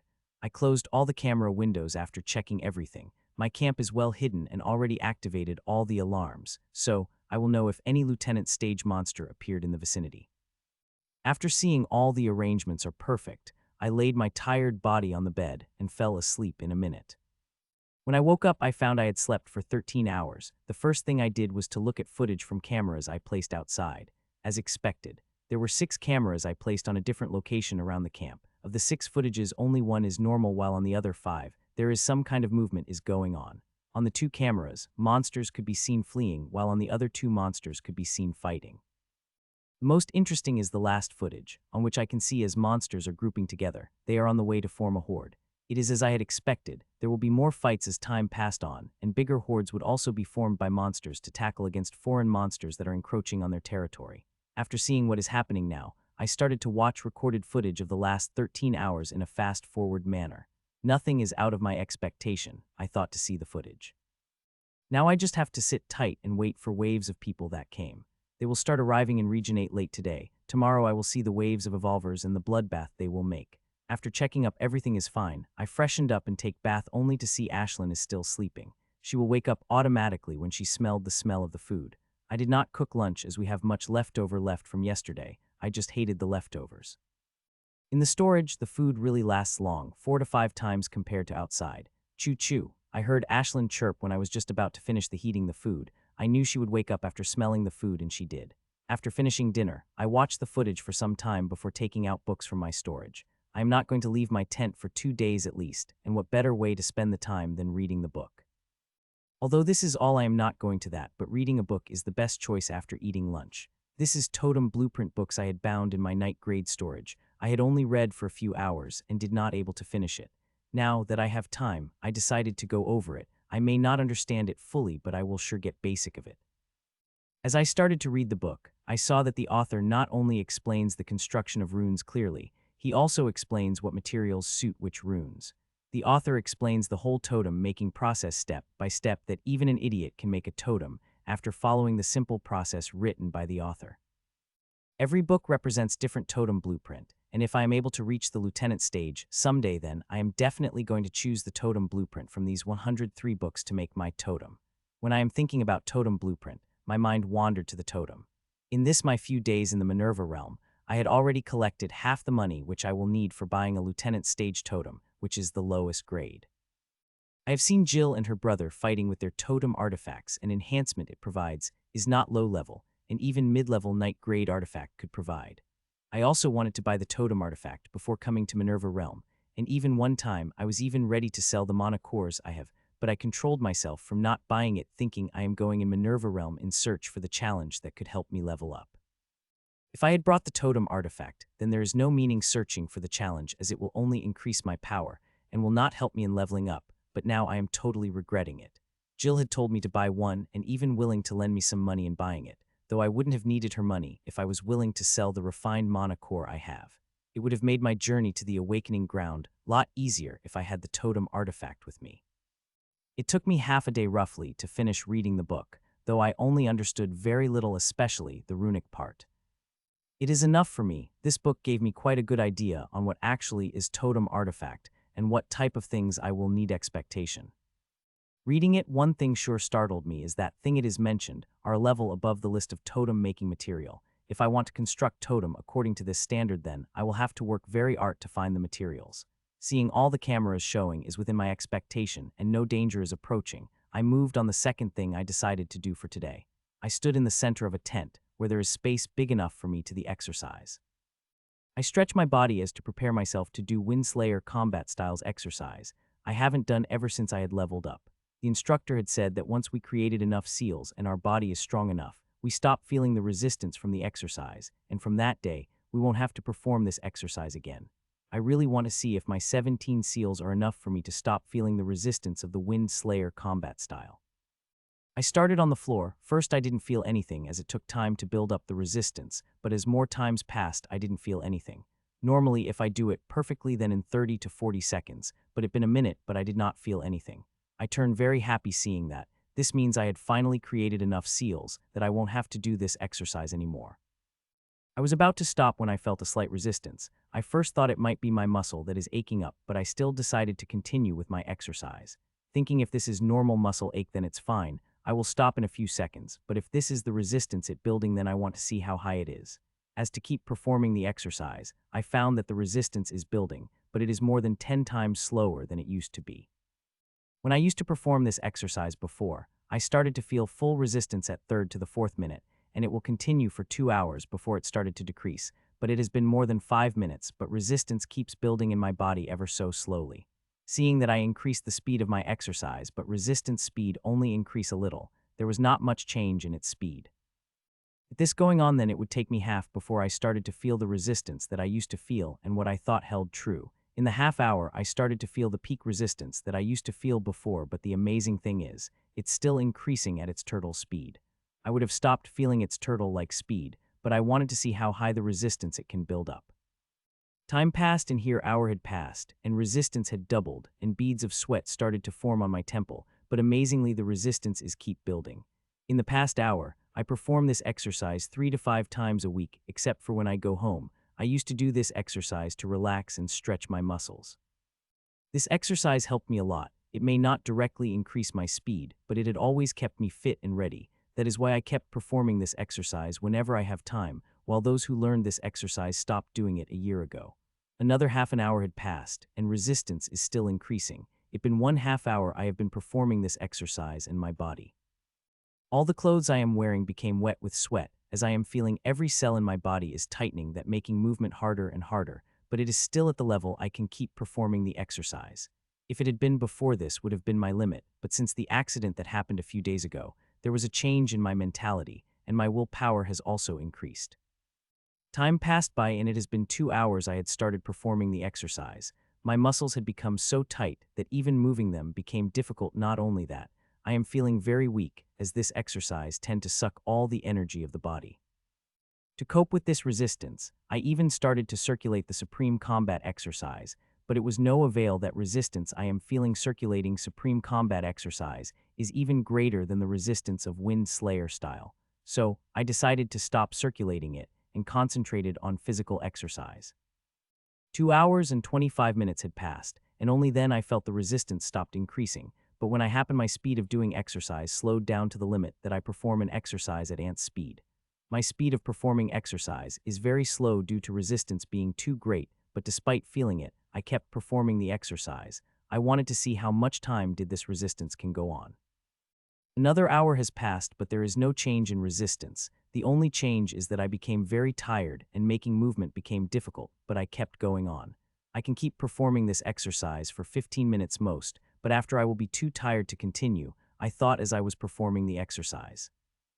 As I was performing, a thought came in my mind. I know that resistance I feel because my muscles became too tight, that making movement became difficult, but that happens externally. I wanted to know what happens internally. Before leveling up, I was able to get a vague sense of what is happening inside my body, but now if I concentrate my mental energy a little, I can see what is happening in my body internally.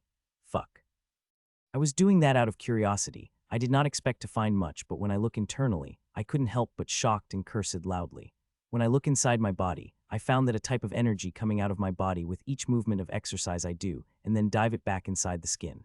As I observed, I noticed that each time energy come out, its quantity decreased a little. I had not noticed that first, but noticed it when I kept observing for a while. It is like with every movement of my exercise, it kept merging with my body, and most interesting thing is, I knew this energy very well, as because of this energy, I was nearly exploded a few days ago. It is berserk energy. I thought it is perfectly merged with my body with the help of seal of Supreme Combat and drop of daffodil bees honey that I drank, but I was very wrong. There is still very much berserk energy left in my body, very hidden. It wasn't able to do much to me because of my strong body and the special vitality of seals protecting my body, but if once it had increased beyond my body's control, it would have finished me with one move. I would have been able to notice this energy before if I had scanned my body with my mental energy with little efforts, but I was busy with that. It's not like this berserk energy come to my body after yesterday, and all the energy from Master Stage Fiery Line's core had been digested properly. I knew the flavor of each berserk energy very well. 92 to 95 berserk energy in my body is from Fiery Lion's core, while other 4 to 7 come from specialist core monsters' cores I ate yesterday. I am now tracking this progress of berserk energy every second, and worry that I had now turned to happiness. I can feel that with every movement I make, the more berserk energy merge with my body, and seeing that all the tiredness I am feeling has gone away. I started to make my moves faster and faster to merge more berserk energy with my body. I can imagine what changes my body will experience when all the berserk energy merges with my body, but that will take time. There is still a lot more berserk energy in my body to completely merge. I will have to continue for more than 5 more, and I plan to do that. Time passed by as I kept performing the exercise. No matter how tired I felt, I kept performing it. I had sworn to myself that I will only stop when all the berserk energy merges with my body. Hours passed, and it is being 9 hours since I am performing the exercise, but there is still some berserk energy left, seeing that I kept forcing my dead, tired body to perform exercise no matter time I felt. At the 11th hour, I felt the resistance lessening, and there is barely 2 of berserk energy left in my body. I kept performing the exercise to merge that last bit of energy in my body. Seconds passed like an hour as I kept forcing myself to perform the exercise by sheer will, as I had sworn that I will only stop when I merge every last bit of berserk energy in my body. The only good thing that dressing less very much otherwise, I would have not able to continue till now. Thud. Finally, the last bit of berserk energy merges with my body, and no matter how many movements I perform, no berserk energy came out of me merge back with my seeing. I finally let and crashed onto the floor with a thud. I lost my conscious right after that. The last thought in my mind is an excitement to see what type of strength will my body gain after this merging of berserk energy with my body.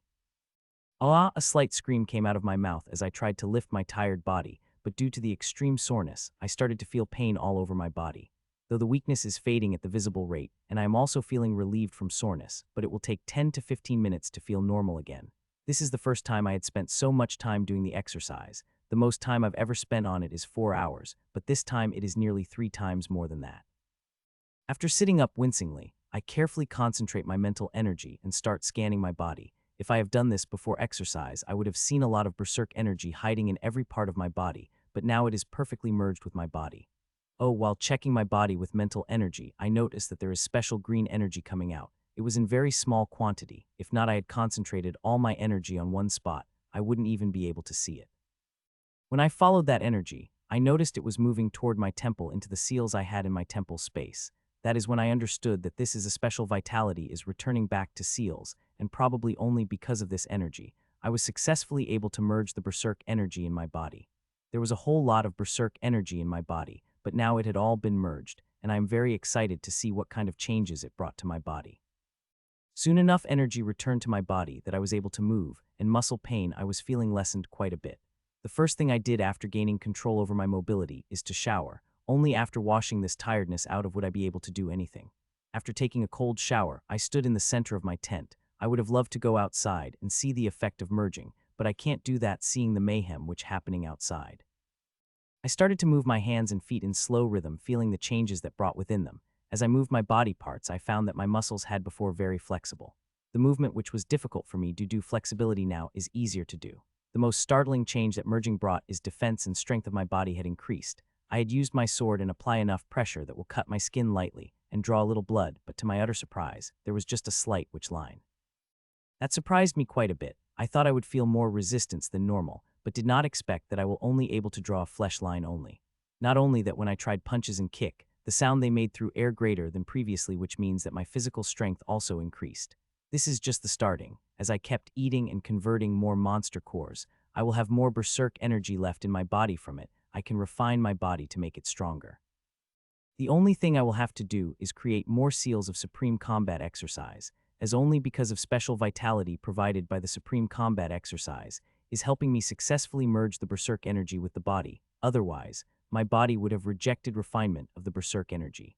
As for how Wind Slayer Combat Styles Exercise helping merge the berserk energy in my body, it is done by a simple formula. If one can consider flour dough my body, then berserk energy is my body and exercise is the kneading process.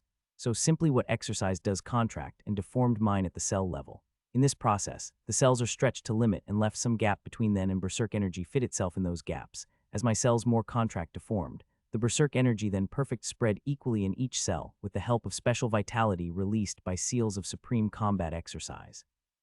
The night had already come and there is absolute mayhem outside. Monsters are either fighting amongst themselves or forming the huge horde. I fast-forwarded the footage of past 12 hours and got a little disappointed. I thought waves of people should have come by now, but it turned out I was too optimistic. I will have to wait for a little more for that. Ashlyn didn't disturb me whole day despite feeling bored being cooped up in the tent. Current she is laying on the table with her eyes closed. I did not disturb her and take out cooking utensils and material out of my storage. There is still a lot more food remaining in my storage, but I got bored eating it twice, so I decided to cook a new dish for change of flavor. I started cooking while humming an old song, and in an hour the dinner is ready. I and Ashlyn ate till our stomachs full, and I slept not long after seeing it is already late, and I am still tired due to 11 hours exercise I did. When I woke up at dawn, I did what I am doing in the morning for the past 3 days, checking the footage. When I opened footage of I turned happy, things have finally started to heat up. I spotted humans in the footage and looking at quickly they had killed the monsters. They seem quite powerful. They finally started coming. I thought as I looked at the footage, now I just have to wait for a day or two, and waves of human evolvers will descend on the Region 8 and slaughter will start. Closing all the footage, I started to all my morning activities.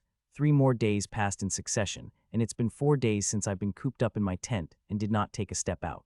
In these 3, I did only 2 things: reading and performing exercise, but mostly reading the totem books. As for the exercise, after the first time took me 11 hours to complete, all the other exercises I did after that had finished in half an hour. The resistance I felt due to the berserk energy in my body, and after that berserk energy is fully merged, there was no resistance. Today is the day I leave my tent. My plan is moving toward the spatial boundary in Region 8. It would take me 10 to 12 hours to reach. I hope by the time evening rolls in, I would be near the spatial boundary ready to cross it to enter the Region 9. For the last 3 days, there had slaughter happening across Region 8, till now quite lot monster would have been dead and also some humans. I finished freshening up in bath within half an hour and heat up the yesterday's night's leftovers. Soon, we finished eating dinner and Ashlyn went inside me after I asked her to. We may come across some expensive herbs and even miracle fruit and mystical medicine, but we may also come across Master Stage and Lieutenant Stage monsters that could swallow Ashlyn in a single bite before I could do anything. So it is best for Ashlyn to stay inside me, and unsurprisingly Ashlyn didn't reject me. She had been very obedient for few days for some reason. I didn't dwell on it. I am way too happy seeing this unruly birdie listening to me. Gulp. I took out a piece of core from my storage and gulp it. It is a piece of Corporal Stage monster core which I had decided in 8 parts. As the core entered my stomach, I started to burning sensation as it started melting speedily, seeing that I concentrated all my energy into it. The berserk energy of Corporal Stage monster core is many times more powerful than the Specialist Stage monster core, but still, I barely able to control it. I will have to be careful about it, otherwise it will start melting speedily, and I will have to waste time managing it, which I clearly did not have. Seeing everything is good, I get out of the cave and left toward the route I had decided on yesterday. The Region 8 is a region full of the hills. Wherever one looks he will find himself surrounded by small and big hills. Currently I am running on the big hill, crossing it to reach the other side. In my way, I've come across many Corporal Stage monsters, but all of them were killed by the single swing of my sword. Till now, I haven't come across any Sergeant Stage and above stage monsters, but I know my luck isn't that good. I will meet them at some point. It would be fine if the monster is Sergeant Stage or Master Stage, one I can kill, and from another one I can run, but if I come across the Lieutenant Stage monster, then even running away is going to be difficult. On top of that, monsters, Region 8 stronger than monsters of Region 7 by few percents due to the density of mana. The higher realm you go, the denser mana you will experience. It is mana density that makes monsters stronger. Not only a monster, but humans would also become stronger if they started to live in the mana density places. It is said that the density of the central continent is very high, that even average adventurers their ability to reach the top of 12 stages, and some even go realm after that. If average adventurers there could reach the top of 12 basic stages, then I can't imagine how high talented people can go. I used to think that all the rumors are fake, but Jim said most of I heard in the rumor is true, as his parents once been to the central continent a few years ago. He said that not everyone could go to the central continent. If one wants to go there, one have to cross the sea, and the sea is full of monsters that even those who reach the top stage of 12 basic stages can't contend against. If one wants to leave for the central continent, then they need the help of the organizations, as only organizations have the safe way to reach the central continent. Growl, slice. A sudden growl helps me out of my thinking, and I swung my sword instinctive, cutting the corporal-level monster in 2. That was close. I thought with a sigh. I was too engrossed in my daydream about the central continent that I got distracted and failed to notice that the monster had come attacking me. If it had been Master Stage monster in its place, I would have been in great trouble. I had to be extra vigilant from now on and stop my daydream. Hearing about the rumors of the central continent, some sort of fascination had developed in my mind toward it, so whenever I think about it, I got lost in its fantasies. Till now what I had heard the rumors, but soon I can weigh true or not. Jim had said that there are thousands of people from the awakening ground from the central continent. I can definitely ask them if the rumors are true or not. Fire strike, thud. An hour after I left my tent, I come across the first Sergeant Stage monster, and after I kept coming across them every now and then, that I had just killed peak Sergeant Stage monster. It didn't take me more than 3 seconds to remove its core, and after that, I started my journey again. Many humans also could be seen now and then across the hills. Some were fighting the monsters, while others running towards spatial boundary layer just like me. Some people were in the group, while others were solo, but most of the people were in the group, as Region 8 is too dangerous to be traversed in solo. Only those people traveled in solo in Region 8 who had confidence in their ability. Some were tried to talk to me join their group, but I rejected them. All of them who asked me were either at Corporal Stage or Sergeant Stage. There is no meaning me joining their group as most weaker than me or have ability equal to me. I had already decided that if I joined a group, it's already lead by master stage, evolve or otherwise, there is no meaning in joining them as my speed is already great, and the only monsters that could pose a threat to me are peak master stage and lieutenant stage monsters. I saw many bodies of monsters on the way, but this is my first time seeing the dead body of a human in Region 8. It is not even a complete body, most are already eaten. D-Hub, I threw a fireball at it, and the whole body started to burn, and in minutes, all that was left were artifact and ashes. I don't want to fish artifacts of the ashes, but I did that if I did not take that some else will, and I really need the money that comes from selling these artifacts, seeing all the artifacts are Night Grade 1. I wanted to buy a totem artifact after getting out of this realm, and for that I will need the money. The refined mana cores I have is very precious and are used in totem making. I don't want to sell them if possible. After collecting the artifact, I again started to run, while running half of my focus on the way while another half on the monster core that is my stomach. Earlier after I had eaten the monster core, I barely able to control it, but over time it is becoming a little easier. Time passed by and 2 hours passed since I had left my cave. In these 2 hours I come across for more bodies of the two were clearly looted, but the thieves did not have the dignity to burn the bodies. I may have taken the artifact from the bodies, but I at least have the audacity burn the bodies to ashes, not leaving them in a wild to be eaten by monsters. All the specialist monsters came across me killed. As for the master stage, I deliberately avoided, but still some of them just too persistent. Just 10 minutes ago, I left behind the mid-level master stage monster that had been following me for the last 45 minutes. I still have the power to kill initial level master stage monsters of Region 8, despite them being clearly stronger than the same level of the monster in Region 6, but to those monsters who are above the initial level of master stage, I can do anything to them as their defense is damn strong, and no matter which attacks launch at them. Even my trump card, that special bolt of fire strike, failed to pierce the defense of mid-level master stage monsters, so I will have to be careful of them. Only 2 hours had passed since I left my cave, and I am still in a relatively safe area. It will be quite dangerous as I get closer to the boundary. As I run through the hills, I came across hundreds of people, and the only thing relived me that everyone I spotted, all of them, is Corporal stage or above. It looks like the organization put a limit on specialist stage evolvers to enter in Manurva realm, or they are just being late due to their low power. When I entered the realm, there were more than 200,000 specialist stages entered the realm with. Even if organizations didn't allow any new specialists to come, there were still more than enough specialist stage evolvers in the realm already. They will surely be attracted to this opportunity in the awakening ground. I just hope that too many people won't die in their way. Climbing through the big hill, I heard the sound of fighting. Hearing that, I stopped climbing and took a detour around it immediately. It will take a few minutes more, but I will not have to fight the monsters. I have come across these scenes tens of times, and this time is nothing new. As I was taking a detour, I found something is coming toward me speedily, and instinctively I activated my defense skill and expanded mine shied to the full size. Clank, clank, clank. Next moment, hundreds of iron spikes clashed against shield. The impact of these iron spikes so strong that I had to take a step back despite having such body. I stayed on my spot without moving an inch to counter against any incoming attacks. I hate these wind range attacks most. One can even run away if want, as he will get hit by attack no matter he runs unless he is very fast. Shit. Soon the culprit walks out of trees with its eyes locked on me. I had already guessed it will be this monster, but seeing it, I couldn't help but curse. Iron-spiked hedgehog, one of the most annoying monsters of Region 8. This monster liked to skew its prey with spikes, and one wouldn't even able avoid it seeing their quantity and the area they encompass. As for how dangerous they are, one can know easily seeing the wretched condition of trees around me. Iron-spiked hedgehog mostly attack with long-range attacks, but believing it can't attack close range would be utter idiocy that can make one lose his life. It is one of the smallest master stage monsters I've ever seen in the Manurva realm, but that is only compared to other master stage monsters, as this monster is still 6 meters long.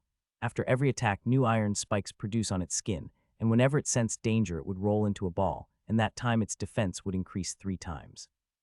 Clank, clank, clank. Another shower of iron spikes came at me and clashed against my shield. This time I was much prepared and defended against the iron spiked without taking a step back.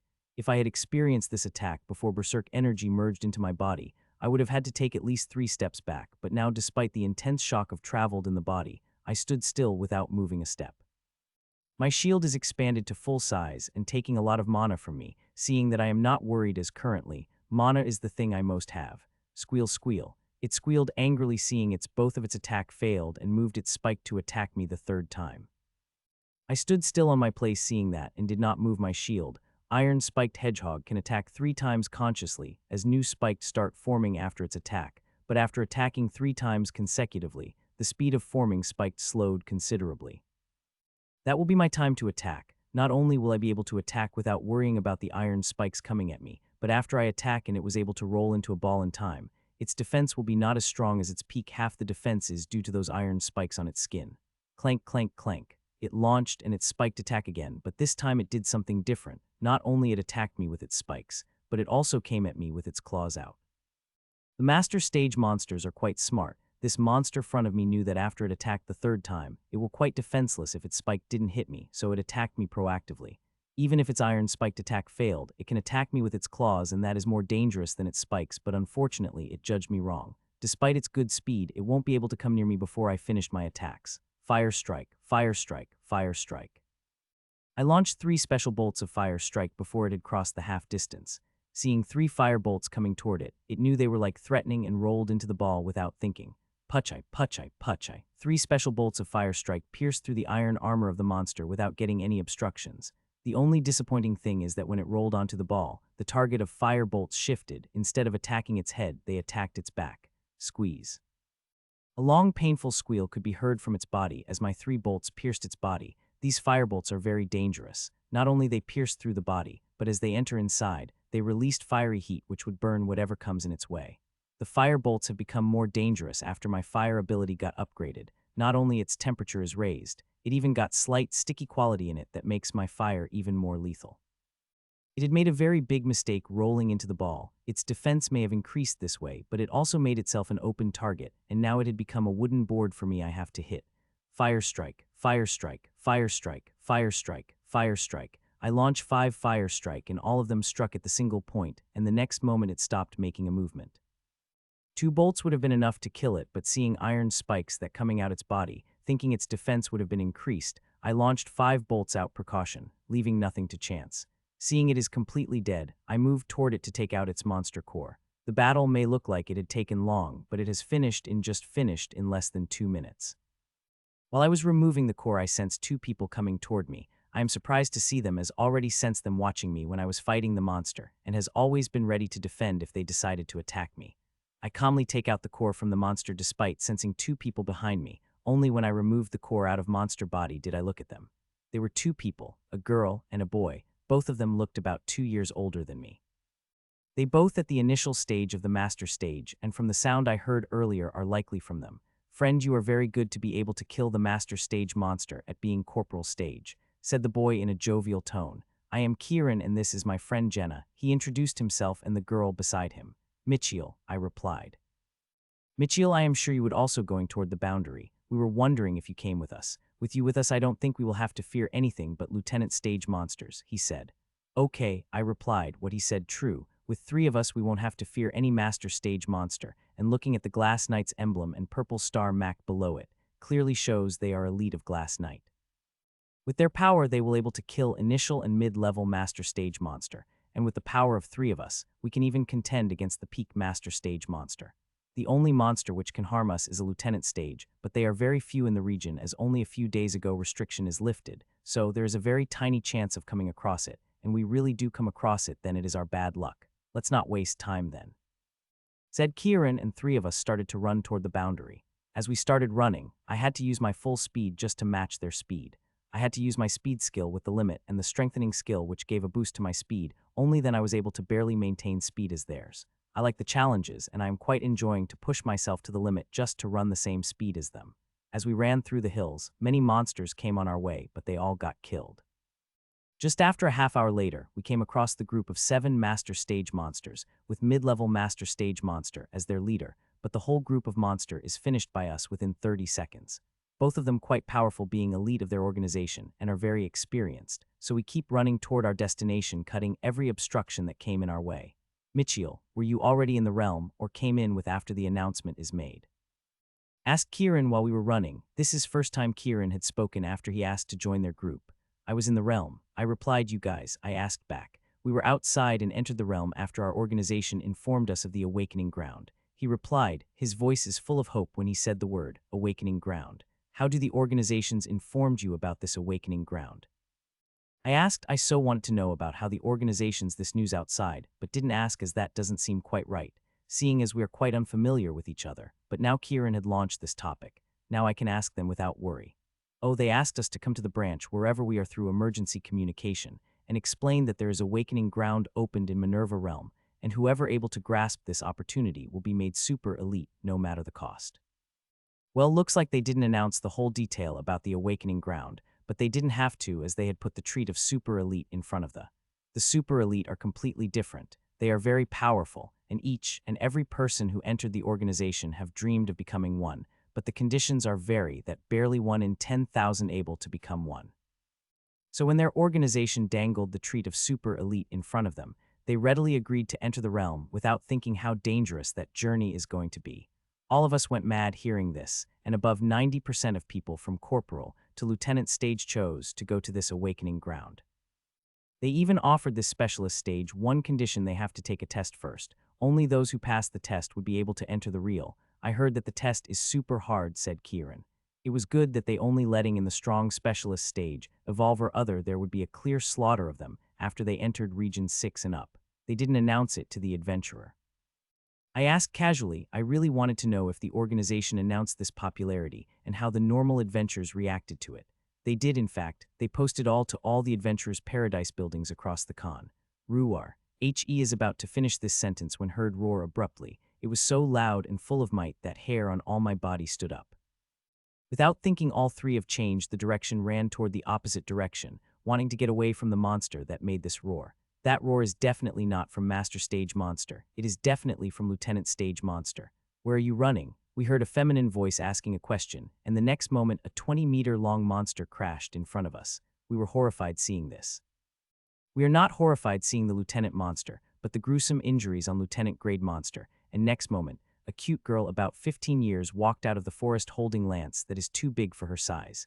If it were any other time, I would have shouted adorable seeing a cute girl holding such big lance, but this time didn't even dare to breathe loudly. Little monster, you hand run enough, said the girl, and next moment she threw her lance at Monster, and Monster wanted to dodge this spear and started to run, but her spear was too fast that we weren't able to track it with our eyes.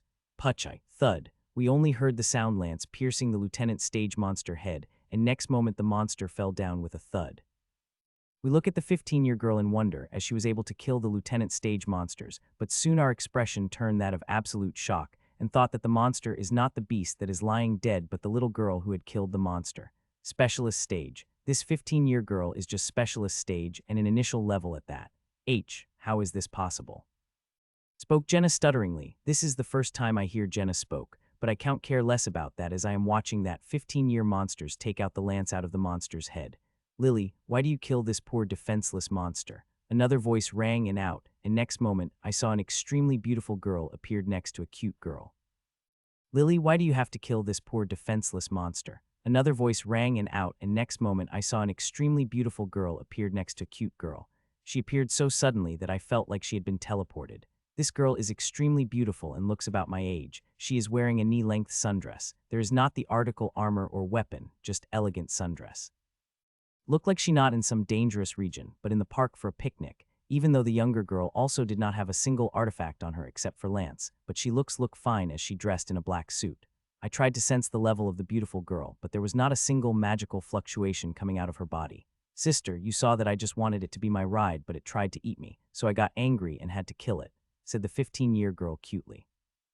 Don't act cute, you had your fun and you had to do the job that Grandpa told you to do, said beautiful girl in a sundress sternly. Why do I have to do the job of normal members? Complained 15-year girl and looked like she will sit right on the floor. Do you want me to tell that to Grandpa? Said the beautiful older girl with a serious face, but the smile could be seen hidden behind it. Don't tell Grandpa, said the younger girl hastily. Let's go, said the beautiful girl, but before leaving two of them gave us a glance before suddenly disappearing out of our sight. For more than a minute, no one spoke, but finally, silence is broken by Kieran's stuttering voice. Is this not dream right? Kieran asked stutteringly. Both I and Jenna shook our head. This is no dream but reality. That younger girl is a demon, said Jenna, and I couldn't agree more. That young girl is just a specialist at the age, but she was able to kill the Lieutenant Stage Monster effortlessly. I could still remember the terror in the eyes of that monster as it crashed in front of us. We could clearly see the injuries on Monster's body, and each and every one of its injuries was serious. I have never heard of any specialist stage who could kill Lieutenant Stage, and the way that killed this monster don't think that even used half of her strength. She is not from the Westblood City and definitely not from the country we live in. Hell, even our continent have no ability and resources to train such monster. The only place she could be from is the central continent. I quickly come out my thought and walk toward the dead Lieutenant Stage monster's body. It may be dead, but it is radiating the might of the Lieutenant Stage monster.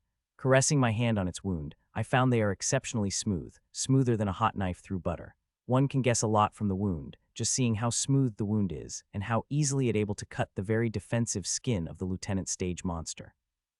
I close my eyes and use my hand to get a better feel of the smooth cut of the wound, but suddenly a completely foreign sensation assaulted my mind. It felt like hundreds of lances stabbing in my mind. I took the sharp breath feeling that pain. The good thing is that it only lasted for a second. If it would have lasted more, I wouldn't have able to bear it. What happened? Kieran and Jenna asked the same time, hearing me taking a sharp breath of pain. I shook my head internally, hearing their question, as I also not sure on what to tell them. Would you guys minding the touching the wounds on monster's body with your full concentration? I asked. This all I could ask them to do, to find an answer for their own question. Only they will understand if they were able to feel that foreign sensation. They first look at me frowningly, but did what I told them to, and second later I heard sharp sound both of them. Dukes felt it. I asked, they both nodded. It's like hundred of lances stabbing in my mind. Rep Genijana. This feeling I had just felt now feels completely foreign. I had never felt anything like this before, Kieran said, and we both nodded. Maybe this feeling is key to the power that possessed used. You both should have guessed that the girl is not from our city or country. Even our continent does not have the ability and resources to create such a monster. So the only place she could come from is so-called awakening ground organizations talked about, I said. Everyone is intelligent. They can quickly assert, whereas both girls from which the level of the power they possess, if I were able again quarter of such power, then super elites would be a king to ants in front of such power. Our eyes could be seen shining with hope, as we imagine how good it would be if we were able to gain such power. I once touched the wounds of monster many times to feel that sensation, and felt stabbing pain in my mind, but as the time passed by the power started to fade till can't cause it anymore. Before leaving, I cut out a large chunk of meat from the Lieutenant Stage monster. I had always wanted to taste how Lieutenant Stage monster's meat tastes like. It is a good thing there were so many wounds on monster's body, so cutting meat out of became a little easier, but still, I had to use my strengthening skill at full power for 5 minutes before I could cut out this meat under its very hard skin. Kieran tried to take out the core Lieutenant Stage monster, but he was unsuccessful first time. Only when Jenna helped him did he able to take out its core. We soon resumed our journey after taking out whatever we need the monster's body. Half the journey had already finished. If we come across no powerful monster, then we should be able to reach our destination in 5 to 6 hours. This time while running, we didn't talk much, all of us busy thinking about what we experienced a few hours ago. My mind scene of that younger girl attacking kept playing over and over. Her lance was so fast that even my eyes wasn't able to catch the sight of her lance. I only able to see her throwing her lance, and next moment that lance pierced through the skull of the monster. It's like she just teleported. It was so fast that my eyes weren't even able to catch the afterimages of that lance, and the baffling thing is I didn't even hear the sound. It's common knowledge that when an object through the air, it creates friction, and that in turn produce small sound. Even we are making a sound as we are running at high speed. The only exception is having Aya elemental ability, but I am sure she did not use air elemental ability when she threw her lance at the monster. Now the only explanation is that the lance is either teleported in the monster's skull, or that spear, which is clearly totem artifact, is special, or she used some kind of power to silence her attack. When I think about that, I couldn't help but feel a headache. I'm way out of the league that I didn't have sufficient data to make a conjecture. Just thinking about the simple attack making my head hard, so I didn't dare to think about teleportation like the speed that girl in white has. Time passed by and we got closer and closer to the boundary, till we were able to see it with our eye. In this journey we hundreds of monsters as well as people, not only alive but dead also. We burned all the corpse we come across and took a turn on the artifact the body passes. Now that the boundary is a few minutes away, and if my luck is good then in 2 days, I will be able to reach that awakening ground that I made this dangerous journey for. Boundary, I thought out loud as I stopped in front of the spatial boundary. After crossing I will reach the region 9. See you in the awakening ground, Michael, said Kieran, and walk into the spatial boundary. Jenna just nodded before waking into the boundary. I took a sigh and activated my defense type skill. I hope I would transport somewhere near the entrance of awakening ground as I took the step into the spatial boundary. Surrender, Martin. You had broken rules of Awakening Ground, and if not for your organization is a subsidiary of our Wisdom Tower, we would have already killed you without talking. I heard the voice as I transformed to Region 9. I found myself in a large clearing, and just 10 meters ahead of me 4 people stood in front of each other. 3 people in aqua blue gear seemed to surround a boy in gray clothing. The boy in gray clothing is mid-level of Master Stage, while the other 3 which surrounded him at the peak of Corporal Stage. All 4 of them wearing the best gear I've ever seen, and the weapons they are holding in their hands are all totem artifacts. I just broke a few bones of his. Just for that you guys chased me for hours, said Boy Martin angrily to the 3 people. Violence is prohibited in the Awakening Zone, no matter how small it is. The rules set by Wisdom Tower cannot be broken, said the leader of the 3 in black. A look of pride could be seen on his face when he mentioned the name Wisdom Tower. That is when I noticed the emblem of Majestic Tower and the book on the chests of the 3 people. The 3 people from their looks did not seem worried as they looked at their opponent who 2 stages higher. One can say they even looking down on him. Even lowest level members of Wisdom Tower dare to look down on me. If I didn't beat the shit out of you for that, then my name wouldn't be Martin, said the boy in gray Martin as he lifts his sword and attacks toward the leader of 3. The leader of 3 people gripped the 2 long knives in his hand tightly and disappeared from his spot before Martin could even take a single step. What happened next shocked me more that young girl killing Lieutenant Stage Monster did. Martin, who was just about to take steps, stilled on his spot. I saw green blur appear in front of him the next moment. Spur, spur, spur. When the blur is fully materialized, I saw Martin stilled with an extremely shocked face as the red lines started appearing all across his body and the second later streams of blood started to spur from his body. Clank. I looked more shocked than the Martin who just experienced the attack on him.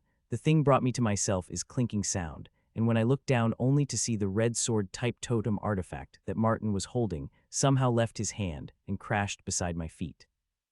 I felt scared of seeing the sword. I did not even dare to move and look away from the sword. If they thought I was eyeing the sword got angry, then I would be dead before I know it, but to my surprise no one is looking at me or sword by my feet.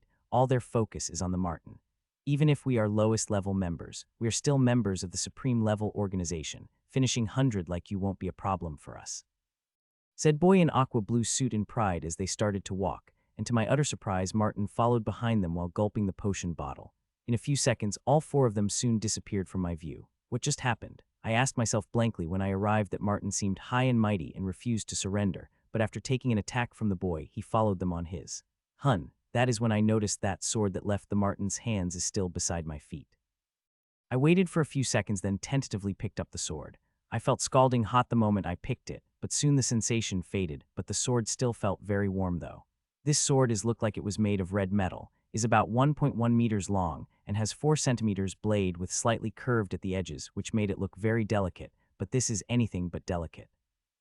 It is perfect for cutting, hacking, and piercing maneuvers, and is of perfect size. I completely fell in love with it at first sight. Just as I was admiring this beautiful sword, I sensed an immense threat to my like. Instinctively, I gripped the sword tightly and activated Fire Strike to launch the attack. The mana circulated inside me, and then transferred it to fire-type energy through my command. The concentrated fire came out of my spread inside the sword to be concentrated again, to convert it into the bolt. When the bolt converting on the sword, I felt something inside the sword lit up, and it started to provide the amplification of power to the firebolt that being made. Fire Strike. It may look like a few seconds has passed, but barely second had passed as a special bolt of Fire Strike shot through my totem artifact. Puchai. When I launched the Fire Strike, I saw a buffy-looking boy with the heavy sword coming at me. He had several skills activated and intent to kill in his eyes, but sadly, he will not able to finish his intentions toward me as my firebolt had appeared from his face and pierced through it. Thud. He fell on the floor with a thud with a bloody hole between poking through his left eye. I'm not surprised to see him die, even without enhancement of totem artifact. My special bolt of Fire Strike is capable of piercing through the defense of Sergeant Stage Powerhouse. It is Master Stage. It had a problem with only fighting with the Master Stage Evolver. Would I able to see how much enhancement I had given to my attacks? I wouldn't have to wait for that long as I can sense gazes of 3 people on me. If one of them is the Master Stage and dare to attack me, then I will able to see the true power of this totem artifact. Storage. I gasped when I was taking off artifacts off Fatty. I had never guessed that the Fatty would have a storage type artifact. Earlier in Region 8, we came across the body that had storage, but it was Jenna's turn to take the loot, the dead body. I was a little jealous seeing her getting storage, but now I also got one. I so wanted to check what's in the storage, but this is not the right time as some wolves have been staring at me hungrily. I place the sword by my waist and open the map to check which part of Region 9 I am transported to.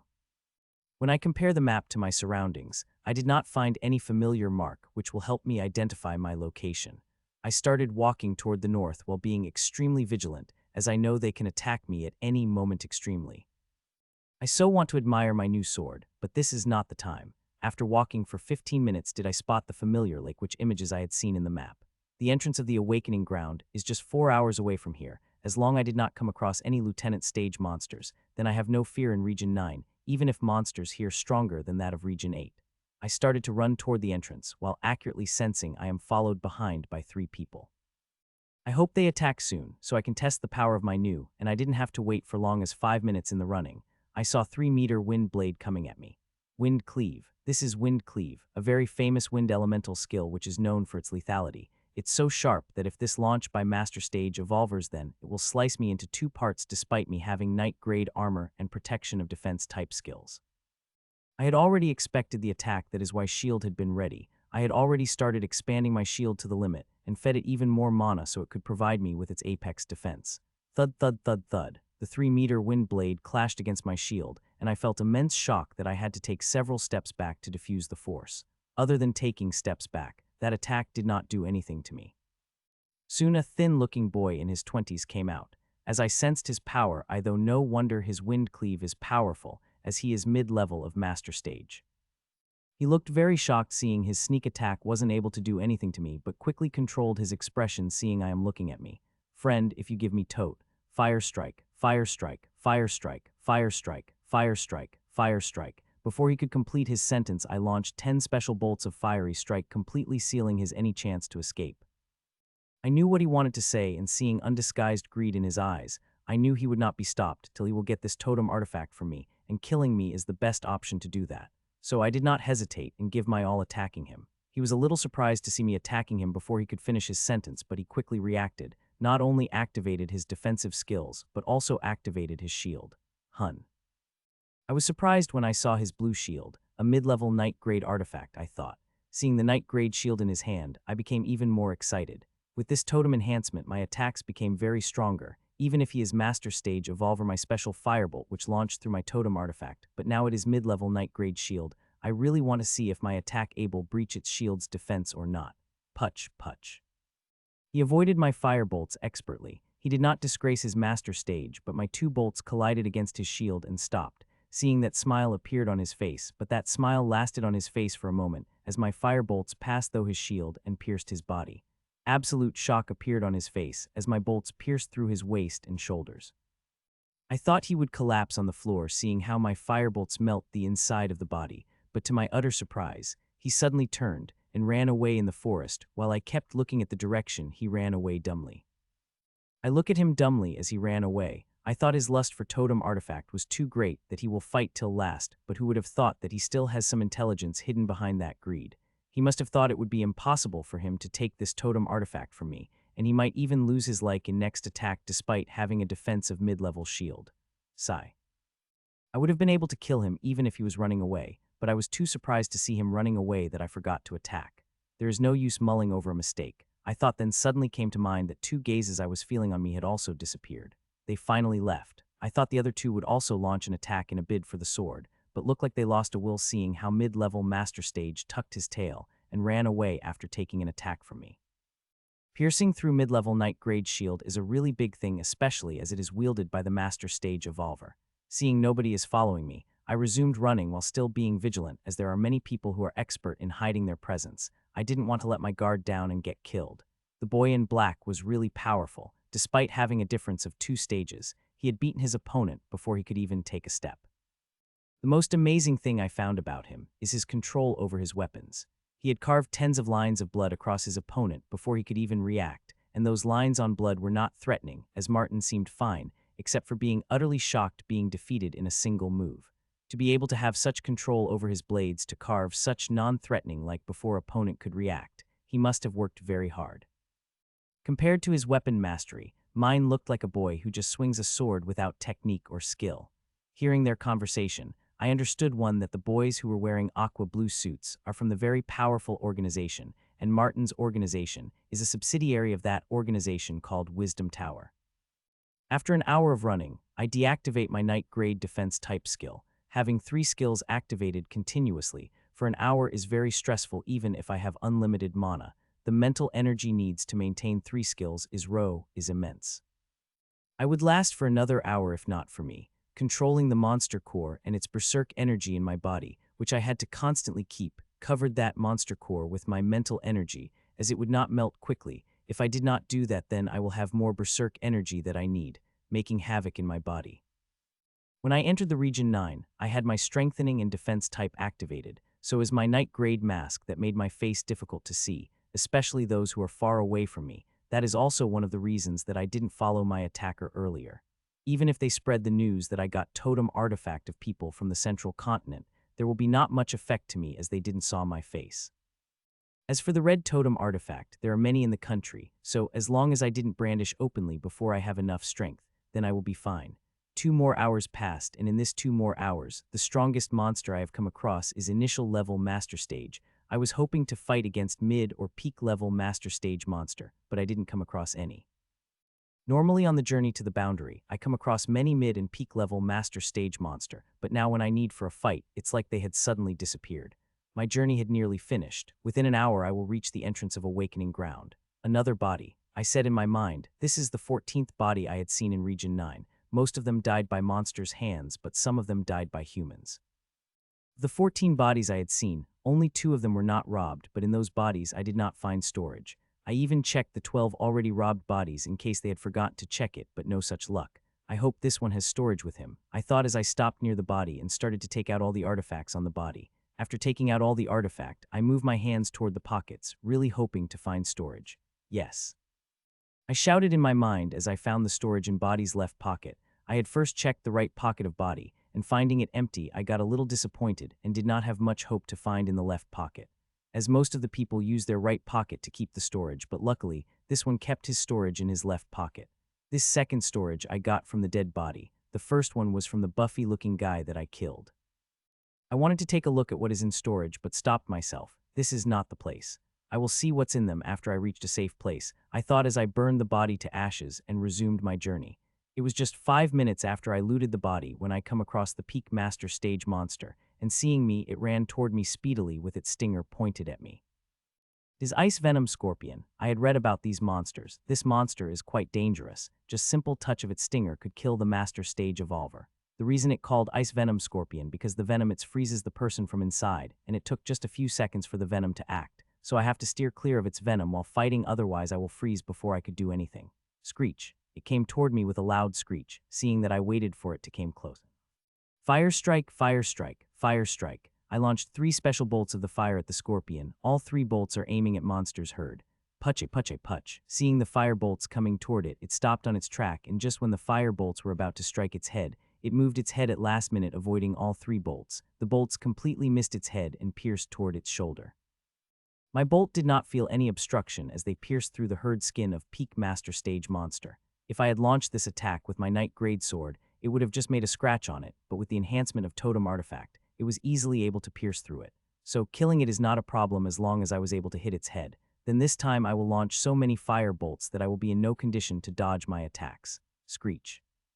It screeched loudly as it comes toward me with fury in its eyes. I had been completely prepared for its incoming attack. Fur, Sky Steps. I had ignited the fire jets under my feet and jumped high. After that I activated Sky Steps and took another jump, so even if it jumped with its huge body it won't be able to reach near me. Fire strike, fire strike, fire strike. Before it could do anything, I released the shower of fire bolts at it. By the time I finished, I am feeling quite tired mentally and also exhausted the monster core inside my body. Puche, puche, puche. It got quite successful dodging some of the firebolts by moving its neck agility, but there were too many of them as one firebolt finally hit its head, and next second his head 2 more firebolts. Thud. When I landed near the monster, I found the white liquid mixed with blood dripping from its head. I look at the monster and marvel. I had launched about 16 firebolts, but this monster was able to dodge 8 of them with its agility before it got hit by the first firebolt. If it had been a little bit faster, it would have surely able to dodge all the firebolts that were aiming at its neck. I really can't underestimate these peak-level master stage monster. Even if I have Totem Artifact, They can kill me if I am not vigilant enough. With my strengthening skill activated, I moved my scarlet sword toward the heart of the monster to take out its core, but before that, I will have to cut the hard defensive skin of the ice venom scorpion. I started to feed the mana to the sword, but to my utter surprise, no matter how much mana I fed, it never reached its limit.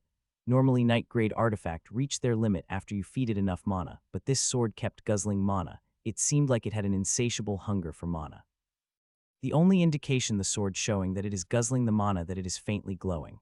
The more mana I feed, the brighter it glows. The glow is not bright but very faint. One can see its glow gets brighter as I kept feeling it more mana. Seeing slow speed its brightness increasing, I think I will have to continuously feed it the mana for more than a day before I could make it glow brighter.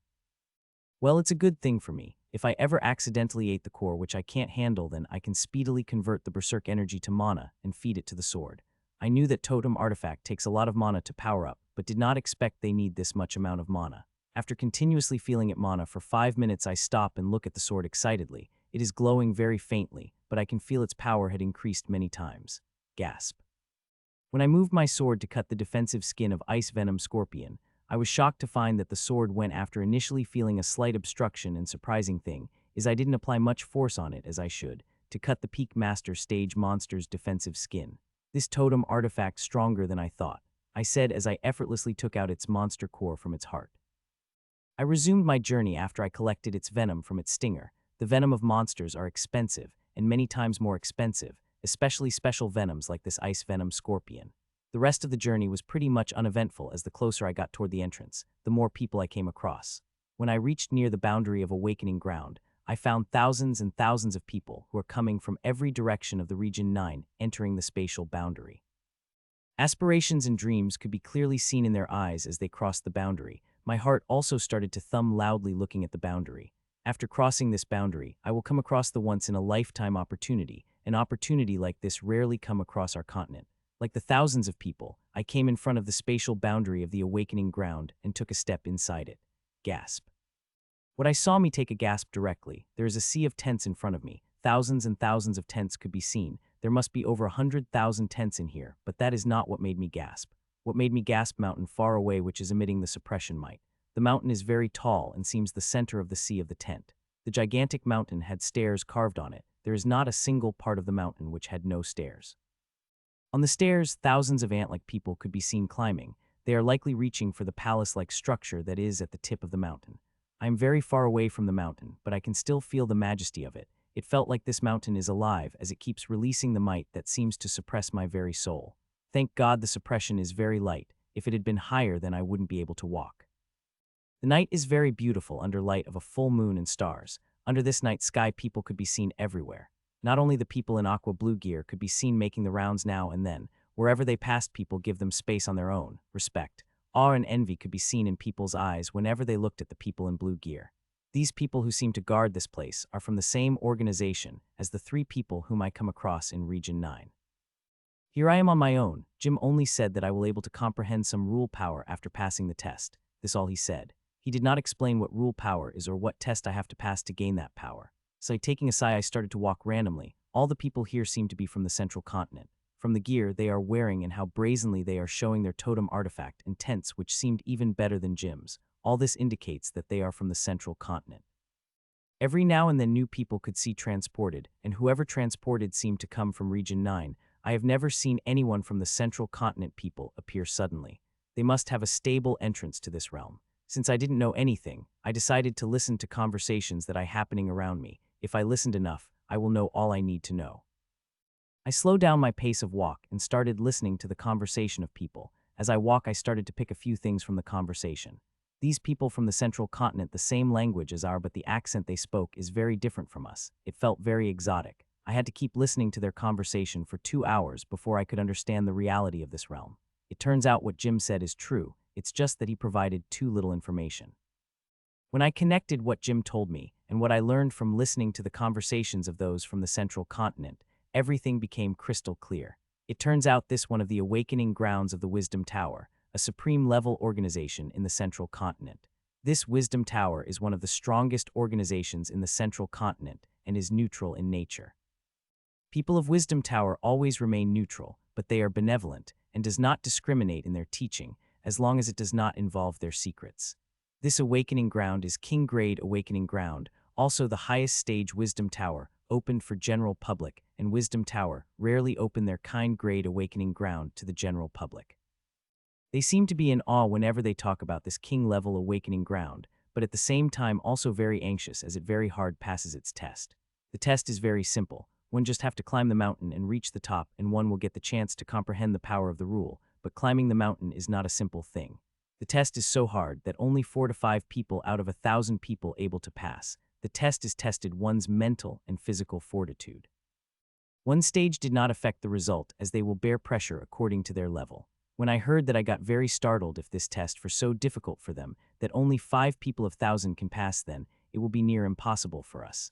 I even heard quite interesting new that most people talking about. It is said that those who can pass the and comprehend rule will qualify for the membership exam of Wisdom Tower. It is said that exam to join Wisdom Tower is many times harder than this test, but to these people that is enough, as just that chance will open countless opportunities for them. These people in aqua blue gear are a lowest level member of Wisdom Tower, but each and everyone then had passed the exam of Wisdom Tower. They may be lowest level members of Wisdom Tower, but their one move is enough to crush any elite of their organization. That is very whenever they looked at people wearing aqua blue, respect and envy both could be seen in their eyes. As for what rule is, it is the power that runs this world. There are thousands, millions of rules. No one knows, but the rules exist everywhere. The rules can be elemental type like water, fire, earth, etc., or weapon types like a sword, spear, knives, lance, or concept type like cutting, piercing, killing, etc., and different other types. If one wants to explain in simple words, then whatever we do or think is rule, and if one able grasp or comprehend this power, one can become powerful beyond imagination. What Jim had said true. If private stage comprehends rule to the highest level, then he even kills the strongest powerhouse of the world. The power of rule transcends stages, but normally only those who had crossed the 12 basic stages comprehend the rule, but there is always an exception, and Awakening Ground is one of such. In the palace at the top of the mountain, there are 237 objects are placed in the 237 halls. These objects are mainly totem artifacts of king-level powerhouses, and these objects emit power of rule that king-level powerhouse comprehended. As long as one concentrates on it, then one will have a chance to comprehend rule power that the object is emitting.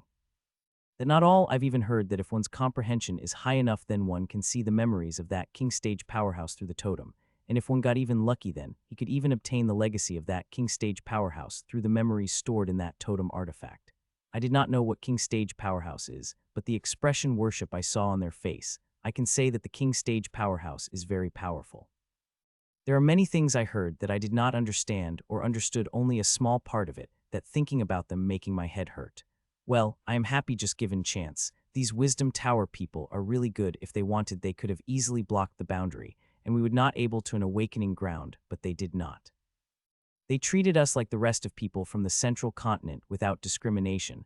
I heard that many people were not happy with it and went to complain, but when they had returned with all their bones broken. It is in Wisdom Tower's maxim that to teach without the discrimination. It's said to be coming from the founder of Wisdom Tower itself.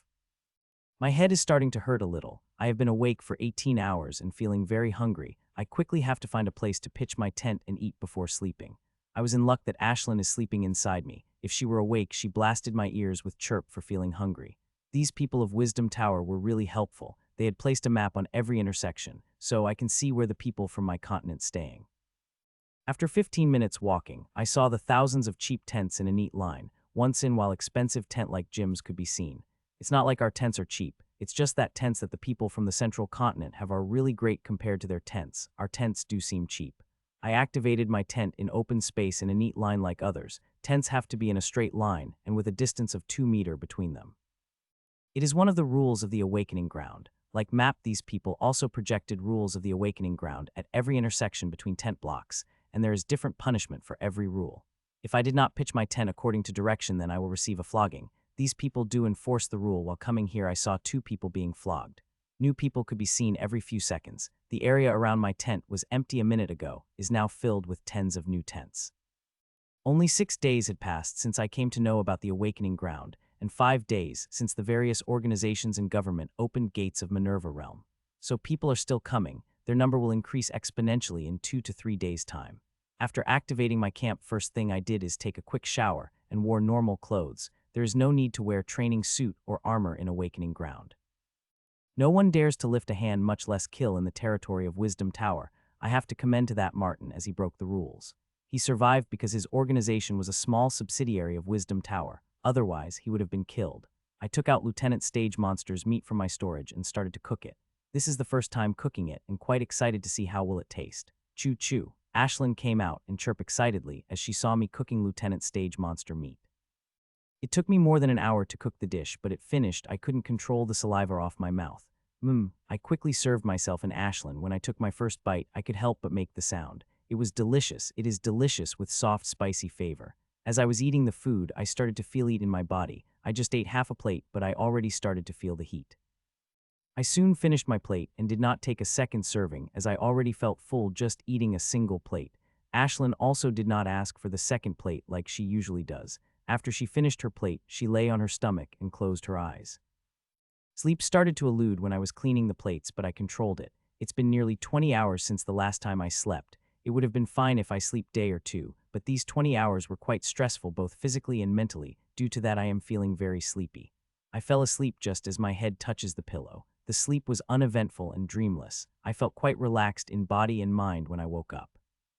I slept for a little more than 9 hours. After waking up, I did my morning activities and took a long shower before wearing normal clothes.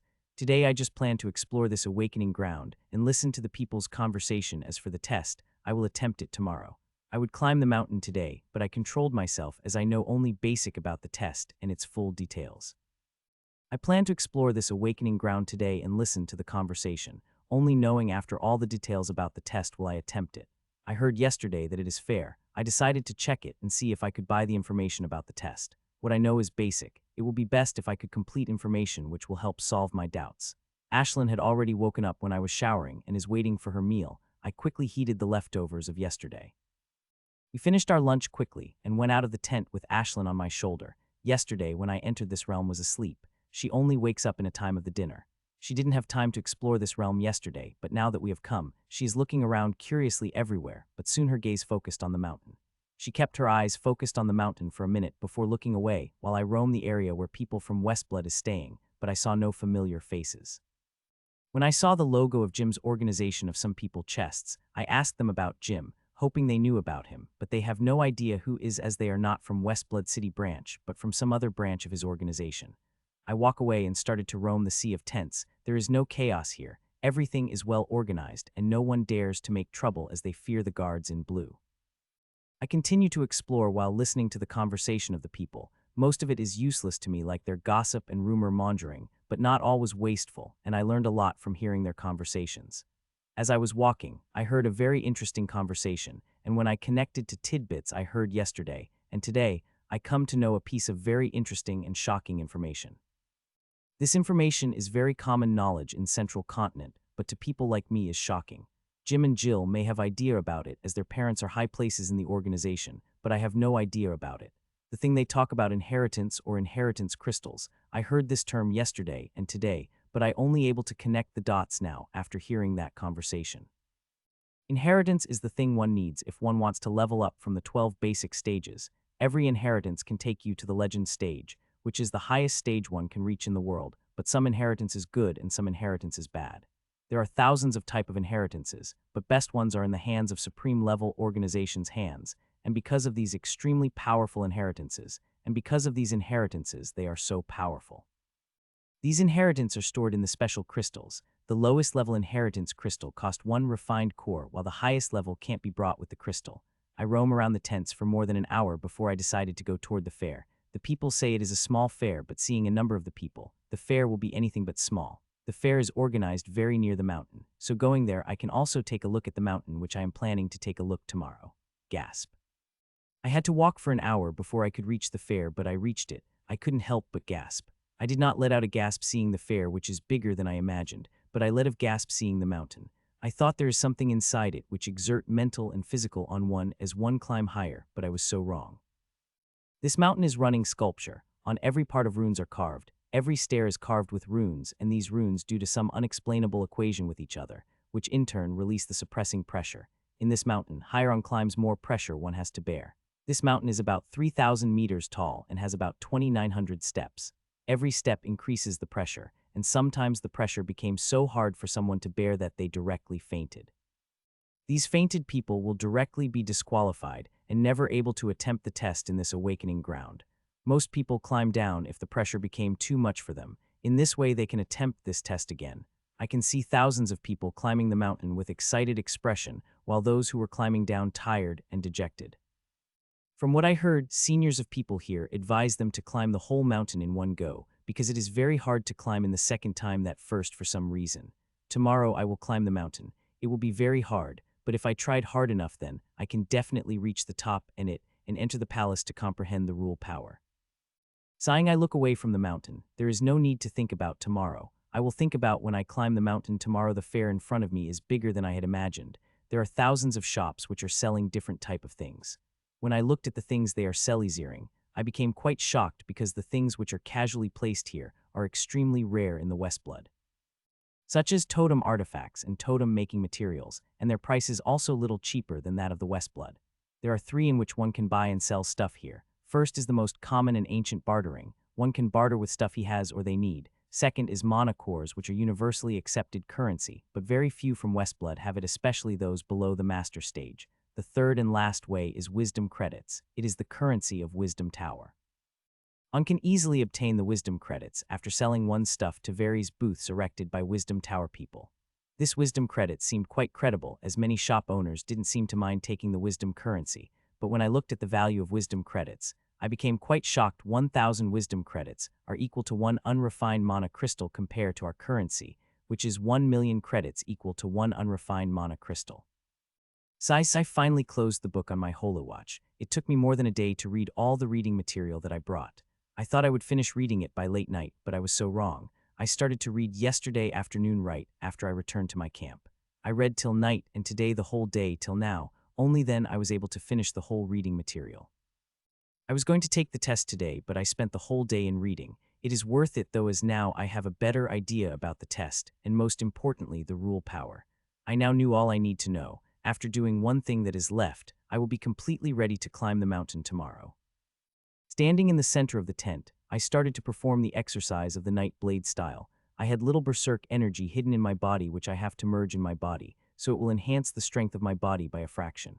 I started to perform the exercise. I did not much feel about the first half an hour like the last time, but after that, I started to feel my muscle tightening and resistance is building because of that. As resistance kept building, my body started to contract and deform at the cellular level. Because of that, the berserk energy in my body started merging with my body. This went on for 35 minutes, and in that time, the hidden berserk energy completely merged in my body. The resistance also started to weaken rapidly after that, and 5 minutes later, I stopped doing exercise. This time, I only performed the exercise for little more than an hour. It is compared to the 11 hours it had taken me last time. That time I had way more berserk energy hidden in the body, and its level also high. That is why it took me so much time. I took a quick shower after I finished doing exercise, and after that I fell asleep directly. Tomorrow going to be an important day. If I pass the test, then it will going to change my life forever. I woke up next feeling refreshed and ready to tackle any challenges that came in my way. I quickly finished my morning duties and started to cook for us. After eating, I went out of my tent and started to walk toward the mountain with Ashlyn on my shoulder. I hope to climb the mountain and enter the palace. This will be very difficult, but I will give my all, I thought with determination. Mitchiel, I heard a familiar voice behind me, only to see it as Billy and Nigel are coming toward me. So you guys made, I said smiling as they came near me. If you had made, then why couldn't we? Replied Billy with a smile as he hit me lightly on the shoulder. When do you guys arrived here? I asked as we started to walk toward the mountain. 2 days ago. You? Billy replied and asked me the same question. Me too, I also arrived 2 days ago, I replied. I lied. I arrived 3 days ago at night, but I don't want to tell them that lest they feel bad seeing how they are one stage higher than me but still were a day late. You are attempting the test now, right? Nigel asked. I nodded. There is no need to hide as I am directly wailing toward the mountain. You guys, I asked. I am not sure if they are attempting the test or going toward the fair as they were wearing normal clothes like me. We are also climbing the mountain today, answered Billy and Nigel. Both of their faces became serious when they answered that. No one said anything after that. Everyone knows that it is going to be very difficult. This king-grade awakening ground where barely 1 in 1,000 able to enter the palace, that is for the people of Central Continent. If it is that difficult for them, then I can't imagine how difficult it is going to be for us. From what I sensed, most of the people who came from the central continent have the power of trainee elite at least. These are just normal people. The good ones have the power of super elite and some even stronger than that. They are just common evolvers of the central continent. Some were from low-level organizations, while others are like me were free adventurers. Our walk was silent, and soon we reached the base of the mountain. There is no restriction here. Anyone can attempt the test, except for those who had become unconscious and got disqualified. There are tens of runic circles could be seen in the base of the mountain. Become people could be seen appearing now and then. These people are the ones who got fainted on the mountain and got disqualified. As long as one failed for more than half an hour, he will directly get teleported and disqualified, and if he tried to enter it, he will bear the 3 times more pressure than normal people face. The test's time is 1 day. In 1 day one had to climb this mountain fully. If one was still on the mountain when the day was over, he will get disqualified. If you don't want to get disqualified, then you will have to climb down the mountain within daytime to try again. If it were normal mountain without any pressure, then it would have taken me almost 45 minutes to climb up and half of that to climb down, but alas, it is not the normal mountain. There are 27-12 one had to climb to reach the top of the mountain and pass the test. With every test, there will be a slight increase in physical and mental pressure. From the information I've read, it said that as physical pressure is very easy to bear, it is mental pressure that eliminates more than 90% participant.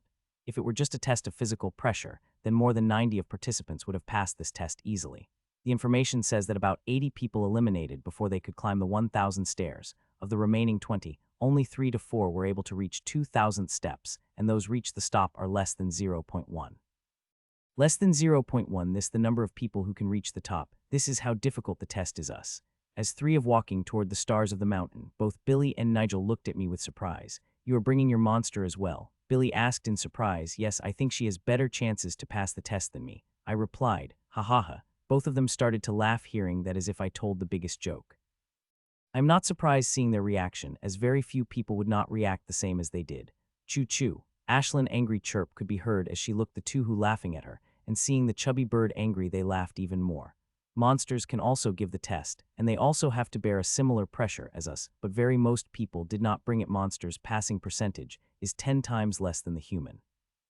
Monster have strong bodies from the birth which human could never able to compare, but a mental stage of monsters are said to be weaker than humans. That is why very few monsters were able to pass the test.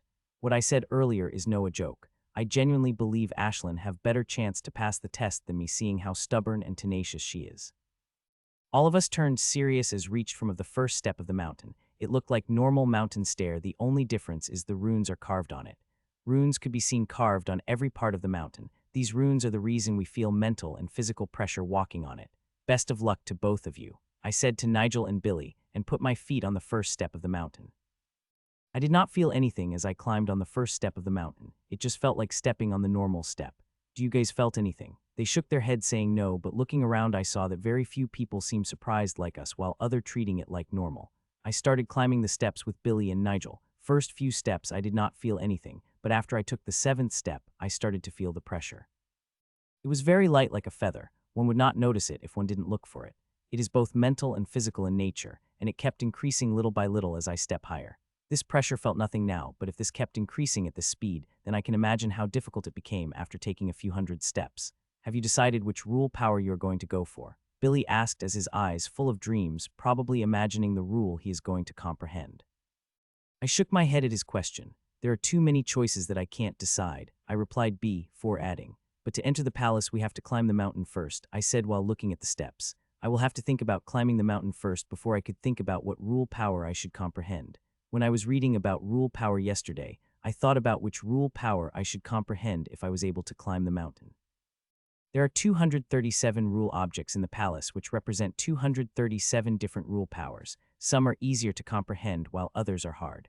The rules are mainly divided into 3 types, level 1, level 2, and level 3 according to the power of the rule, but this categorization is not obsolete. Level 3 is weakest, while level 1 is the highest rule.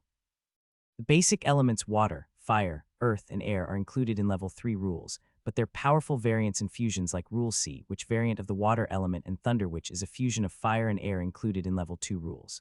Normally all the rules related weapon are in included level 2 rules. Another concept and physical type rules like cutting, hacking, speed, strength, illusion, mirage all included in the level 2 rules.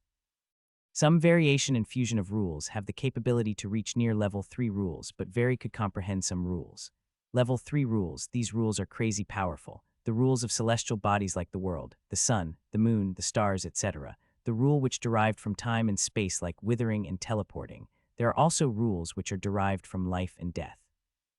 Level 3 rules are very hard to comprehend, and barely anyone in the Supreme Continent were able to comprehend them. The book said that level 3 rules are on a completely different level than the other two categories. They are so powerful that whoever comprehended them can absolutely crush anyone within the same level. Even his opponent comprehended tens of level 2 rules. There is no object of rule that contains the power of level 3 rules in the above palace. These objects precious beyond limits. No organization would waste is for common people, no matter how benevolent it is. Even Supreme Organization's top elite would not get the chance to comprehend from it. That is how precious they are. In the palace above there are 212 level 3 rules and 25 level 3 rules one can comprehend. Rules are quite mysteries thing. When one comprehends the rule from the object, there is only 80 chance that he will comprehend the same rule that the object is emitting, while other 20 chances that he will comprehend that same rule, but have a little different flavor to it. These flavors could be said to be the property of fire, as some fire burns at a higher temperature while others at low. Some have qualities like stickiness and some have explosiveness. There is just a 20 chance of it happening, but it happens. I kept climbing the mountain with Nigel and Billy, and so we reached 300 stairs. The pressure releasing from the mountain had started to affect my speed of climbing. Still, I am fine compared to the two beside me. The beads of sweat had started to form on the forehead, while I am still very fine and there is no sweat on my body. As we climb higher, my physical superiority had started to show. Despite them one stage higher than me, they are only slightly stronger than me if I did not use my totem artifact. The pressure here everyone bear is depending on their stage. The higher the stage is, the more pressure they will have to bear, and because that despite having similar strength, they are bearing more pressure than me. If I think rationally, then their chances of reaching the top of the tower are really low. Their power could be compared to the mid-level elite member of organizations in Westblood. That is quite good power level to have in Westblood, but here it is below average. Below average, this is their strength here.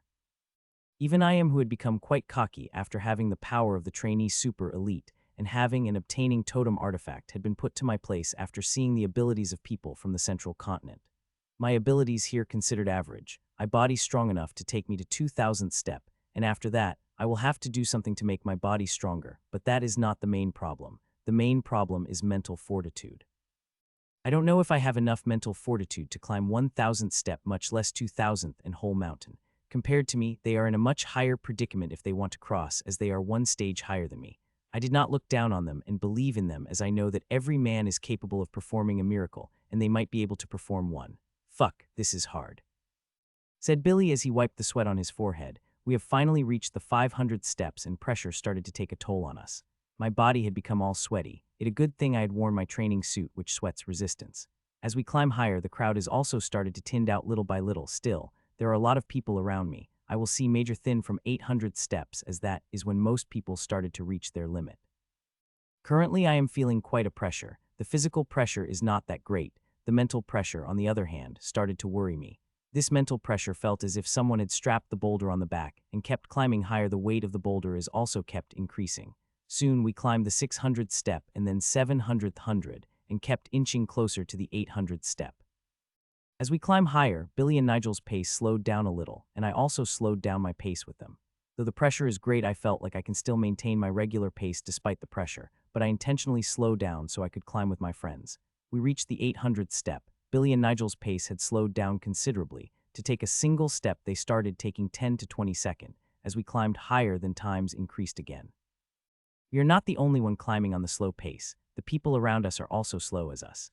Some even directly sat on the steps, seeing that I shook my head. They already lost their will, I thought. According to me, sitting is the biggest taboo, as once one sat on the stairs, he will slowly start to lose the willpower to climb and want it to rest more. As he rests more, the more willpower he will lose, till he will lose the will to ascend the mountain, and will have no choice but to descend and try again. We finally climbed 900 steps, and when I look around, more than half of the crowd around us already thinned out, but there are still thousands and thousands of people are climbing around us. Mitchiel, you should go ahead. You have been slowing down your pace because of us, said Nigel suddenly. I got a little startled hearing that. I didn't know Nigel is this observant to notice I was slowing down my pace. Billy also looked a little startled hearing this and looked me in wonder, but yo. I was just saying, but I was cut off by Nigel. Don't worry about us. We are not as weak you might think, he said and thumped on my shoulder. Now go, next time you will see us we will be showing you off our rule power and I expect to see your rule power as well, he said. I wanted to say something but no word came out of my mouth, so I just gave them a hug and started to climb the mountain at my highest pace. He really did slow down his pace for us. Exclaimed Billy as he saw Mitchiel climb mountain higher pace than them.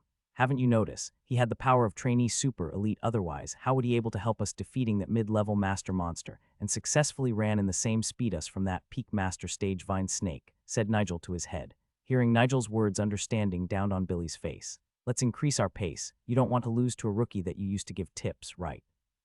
Said Nigel as them both increased their pace to the limit and started to follow the figure of Mitchiel, who is getting more and more away from them by the minute. 1,000th step, I had finally reached the 100th step, and this is not my limit. I can feel that I can climb much more. I am feeling high physical pressure, but that is bearable as I have a strong body, but I was surprised to see that my mental fortitude is quite strong. I thought I would feel unbearable mental pressure at 1,000th step, but to my surprise, I am not. Although pressure is quite strong, I am still bear it. I have to thank those two fatties who are in the underworld. When they had force-fed me the monster core, and I had come very close to the dying, at that I felt my mentality change, and even death was not able to waver me for a second. That moment had brought a very big change to my mentality, and that is probably why I am not at my limit at 1,000th step. With this realization, I started to climb again, and my speed hand increased again, and I started to climb faster. Ashlyn, on the other hand, silently sitting on my shoulder, occasionally looking at the people who are looking at her in wonder. I am not feeling any extra pressure due to her except for her little weight. The runes are designed this way that even if monster or human were to fly above the mountain, they will feel the same pressure I am feeling walking. So now Ashlyn is feeling the same pressure as me, but her condition is much better, as I did not even saw a bead of sweat on her shiny silver fur. I wanted to sense her emotions to see what she is feeling, but she had isolated her mind from my sensing. Except for her location, I did not feel anything from her. I thought it was quite common to isolate one's mind completely amongst the monsters, but I got quite surprised knowing it is not normal. Only Lieutenant Stage Monster barely able to do that, but Ashlyn had learned to do that at Specialist Stage. At one glance she is normal mutated gray spark sparrow, who had no high-level strain in her body, but when I think about how intelligent she is compared to another monster at her stage and how she can isolate her mind from me, I felt that there are many secrets hidden in her. Since I started walking, I had not seen more than 50 monsters walking beside their partner, and as I climbed high, I only able to see the monsters now in them. Monsters are very rare compared to thousands and thousands of humans due to their weak mental fortitude. Nature is fair and every being in the world have their strength and weakness. Monsters have a strong body but weak mind. If they had a strong mind as well, the humans would have been wiped out by the monsters ages ago.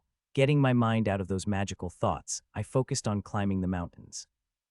1,100th, 1,200th, 1,300th, I kept climbing without stopping.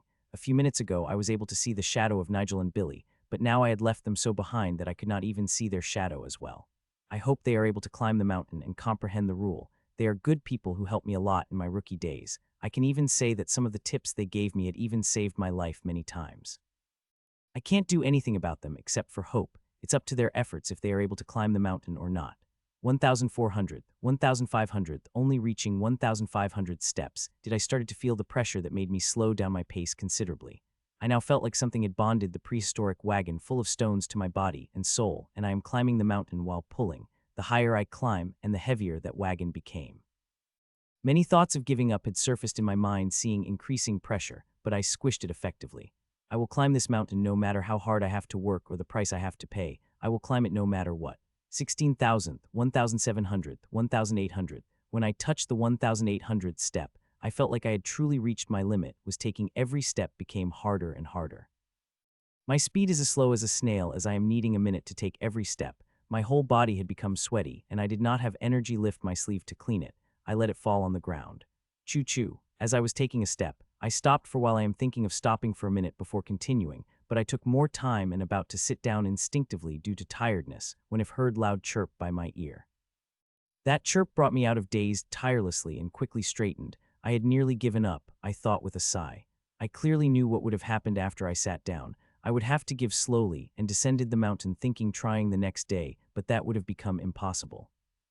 It is said the chances of the second timer passing the test is very low. There is no increase of pressure for them. They had to bear the same amount of pressure. but for some reason, the second timer rarely passes the test.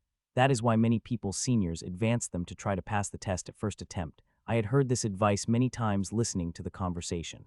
This time, if not for the Ashland chirp, I would have definitely been a goner with little chance to pass the test again.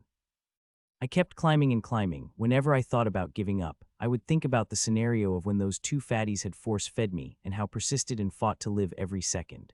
With that thought of persistence, I kept climbing the steps with newfound vigor. No matter how much pressure I feel, I would always take a step.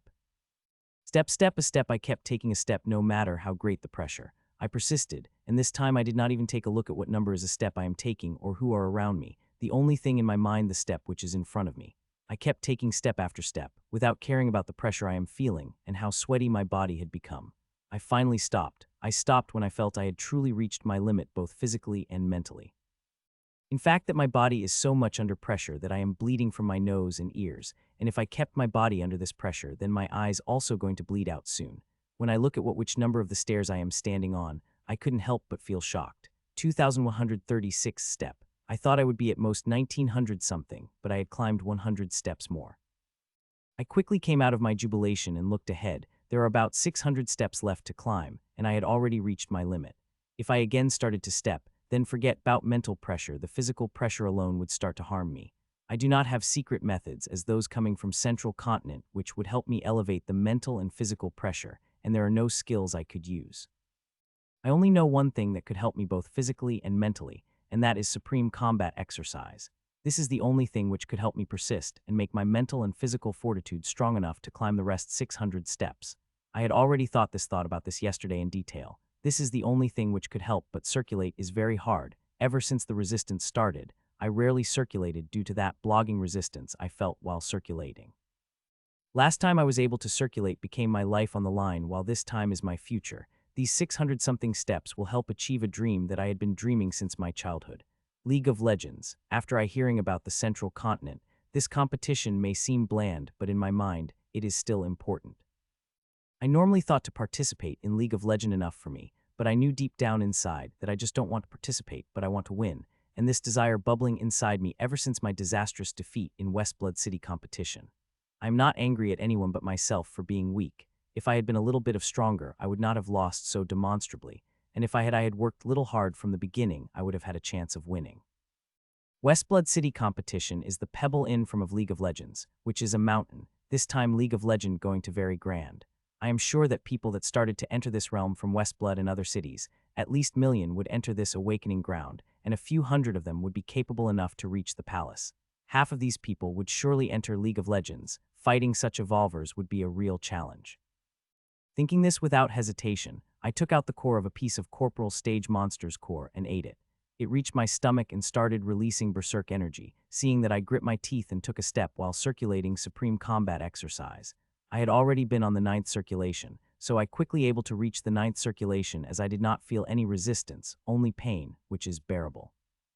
I started on 10th circulation, and that when I felt jamming circulation, but despite that, I kept circulating as I am slowly started to take one step after another.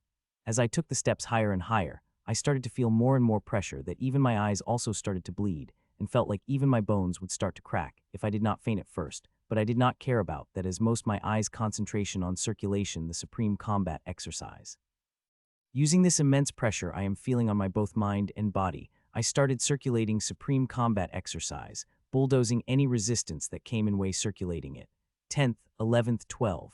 I kept circulating while taking one step after another that I felt bone of my leg started to crack, but I did not care and kept walking. 18th, 19th, 20th circulation I kept circulating. The blood from my nose, eyes, and ears started to drip down on the steps that I walk in, but I did not mind that.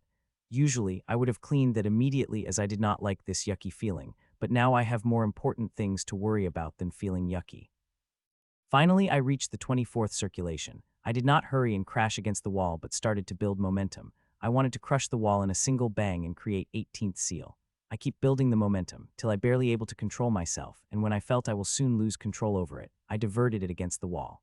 Bang! The wall that had been stopping me from creating the 18th seal started, and formation of seal started in my temple space. I started providing it mana before it even started. I did not stop to take a rest even when the seal was created. I kept taking one step after another. As I was taking steps, my eyes unknowingly caught something, and when I look again to confirm what I saw, I became shocked. How did he appear here? I questioned myself as I looked boy sitting on the step while huffing loudly. He is Kevin, my old classmate and bullies, and most important, he was sitting on 2218th step. Kevin, I shouted in my mind. He is sitting on the steps ahead of me and not alone. Beside him is Archer girl that had beat me in the challenge in my town a year ago. They are both sitting on the steps while looking tired. Seeing their faces, I can tell they are dead tired and most probably reached their limit. There is still distance 14 stairs between us and he is sitting little far left side. It was just a coincidence that I spotted him, so he wouldn't notice me even if I walked by the step he is sitting on. Kevin least needs to have the power of trainee super elite. That is the only requirement of physical strength. The reason I am shocked is seeing his mental strength.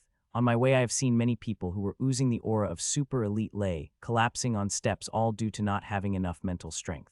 I too nearly have given up earlier, to bear the mental pressure till he reached this step. He must have many experiences that made his mental fortitude this stronger. While climbing, I furiously fed the mana I had converted from the berserk energy to the seal. The seal stopped sucking mana and started to take shape in my temple space. 18th seal formed completely, and it started to some cool energy which started to heal small injuries I have received due to pressure.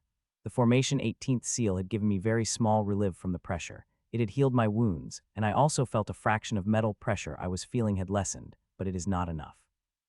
I will need to create a few more seals or second amethyst seal which could help me bear the pressure till I reach the top. After 18th seal is created, I started circulating for the 19th seal. The resistance had increased again, but I still kept circulating despite that. No matter how hard it will get, I will not stop until I reach the top. Soon I reached the step that Kevin had been sitting on. He did not notice me as he was resting with the Archer girl.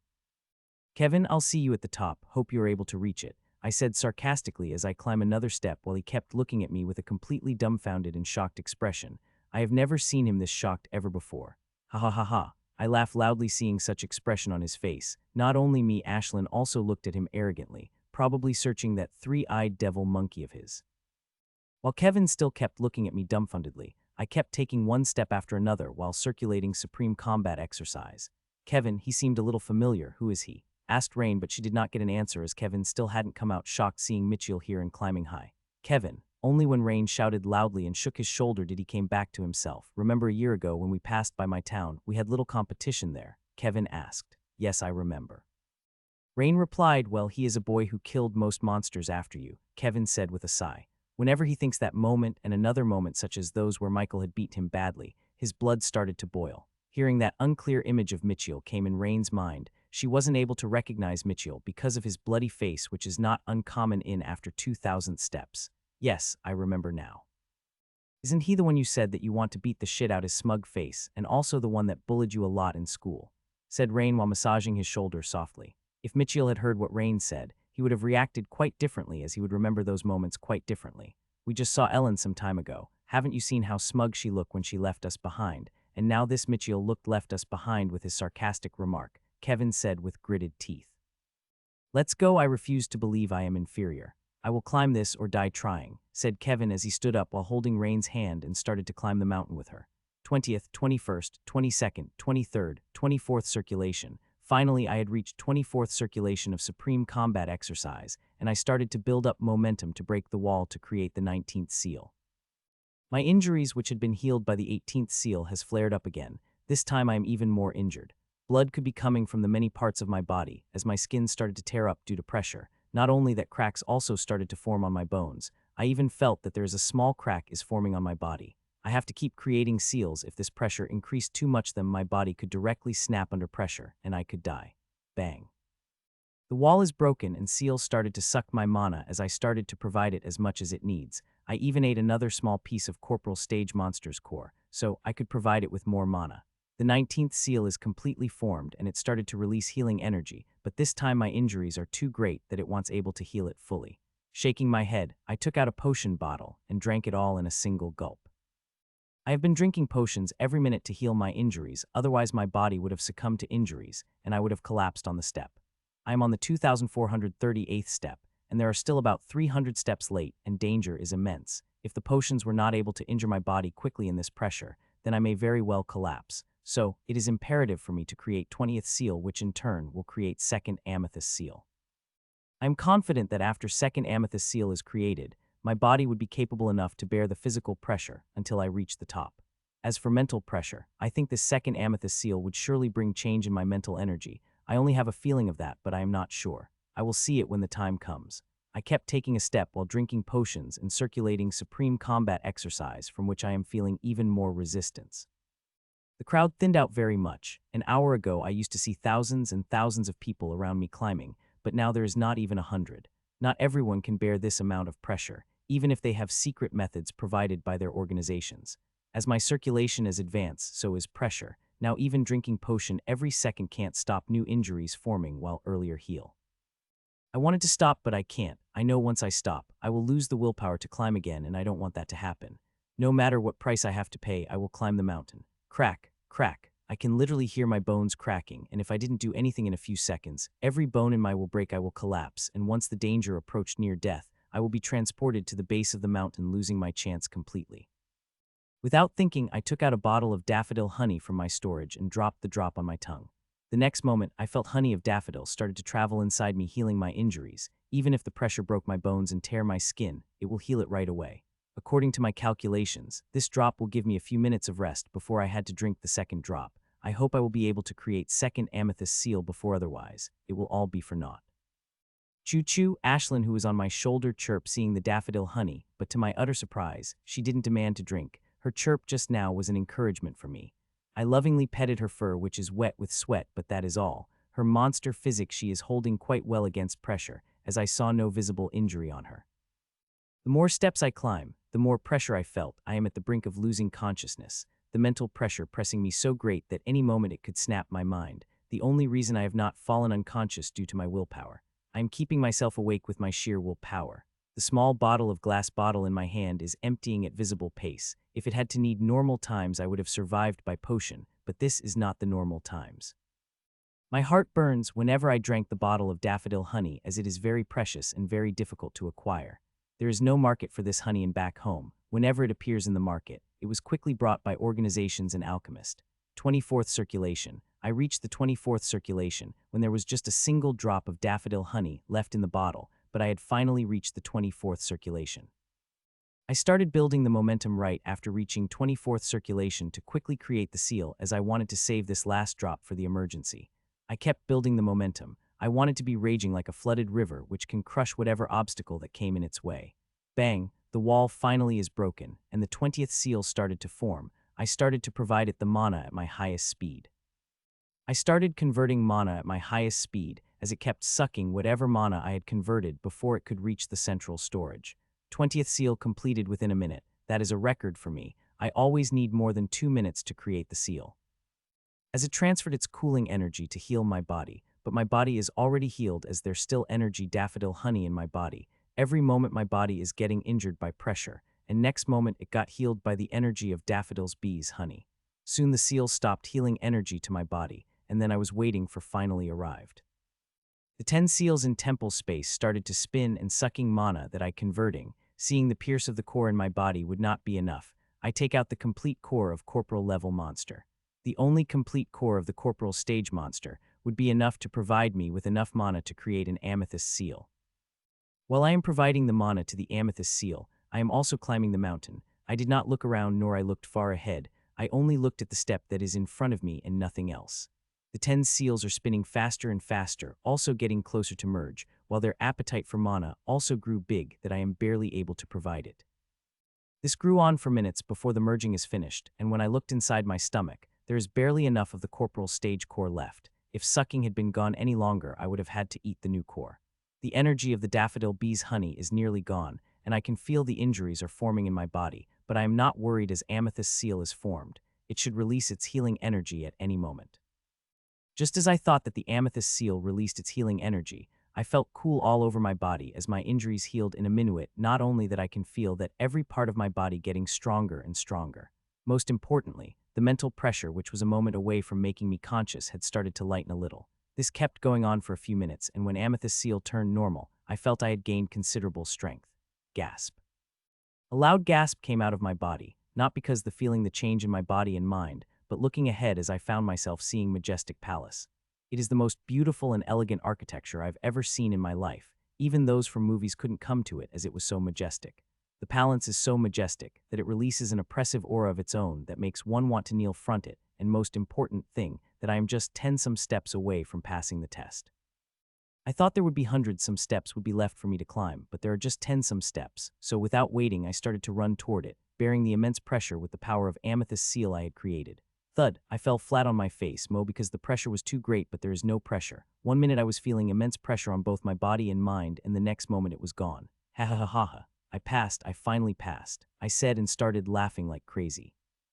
I finally able to stand up without falling. I had been walking in this immense pressure for the hours, and now it is suddenly gone. Anyone would need a few minutes to adjust.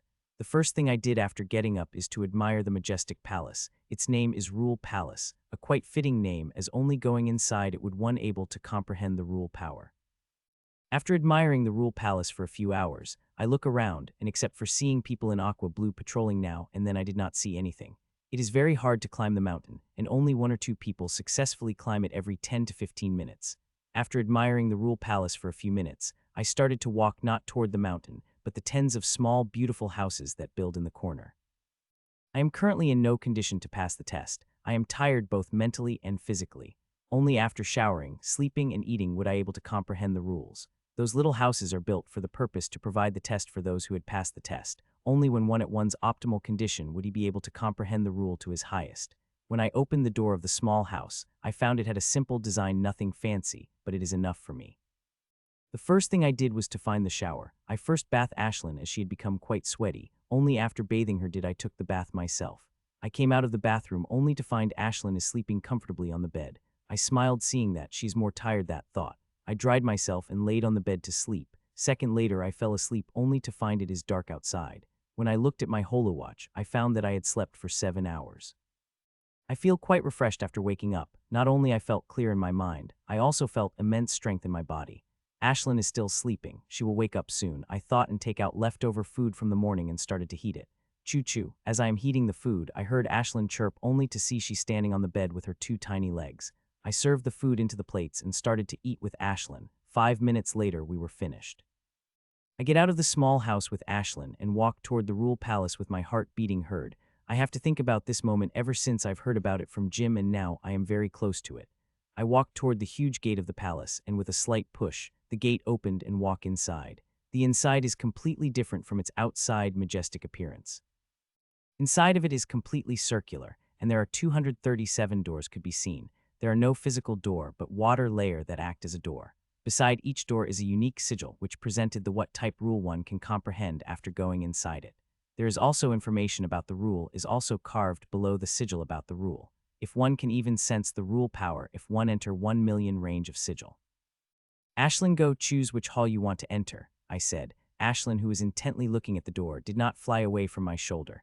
I find it a little odd, but I did not mind that. In this rule place there 237 rules, and each door represent the rule. There are 212 level 3 rules and 25 level 2 rules. It is said that those who are able to pass the test of King level Awakening Ground have an above 90 chance of comprehending level 3 rules, but it cannot be said about the level 2 rules. There is less than a 1 chance that one can comprehend the level 2 rules. Level 2 rules are way more powerful than the level 3 rules. From what I have read from the reading material, I brought that most of the people in Central Continent did not able to comprehend level 2 rules. As for those who were able to comprehend the level 2 rules, more than 85% of those use smart way. They fused rules. They comprehend more 2 or more level 3 rules and fuse them to create level 2. Like rule of fire and rule of earth, merging can create rule of lava, which is level 2 rule. Or the meeting of rule of water and rule of wind can create rule of storm, which is a level 2 rule, but it is hard. Meaning of rules are very hard and very few could do that, and there are many technical details also involve property or flavor of the rules you're merging, and sometimes it can backfire. Like rule of fire and rule of earth can create rule of lava, which is level 2 rule, but it can also create rule of hearthstone, which is level 3 rule and weaker than rule of fire and rule earth individually. So comprehending level 2 rules are very difficult, and from a conversation I listened, I come to know that rule of objects of level 2 rules that are placed here are at their last stages. The rules power inside them had diminished quite well, and could only be used for a year before they depleted all their rule power compared to rule of object of level 3 rules, which could last decades, even centuries. But no one complained, as it is benevolence of Wisdom Tower that they were even taking level 2 rule of objects, depleted that they may be. There are 212 level 3, are here most of them are basic elemental rules with different variations and their weaker fusion. There are not all elemental rules, half of them are different like rule of toxin, which derived from rule of poison which level 2 rule. Rule of toxin could say to be high-grade level 3 rules, which can even contend against some of weaker level 2 rules. There is rule of ailment, which descended from rule of disease, which is high-grade level 2 rule. Of the 25 level 2 rules, 13 are weapon type rule. The weapon type rule is special rules, which power completely depended on the flavor they had comprehended. Some rules of weapon could be weak as level 1 rule, while some rules of weapons could even be matched to some weaker level 1 rules, but that is very, very rare. It is said if very strong rule of weapon able to merge with one or more very strong level 2 rule, then it can even transcend to level 1 rule. But the weapon rules here are very average. Aside from weapons rule, there are some other levels 2 rules. Like rule of metal, rule of thunder, rule of cutting, rule of strength, rule of speed, but there are 3 rules here which caught my eye. They are rule of sunfare, rule of killing, and rule of meteorite. All 3 of these rules are extremely powerful rules. 2 are descended from rule of celestial bodies sun and asteroid. As for rule of killing, it said the same level of them as it descended from rule of mortality, a level 1 rule. All these rules some of stronger while others are weaker, but every rule have the capability to transcend higher with either favor, variation, or fusion. When I was reading about the rules, I had already chosen the rule which I wanted to comprehend if I passed the test. Rule of fire and rule of sword. One is level 3 rules, while the other 2 are level 2 rules. I can choose either one of these 3 rules, or I can try a particulareth odd that I had read in the book. This method is not mysteries, but many people of the big organization try that it said, and it makes chances of one comprehending the rule quite high. The method is quite simple. I had to walk every door while my eyes are closed, and the one I felt the closest connection to is the best rule for me to comprehend. It is proven that through this method, one had a chance of high success, but not many people follow this method here, as they had already decided on which rule they will comprehend. I was just about to start the method when I found the girl has entered the palace. She looked about 20 years, and the power I am sensing from her, that of peak lieutenant stage. She looked shocked when she saw me. She was not exactly shocked seeing but Ashlyn, who is sitting on my shoulder. She soon came to herself and nodded at me smilingly. I nodded her back. She stood beside me for a few minutes before she entered the door, which showing sigil of rule of wind. Looks like she has already decided which rule she will go to comprehend before. Seeing there is no time to waste, I close my eyes and walk toward the door of rule of fire. Technically, rule of fire is rule which I should be feeling more connected to it, as fire is my ability, and this is my ability. As I reach a 1-meter range of fire sigil, I felt like I had entered the land of fire. I am feeling the fire in every single cell in my body. This feeling is harmless, but it had scared the shit out of. I can feel that rule can vaporize me directly without leaving ashes to bury. Not only this power can vaporize my body, but it could also vaporize my soul. This the first time I had experienced the power of the rule fully. Experiencing this, I couldn't help but shudder. No wonder everyone is so crazy about it. The power of rules really has the ability to turn world asunder. The feeling is rule of fire is very dangerous, but it is harmless. After calming down enough, I deeply concentrated on feeling to see if there is any connection. I didn't have to wait for long as I felt the budding feeling of connection rose in my mind. I felt very happy getting this connection before and kept experiencing for minutes. I started to walk toward another door with a sigil. I have to hurry as I have to check the whole 237 rules. Next was rule of wind. When I entered its range, I felt like I was amidst heavy wind floating where it took with having no control over my body, but when I concentrated on it for the connection, I felt no connection to it. Seeing that I moved toward the rule of earth, but also I felt no connection to it, so I moved on. I kept checking one rule after another, but no connection. I only felt a slight connection when I come across rule of scorching wind. It averaged fusion type level 1 rule, which made of rule of fire and rule of wind. Time passed on, and after nearly 2 hours later, I finished sensing all the level 3 rules of which I had felt a connection with 8 rule, and all of them have some element of fire. They were either variation or fusions. Now only 25 level 2 rules are remaining.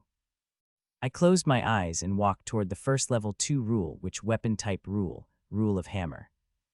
As I entered its range, it felt like I would crush under the weight of the hammer. Its effect are way more intense, but calmed myself soon going through more than 200 rule. It was caught me off guard due to its intensity, which more than I had imagined. As I concentrate on it, I did not feel any connection to it, but I soon notice a thing about. The feeling it gave is very intense due to it being level 2 rule, but the ruling power it is excluding is very low compared to level 3 rule. Looks like the rumor was really true. The level 3 rule of objects that kept here are nearly spent, and they could completely deplete at any moment. I walked toward other weapon type rule. Each and every rule is very powerful, but all of their rule power is nearly spent. After hammer, I went toward rule saber, spear, knife, bow, and some other weapon rule, but I did not feel any connection to it, though I felt a slight familiar feeling. It is rule of lance. It gave me a similar feeling of stabbing sensation I felt when I touched the wound of Lieutenant Stage Monster, which killed by the young girl. Finally, I walked toward the rule of sword. It was my second choice of two choices. As I entered the range of sword rule, I felt like I had entered the storm of the sword. Extremely sharp sword cutting me at every angle. When I concentrate, I found that I am feeling a strong connection with it, as I felt with the rule of fire. I experienced sword rule for a while before moving toward another rule, but my mind is thinking about the rule of fire and rule of the sword. They are the most rules that I chose, and I am feeling a strong connection with the. I wanted to stop this process and chose between the rule of fire and rule of sword, but I controlled myself, walked toward another rule. I walked toward rule of lava, storm, steam, cutting, strength, speed, illusion, and other till only 3 rules are left. I was quite surprised and elated to feel a connection with the rule of strength and rule of speed. I never thought I had not thought I will feel a connection with them. Only 3 rules are remaining, and they are the most powerful here: rule of meteorite, rule of sunfire, and rule of killing. I walked toward the rule of comet. Suddenly everything changed in front of me. I felt like tens of meteorite are crashing toward the world. They had so much power that it could turn world asunder once it crashes. I can feel that its might is on a completely different stage than that of other LV2 rules. I was completely blown away by the power of this rule. Really, this is power level 2 rule, which is descended from the level 1 rule. The rule power of this rule seems to be nearly diminished and felt like it could go out at any moment. The object of rule of this rule had very less rule power left than other level 2 rules. I stayed under this rule for more than minute, but I did not feel any connection to it. Feeling disappointed, I walked to rule of sun. Hot, immensely hot. I feel like my soul is burning. The rule of fire and rule fire seemed little marble in front of the gigantic mountain. That's how powerful it felt, despite having emitting very minute power through the sigil. Choo-choo. Before I could try to sense my connection with it, I heard an excited chirp from Ashlyn and felt my shoulder lighter. When I opened my eyes, I was only able to catch a glimpse of the Ashlyn passing the door where object of sunfire rule is placed. This completely caught me off guard, as Ashlyn had been completely silent, not showing interest to any rule, but after I entered the range of gunfire rule, she directly went in. Closing my eyes again, I concentrated on sigil, and next moment I felt the connection, and to my utter surprise, it is as strong as I felt with rule of fire and rule of sword. This time I am not surprised. After seeing Ashlyn went in, I felt I have quite a good chance with this rule. Now, I have 3 rules which I felt a strong connection, with one stronger after another. After some thinking, I've even decided which rule I should comprehend and about to walk towards its door when my gaze fell on the last rule that had remained. The rule of killing. I did not have much interest in this rule, seeing it is about killing. From what I have read, there is no good rule or evil rule, and Central Continent have no discrimination against such rules. The use of rule depends upon its user, whether he uses it for good or bad. Still, I felt that I should at least take a look at how the rule of killing feels. So I walked toward rule of killing, and as I enter its range, I felt blank for a while, and the next moment I felt like I was in the huge battlefield, and every second corpse are falling from the sky. This rule felt like it had some craziness and madness inside that made user to kill whoever came into the way. I took a couple of deep breaths and stabilized my emotion forcefully with my willpower. If I did not have such willpower, their madness in this rule surely would have affected me. I wanted to get out of its range, but decided to give this rule a chance that I did with other rules. Gasp. A loud gasp came out of my mouth when I started to see the connection. I thought I would not feel any connection to it, but the opposite happened. I felt a seamless connection with it that I did not feel with any other rule. Even my connection with rule of fire and rule sword seemed paled compared to it. After coming out of its range, and I started to think deeply. 10 minutes later, I made my decision and resolutely walked into the door to comprehend rule of killing. I thought for many reasons, but there is only one reason that led me to choose the rule of killing, that is my seamless connection with it. This connection I felt with rule of killing is much stronger than the rest. Even my connection with rule of killing and rest paled in front of it. Even if object of rule of this rule is nearly depleted, but I can feel if I try hard enough, I can definitely comprehend this rule. When I entered through the door, I had expected to feel myself drown in the feeling of killing, but I did not find so. Beautiful runes could be seen carved across the hall in a concentric circular fashion, and in the center of the runic concentric circles lay stark white axe, and around several lines of blood could be seen. These lines of blood are very thin and faint, and they could be seen appearing, disappearing all over the axe. That act seemed to be object of rule, which is emitting the power of rule. I did not waste time and quickly walked toward the circle. Soon I reached near the outer runic circle and took a step inside it.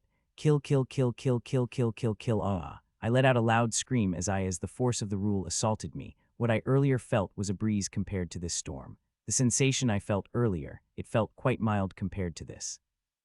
All I heard kill, kill, kill in my mind, and heavy intent of killing had assaulted me. Not only that I am feeling line thousands of axes are hacking across my body. This killing rule had the flavor of madness in it. Earlier I also felt a little madness, but now I am feeling it 100 times stronger. I have to keep my mind clear, otherwise it will warp my mind, and made me mindless killer who only know how to kill. I just took a step inside the runic circle and outer circle at that. I can't imagine how much the sensation will increase when I fully enter inside, much less other 7 circles ahead of me. Despite having my mind assaulted by such heavy power of killing rule, which could warp my mind, I did not take a step back. This rule is very powerful, more than I had imagined. If I able to comprehend its power, then becoming a strong powerhouse would not be out of question, otherwise I would have taken my leg out and walked out to comprehend the different rule. That is why I did not take a step back and kept rooted on the spot. The rule power of killing keep assaulting me and I kept resisting it, but as time passed, I felt like the power of the rule is increasing gradually, and it wouldn't be long before I could break all my resistance. That would be disastrous. I have to think of the way quickly. As I kept resisting it, I feel that the power of rule is sentient as it kept attacking toward the memories where I felt intense intent to kill. The memories of mine where I felt an intense desire to kill toward another being, like when I was 11 years old and horde broke into my time. I with my family and friend running toward shelter when suddenly a huge bird monster came from the sky and took my friend. That was the first time I had felt the intent to kill something. Next time was when I was coming toward the Westblood city and train had been attacked by the monster horde. That was the second time I felt intent to kill. After coming to Westblood, my killing intent toward another being rose due to constant and hunting, and in this past year, it had become even greater as I was kept fighting crazily to break the limit. As it kept attacking these memories, my resistance also started to weaken. That at one point, it reached near breaking point that I kept resisting with my sheer will. As I was frantically searching for the way, a daring thought came into my mind. Why don't I stop resisting it altogether? I feel like if I kept resisting it, I will not be able to comprehend the rule, and moreover only my half a foot in the circle, not my whole body and their 8 circles I will have to cross if I sit in front of the axe. After much thinking, I felt this the only viable method I have left. In the books that I have read, there is no current method of comprehending, as everyone has their own way of comprehending the rule. Taking a deep sigh, I stopped resisting the power of rule and let it wash over my mind. Ah! I screamed loudly as the power of rule of killing washed on my mind, and I screamed. It is not do I felt pain, but the sensation of killing. All I could do is keep my most precious memories from being violated by this sensation. The extreme urge of the kill. I wanted to just kill, and I would have left my place, gone outside, if not for me suddenly became immobile. I'm not immobile to power of rule, but because of the runes. It had somehow restricted my movement, as if sensing what I am going to do. For a few minutes this sensation had been extremely strong, but after some time I started to feel a little better as I got used to the killing intent. Tap tap. I took 2 steps and fully entered the outer runic first circle and sat down directly, as I felt it will take some time. The assault of killing intent increased 3 times more. Bearing such immense killing intent, all I could do is protect my mind at the best. I felt like my mind is a dam that is holding down the river of killing. No matter gate I opened to decrease the water, it kept increasing until it reaches its limit and broke the dam. There is only a small respite that as time passed the dam also getting bigger and stronger, but still, if water of the river increases beyond limit, then the dam had to break no matter how strong it is. As the killing intent washing over my mind with time, it became slightly bearable, and seeing that I started to observe it. First I felt like it only has madness in it, but as I kept observing more and more, I luckily caught a different killing intent, which is the complete opposite of this killing rule, which filled with madness. There is no doubt that whoever had comprehended this law is a madman, and what little sanity is like an island in the whole sea which couldn't affect his flow, but this little bit of sanity gave me huge hope. This killing rule is completely opposite that of one filled with madness. This killing is like a sheathed blade. The blade will not harm others if it is in its sheath, but once it's get out of it, it will lay out the mountain of bodies. I did not let go of this killing rule, even if it just drops compares to the whole river of madness, but it is enough for me. I completely started observing this killing rule with my full concentration without caring about a load of maddening killing rule washing over me. The more I observe it, the more I feel this is the killing rule best for me, and because of this stable killing rule did I feel such a strong connection. Tap, tap, tap. As I kept observing it, I bearing pressure of maddening killing rule became easier. It became so bearable that I took a step in second concentric circle and sat in it. My mind assaulted by maddening killing rule again. It is about 4 times more powerful than the one I felt in first circle, due to its immense assault on my mind that even my ears started to bleed, but I did not have time to care about that as all my mind concentrated on this stable killing rule. If let go my concentration on it, I don't think I will find it again. That is why I kept observing it. I want to comprehend this stable killing rule, as I feel comprehending it will not warp my mind, but it will make it stronger, and second reason me wanting to comprehend it, because I felt this stable killing intent is stronger than this maddening killing intent. The more I kept observing it, the more I felt like I am understanding something, but it is too elusive and feeling of this stable killing intent is too weak. I will have to go closer again. Tap, tap, tap. I got up and walked into third circle. I was about to sit when this maddening killing rule assaulted me so heavily that I nearly lost control of myself. If not for me wholeheartedly holding on that stable killing intent, then I would really lose my mind and became mad. Entering the third circle proven very useful, as not only the power of maddening killing rules increased a lot, but stable killing rules' power increased a lot. While observing the stable killing rule, the pressure of maddening killing rule became slightly bearable, and I was able to sit. Time passed by. I don't know how much time had passed, but as I was observing stable killing rule, a thought came in my mind, and that thought felt like the perfect piece to connect all elusive understanding I gained from observing the stable killing rule. I thought it will not affect me, but as I was so wrong, that thought had become a perfect piece to connect all the understanding I was able to gain through observing the killing rule, and that made me get a clear glimpse of rule of killing. Rule of killing. I thought with a sigh and my source shook. I was blank for a second, but when I come to myself and take a look at a strand of stable killing rule, it looked very clear, and with every gaze, I am understanding it even more and more and more. Seeing that I turned very happy, I finally passed the biggest hurdle of comprehending the rule. I formed my own understanding about the killing rule while observing it, and this understanding now started to resonate with the stable killing rule, giving me a more clear look at itself to form a better understanding and comprehend it fully. After forming my own understanding about killing rule, my understanding is started to resonate with stable killing rule, giving the more clear look of it. After getting a more clear look at killing rule, I started to understand it even faster pace, and he is forming his own understanding, not just taking it down as he saw it. Mitchiel didn't know the way he is comprehending rule is very rare, and not even a single person here would be able to do that. Most of the people comprehend rule the way see it, and only later they were able to form their understanding and make a change to it, and only those who are understanding is great would be able to make a change in rule, while those who are understanding of rule is not concrete enough would only comprehend as it is.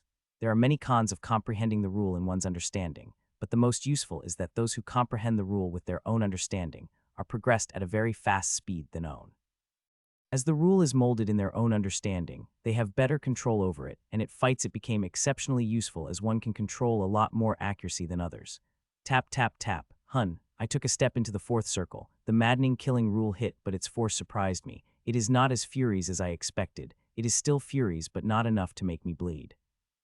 I thought for a reason and soon understood it. It is likely because I understood some meaning of killing rule. The more I understood the killing rule, the easier it will for me to bear the pressure. Sitting down, I again started to comprehend the rule. Currently, I am just a slight understanding of the rule. Comprehending it is still a little far, but I am confident that I can comprehend the rule before 3 days are over. Time passed by and my understanding of rule before became greater and greater. The assault of maddening killing rule on fourth circle had started to feel like a breeze, seeing that I took a step into the fifth circle where I assaulted by heavy maddening killing rule again.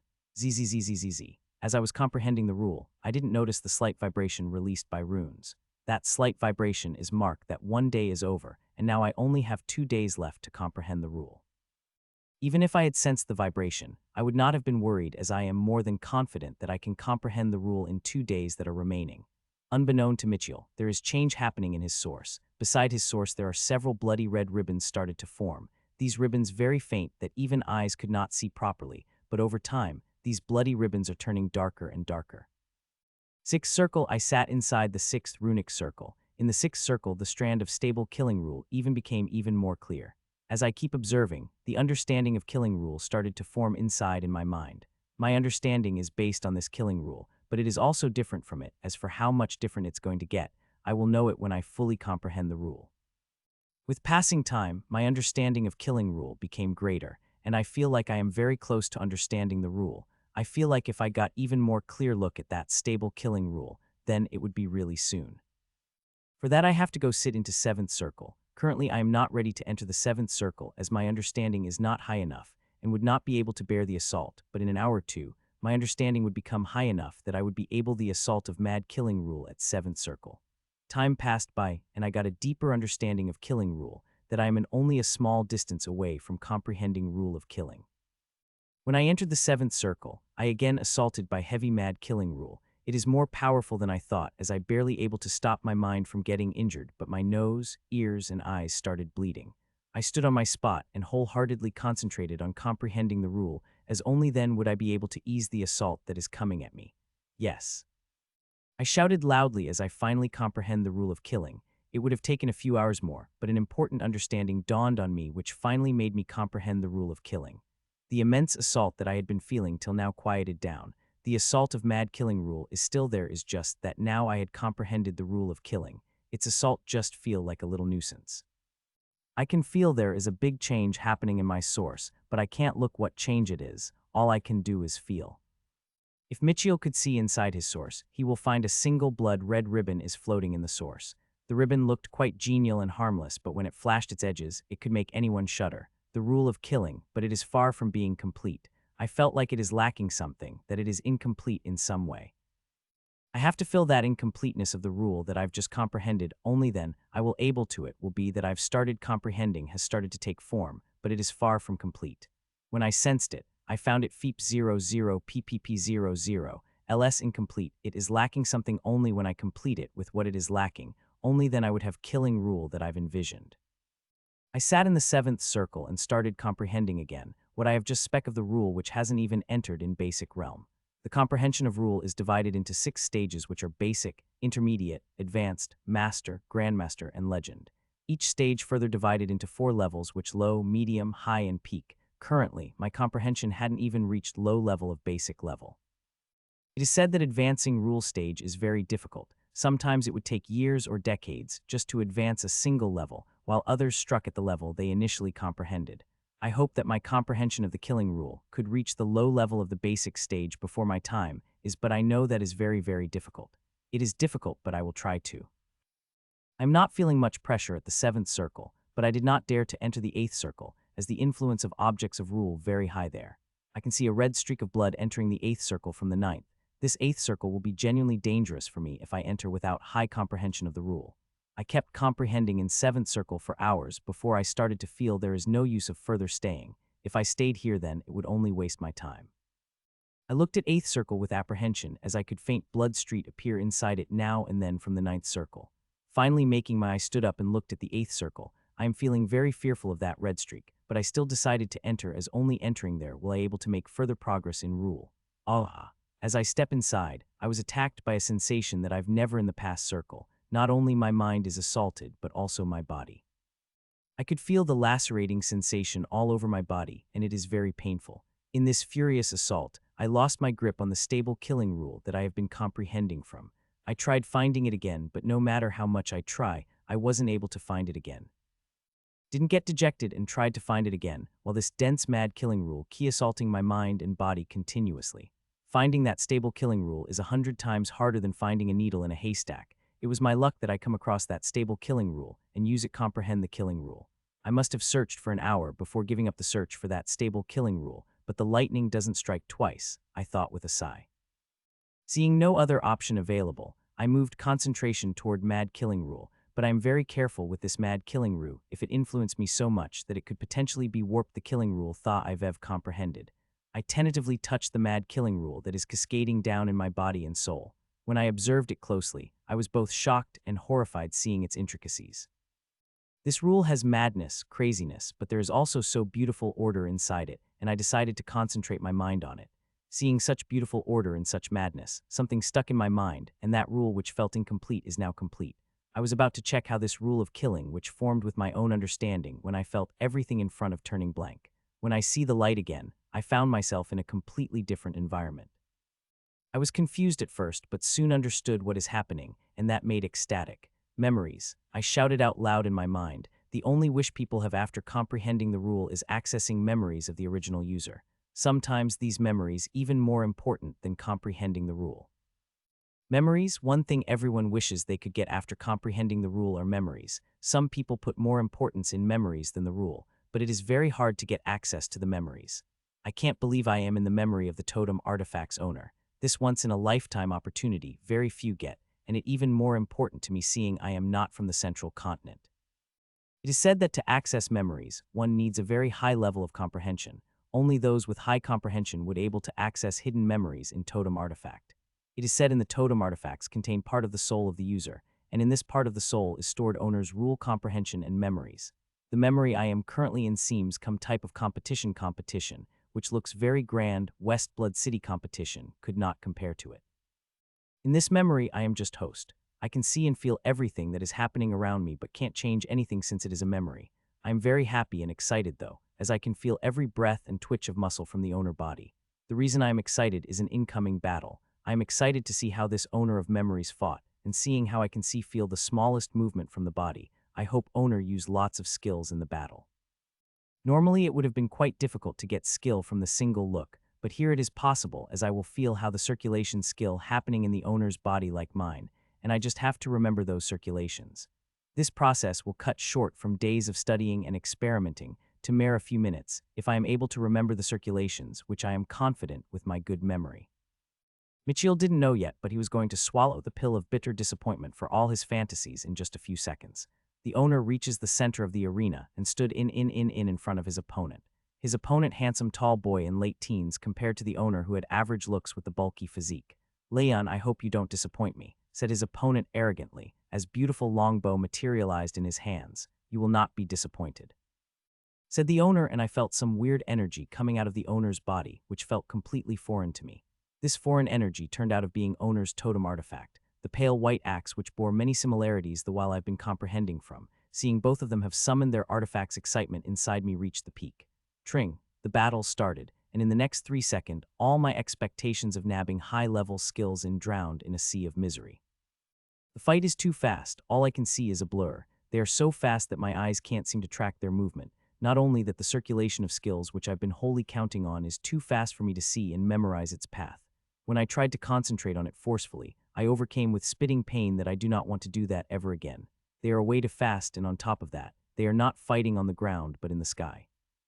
They are flying not on their ability, but the shoe-type artifact that they wore. Seeing that, I can tell that their level is within the 12 basic stages, as after one broke through the 12 basic stages, he will gain the ability to fly naturally. I am very shocked seeing their battle, though it is very blurry due to the speed the owner is moving still. It made me quite shocked. The disappointment that I have been feeling due to not able to nab soon gone away as I watched the fight. Though it is very frustrating to not able to fight clearly, it is still quite enlightening, which made me see the difference. We are sky apart from those from the central continent. No wonder those people from central continent look down on us. They have the right to be. As I am watching the fight, a thought came into my mind. I can nab the skills. That doesn't mean I can't nab other things, but I have to take a risk for that.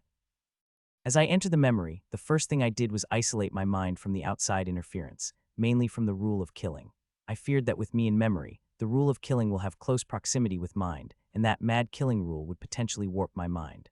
I was so fearful that I didn't even let my mind touch the rule, but now after much thinking, I have come to know that this close proximity is very dangerous but also very useful as well. If I am careful enough, I can definitely comprehend rule of killing at a much faster speed, and if I am lucky then I may very well able to low-level comprehension of the basic stage. Gasp. With that thought in my mind, I opened my mind carefully and touched the rule of killing, but when my mind power touched the rule of killing, I am very shocked and couldn't help but take a huge gasp. When I touched the killing rule, I am very shocked to see that the killing rule of the owner is stable killing rule, which I have comprehended most of my killing rule from. Not only that this rule at very low level, which is not a bad thing for me. This only means one thing. The owner must have experienced something very drastic and life-changing, which made his stable killing rule changed into the crazed, madness-filled killing rule. I couldn't help but shudder when I thought about what life-changing event owner had experienced. Without wasting time, I put my whole concentration on comprehending rule. This killing rule of the owner must be at a peak level of the basic stage or low level of intermediate stage. Because it is at such a low level, I am having a much easier time seeing its intricacies, and I am comprehending the rule at rocket speed. If I kept comprehending rule at this speed then, it wouldn't be a dream to reach my rule at a low level of the basic stage. Not only I am comprehending the rule, but I am also learning how to use rule kill seeing. It is much easier to see the usage rule than seeing the circulation path of the skill. I think it is because I have already comprehended the rule while I have no idea about the skill. I tried to nab. Your comprehension has reached peak level of the basic stage, said owner's opponent with stuttering voice. He seemed really shocked by it. Till in the battle, the owner had hidden the true level of his rule comprehension and only used the full power of rule just a moment ago, when he gave his opponent long wound across his stomach, which is healing at a very slow pace despite him drinking the potion. That is happening due to the power of killing rule stopping its healing.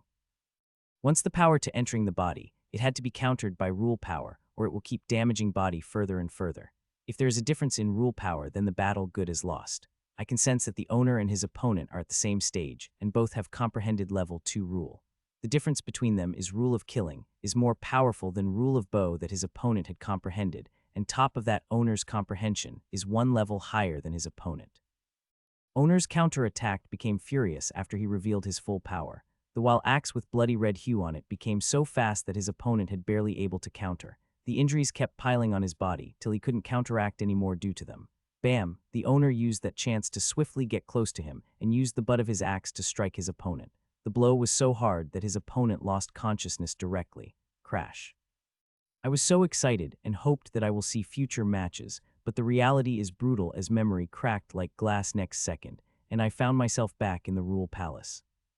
When I came back, I found myself back in the 8th circle, standing in the same position as before I entered the 8th circle. I closed my eyes and calmly observed the rule I've comprehended, and to my surprise, my killing rule is really close to reaching low level of the basic stage. If I enter one more memory again, then there will be a 100 chance that I could comprehend rule to the low level basic stage. Sigh, it will be very difficult. I can feel the power of totem artifact dimmed a little. It seemed what I heard is true. It is said memories guzzle soul power of totem artifact more that rule power ever could. There is barely enough soul power is left in the totem artifact, and now with me seeing memory from it, it guzzled even more soul power from it. These things are not within my control. I thought and sat down. It would be very good for me if I am able to see another memory, even if it cost whatever soul power left in totem artifact. There's only a 50 chance of me my rule comprehension reaching a low level of the basic stage if I comprehend with normal procedure. Seeing there is no stable killing rule, I started to observe the mad killing rule carefully, as I know it could potentially warp my mind. But this mad killing rule is not all bad, as it helped me understand my own killing rule. It is from mad killing rule I got the final understanding that completed my killing rule. The killing rule I've comprehended not only have stability, but it also has slight madness in it, which in my understanding made it whole.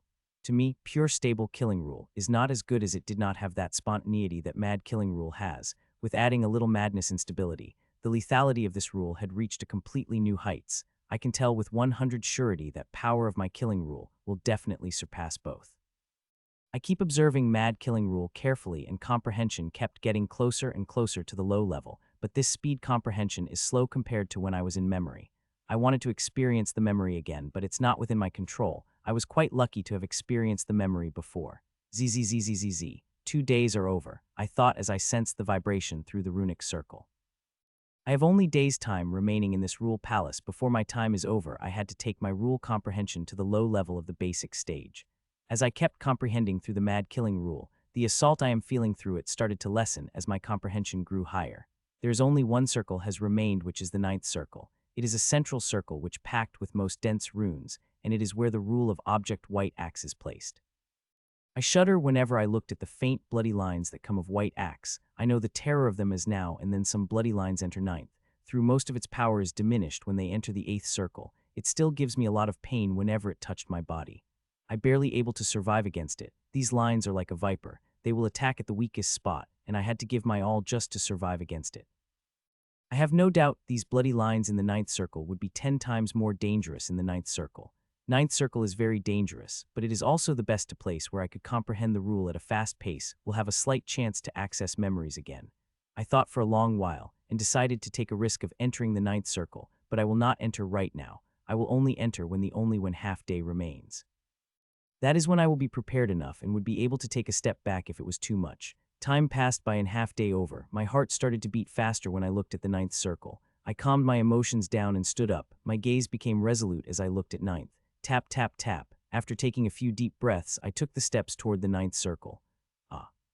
I screamed loudly just as I took a step inside the ninth circle. I can feel that these bloody lines affecting my mind. Not only that, I can see small injuries had started to form on my wrists. If I did not take a step back quickly, then I am sure my body going to be mutilated with unhealable injuries, and it could make my mind so damaged that I could turn into a vegetable. I had just lifted my leg to take a step back when I found scenery changing in front of me. Memory. I said ecstatically as I waited for my mind to be transported into the memory. When I came back to myself, I found I am in open ground, and around me stood hundreds some people in their late teens wearing loose exercise clothes. Looking at the age of the owner, this memory seemed of the same year of memory of competition. In front of me is middle-aged man whose aura strong enough to make me kneel. I would have kneeled if it was a reality, and not the memory of the owner. You all have reached peak of night grade 12 basic stages, and are ready to break through with the inheritance crystal, said the middle-aged man. I will not bore you with details on how to use inheritance crystal properly. All you have heard it that from childhood. Today I am going to teach you all body cleansing technique, all 16 moves of them, said the middle age. Hearing that, excitement could be seen everyone's eyes when middle age mentioned that. The owners whose expressions were calm also started to fluctuate hearing body cleansing technique. As you know, before breaking out of night stage, you would need a clean body which does not have any foreign energy. Only then you will gain maximum physical strength after breath through an inheritance can also merge with your body with maximum integration, said middle-aged man. All the young boys nodded. All the other techniques that you have been using till now pale in front of the body cleansing technique, said middle-aged man. This time he sounds quite passionate, and the young people who are listening also nodded passionately to their instructor's words. Some of you must have known about the move of two about this exercise, and have been practicing for quite a while, right? The instructor asked, and more than half the people nodded their heads. The owner is also one of them. You all know that usefulness of body cleansing technique, that even supreme-level organizations made their members perform it before breaking through from night grade. Not only it helps one merge all the foreign energy into the body perfectly, but it also helps those gain unblemished body who had performed all 16 moves of this exercise, which became extremely helpful in future practice. A performing body cleansing technique is extremely hard. Maximum moves anyone in our organization able to perform is 7, that is not even half, said instructor in disappointed voice, but a hint of pride could be seen on his face. This body cleansing technique seems very hard, that even middle-aged instructor feeling proud of those who were able to perform only 7 moves. All right, I will not waste any more of your time with my boring speech. All you need to know that those who will be able to perform 9 moves will able to get inheritance of their choice from the organization's treasury, no matter how expensive or precious it is, said middle-aged man. No one seemed surprised hearing that, but many shook their head in disappointment, thinking it is impossible to perform 9 moves of this exercise. Now I will be performing all 16 moves of body cleansing exercise. Remember it well, said instructor, and he started to perform the exercise. I looked at the instructor in full concentration, wanting to memorize it all. Instructor slowly started to perform the exercise. To my surprise, there were no weird movements. All the movements seemed quite simple. Instructor performed all 16 moves very slowly, and to perform that, it took him a little over an hour. I thought he would get quite tired by performing all 16 moves, as he was boasting how difficult it is, but when he performed it, there was not a hint of tiredness appeared on his face, much less drop of sweat. One moment, I even doubted that all that he said were true or not, but I decided to reserve my judgment for some time, seeing all his pupils will be performing this exercise a few moments later. As for memorizing it, I had memorized 4 moves of it, and as for 5th move and ahead, I am not very confident. You guys try now. Those who will be able to perform 5 moves or more will get my personal guidance for a week, said instructor as he ordered his pupils to perform the exercise. Everybody started performing the exercise as soon as instructor ordered. First it seemed that this so-called body cleansing exercise is quite easy, but just 10 minutes later beads of sweat started to drop from everyone's body, and owner is no exception. Time passed by, and just half an hour later, the first boy collapsed. He was just able to perform the first move. With more time passing, more and more people started to collapse, and by the time an hour was over, only 20 to 30 people left performing.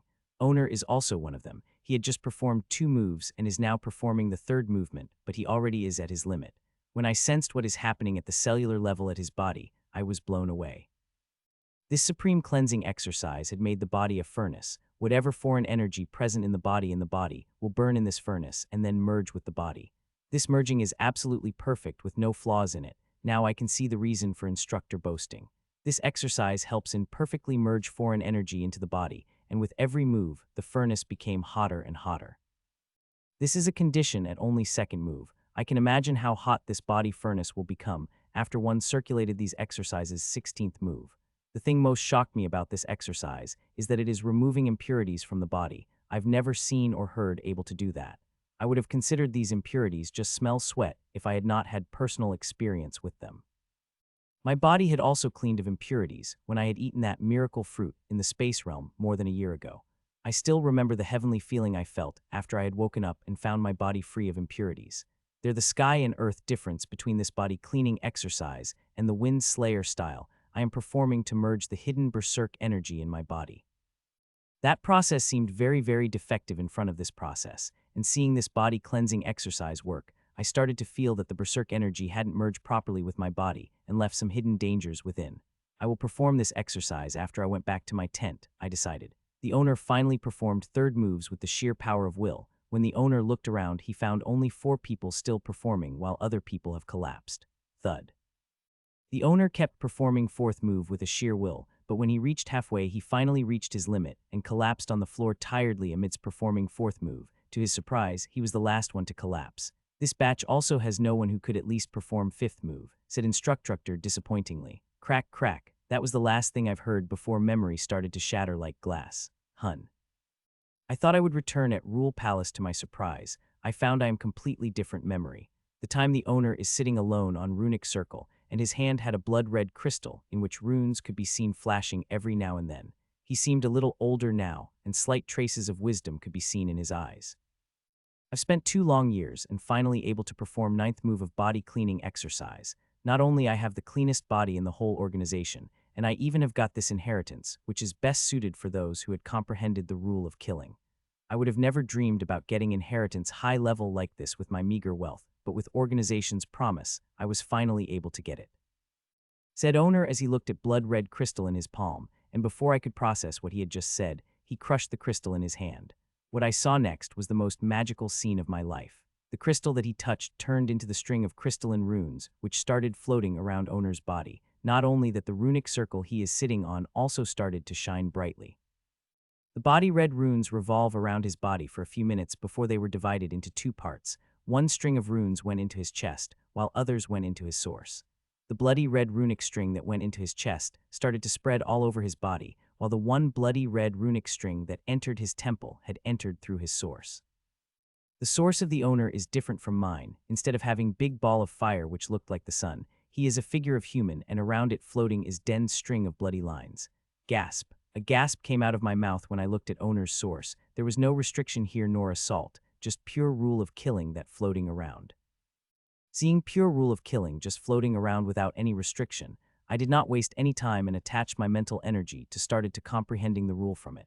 I did not care about the magical process that is happening around the owner's body. What is important for me is pure rule of killing, which I could comprehend without feeling any obstructions. My comprehending speed skyrocketed, and my comprehension got closer and closer, reaching low level of the basic stage. Buzz. Sometime later I felt buzz from my source, and as that buzz rang out in my mind, I felt my mind became clear, and I am comprehending rule at an even faster pace. Crack, crack. I reached it finally. My rule of killing reached the low level of basic stage, but memory started to crack and shattered soon after. I was left in blank again, but this time I am excited to see if I could return to Rule Palace or get to see another memory. Soon new memory appeared in front of me, but it is completely different from what I expected. Never in my dreams would I have thought that I would see such memory. This memory is showing intimate mate movement of owner life. He seemed to be with beautiful women who seemed to be in between 25 to 30 years old. Low moans and erotic movements, it's all I could see. It kept going on for a near hour that I couldn't help but marvel the stamina of owner. I don't want to watch the scene that is happening in front of me, as this was the personal moments, and what made it worse is that I am seeing it through the gaze of the owner. Crack, crack, soon both of them climaxed, and only then cracks started to form in memory before it shattered. I hope that if I am going to see the memory next, it isn't that of the intimate moments of the owner. Soon next memory appeared in front of my eyes. This memory seems a lot older than others, as the owner seemed to be in his mid-30s. It is a stormy night. Heavy rain could be seen falling on the owner's body as owner sitting on the boulder. The shocking thing is, dead bodies are spread all around the owner, and looking at injuries on them, all of them seem to hacked by owner's sword. Each and every dead body have an expression of shocked and unwillingness on them, as they are shocked by something and unwilling to die. Suddenly owner looked up. I first didn't see anything, but soon saw some dots, and sometimes later those dots turned to humans, and they seemed to be flying toward the owner. The owner didn't seem very surprised seeing them coming toward him, and slowly flew away to meet them. A group of 20-something people stopped in front of the owner, with an old man in 60 at the head. Each and every one of them excluding aura that more terrifying than others, but the most horrifying aura is coming from the old man. The middle-aged man's aura, which I thought knee-bending, is nothing compare in front of this old man. Just because the simple mistake made by my son, for that you destroyed the organization should build with my blood and sweat, said old man. Extreme sorrow could be seen on his face when he said. The owner didn't say anything, but horrified aura shot from his body. His aura one level below that of an old man, but that killing rule filled with madness shot from owner's body is really horrifying, sensing that even made old man change his expression. Peak second level rule is really something, said an old man, and the next moment he turned blurred as he comes toward the owner. Not only he, the 20-something people behind him also turned blur. Next minute was a complete blur. I couldn't see anything except for the blur of a different color. When everything calmed down, I saw new bodies around the owner, and these people also the same expression of shock and unwillingness on them. Slowly owner walked toward the old man, who seemed to have some life left in him. Your rule had reached grandmaster level. It's no wonder we weren't able to last even minute in front of you, said old while vomiting blood from his mouth. The owner didn't reply to the old man, just kept walking toward him. You will never be able to find my son. I have sent him far away that you will never able to find him, said an old man with a bloody smile. You won't live long either. Your killing had alarmed Wisdom Tower. They had already sent a team to kill you after you are dead. My son will be safe forever, ha ha ha, said an old man and started to laugh madly. Pacha. While the old man was laughing, the owner came close to him and swung his axe, decapitating old man in a single strike. Crack, crack. I wanted to see what happened next, but my disappointment memory started to crack and shattered soon after. Everything in from me turned blank, and I started to wait for the next memory to appear, as I desperately wanted to know what happened next. But to my utter disappointment, I was transported back to the Rule Palace, an object of rule which emitting horrifying mad killing rule a few hours earlier now lying dead in front of me. There was not a speck of killing rule coming from it. Now it looks like a normal white axe. It just became a normal axe which could be touched by anyone, but I still didn't dare to touch it, seeing it is still a high-level totem artifact, which once wielded by a very powerful man. One day ago. In a spacious, luxurious office, the beautiful teenage girl could be seen sitting on the chair, and at front her are hundreds of screens could be floating. There are about 237 screens to be exact, and showing each hall of Rule Palace. If Mitchiel would have been here, he would have clearly recognized this girl. It is the same extremely beautiful girl that he had encountered in Region 8. There were two girls there, cute younger one and the extremely beautiful older one. This girl sitting in a luxurious office is beautiful elder one. She leisurely sitting on the chair, but her eyes are sharp as she looking at specific screen. Click, soon a door opened, and a young cute girl around 15-year-old walked into the office. He would have remembered this girl more clearly, as she is the girl who had killed the lieutenant-grade monster. How was your patrol duty? Asked beautiful elder girl to young girl. Not bad, replied young girl with a fake serious face, but one could tell that from her expression that she had had a lot of fun instead of the dull day which she trying to convene. Caught her lie, beautiful elder girl raised her eyebrow in question. Care to explain? The beautiful girl asked the young girl. Hearing this question, the young threw away her serious facial expression, seeing she seen through, and smiled brightly. This smile of her is so cute that even beautiful girl wanted to come closer and pinch her younger sister's cheeks. I've had more fun than I thought I would have. The young girl excitedly. I've got to beat those who dare to break the rules. There are areas of lot troublemakers out there, said young girl exasperations. Beautiful nodded seriously hearing, but she trying her all to control her laugh. If her little sister saw her laughing, then she would get really angry. Anything interesting? Asked young girl motioning toward the screens as she comfortably sat on the sofa. Yes, there is something little interesting, said beautiful, and top a few buttons in her holowatch. Look, said beautiful girl as she enlarged one screen to big size. On the screen there is a big hall, same as Mitchiel entered to comprehend rule of killing. The only difference is that instead of axe in the center of concentric circles, there is goblet of fire, and people could see sitting in every layer of the circle. Unlike the hall where Michael had comprehended rule of killing, where he was the only one present. It's not like people did not enter the hall. Seeing it as peak second level rule, many people had entered it, but all of them left sometime later, sensing terrifying mad killing rule, fearing it will warp their minds. At first glance young girl did not spot anything interesting in the hall, but some time later she spotted something which made her shout loudly in shock. Is that birdie crazy? shouted out young girl as she spotted palm-sized bird which seemed to be bathing in the fire in a goblet of fire. Anyone in her place would have been shocked seeing this. That goblet of fire is not normal goblet of fire. That goblet of fire is king-grade totem artifact, and those deep yellow flames contain peak master stage rule power of Sunfire. Although there is the only fraction of rule power left in it, it is enough to burn young girl into the ashes. That little birdie is bathing in Sunfire rule for more than a day, and had already comprehended rule of Sunfire at low level of the basic stage in just a day, and she is still comprehending at a very fast pace. The beautiful girl added. Young girl shocked hearing this. Her own rule power had reached mid-level of basic stage, and very close to high level of the basic stage.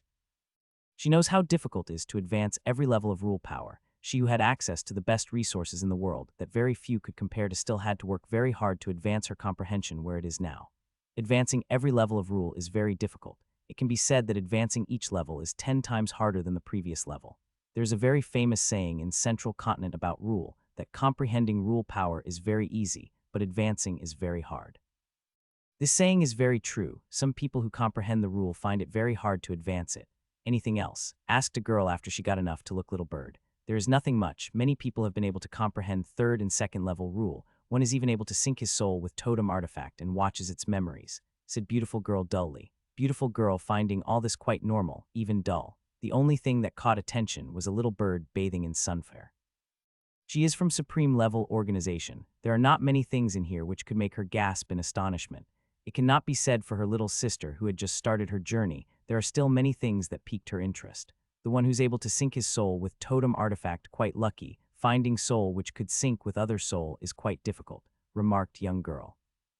To view the memories, one not only needed high comprehension, but also need his soul to sync with others. Only then one would be able to view the memories, that as it happens very rarely. Well, I am off to sleep. I have to do this guard duty for the whole week as grandfather asked, said young girl as she got up from the sofa and walked toward another door. Mitchiel had finally come out after going through all the memories, but it still took him some time to calm himself down. When looking around, he was shocked to see there was no assault of killing rule on his body and soul. The axe which covered in thin bloody lines and was excluding the horrifying killing rule now just lying there like a normal axe with not a shred of killing rule coming from it. It now looked like some fancy axe and nothing more. Seeing it just lying there, a slight feeling of greed arose in my heart.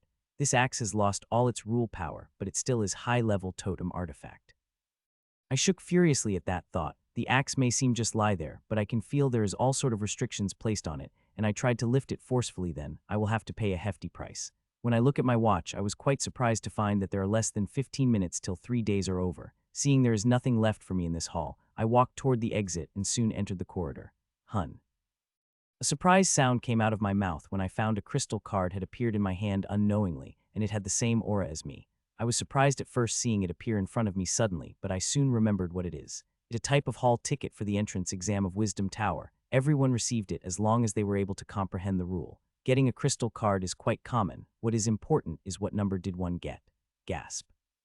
Without waiting, I quickly started to pour my mana inside it, and soon numeric 2 is projected out of card.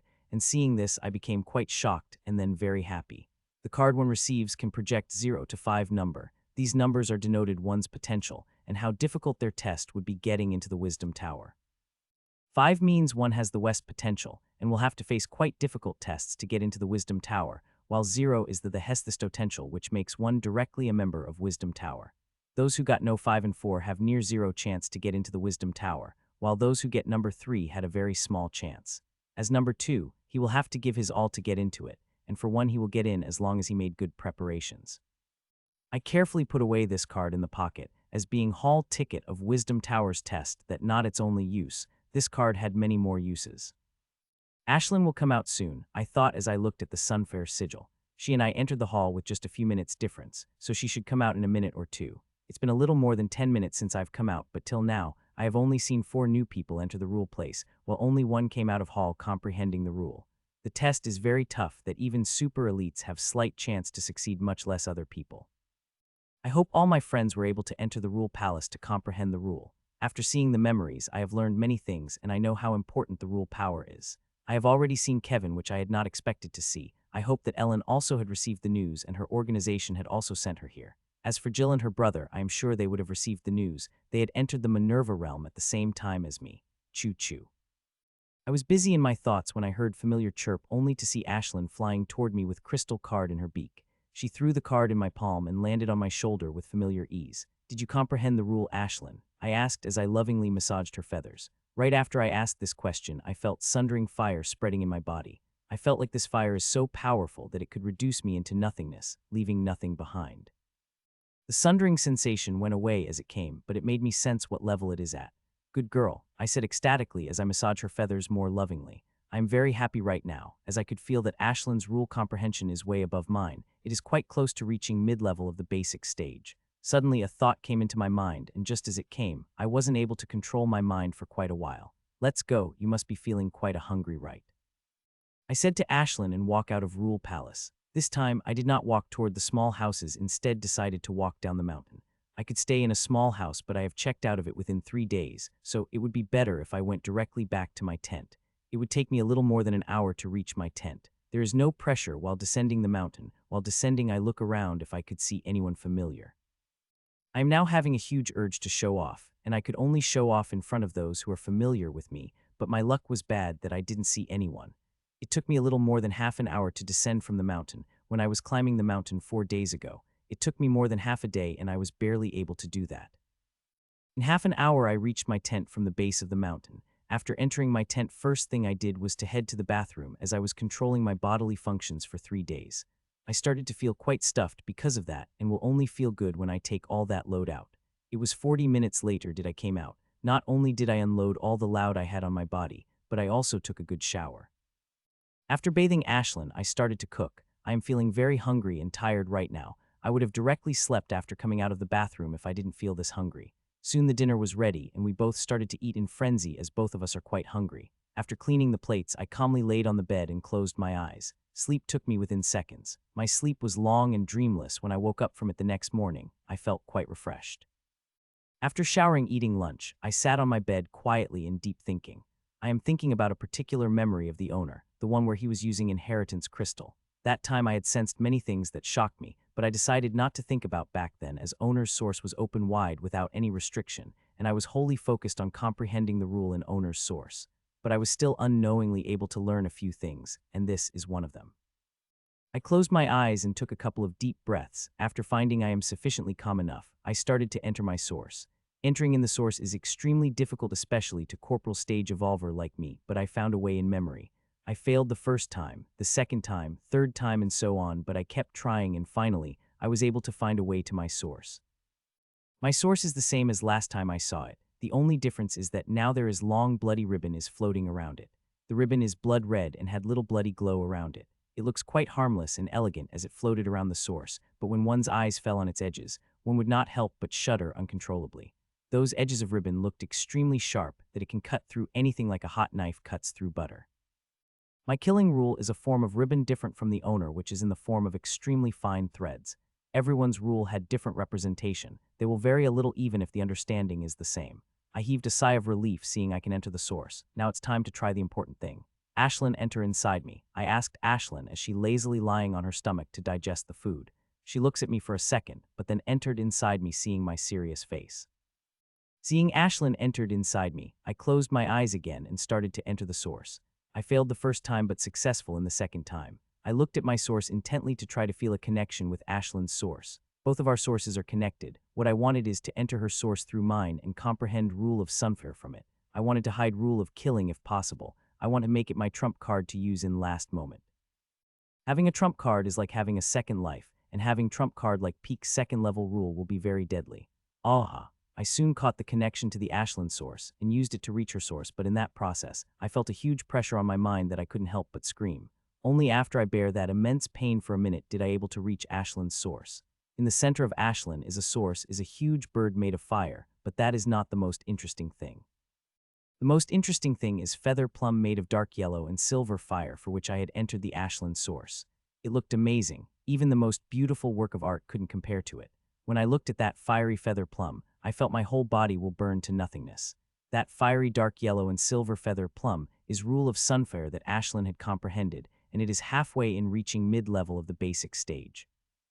I wanted to comprehend the rule of sunfare, hope it would not take me more than 3 days to get basic comprehension over it. I look at it tentatively and carefully touched it with a strand of my mind power, hoping this rule of sunfire won't burn my mind power, but what happened next was way out of my expectations. I had never imagined in my wildest dreams something like that will happen.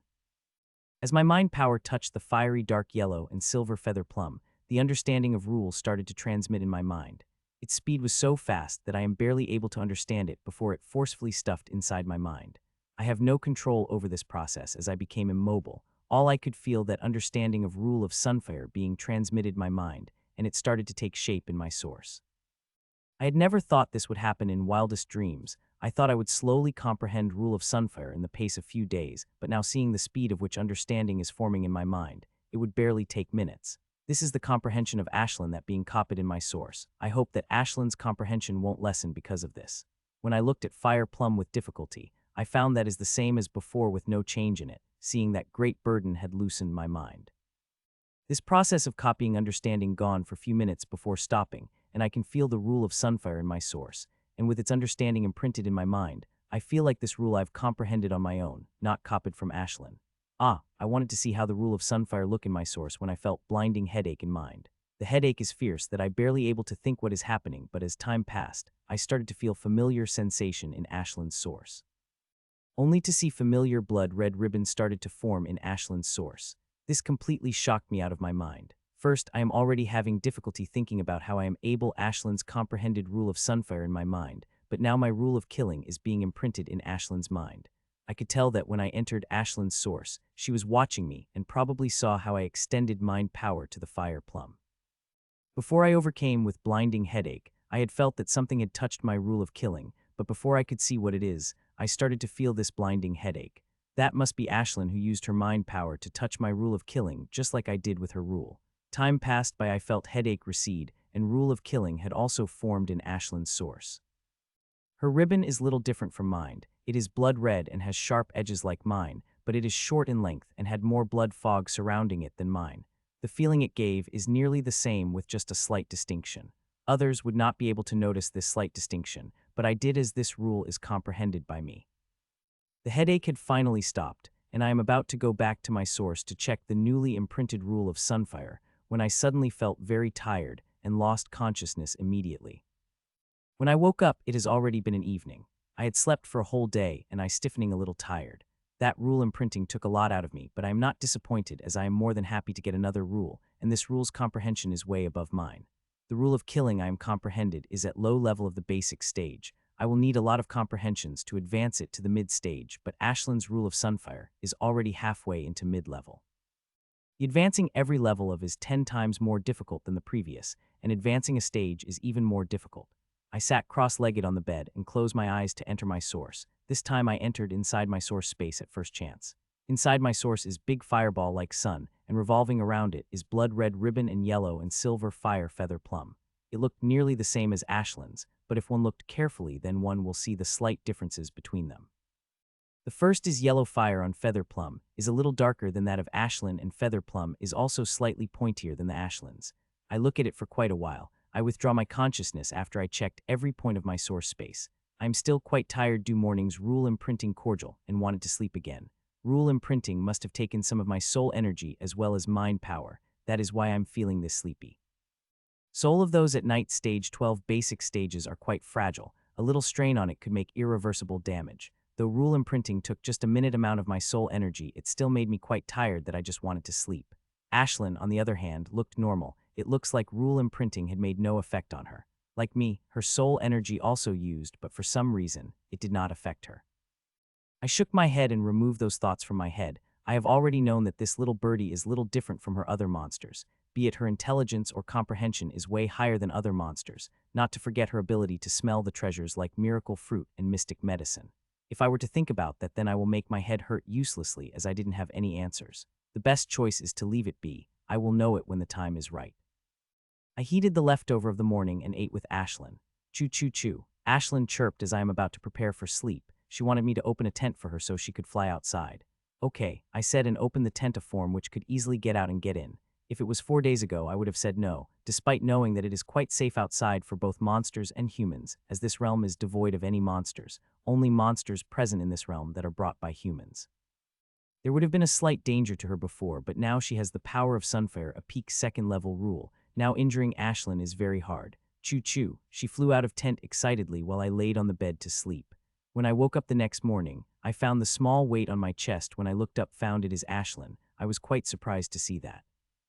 When she daily used to sleep on my chest, but as grew older she started doing that less and less. Now she only does that once in a while. I gently lifted her and placed her on the bed softly, not wanting to disturb her. I silently went to the bathroom to do my morning activities and shower. When I got out of the shower, I found Ashlyn sitting on the small hope of the tent that I opened yesterday for her to get out and get in. I cooked lunch quickly, which she ate, and after taking some rest before flying away outside. I also wanted to go outside as I had a lot of things to, but before that I have some important things to do. In the memories, I have seen and felt a lot of things, and from that I gain immense harvest, such as how to use the power of rule effectively in combat. All I would get is basic. I would have learned more if not everything is too fast for me to see and feel. Whatever I learned is from when everything turns to normal speed. I stood in the center of the tent and started to practice what I have learned from the memories. Time passed by and the whole day passed unknowingly as I keep training like mad. Choo-choo. Fuck. I only came to myself when I heard chirp from Ashlyn, and when I take a look at the condition of the tent, I couldn't control myself and cursed.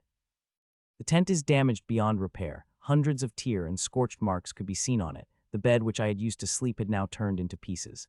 While training, I intentionally controlled myself. I would not have trained today since this is not the right place, but I still did fear I will forget something. This tent can even contend against a few attacks of Lieutenant Stage Monster, but now with my slight training.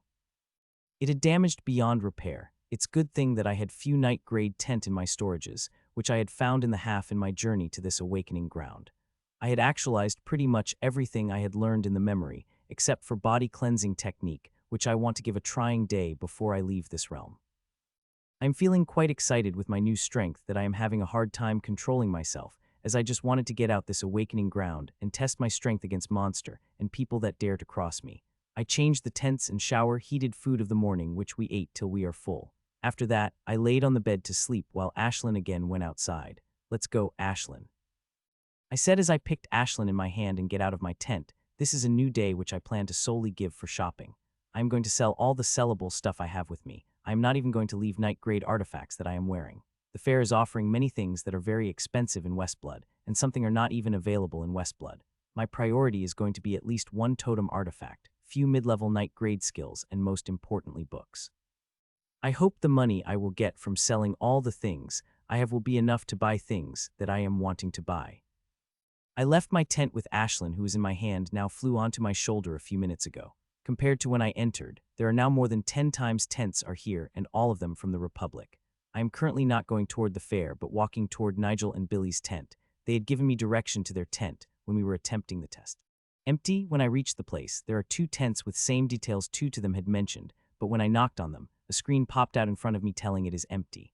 They are either out or still attempting the test, I thought as I walked toward fair.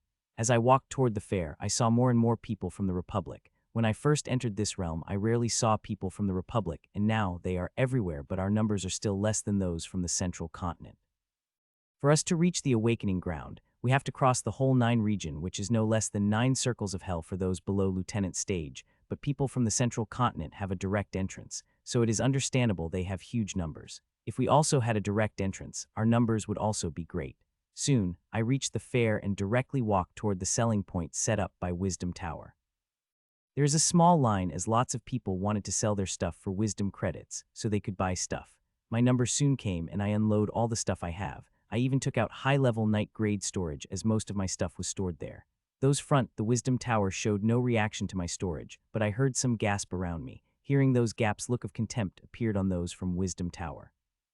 I sold nearly everything I have, the mana crystals, artifacts, and other things I got on the way. I even sold artifacts I am wearing in extra storage which I was going to give to my parents. Soon, they transferred the wisdom credits to me and walked out of the shop. There are thousands and thousands of shops in Fair. Most of the people who are selling stuff are from the central continent. The things which are very rare in the Republic is just lying there, like high-grade storage, which is a high-grade commodity in Republic and only organizations have, is just lying there on many shops. So are the totem artifacts. It is very rare for people to have them as they are insanely expensive, and those totem artifacts that sold in the shops in the Republic are the worst quality made by average materials. Here, every totem artifact here made by better material than that of the Republic. It is worth buying it even if it is a low-grade one. I am not in a hurry to buy anything. I first wanted to roam the whole fair and check the prices on things that I want to buy before buying anything. As I browse the fair, watching colorful and mystical objects to totem artifacts that will make one gasp in wonder. Looking at all these totem artifacts, I couldn't help but wonder which grade the fiery red sword that I have. I planned to appraise it as soon as I saw some good, trustworthy appraiser. I initially wanted to appraise it from Jim, but I don't think our chances of the meeting is high, and I am dying of curiosity, so I decided to check it here. I was browsing through the shops when I spotted someone familiar. I decided to call out to her, but when I saw that she is having a heated argument with her boyfriend, I decided against calling her and decided to walk toward different way. Mitchiel. I had just taken a few steps when I heard my name called by the familiar voice. When I looked toward her, I found she is walking toward me with her boyfriend in tow. It is Ria, and beside her is her boyfriend, who clearly seemed to be in a very bad mood. Mitchiel, it's nice to see you here, said Ria happily as she gave me, seeing that her boyfriend glowered at me, clearly warning me not hug his girlfriend. Yes, such a nice surprise. I replied. As for Ria's boyfriend, I just gave him a plain smile and hugged his girlfriend, which made him glowered at me even more, and he started to oppress me with his peak specialist stage aura. Idiot. I said in my mind, this aura would have been able to frighten me if I was still that peak specialist stage evolver in Westblood. Much less now with me having rule power. He wouldn't be my match when I had just leveled up to the Corporal stage 2 weeks ago. Any luck with Mountain? I asked as I motioned toward the mountain where thousands of people could be seen taking the test. Yes, I was lucky enough to climb it, said Ria. When she said this, her smile couldn't be any brighter and her boyfriend beside her became even more sullen. Seeing his face, one can easily tell that he had no luck with the mountain. I am not that surprised seeing her answer. After spending nearly 2 weeks with her, I knew she had enough willpower to bear the mental pressure. As for physical pressure, one didn't need to create 2 amethyst seals. There are other options. I was quite idiot that before attempting test, I hadn't done my research extensive enough, as I just recently come to know that there are some medicines that could enhance one's physical prowess enough that they help one endure highest physical pressure that mountain can give. Those are forbidden medicine with some side effects, but they still better. As long as one have high willpower and drink that medicine, one will have chances to cross the mountain. You Mitchiel, do you have any luck with the mountain? Asked Ria. Don't Ria, how a puny corporal grade has the physical strength and much less mental fortitude to climb the mountain, chimed Ria's boyfriend as he patted my shoulder hard. If I was normal initial corporal grade evolver, I would have felt quite a pain from this normal-looking pat, but regretfully I am not some normal initial corporal grade evolver. Of course Lady Luck had also shined on me, I said with a bright smile, and before Ria's boyfriend could lift from my shoulder, I sent an extremely small strand of sunfire in his hand through my shoulder. Ah! A loud shout came out from Ria's boyfriend's mouth as he fell on the floor. I looked at him in surprise. I had attacked him with an extremely small strand of sunfire. I would not have thought it would be so painful to him. Reacted. This boy's willpower is really low. The stand I had just released right now is comparable to what one will face when he stood in front of Sunfire Sigil in Rule Palace. Guards in aqua blue were coming toward us, but seeing all is fine and no is complaining to them, they turned back and left. I am sorry, I am still not able to control this rule power properly. I fake apologized to her boyfriend. Ria, who is smart enough to understand what happened, as she glared at her boyfriend before looking at me apologetically. Don't apologize, it's him who should apologize, said Ria as she looked at her boyfriend in askance. Why should I apologize to this puny corporal grade? He said angrily looking at me. And you Ria, ever since you had comprehended the rule, you started to think you are above me, but in my eyes, you are still a bitch who followed behind me just gained my favor. Said her boyfriend angrily and walked away. I am quite shocked hearing this, but soon shook my head at that boy's idiocy. I am sorry for what he said. Ever since he failed the test, he's being quite angry. Ria apologized. It's nice meeting you, Mitchiel. I will give you a call after we returned home, she said, ran toward her boyfriend. Anger apparent in her eyes. I don't think their relationship will last more than this day. No women with pride will accept such words. After Ria left angrily toward her boyfriend, I kept strolling the fair. There are many interesting things are sold here. Some are interesting enough to make me gasp in astonishment. Interestingly, I spotted some familiar faces. Some of them were people who participated in Westblood City competition, while others I've seen them here and there, but except for Ria, I didn't see anyone which I know personally. As I was strolling, a stall projection caught my eye. Appraise. I can appraise anything as long as it is within night grade, well sound quite confident. I have been searching for a good appraiser for some time to appraise the red sword that I have found. The shop had nothing except for signboard projection and simple table and chair. Behind the shop is the good-looking green-haired boy who seemed about 16 years old, but at the mid-level of master stage. I am not surprised seeing his level, as almost all who came Central Continent is all same as him. Other than having better resources than us, there is another reason for that. The people from the Central Continent bond with their monster year earlier than us. They bond with when they are 15 while we bond at 16. Friend, how can I help you? Asked the boy as I stood in front of his shop. I want to review this, I said, and handed him the red sword from my storage. Friend, other shops may take less money than this, but they are not as good as me. I dare to say that in this whole awakening ground no is better than me except for those from Wisdom Tower, said green-haired boy as he pats his chest in confidence. I was going to take my sword from his hand and leave, but hearing a confident voice, I decided to give him a chance, and with gritting teeth paid him, hoping I wouldn't regret my choice. Don't worry, friend, you won't be disappointed paying me, said green-haired boy as if sensing my inner dilemma. He didn't speak further as he closed his eyes while holding the red sword in two of his hand. He kept his eyes closed for a few seconds before opening them. Friend, your sword is quite good. It is fire-type mid-level night artifact. It has 3 enhancements in which the only one unlocked while the other 2 are still locked, he said. I am shocked, completely blown out of my mind. I had never thought that this red sword grade is so high. Night grade refers to all 12 basic stages, but in the terms of totem artifacts, the distinction is a little different. In totem artifact, night grade refer to Mashal stage, which is the highest stage of 12 basic stages. If it was left behind by general stage evolver, then he would have said it is 11th grade artifact, and these stages further divided into the 5 sub-level, which is low, mid, high, and excellent. That means this artifact is left behind by martial grade evolver, and mid-level is quite good. Even low level would have been fine seeing it is night grade artifact. The 3 enhancement he mentioned, which mentioning are attacked booster. With enhancement my attacks will receive boosts. The boosts will probably for fire type attacks, as this sword is made of fire type materials. Are you sure? I asked him again, as I am still not quite able to believe that this is such high-level artifact. Yes, a friend, I am sure. I have never been wrong in my judgment, especially when it comes to things below night grade, he said with a serious face. I was still happy quiet for quite a while, thinking how lucky I am to get this artifact. Night grade artifact of any level is insanely expensive. I will need more than 20 times the money I have to buy night grade artifact. In this whole fair, I have not seen more than 10 night grade totem artifacts for sale, though I've heard that all totem artifacts that guards against Wisdom Tower has are night grade. Choo-choo, I have to say this best day for both me Ashlyn. I am happy because I've got to know I have night grade artifact, and she is happy because she got to tens of snacks. These snacks are really delicious, and some of them are not even available in the blood, and some of them are very expensive. Especially that damn candy which Ashlyn fell in love with, it orange-yellow color candy known as enamored candy.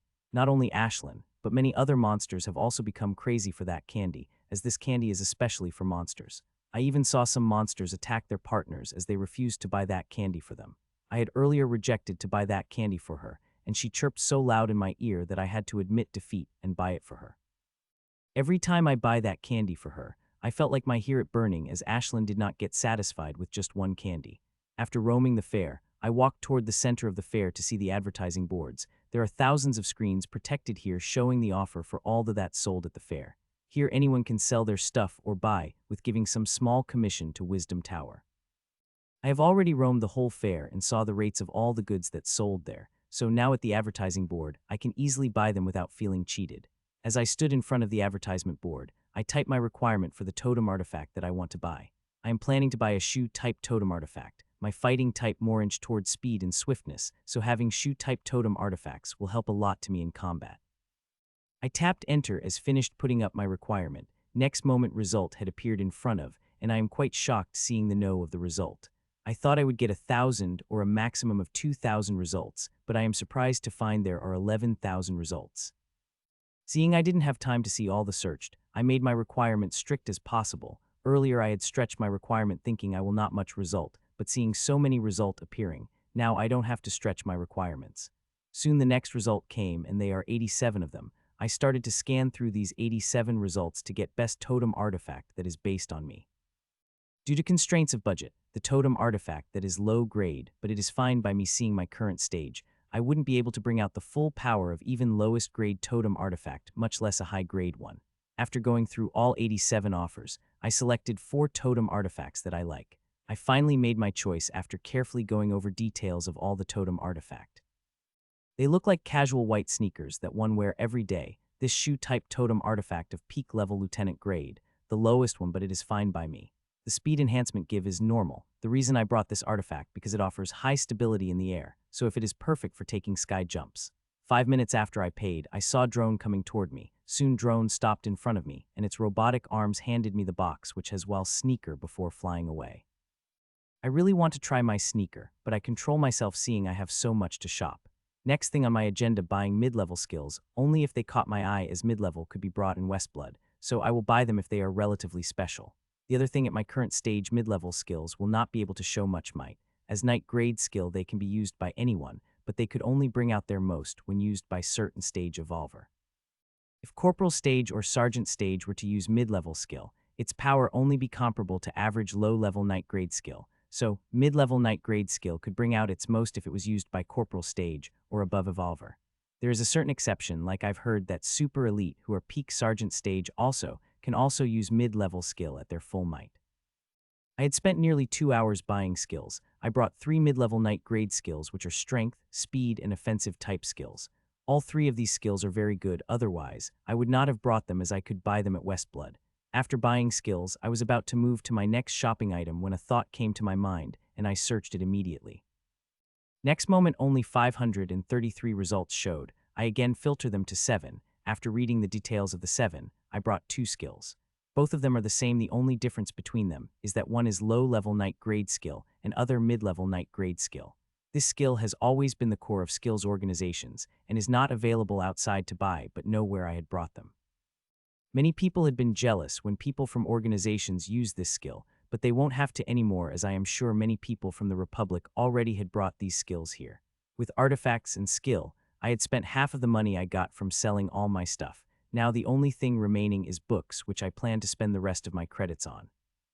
The only thing which remains to buy now is books. I want to buy books on tens of topics such as runes, totem artifact, rules, and other subjects. I even want to buy some books for my father. He hadn't been able to do his research properly, as did not have high-level information as a reference. I just hope they didn't put up restrictions on some information. In Republic, some information has restrictions. One can only access such information after he reaches a certain level.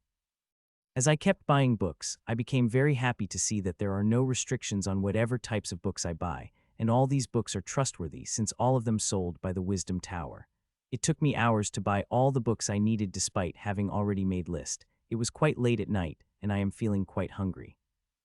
It was a good thing that Ashland's was quite full due to eating tens of snacks the whole day that let me shop in peace, otherwise I first would have had to feed her before continuing shopping. Nearly all the money I got from selling my stuff spent shopping in these few hours, leaving me with just 1075 wisdom credits, which I plan to spend on gifts for my family, but not today. It's already becoming late. I had been in the fair since morning, and now I just want to eat and sleep. Having no mood to cook, I've decided to eat outside, for which Ashland became way too happy. My cooking is good, but there are many professionals here who are much better than me. On top of that, they have brought ingredients and meat from the central continent, which is 10s or even 100 times better than what we have it back home. Choo-choo. As we were searching for a good stall to eat, Ashland chirped and motioned me toward the certain stall with her wings. Seeing how Ashland is never wrong about food, I started to walk toward the direction she had motioned. Soon we reached stall. It was packed full, and there is even a long line.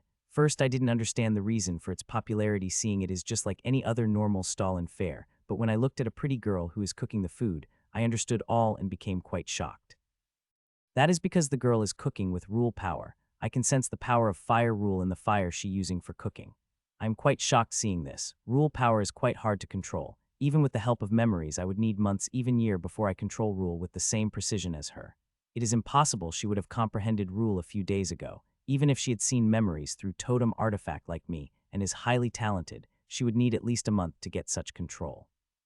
Sometime later, I found out the reason for her fire mastery through the whispers I heard in line. It turns out this girl is from Wisdom Tower and cooking is her hobby, so every day after her shift was over, she would set up a shop for a few hours.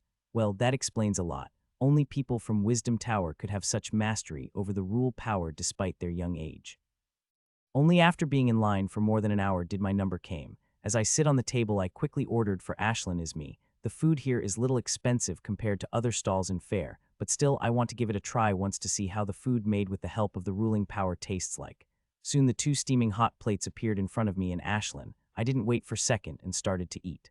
I couldn't help but make a sound as I took the first bite. It is very, very tasty. The best dish I've ever eaten. No wonder there was such a big line. Ashlyn and I ate our food in record time. The food was so tasty that we couldn't stop ourselves from taking the second bite before I could finish first. After eating the food, I walked back toward my tent. While walking, I looked at the projection. This is the projection that is showing information of all the 237 rule that Rule Palace has. There were many changes in the list of rules. The rule of killing, rule of sunfare, rule of firestorm could not be seen. Instead, they are replaced by the different rules of the same level. Every day, more than 1,000 people passed the test and entered the Rule Palace. With so many people entering the Rule Palace, some object of rule gets spent every day. The people of Wisdom Tower place a new object of rule in their place. From what I know, these objects of rule came from King-level Powerhouse, which is considered very strong in Central Continent. I have to say this Wisdom Tower is quite benevolent, to let people comprehend rule power from King-level Powerhouse's totem artifact without discrimination and charging not a penny for it. Soon I reached my tent and fell asleep. 5 minutes later, I was in sound sleep. Days passed by and the time of my leaving is near. I will leave tomorrow morning, as the Manurva realm will close 6 days later. After connecting with the Awakening Ground, the power limit of Manurva realm had increased to Lieutenant stage, but it brought no change to the which it stays open for. People from the Republic had already started leaving a few days ago. Funnily, some people from the Republic wanted to leave for the Central Continent from this Awakening Ground. Seeing how powerful the Central Continent is, they could easily reach heights which they wouldn't dare to dream in our continent, but sadly all of their hopes were squashed. The people from Wisdom Tower had announced that the entrance to Central Continent is only available for those from the Central Continent, and others are not allowed to use it. I had swung by Nigel and Billy's tents few times, but they were empty as always, and yesterday those 2 tents had disappeared. That only means they had left this Awakening Ground. This realm had become a turning point in my life. My strength had risen exponentially, that even I am not sure how strong I am right now. The only remaining thing left for me to do is try body cleansing technique. I only remember 4 moves of the 16, which is more than I can handle. I stood in the center of the room and take a few breaths as I prepare myself for the technique. Every move of body cleansing technique has 120 poses. They are very simple if one looks at them individually, but when one does them, they seem very mystical. I hope to at least do one move, but I think it's going to be quite difficult as from what I have seen in the memories. The ones who perform them all war at peak night stage. Martial stage compared to them, my stage is really low. After taking a couple of deep breaths, I started to perform the technique pose by pose. At first pose I didn't feel anything, but on the second pose I felt slight strain across my body, and when I performed the third pose the strain had increased again. With every pose the strain increased by many times. By the time I performed the 6th pose, I felt like I had thousands of kilograms weight on my body. Still, I kept performing as I feel this technique is 100 times better than the Wind Slayer style exercise that I used to perform. At 9 the pose I felt the immense strain that I felt when Wind Blade style exercise had left my body with the highest amount of strain. When I looked at my body at the cellular level, I found that my whole body is filled with different kinds of energies. About 80 of it seemed berserk energy, but the rest 20% seem a different type of energy that I have never seen before. I am very shocked seeing this, not a different type of energy, but the berserk energy in my body. I thought when I had performed Wind Blade style exercise, I had merged all the berserk energy in the body, but it seemed now that the merger was not perfect, as this much amount of berserk energy is still in my body. With every move I perform, the energies came out and merged back. Not only that, my body also became, which became like furnace after 16 moves, kept getting hotter with every move to make merging even more perfect. Now, it seemed what instructor in memories had said is right, that all other exercises are half-baked. They cannot perfectly merge all the energies in the body. Only body cleansing technique could do that. As for that remaining 20 different energies, I think they are from miracle fruits, mystical medicine, and some other things that I ate. With every pose I performed, the more extra energy will come out, and more it will keep merging with my body. All these merging foreign energies with the body is just a side effect of this technique. The technique's main use is to remove impurities from the body. Not only that, if one can perform all 16 moves of it, one can gain unblemished body which perfect to integrate with inheritances. So I have to keep performing this technique. The higher I go, the more stronger and cleaner body I will get. With the 10th pose, the strain on my body had increased. Even more, I felt like my body bound in steel wires, as moving everybody parts need tremendous strength. I kept performing poses, seeing how the hidden energies in my body kept perfectly merging. I kept performing and finally reached the 11th pose, and felt I truly hit my limit, as moving a single part of my body became difficult, but I kept moving my body to perform 12th pose, as I know I will receive the small benefit after I reached it. Thud, despite feeling immense strength, I finally able to perform 12th pose, and just as I did that, I fell on the floor with a thud as my body no longer able to handle it, but not before I smelled the foul odor coming out of my body. A small curve of a smile couldn't help but form on my face smelling that four smells. The foul smell that came out of my body is the smell of impurities. A small number of impurities will come out after every 12 poses. That is why I performed 12th pose despite reaching my limit, so the impurities could out. These impurities came from many outside sources and are also produced inside the body. It is important that the body fewer impurities as possible. My body lay immobile for nearly 10 minutes. Only after 10 minutes did I gain enough control over my body to make my fingers twitch. Only after 5 minutes did I gain enough control over my body that I could stand up and go to the bathroom to take shower, so I could get out of this foul odor I am smelling all over my body. I still felt quite tired after getting out of the shower. This technique is a little different than the exercises I performed in the past, where more than half of energy would return to the body after a few minutes of exercise. Body cleansing technique will take you all the energy and it won't return it. You have to recover it with eating and sleeping. So this technique could only be performed in the place of absolute safety. I would have really liked to see what benefits my body had received, but my body is too tired to know that, so all I could do is lay on the bed to sleep. This time the sleep came to me a little late due to me being too excited to sleep despite being very tired. I am excited because I will be leaving this realm tomorrow, and I could finally see how powerful I have become. From the memories, I know my power had grown exponentially, but I don't know how much is that exponential growth. I just hope that I will be able to Lieutenant Monster of any level at least. That is my final thought of the night as I fell into sleep. Buzz buzz. I woke up at dawn by the alarm that I had set up yesterday. As I got up from the bed, I felt quite good, not tired like yesterday. Standing up by the bed, I make basic moments of my body only to notice that they feel quite free and unrestrained. Not only that I am feeling my body had also become a little stronger. I had to keep performing this exercise whenever I am at a free and safe place, only then will I take maximum benefits from this technique. I quickly showered and started to make food as we will be leaving this awakening ground right after we finish eating. Choo choo. Ashlyn was woken up by the fragrance of food. The food I had made for a few days is tasty compared to before. The reason is that I had brought some ingredients from the central continent. Soon I finished making the food and served 2 plates for me and Ashlyn. We both ate in silence. After eating, I started to pack everything that is lying around in a tent. Seeing everything is packed, I got out a tent and deactivated it. Putting tent back in my storage, I take a last look at the sea of tents. There are not as much as tents as there were a few days ago, but there are still near million tents. Sighing, I retraced my gaze and started to walk toward the boundary. The awakening ground is still very lively as people of Central Continent kept coming every day. There is still quite a time before Awakening Realm close up. If not for Manurva Realm is closing in 5 days, I would have stayed in the Awakening Ground a few days more, but sadly it is not. 2 hours later, I reached a spatial boundary that will take me to the Region 9 of Manurva Realm. Hundreds of people could be seen passing through it every minute. They all like me going back to the Region 9 of Manurva Realm.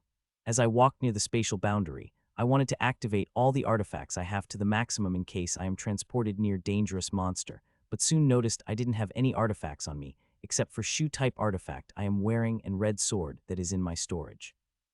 As for knight-grade armor, mask, and everything, I sold them all for wisdom credits, but this time I have no fear as I am sure I can kill any monster that came in front in Region 9. My action earlier was instinctive, which is formed by the habit. I took a step into the spatial boundary, and next moment I found myself in the shore of Big River. It took me a few seconds to know where I am transported to. If I had transported to this place before I entered the Awakening Ground, my chances of dying here would have been quite high.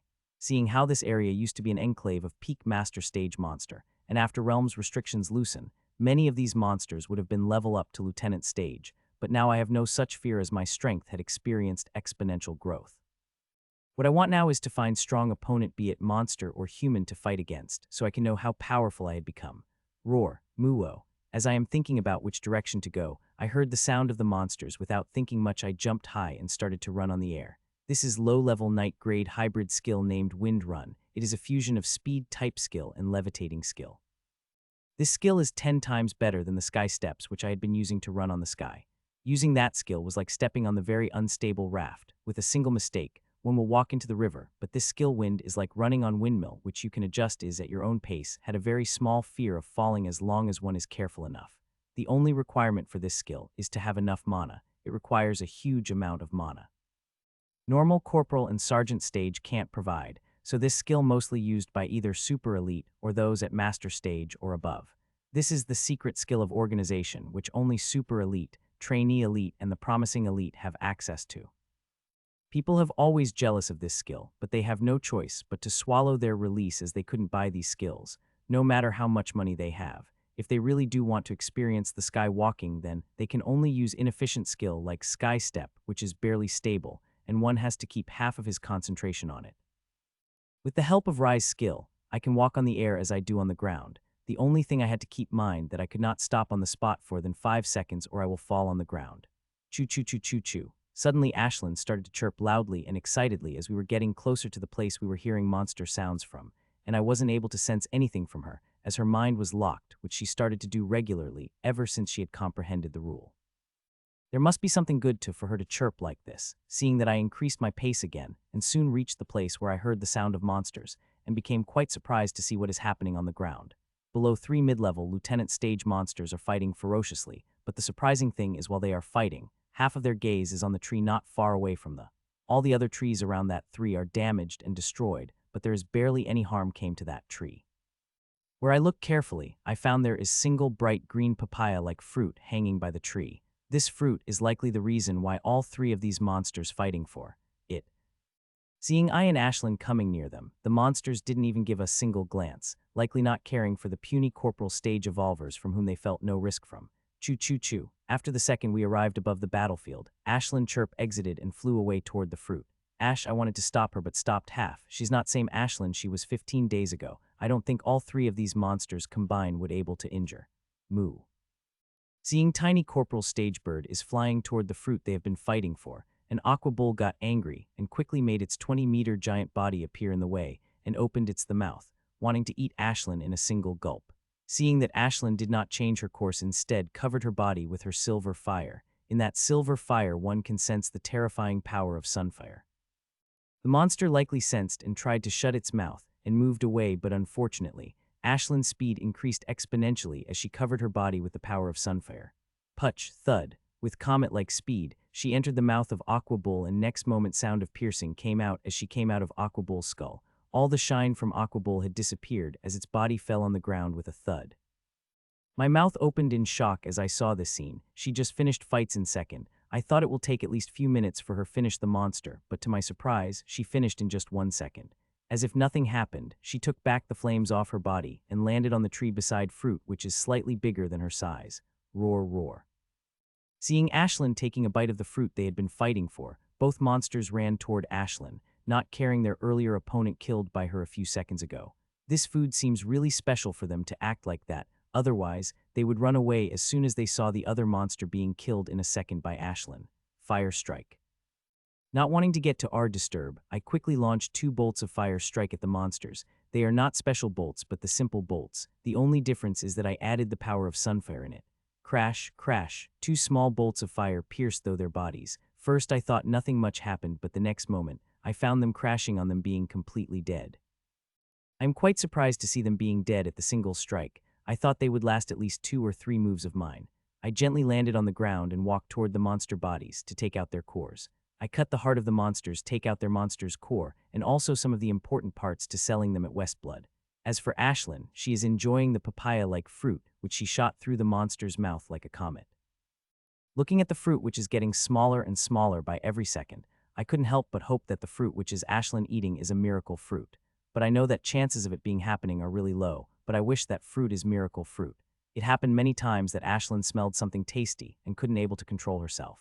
Chew. Ashlyn quickly finished eating the fruit and gave enthusiastic chirp as she came toward me flying and soon entered inside me.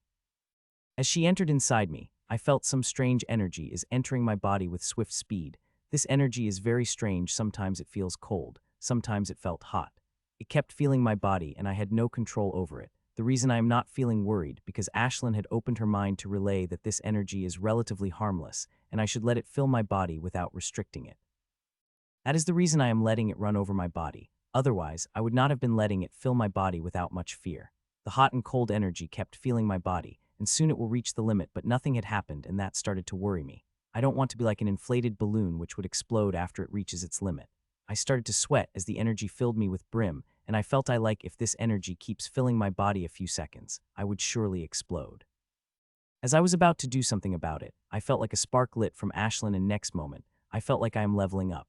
That has clearly shocked me. With that strange energy in my body, I knew that the fruit that Ashlyn had eaten is miracle fruit, but I did not think this miracle fruit of leveling up as many types of them exist.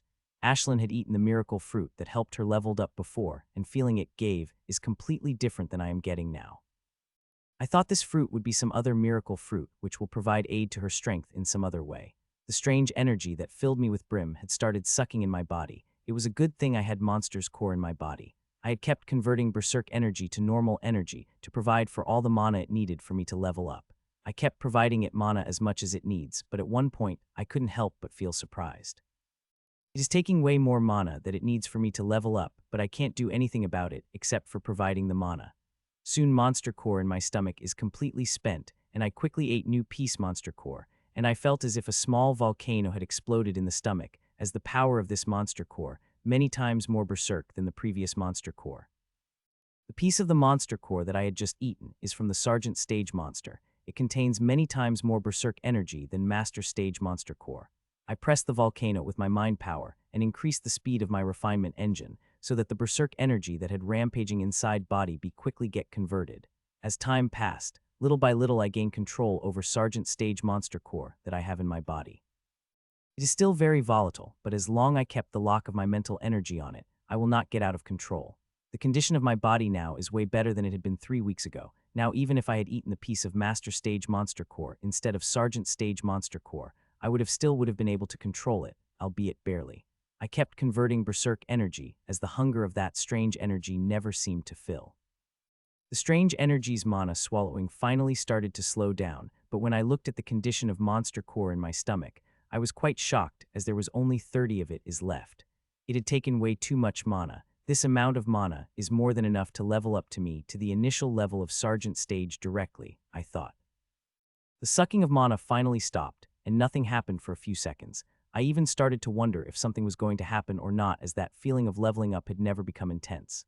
Then suddenly, minutes later, the strange energy which had become silent had started to circulate my body roaringly, and feeling of leveling up increased 10 times more. The strange energy is kept circulating in my body faster and faster, while the feeling of leveling up became more intense. I had never experienced such a feeling before. It is likely due to miracle fruit. It is said that each miracle fruit is slightly different than others even if they have the same functions. Miracle fruits are extremely rare and rarely appear in the market. From what I had searched on the web, the last miracle fruit had appeared on the market a decade ago, and the price it got in the auction is more than 100 billion. Value of miracle fruit is not in eating it, but in researching it. Many alchemists will flock the whenever miracle fruit appeared in the market. Manhwaedit, the potions that we have in the market, have come from researching miracle fruit and mystic medicine. Bang! Suddenly a bang rang across my body, and that barriers that seemed to block me from leveling up shattered, and I started to level up. While leveling up, I noticed the momentum of energy inside me is too great, and I had a feeling that this will not be simple level up. As I level up of mid-level of Corporal stage, the change started occurring in my body and source, but the momentum of that strange energy is kept going fierce. Gasp! The momentum kept going till it touched the boundary of peak level of Corporal stage and attacked it with full force. Bang! That barrier is also broke, and I entered the peak stage of Corporal stage. This completely shocked me out of my mind. Directly breaking through 2 stages, this happened very rarely. The only person I know had done that is Jim, different than me. He had directly broken the stage from initial level of Specialist stage to initial level of Corporal stage. While Mitchiel was leveling up, something entirely different happening in the place not far away for him. As long as you gave me your everything, I promise I will not kill you, Dean said to 3 people who are lying on the ground all bloodied. If Mitchiel would have been here, he would have definitely identified this fat young man. He is Dean, which Mitchiel referred to as Serious Fatty, is one of the 3 people who had force-fed Mitchiel monster core of Lieutenant Stage Monster. Really, you promise? Said one of the 3 people who is lying bloodied on the ground. All 3 of them are seriously injured by Dean and on completely at his mercy, so when they heard his offer they could help but see hope in this despair-filled situation. Yes, I will not kill you as long as you give me all the things you have, said Dean with that did not look like that of Bandit, but the boy next door that one sees every day. Hearing that, all 3 of them mustered all their energy and started to take all the precious things they have despite feeling strange power their body. Soon all 3 of them took out all they have. Total unwilling could be seen on them, as there are many precious things they have brought from the awakening ground, which is nearly impossible to be found in the Republic. These are all the things we have. Can you let us go now?" said a bloodied young man. Dean nodded as his face full of smiles, seeing all the precious thing he got from three of them. Seeing they got permission to leave, three of who were weakly lying on the ground due to their injuries became active once more and started to run. As they were running, suddenly they felt danger coming behind them, only to see three wind blades coming toward them swiftly, and just as they thought of dodging, they felt a cooling sensation on their neck, and next moment, three necks fell on the ground with the rest of their bodies behind. One could see deep shock and unwillingness in the eyes of three severed heads. How amazing this rule power is. The lieutenant stage which I looked up to before, now is like clay chickens in front of me. I can even kill super elite of lieutenant stage easily as long they had not grasped this amazing power of rule, whispered Dean with a strange smile. Now it is time to find next target. Rufus, let's move toward next prey, said Dean to gray dog monster by his side. Sniff, sniff. Rufus the dog monster sniffed for a while before started running swiftly. Dean, on the other hand, took the jump and started running on the air, losing not a bit speed compared to his monster who is running on the ground with swift speed. Suddenly, the dog monster stopped and started to sniff furiously. Rufus, what happened? Asked Head as he landed on the floor beside his monsters. Wuff, wuff, wuff, wuff, barked dog monster insistently, hearing that deep anger and rage come over him. Good, now I can finally take my revenge. I will make his death so painful that he will regret killing my brother, not only that I will even kill his whole family for peace of my brother's soul, said Dean through gritted teeth. Rufus, lead the way, said Dean to his dog monster as he followed it from the sky. The momentum of strange energy didn't stop even after I break through the peak of Corporal's stage, but when it crashed through the barrier, it failed to break through the barrier. It tried again and again, crashed through the barrier, but every time, then suddenly that strange energy lost it all momentum and started dissolving in my body. Seeing that I am a little disappointed, I hope that momentum of the strange energy will help me break through the sergeant stage, but sadly it cannot. My breakthrough hadn't been completed yet, as there is still change happening in my body. Only 15 minutes later, all the energies in my body had calmed down, and my breakthrough had completed. I feel the newfound strength that coursing through my body, which is enough to destroy this whole forest. I know all this is my illusion, but I know my strength had increased a lot, but it is still nothing compared to rule power. With a sword in my hand, I started to perform basic body movements to get control over my new strength. Time passed by as I am fully concented on getting feel on my newfound strength, when suddenly, I felt a very threatening attack coming toward me which could injure me lately.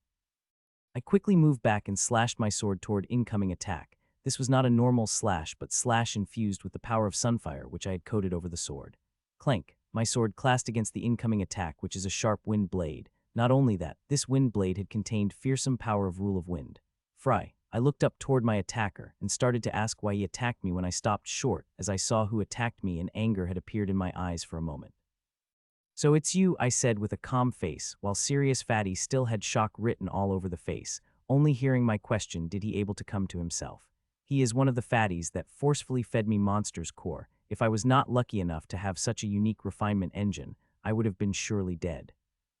Not only me, but this fatty have also leaps and bounds. He is initial level of master stage compared to the mid stage of sergeant stage, and most importantly, this fatty had also comprehended the rule power.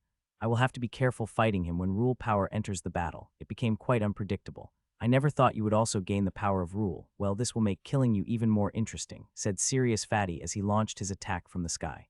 Zip, zip, zip, zip. Tens of wind blades had launched through his sword, each containing power of rule in them which made even faster and sharper. It was a good thing. I was prepared and had already activated my stretching skill, as a single band of green color could be seen on hands and feet.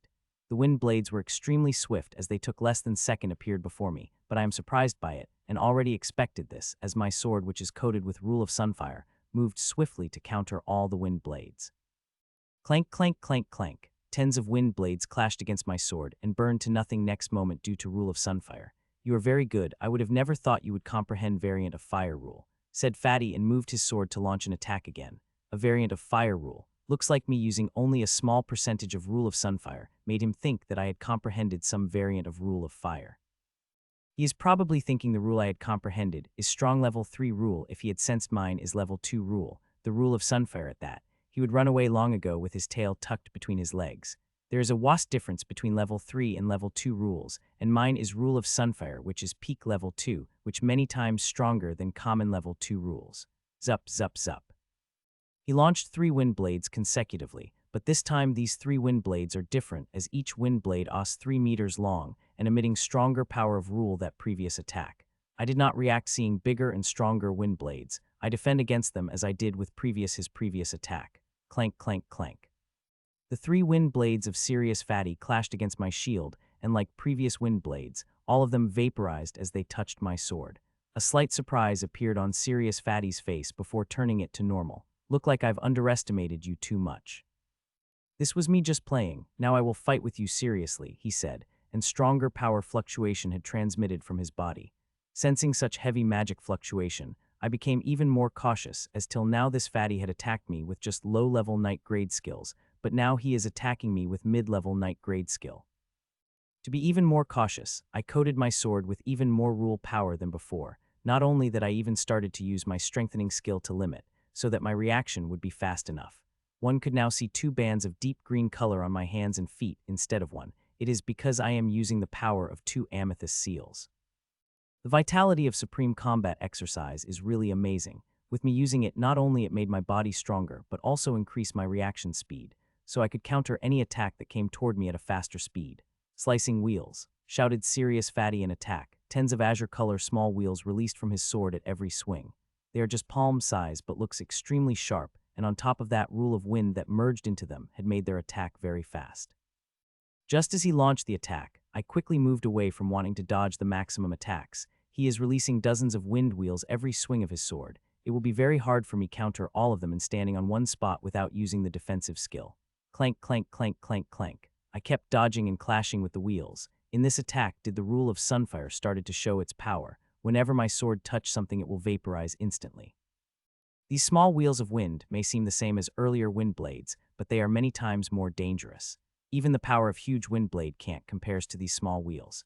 These wheels not only have extremely dense wind elemental energy and sharp, but also contain heavy rule of wind merged in them. This is the power of mid-level night grade skill. It is on a completely different level compared to low-level night grade skill. If not for my sword is coated with powerful rule of Sunfire, which have the power to vaporize anything that it touched, then my body would have been cut by 10s of these wheels. Clank, clank, clank, clank, clank. For 3 minutes he launched 10s of wind blades at me, and all I could do is dodge and counter them. While countering his attacks, I felt that his use of rule power is very rough. Well, that is understandable, I would think that.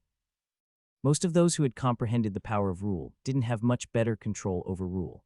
I am an exception to that rule, as I had experienced the memory's top powerhouse through his totem artifact. I have quite a good idea on how to use the totem power. Is this all you have? I asked with little short breath, as I was constantly defending and countering his attack that I didn't even have time to catch a breath. He is also not much better than me, as his face is also quite flushed. His serious face, which was quite bland earlier, is now showing hint anger by my provocative question. Good, very good. I have never thought you would comprehend LV2 rule, he said as he gently landed on the ground. He only now able to see that the rule which I am using is level 2 rule, but he is still not able to see that it is rule of Sunfire. Otherwise he would not have been this calm. But don't think it will save you. I will not only kill you more painful way than you kill my brother, but I will also even kill family and friends you have, said Fatty with evil smile on his face. He is quite smart. Knowing I have comprehended the second level rule, he became quite cautious and wanted to anger me with his words, so that I would attack him in anger, losing my rational thoughts. Well, he is quite successful angering me as me when he said killing about my family, but he thinks I would lose my rational mind. He is sorely mistaken. I am angry, extremely angry, but that anger is deep within my heart. It will only erupt when I will beat him thoroughly and do the same with him as he did with me. We kept staring at each other for quite a while, waiting for others to make the first move. With his provocative words, he was expecting my anger-filled attack, but seeing all this time pass, but no response came from apart from the slight smile that is hanging on my becoming more mocking over time. Seeing the mocking smile on my face, anger in Fatty's eyes kept rising till he can't control himself. You bastard, if I didn't kill you in a most painful way, then I won't be calling myself Dean, screamed Fatty, and that is when I knew that this Fatty's name is Dean. The strong fluctuation of magic rose from Fatty's body as he activated several mid-grade skills came toward me. Looking at his momentum, he seemed to be holding back nothing this time. His sword is coated in azure layer and emitted a dense feeling of rule. Sensing how dense this feeling is, I can tell his rule of wind had reached low level of the basic stage. Being wind ability user, his speed type skill is very fast. It looked like a blur, but unlike his sword, his speed type isn't fused with his speed type skills. I am not surprised seeing that. fusing power of rule and attack type skill is very easy as they are less complicated than other skills. If he wanted to fuse his power of rule with other than attack type skill, then he would need at least 2 to 3 months to do that, but I don't have that problem. I have got the gist of fusing rule power in a skill when I experience the memories. I am month, even years ahead of others in using owner. I did not stand on the spot seeing him coming toward me. I activated my strength and type skill and speed type skill with both of fused with Rule of Sunfire. Rule of Sunfire is offensive type rule, but it can also be used in other things due to it being very high level.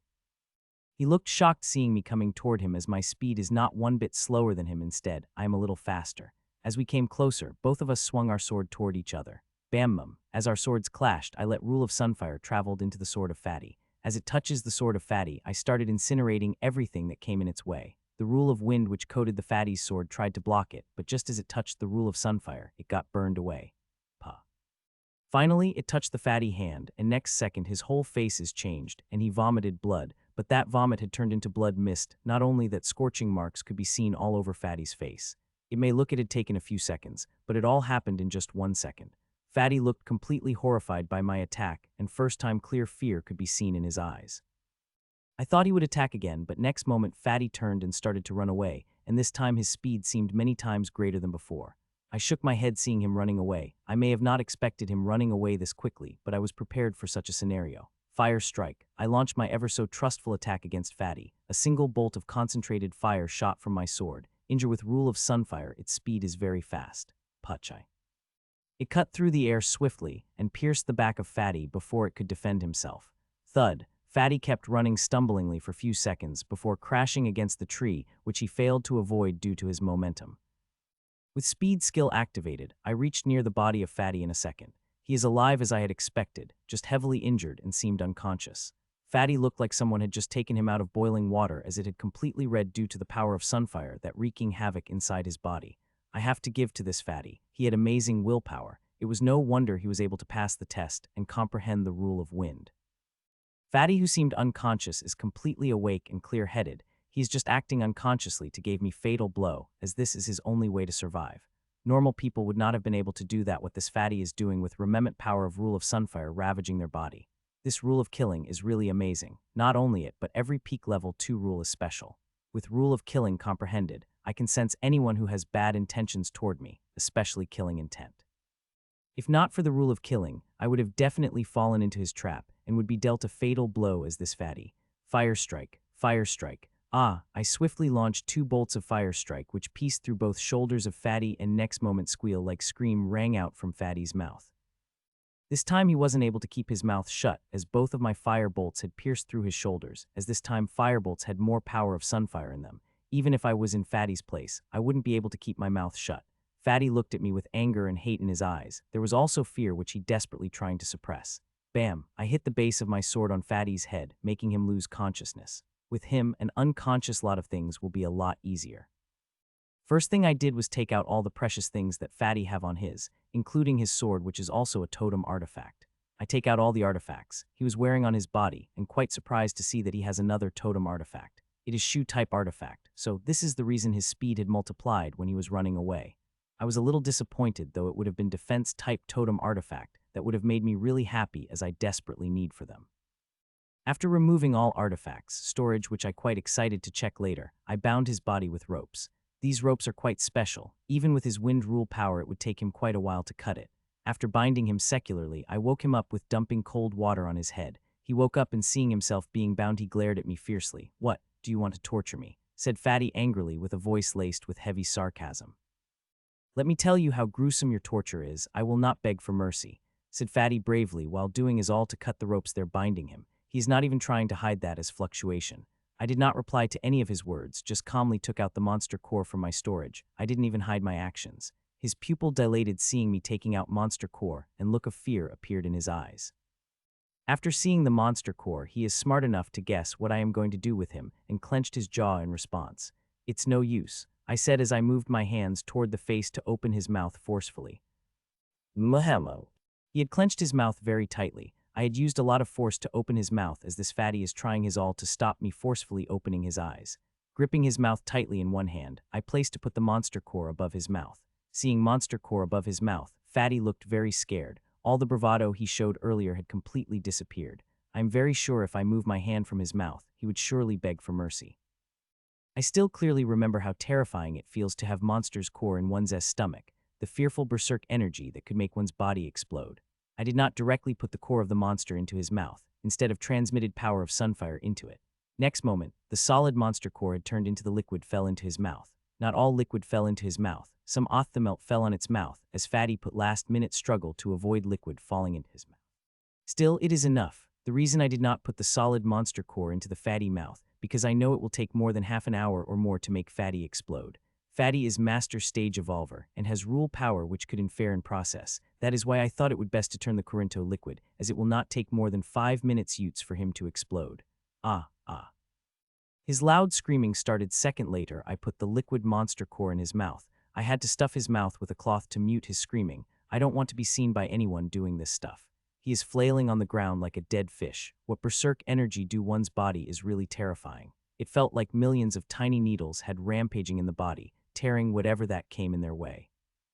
Looking at him in extreme pain, I felt no remorse. I would have given him the death if he at least tried to stop those to Fatty once, but he did not do that. He not only stops 2 fatties feeding me monster core, but he looked all with his apathetic eyes. I am very sure, seeing how naturally they had fed me monster core, they must have done this with other people, and those people may not be as lucky as me to survive this horrifying death. The monster I had put into his mouth is that mid-level lieutenant monster that I had killed an hour ago. The effect of berserk energy started to appear just after 30 seconds. The bright red veins started to appear body. Not only that, small crack also started forming. This clearly surprised me. I thought it would take at least 2 minutes for the crack to appear, but look like this body maker. Seeing cracks are spreading at a visible pace, I felt it would not even take more than minutes for Fatty to explode. I took a few steps back from Fatty and also activated my defense skill to protect myself from the gore of the exploding body. Time passed by and cracks began to widen more. Soon I saw Fatty's body reaching its limit and thought it could explode any moment. Bang! Fatty's body exploded and blood and gore spread all around. It felt like blood rain. Splash! The blood rain splashed across the shield that was protecting me. If not its protection, then I would have definitely died in blood. I kept looking at the bloodied scene for a while. I am not casually looking at it for nothing but waiting for something. Ever since I had started fighting Fatty, I had noticed senses that a killing intent had been locked on me. It is savage, primal is nature, and it increased many times after Fatty had exploded. Killing intent is definitely from the monster, and seeing how it's been locked on me and increased many times more, I am sure that it's from Fatty's monster. I am waiting to see if Fatty's monster attacked me or not. It will best if it attacks. I want to finish this problem once for all, but even after waiting for 5 minutes, the attack I was expecting did not come, and killing intent which I am feeling toward me also lessened. Seeing the monster had lost its will to take revenge for its owner, I shook my head in disappointment.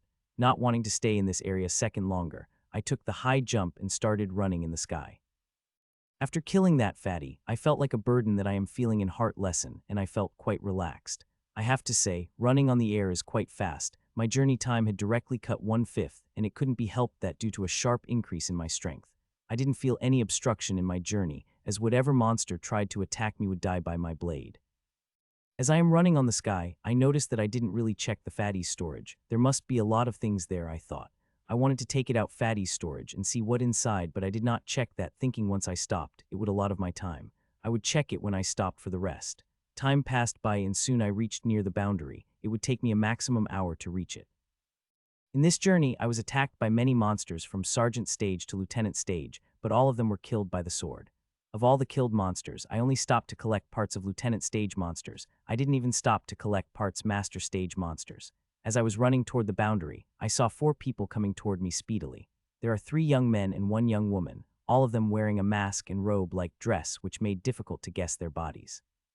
Seeing their get-up, one didn't need much brain who they are. Soon they stopped in front of me. "Friend, stop," said the leader of the 4 people. I wouldn't have stopped, but they had appeared directly in front of me and directly blocked my way front. "What do you want?" I asked vigilantly and gripped the red sword by my waist, ready to fight any moment.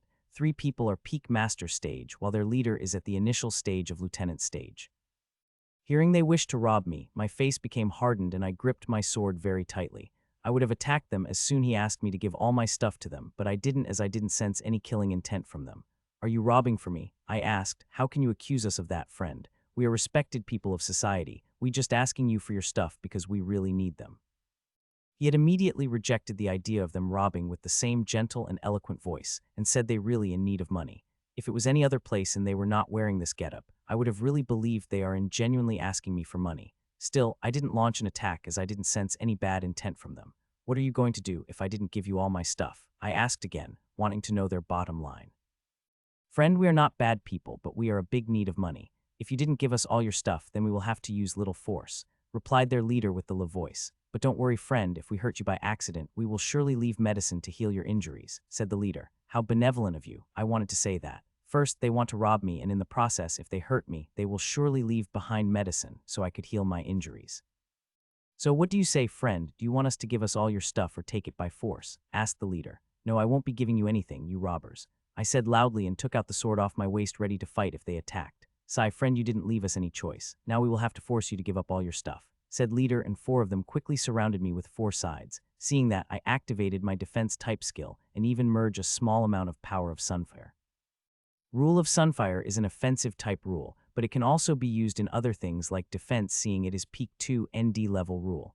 Everyone careful, don't hurt this friend too much, said leader and attacked me with 3 other members. I stood on the spot without moving, just keeping my defensive skill activated. There are 2 reasons for me not attacking them. The first is that I want to test the power of my defense skill, which is aided by the power of Sunfire, and second, the most important thing is that I didn't sense any killing intent from them. With rule of killing comprehended, I can sense if someone has killing intent toward me, and that is why they are alive, otherwise I would attack them a second they had mentioned robbing me. I had already had my sword ready in my hand, and I will surely launch a fatal attack if I sensed any killing intent from them. They all launched their attack at me. All of them attacked with low-level night grade skill. Even using that, they have lowered power of their attack. Their attacks had crashed on the energy layer that covering my body, but not even Ripple had produced. Seeing their attacks are not working, they had increased the power of their attack to the peak, but the result was the same. 4 of them stopped. They must have been shocked seeing this. Not only that, I am also shocked. In the shield, I had barely mixed 10 of power of Sunfire. I thought it would barely able to hold against their attacks, but it holds way better than I had expected that it didn't even produce a ripple. Friend, you're stronger than we thought. Looks like we will have to use more force, said leader, and I sensed dangerous magic fluctuation from him. I immediately added 20 more power of Sunfire into my shield, as the next moment before their attacks come across my shield. Medius type skills are way more powerful than low-level skills. If I had just added 10 more, the child would have definitely got broken in a single attack. The leader stopped right after a single attack. His teammates also stopped seeing their leader had stopped, but from their body language, they seemed confused as they didn't know why their leader had stopped. From their point of view, my defense skill is little. Despite being low-level night grade skill and used by peak corporal stage, it was able to withstand their attack without producing the ripple, but when they used their mid-level night grade skill, their attack started to make ripples on the shield. Friend, I did not expect you had comprehended the rule, said the leader, which completely shocked 3 people to the core. They had gone to the awakening ground and knew how hard is testis. Of all the millions of people that attempted the test, including them, only bare thousands were able to pass it. I became vigilant, hearing that as I know that I am 30 of rule power, which is very hard for normal people to see it, but it wasn't a problem for those who had comprehended the rule. They can sense it easily if the energy of rule is a little strong. Sigh, with you comprehending the power of rule, a friend, we understand you will need all the things you have. It's bad of us asking you for your thing, and we are sorry for that, said leader and turned to leave. Stop. Stop, I said as they were leaving. They wanted to rob me, but after seeing I have rule power, they said I will not ask for my money and started to leave. How can I let them leave just like that? I had at least give them little punishment. The most fitting would take all their stuff, as this is what they wanted to do with me. They all stopped by my voice and turned toward me. Do you have something to say to us, friend? Asked the leader. Yes, I would like if you all could give all your stuff to me. As you have said, with rule power with me, I would need a lot of stuff, I said with a serious face. Don't joke, friend. We did not take your stuff because rule power, and you are not the only ones who had the rule power, replied leader, and I felt familiar cool sensation oozing from his body. Rule of water came into my mind. The leader had definitely comprehended the rule of water. Only rule of water had such gentleness with a slightly cool touch. You may have comprehended the rule, but I still need you all to give me your stuff, I said, looking straight at the eye of the leader. If he was any 2ND level rule, I would back down and let them go, seeing how he is at the lieutenant stage, but his rule is just level 3 rule. Why? Asked back the leader. This time I didn't reply to his question, instead projected rule of Sunfire into its full glory without holding back anything. All the comprehension I got imprinted from Ashlyn is radiating from me. Just as I did that, all 4 of them took a step back in a hurry, not only that they even erected their defense type skills. Rule of Sunfire is not the normal rule. It a peak 2nd level rule which is descended from level 1 rule, Rule of Sun. Level 3 rule even normal level 2 couldn't compare to it. Now, give me your storages, I said as I toned down my condition. I did that because I felt that if I asked them for all their stuff, they would fight and I may end up killing them, which I didn't want to see. They didn't even exclude shred of killing intent when they tried to rob me. I would feel quite bad if I kill them. They stayed silent by my question, but all of them had cast an eye at their leader, waiting for him to take the first step. Take it, said the leader finally after few a second as he took out storage from his pocket and gave it to me. Seeing their leader had given me his storage, the other 3 followed without question. I am in quite a good mood as I run toward the boundary. These 4 storages must have quite a few good things even if it is not their real storage. Boss, why did we give him our stuff? Even if he has high-level rule, your power is 3 stages higher than him. You could have been able to beat him, said his friend. Slap, idiot, said leader as he slapped his friend. It was his mercy that he didn't attack us. Otherwise, we wouldn't have lasted a single move of his, said leader, which shocked all of them. Ever since their leader had comprehended the rule, there was barely anyone is their leader match. Their leader has fought many people with rule, even those of 2nd level rule, and survived, so it is very hard for them to think that their leader wouldn't last single move of that body. If I guessed right, then the rule he had comprehended is peak 2 and D level, leader said in a small and a whisper-like voice. But we still lost our storages, boss, said the same boy who got slapped earlier. Slap, why are you crying for simple storage? You have not given him your real storage, are you? Asked back the leader. No, boss, it's not my real storage, but the storage I have him had that robe, he replied in a small voice. Hearing that, leader didn't say anything for a few seconds. Well, that robe was simply mana guzzler and did not provide that good defense but was able to empty my mana within half an hour, said leader shudderingly. Let's not waste any time here. We should quickly find new prey to gain what we have lost while ago. Region 8, I thought as I stepped through the boundary. After coming across the first group of bandits, I came across other 2. One was good-natured as the one I had encountered, but the other one vicious, which excluded heavy killing intent toward me. I did not waste my time with them after they asked me for my stuff. They all been killed and turned to ashes. I really didn't want to kill them, but sensing such killing intent, I had to kill them, thinking to produce such killing intent they must have killed a lot of people. After knowing my location, I moved toward the boundary. I hope to reach Region 7 before my time of sleeping. With air walking skill, my speed is pretty fast. The only things which create an action in my way are either monsters and bandits. I have to say there are worsening 8 than Region 9. I had already come across 5 bandits before I crossed the half distance, and I am sure I will come across more of them as I reached closer to the boundary. That held absolutely true. As I reached closer to the boundary, I came across more bandits' teams. The banditry had increased tens of times more than that is 3 weeks ago, and the on is quite simple. Millions of people from Westblood had entered the awakening ground, and each of every one of them had brought something precious from there. As get closer to the boundary, I have come across many bandits. Some of them were good while some were bad. All the bad ones I've come across been killed by me. I first didn't notice a thing, but as I kept killing more, I started to gain a small understanding about rule of killing, and that horrified me, and it took me a while to calm down and think rationally. From the memories, I knew that killing is one of the ways to advance understanding in rule of killing. There are other ways, but killing is one of the best. But I also know that if one uses only killing way to gain comprehend rule of killing, then he would get stumped at one point and will not be able to advance his understanding. So when I am done experiencing the memories, I have already decided the way I am going to comprehend the rule of killing.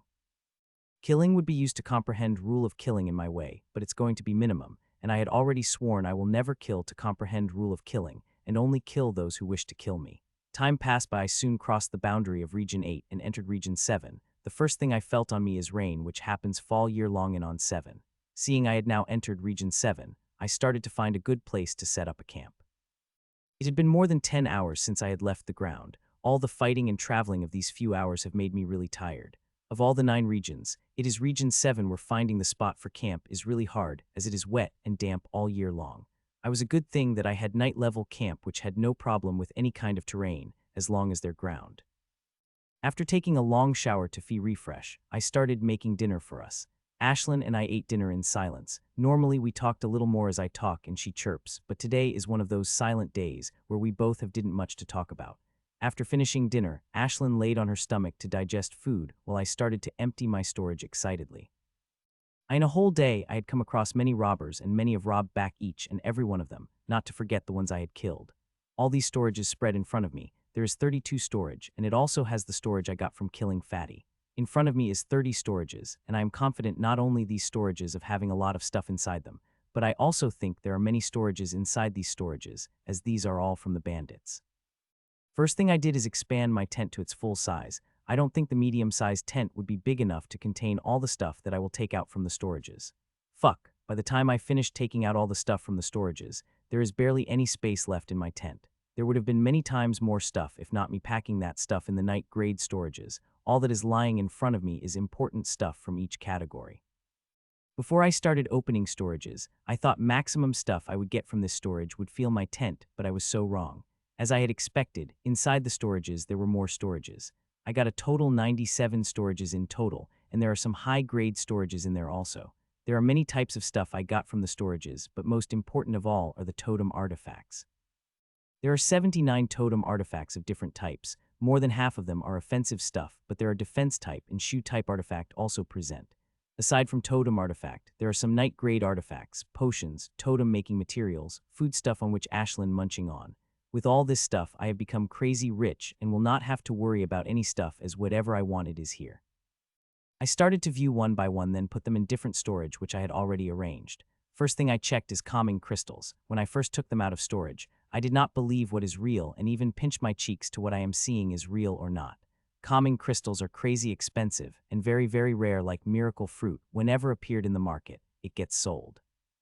In the Fair Eye Awakening ground, they are quite cheap but still were crazy expensive. One calming crystal is sold for 10 refined crystal, which is 10 billion credits. As its name suggests, calming crystals help in calming and focusing the mind. It may sound small, but daily practicing in its presence yields many times more benefits than normal. There are 5 crystals in total, which will be enough for me and my parents. Few hours passed by as I kept checking each and every stuff. I finally finished with all except for a pile of totem artifacts. I had left the best for last. Each and every totem artifact in front of me expensive, and fortunately, now I am able to identify the grade of totem artifact. I started with the first totem artifact I got today, which is the sword that Fatty used. I picked his sword in both of my hand and concentrate all my mental energy on it, and second, a feeling arose inside it due to my mental energy, and me instantly able to any identity which grade of is this totem artifact on that feeling. It is Colonel grade sword, and it feels quite surprising to me, as Kelowna grade totem is very expensive. The Lieutenant grade shoe type totem artifact that I had brought had cost me more than 1/3 of my wisdom credits. The price of totem artifact increased much time with each grade, and these Colonel grade artifacts are crazy expensive. To put it in more money than the price of the Colonel grade totem artifact would be around 100 refined mana crystals. Compared to it, the shoe type Lieutenant grade totem artifact I brought had just cost me nearly 1.5 refined mana crystals. That is how the price of totem artifact increased with each grade. That is why I am surprised to see that Fatty's sword is Colonel grade artifact, as he must have paid quite a lot to get it. Mitchiel didn't know, but when Dean had transported to the Region 6, he directly transported inside Dead Volcano, and when getting out he struck rich as he came across a big chunk of fire crystal. Only selling that big chunk of fire crystal did he able to buy that Colonel grade sword.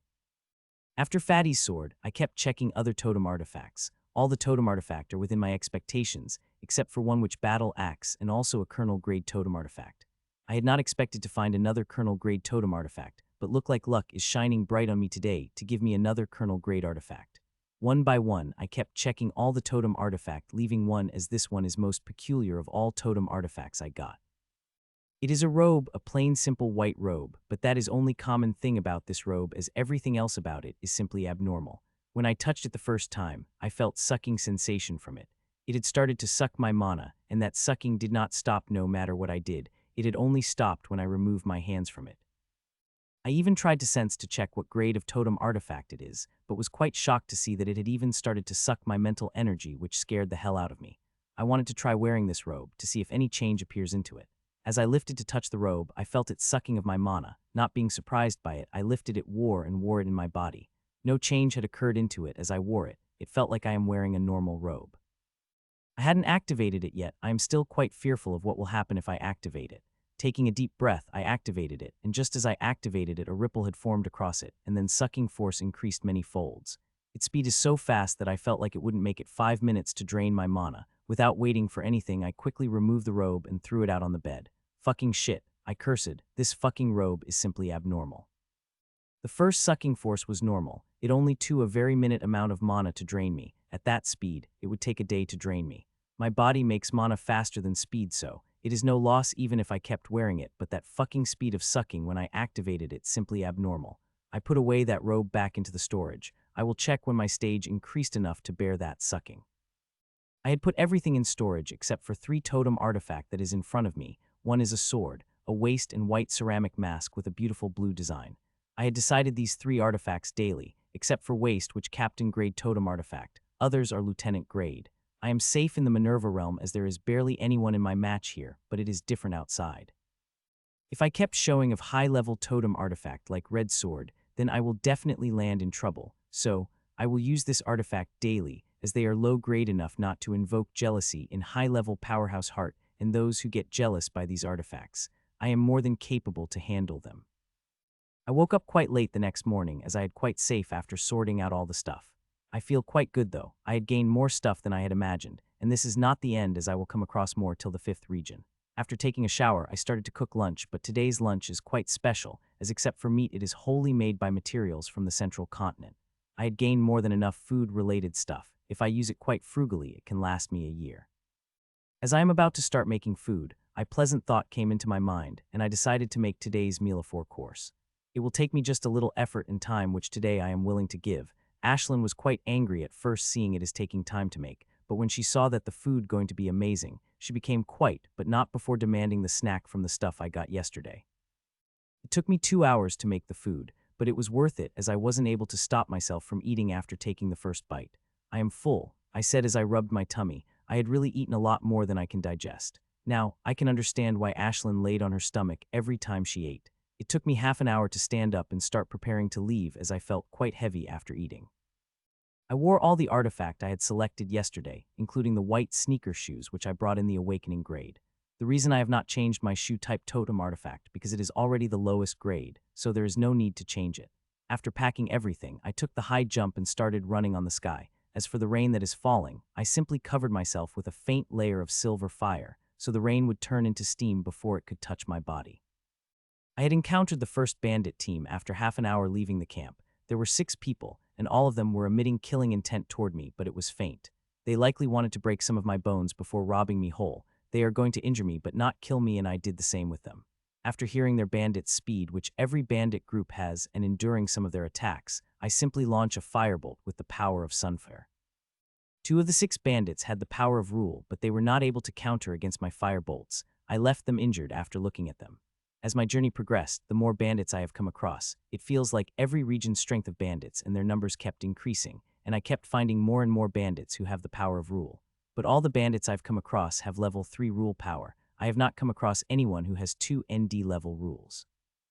I wanted to fight with those who have level 2 rules. I wanted to see how my rule of Sunfire measured against it. Level 3 rule don't stand a chance against me, no matter how powerful they are. As I was about to cross the boundary, I activated my defensive skill and also combined full power of Sunfire with it, so even if I transformed in the volcano, I will have a slight chance to survive. As I crossed the boundary, I appeared on the other side in Region 6. With my luck being good, I didn't transport inside the volcano but outside it.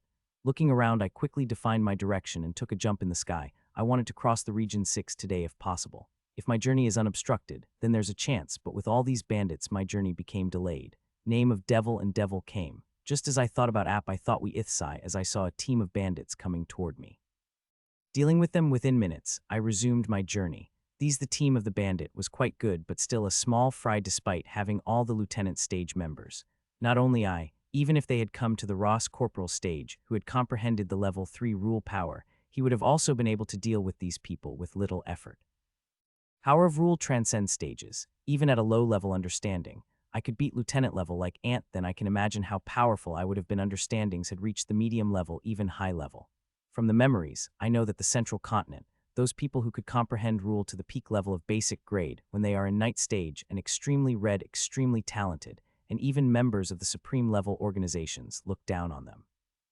The owner had also advanced his rule of killing to the peak level of basic stage, and he was quite proud of that. Comprehending the rule is easier, but advancing is harder, and the higher the level of rule is, the more difficult it is to advance. As I was reaching near the boundary, I found 3 people coming toward me. These 3 people were wearing masks and also robe white hide their body get-up. This get-up seemed to be trending amongst the bandits. Most of the bandits I had come across wore similar get-up to this. Stop, a said leader in a hoarse voice as they were 10-some meters away from me. I can sense that 3 of them are at the initial stage of lieutenant stage. Experiencing this 10 of time, I slowly landed on the ground. Seeing I am landing on the ground, they also landed in front of me. What do you want? I asked the classic question which I had asked tens of times to the bandits when they came to rob me. Cut the crap, we are bandits and we want to rob you. If you don't want all of your bones broken and left lying like a dead dog, give us all the stuff you have, said the leader. No, he became surprised by my direct reply, as other people would either say something placating, flattering, or run or attack, but he had never seen someone directly say no from all the people he had robbed. Then I'll have to break your bones and take your stuff. You to beat him up and take his stuff, ordered leader to his minions. I quickly activated my defense skill, seeing their attack is coming. Bang, bang, bang, bang. They launched attack after attack, but not a ripple had appeared on the shield. Rule power, asked leader with surprising sound, seeing not his 2 lieutenant stage minions' attacks are not even producing ripple on the low-level defensive skill of Corporal stage. I did not reply to his question, but gave a provocative smile in stallers. I'll see if your shield can hold it against this, said leader, an oppressive feeling emitted from him. This feeling had raw power. It could crush anything that comes in their way. Feeling such oppressive feeling, I know which rule of this bandit leader had comprehended and quite excited to go against it. The leader had comprehended the level 2 rule and one of the best effective type in level 2 rule, the rule of strength. He casually took out Warhammer from his storage. The Warhammer looked like it was made of black stone and would be quite heavy. He simply swung his Warhammer at me, without using a skill or his ability. Seeing the hammer coming toward and feeling its oppressive feeling, I quickly added more power of Sunfire, making it to 25. Bam! His Warhammer clashed across my shield, making huge sound. Not only it made sound, the wave of force released from the clash made 2 of his minions take steps back. The blow of his Warhammer may seem casual, but it was filled with heavy power of rule of strength. Even the leader is genuinely surprised, seeing his blow was not able to attack. I slowly deactivate my shield and take out the sword off my waist. The new sword is Lieutenant Grade Totem Artifact. It looked quite pretty with its combination of black and silver.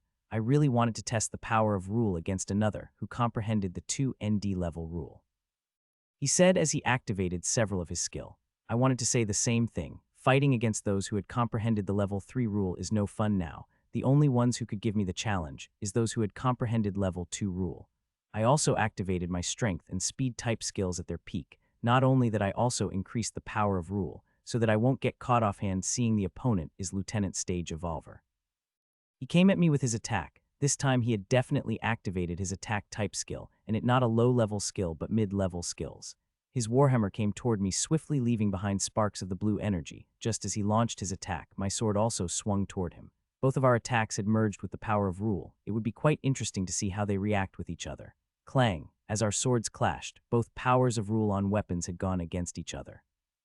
The rule of strength with heavy oppressive feeling came toward my sword to crush me, but just as it touched my sword, it collides against the heavy searing feeling. The oppressiveness of rule of strength instantly diminished, and it started to burn. In less than a second, all the rule of strength that came touched my sword burned into nothing. It didn't get the chance to reach halfway into my sword, much less into my body. As his rule of power diminished, the leader instantly took a jump back with heavy surprise on his face. Sunfire? Leader asked, but all I did smile to his question. Earlier he must have thought the rule power I have comprehended is a high-level variation of fire, not the Sunfire. Comprehending peak level 2 is very hard, and very few people could do it in the central continent, and it is especially hard in places like Awakening Ground, where there is barely any rule of power left in rule of object of peak level 2 rule. The leader did not back down after guessing. I had comprehended peak level 2 rule, instead rule of strength in his body become more oppressive. Very good, you are the opponent who could make me use all the power of rule, he said as came at me with more oppressive feeling. Obviously he had increased his power of rule by a lot. Seeing such fighting intent in my opponent, I couldn't help but pumped up, as I also want to know how is my fighting ability against him. It will help me accurately judge the other opponents who have level 2 rule power. Clang! Our weapons clashed again, and this time, the result was much different than the last time, but this time the leader didn't jump back. Instead, he increased the power of rule again and launched another attack. Clang, clang, clang, clang. Our weapons clashed tens of times. At every time, the power of the rule increased by the notch. He had tried many times to increase his rule of power to crush me, but whenever his power of rule touched my sword, it would get evaporated. His strength rules not even able to gain even inch of advantage over me, no matter how many times he tried. Through our battle, I have sensed that his comprehension has also reached low level of the basic stage, about the same as my comprehension on the rule of killing, but I am not fighting with him with rule of killing, instead with rule of sunfire, which his comprehension is way ahead of the rule of killing. Clang. With the clash of weapons, we both took a step back to catch a breath. Within this few minutes, we had exchanged hundreds of blows that made us a little tired.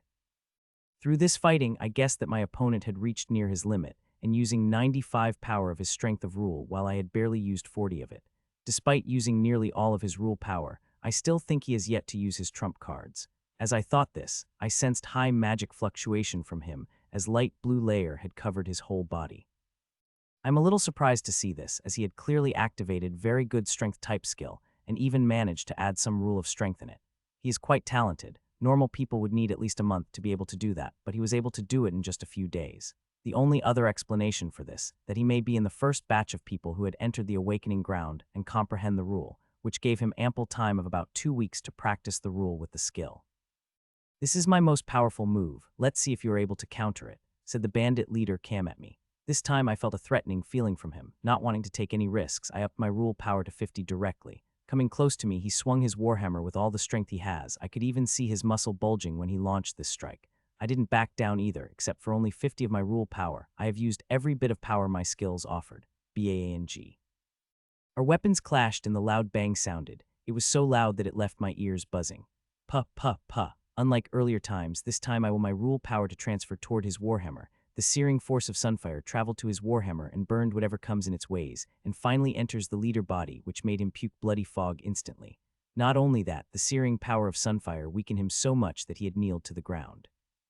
He is injured quite badly, but it's nothing that healing potions can't heal. As for the power of sunfire in his body, I can feel his rule of strength fighting it furiously and would whittle it away in a few seconds. "Boss, boss." His 2 minions instantly came to his rescue and quickly fed him the potion bottle, and within a minute, the bandit leader became free of any injury. "Now, can we talk about the stuff that you are going to take from me?" I asked smilingly to 3 of them. One could see a small burned hole in the stomach of 3 of them from which blood smog could be seen coming. After losing the battle to me, they wanted to leave. They did not even apologize like others. This made me angry, and I immediately launched fire strike at them. With the power of sunfire into it, fire bolts felt no resistance, and the fire bolts had directly pierced into their bodies. Only after feeling the pain did they give me all their storage. It was quite good for them that I am merciful and did not take the artifacts they were wearing. I continued my journey toward the boundary, on the way coming across many monsters and bandits. It took me more time than I expected to reach the boundary, as I come across more bandits than I expected. It's not that I'm complaining, as I had quite fun looting back the bandits. It's just that it took me 18 hours to reach the boundary. Instead of crossing it, I decided to set up a camp and sleep. I will cross the boundary when I wake up the next day, refreshed and rested. Next morning, I resumed my journey after eating lunch. After packing my stuff, I walked toward the boundary, which is less than a kilometer away. Crossing the boundary, I appeared in Region 5. I appeared in the forest, right beside the 2 specialist stage monsters were fighting. Seeing me suddenly appeared, they quickly ran away, not caring about the intense fight they were fighting. After confirming my location, I started to run toward the boundary that will lead me toward Region 1. Region 1 to Region 5 have boundaries interconnected. One can go to any Region 1 to Region 5 from here. As I traveled toward the boundary, I got quite surprised seeing no bandit had come across me, as in the past 4 realms, I have come across at least one group of bandits an hour, but now nearly 2 hours had passed, but there is no bandits in sight. I got to know the reason soon after when I asked about it to a lone traveler like me. It turns out teams from top organization are making rounds across whole Region 5, some in disguise while others openly, with only one aim in mind, that is rooted out the bandits. They would kill any bandit they came across, sparing no one. Even those bandits who only rob but not kill were ruthlessly killed by them. These actions of the organizations had struck fear across the hearts of the bandits, which is why I spotted no bandits in Region 5. Hearing that, I quickly take out the mask I am wearing, not to be misidentified as the bandit. As I journeyed across Region 5, I really did not come across any bandits. I am running across the sky when I heard the commotion little far from me. From the sound of it, looked like some group of people is fighting. I first did not want to go toward it, but soon thought after I reached the Region 1, I will have to be cooped up in my tent, seeing exit will open in 3 days. So I might as well watch this fight and be entertained. I though and run toward the place. As I got closer, I found a group of people is fighting each other, and interestingly, I knew 2 people who are fighting. Jill and her brother William. They both seem to be fighting furiously with their opponent. I first wanted to help seeing how Jill and her brother fighting, but I soon saw they are just sparring. It is not normal sparring though, as they are not caring about injuring each other. These seem to be fought between organizations, as Jill and members of the organization have fought the members of Binding Lotus, one of the top 7 organizations. There are 18 people, 9 from each team. I am quite astonished when I saw the fight from above, as fighting the power of each and every one of them is immense. All of the 18 people seem to have the power of rule, and when I got closer, I was shocked to see that all 18 seemed to be using the power of level 2 rule.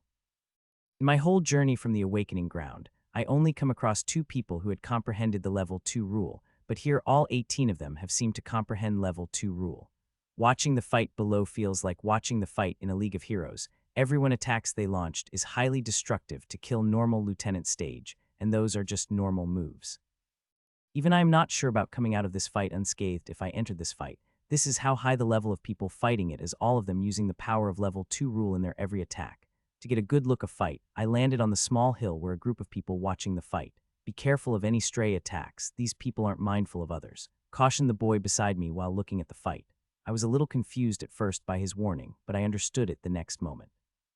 The attacks of these people below are infused with rule power, which made them many times stronger than the normal attacks. Any stray attacks could easily heavily injure or even kill those who are watching if they aren't as careful. The ones that are fighting below are mostly at the master stage, but few of them at the sergeant stage like Jill. There is a lot of destructions around the battleground. Trees lay splintered, and there are big holes in the ground.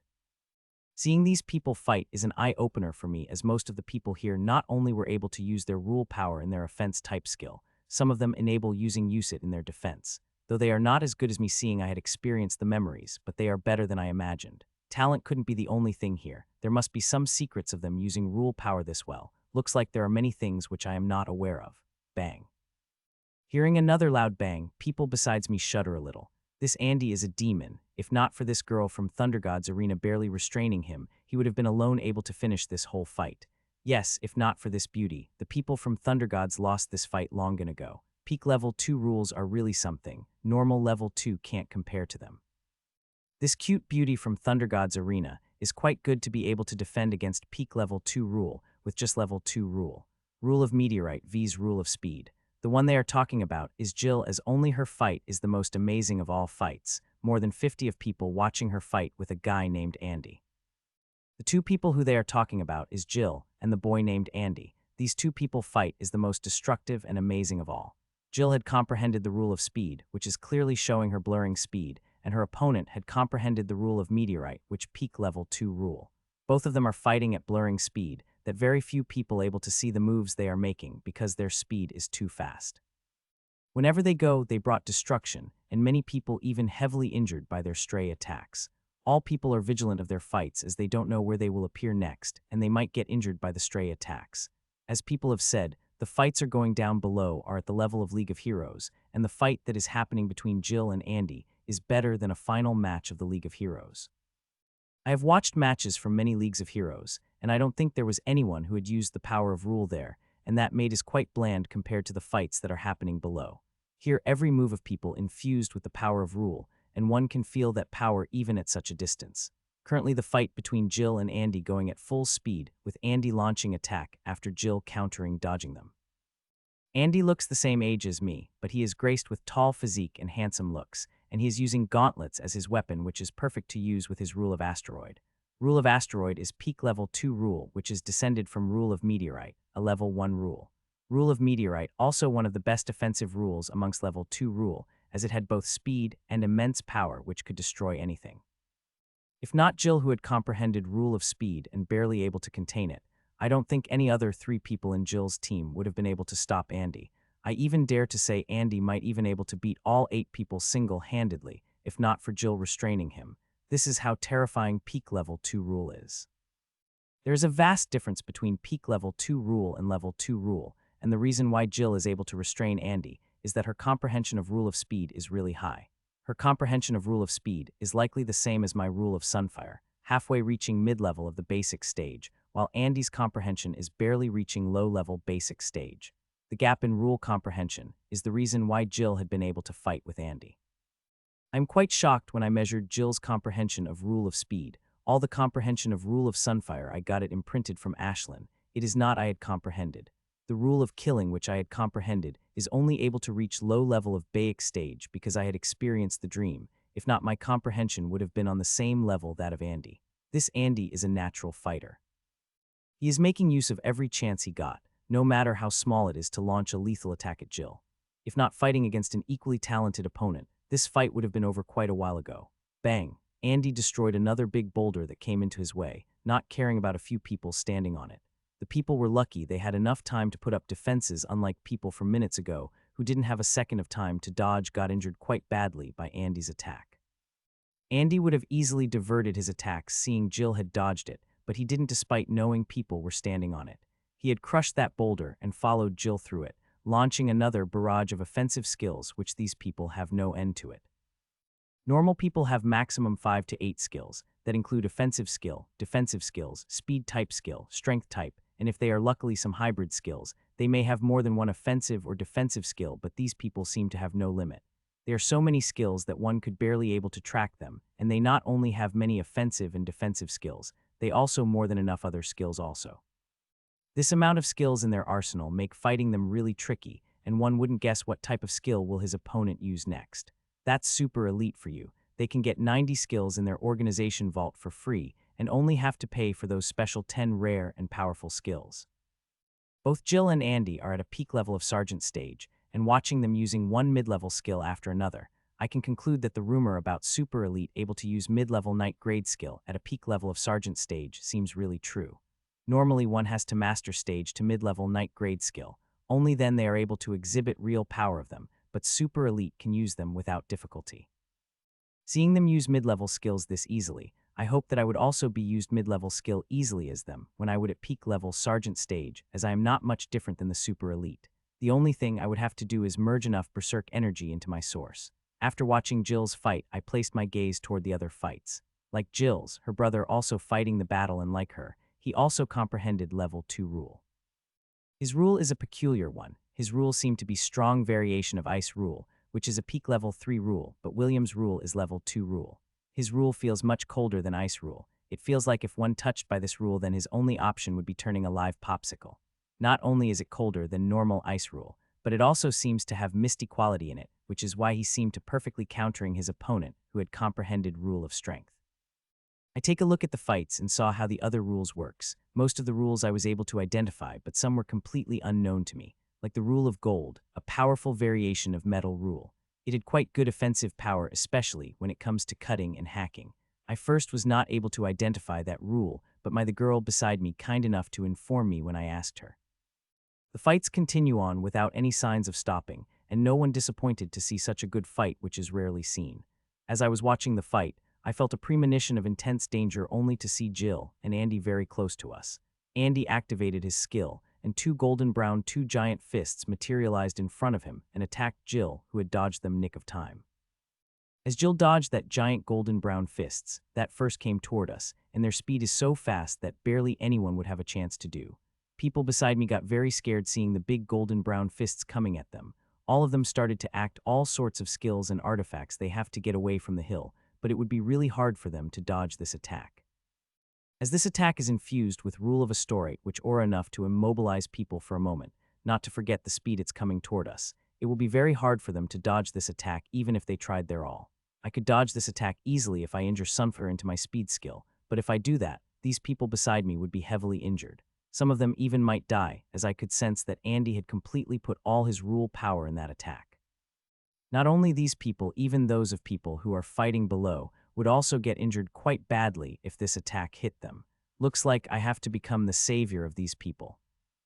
Mitchiel, screamed Jill as she saw big golden brown fists coming toward me. Without caring for the fists that are coming toward me, I smiled at her carefreely. Despite me giving her nonchalant smile, I could see she is coming toward me at full speed with his intention of saving me. Seeing that a weird smile comes across Andy's face and he attacked once again.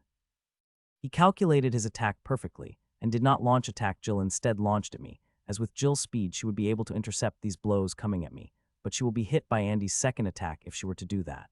Despite seeing she will get hit by Andy's attack if she were to save me, she did not stop, instead increased her speed more to the limit.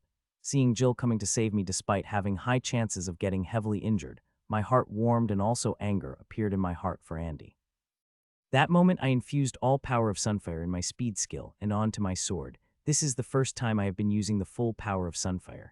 Till now all the battles I've fought, I did not use more than 45% of it as it was more than enough to crush my enemies, but seeing such despicable action of Andy, my heart is boiled over, wanting to teach a good lesson to Andy. With the power of Sunfire infused with my speed skill, I became a blur as I moved toward big golden brown fists that are coming toward me. After getting close enough to the big golden brown fists, I swung my sword at it. Its speed is so fast that even I am barely able to catch sight of it. As my sword touched the first big golden brown fist, it suddenly evaporated without even putting the resistance. One moment it was there, the next moment it disappeared completely. I did not wait for anything and swung my sword at all the big fists that coming toward us, effectively diffusing all the attack that came toward the hill.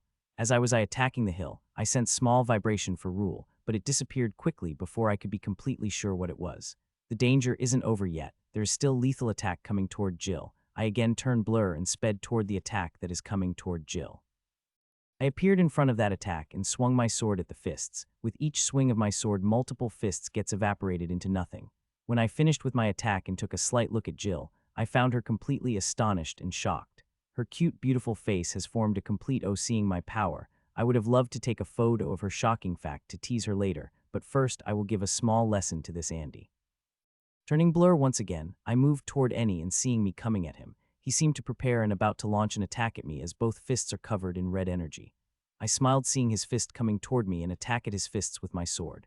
As our weapons about to clash, I toned down the power of my attacks by 30. If I had used all the rule power of Sunfire, I am not sure if he able to bear it not, and if he got killed by my attack, then I would be really big trouble.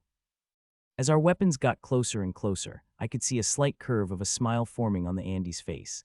By his look he seemed quite confident on his attack. If he knew the real power of my attack, he would not be this confident. Bang! His fist and my sword clashed and loud sound of bang could be heard. Not only that the shockwave that erupted from our clash had made people close to us take a step back. Bam! For a time of the moment of our weapons clashed, we both lay standstill, but next moment Andy shot back like a rocket and crashed against the tree, making human-size hole on it. After his crash, he kept vomiting blood fog. If not for a member of his organization coming quickly and feeding him potion quickly, he would have been lying there kept vomiting blood. I heaved a sigh after seeing him like that. Thank God, I had have the power of my attack at the last moment. If not for that, he would have been definitely got killed by full power, and his organization would have brought endless trouble for me. Even getting out of this realm would have been difficult for me. You have become quite powerful, Mitchiel. I have to work hard, otherwise I would be left behind in dirt by you, said in a ladylike voice as she gave me light hug. Don't joke with me, Jill. You would have been easily able to handle him if you have given your all, I whispered in her ear. Hearing my whisper, she stiffens for a moment before letting go of the hug. There is a bright smile of his face, but inside it is hidden astonishment. It is not astonishment about seeing my strength, but me sensing her real power. When I was attacking those golden brown fist earlier, I sensed very minute rule fluctuation from her. If I am not wrong, then Jill had comprehended the second rule, which is stronger than her rule of speed. She had likely to use that power of rule to save me, but seeing I am capable to thwart the danger, she quickly took back that power. Now I am truly intrigued to know if I could beat Jill or not.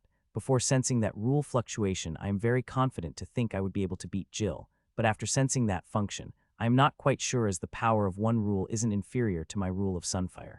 You didn't need my help anyway, she said, and about to say something when we see Andy and some members of his organization coming toward us. I felt a hand on the shoulder, only to see Jill's brother William behind me. Not only he, some people of organization signs also beside him. Why do you attack me? Said Andy loudly as he came closer to me with swag. You attacked me. I had to reply, I said. My answer stumped him for a while. I did not attack you. You came in between my fight with Jill, said Andy while pointing his finger at me.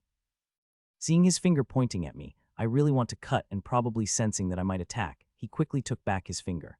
I was about to reply to his question, but before I could do that, Jill came in front. Andy, you attacked my friend first and everyone saw it, right? She asked, and everyone nodded their heads after asked by a cute, beautiful girl. See, everyone is saying yes. If you're still not satisfied, I could ask my friend to fight with you again. Whoever wins the fight is the right one, he said. Hearing her say, Andy's face contorted into anger, and he left with huff, but not before challenging me to the duel after we left this realm.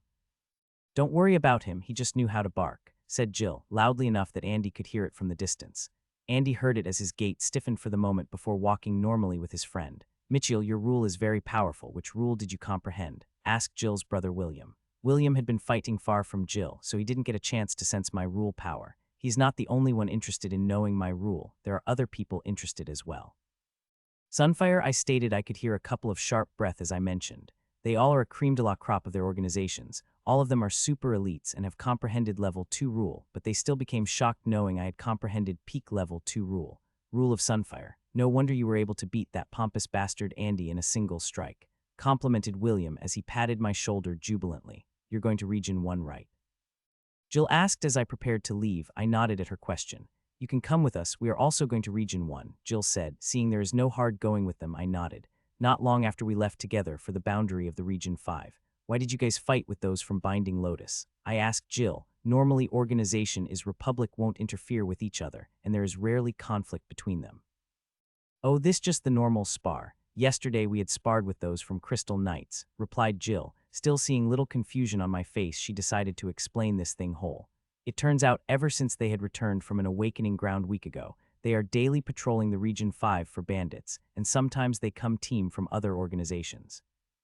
Before going to the awakening ground, they have pretty much grasp of each other's abilities, but after comprehending rules, their previous understanding about others' strength had completely shattered. Rule power transcends stages. It can transform it into the elephant as long as one had comprehended the rule.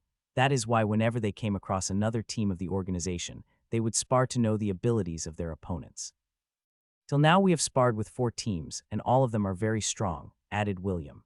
As we journeyed, Jill had told me about many things. Normally, I would be privy to these things after I reached the captain stage, as even lieutenant stage are not privy to these things, but after comprehending the rule, a strong one at that, I had become eligible to know these things. The things Jill had told me completely blew my mind, that I was barely able to calm myself from the excitement. Mitchiel, I will call you after we leave this realm. I have something important to discuss with you, said Jill as we reached near the boundary. Okay, I said as I saw Jill and members of her organization entering the boundary. I have a faint idea about what she wants to talk about, but still, I will meet her as I wanted to ask many questions which I still want to ask. One by one they all crossed the boundary. Behind them I followed. The only difference between me and them is that they will arrive at a specific location, while I will arrive at random. They all are wearing special artifacts that help them to directly transfer to a place where been placed. This is why people like Jim and took only a day to reach the awakening ground, unlike me who took a week. They have several of those beacons placed in each realm and they can transfer near whichever beacons they want. They could just pass through one boundary and transfer near another boundary that made crossing regions for them very easy. D-Hub. I transferred directly above the tent and about to fall down from it when I quickly stabilized myself and landed on the ground. Gasp. When I look around after landing on the ground, I couldn't help but make a gasp of surprise. Around me are a sea of tents. There are millions and millions and millions of tents. Jill had said that more than 30 million had entered the realm after the news of awakening ground is disclosed. Those who entered the realm, not all of them were entered to go the awakening ground. Some of them entered just for training and fun. But organizations and government is not that benevolent. Even those who had entered this realm, after paying, had to give a certain percentage of their gain to the organization and government, much less those who entered free. The government and organizations have going to make killing this time after taking taxes from the adventurers. Walking in the sea of tents, I search for a good spot to place my tent. I have to spend 3 days in Region 1, as only 3 days later would exit of the Manurva realm would open. I had to walk for more than an hour before I found a good place to fix my tent. Seeing it is a good place, I activated a tent. This tent I am using is much better than my previous tent, which is just low-level night grade. This one is high grade, similar to those used by people from the central continent. It is quite big, similar to that of a small house. Not only that, it had quite a good kitchen and big bath, not like very small in my old tent. The first thing I did after entering the tent is taking out all the storages I got from Region 7 and Region 6. They are more than I got from Region 9 and Region 8, as I have come across more bandits in Region 7 and Region 6 than that of Region 9 and Region 8. The stuff I got this time is really huge, greater than last time. Even having a bigger size room wasn't able to contain all the stuff I got. I have to keep some in the storages and sort them later after freed the room with some stuff. After a couple of hours, I did with the sorting and I couldn't be happier. I now just wanted to go to the Region 6 and Region 7 hunt the bandits more, but quickly shook my head of that thought. Jill had said after cleaning Region 5 of bandits, the team going to move to Region 6 and Region 7 for 2 days. Even if I go now, I would get much in hunting the bandits. Picking up a few storages and placing them in big storage of another pocket, I walk out my tenant. On the way, I heard that there is a trade fair. I want to see if something caught my eye there which I could trade with tons of useless stuff here. The trade fair is quite big. Its size is even bigger than that of Hometown, but it's still smaller than that of one in the Awakening Ground. Many people have erected their stalls, selling the stuff they have. Most of the stuff they are selling here is brought from the Awakening Ground. The prices are quite high compared to Awakening Ground, but it is still a little low that of Westblood. When this stuff will enter markets of Republic, their prices will soar, especially of things that aren't found in the Republic. As I browsed the trade fair, I found many interesting things and traded them with the stuff I have. This time when I returned home, I won't want to woo sorry about not bringing good enough gift for my parents. I had traded for many things in the fair. These things will be very helpful in my future practice. I kept roaming the fair, trading for the things I like, and for the first time in my life I didn't have to worry about the money. Now I have enough things stored in my storages that I can buy whatever I want. Not only me, Ashlyn also asking me now and they buy stuff for her. Time passed by as I kept roaming the fair. It was at night when I called off my shopping as I have more than enough time in the next 3 days to shop all I want. After coming back to my tent, I showered and started to cook. Today I have brought foodstuff with a fully functioning kitchen. Cooking had become easier. Now with this normal kitchen, I can cook my heart out without feeling obstructed by the space. It took me an hour to cook dinner for us, and we ate our dinner at the dining table that came with the kitchen. After finishing dinner, I cleaned the plates and walked out of kitchen end while Ashlyntil laid on the table with her eyes closed. Walking into the empty room, I stood in its center. After practicing body cleansing technique last time, I had decided to practice it next time in the safety of my own home as it left one quite vulnerable after performing it. Last time when I performed it, I had become so weak that I won't move my body for half an hour, and only after half an hour did I move my body so weakly. It left one weak to the core, and this weakness only goes away after taking a few hours of sleep. So the best option to perform this exercise is the safety of one's home, but I am performing this technique now because I am feeling safe enough here. The reason for my confidence in my new tent that not even Lieutenant Stage Evolver would able to make scratch if I use my full power including rule power, I don't think I would be able to damage it. Another reason is that the whole region is protected by the members of the organizations. No one dares to trouble without a valid reason. Calming my mind, I started performing the first pose of body cleansing technique. Like last time, I didn't feel anything while performing the first pose, but when I started performing the second pose, I started to feel the strain all over my body. Unlike other exercises where strain increases slowly, in body cleansing technique, it increases incredibly at a fast speed. I could feel each and every of my body contracting when I performed the T move. Movie only that, but a different type of energy in my body also started to come out and fuse back. The hidden energy that came out is too low right now. The higher I go with poses, the more hidden energy came out, and the better way these energies would fuse with the day. At fourth pose, my muscles contract more and I started to feel the pressure of the technique, but still, I kept performing it. This time I planned to cross the 12th pose. Last time at 12th pose, I was so tired that I didn't have the energy to lift a finger. It will be hard, but if I tried enough I have confidence that I can at least perform 13th pose. At 7th pose, I caught a different type of energy coming out from my body. First I thought it would be like many other energies that present in my body. But as time passed, I started to see that this energy, which is earlier in very low quantity, had started to eat energies surrounding it. It started to eat any time of energy around it, be it a different type of unidentified energy or the wild type berserk energy. It ate all. As it kept eating this energy, its size kept getting bigger and bigger. I was quite scared at first when I saw it getting bigger and bigger, but when I saw that its quantity is very low, and the speed of eating is also very slow, but still, I felt worries about and decided to feel its nature with mental energy.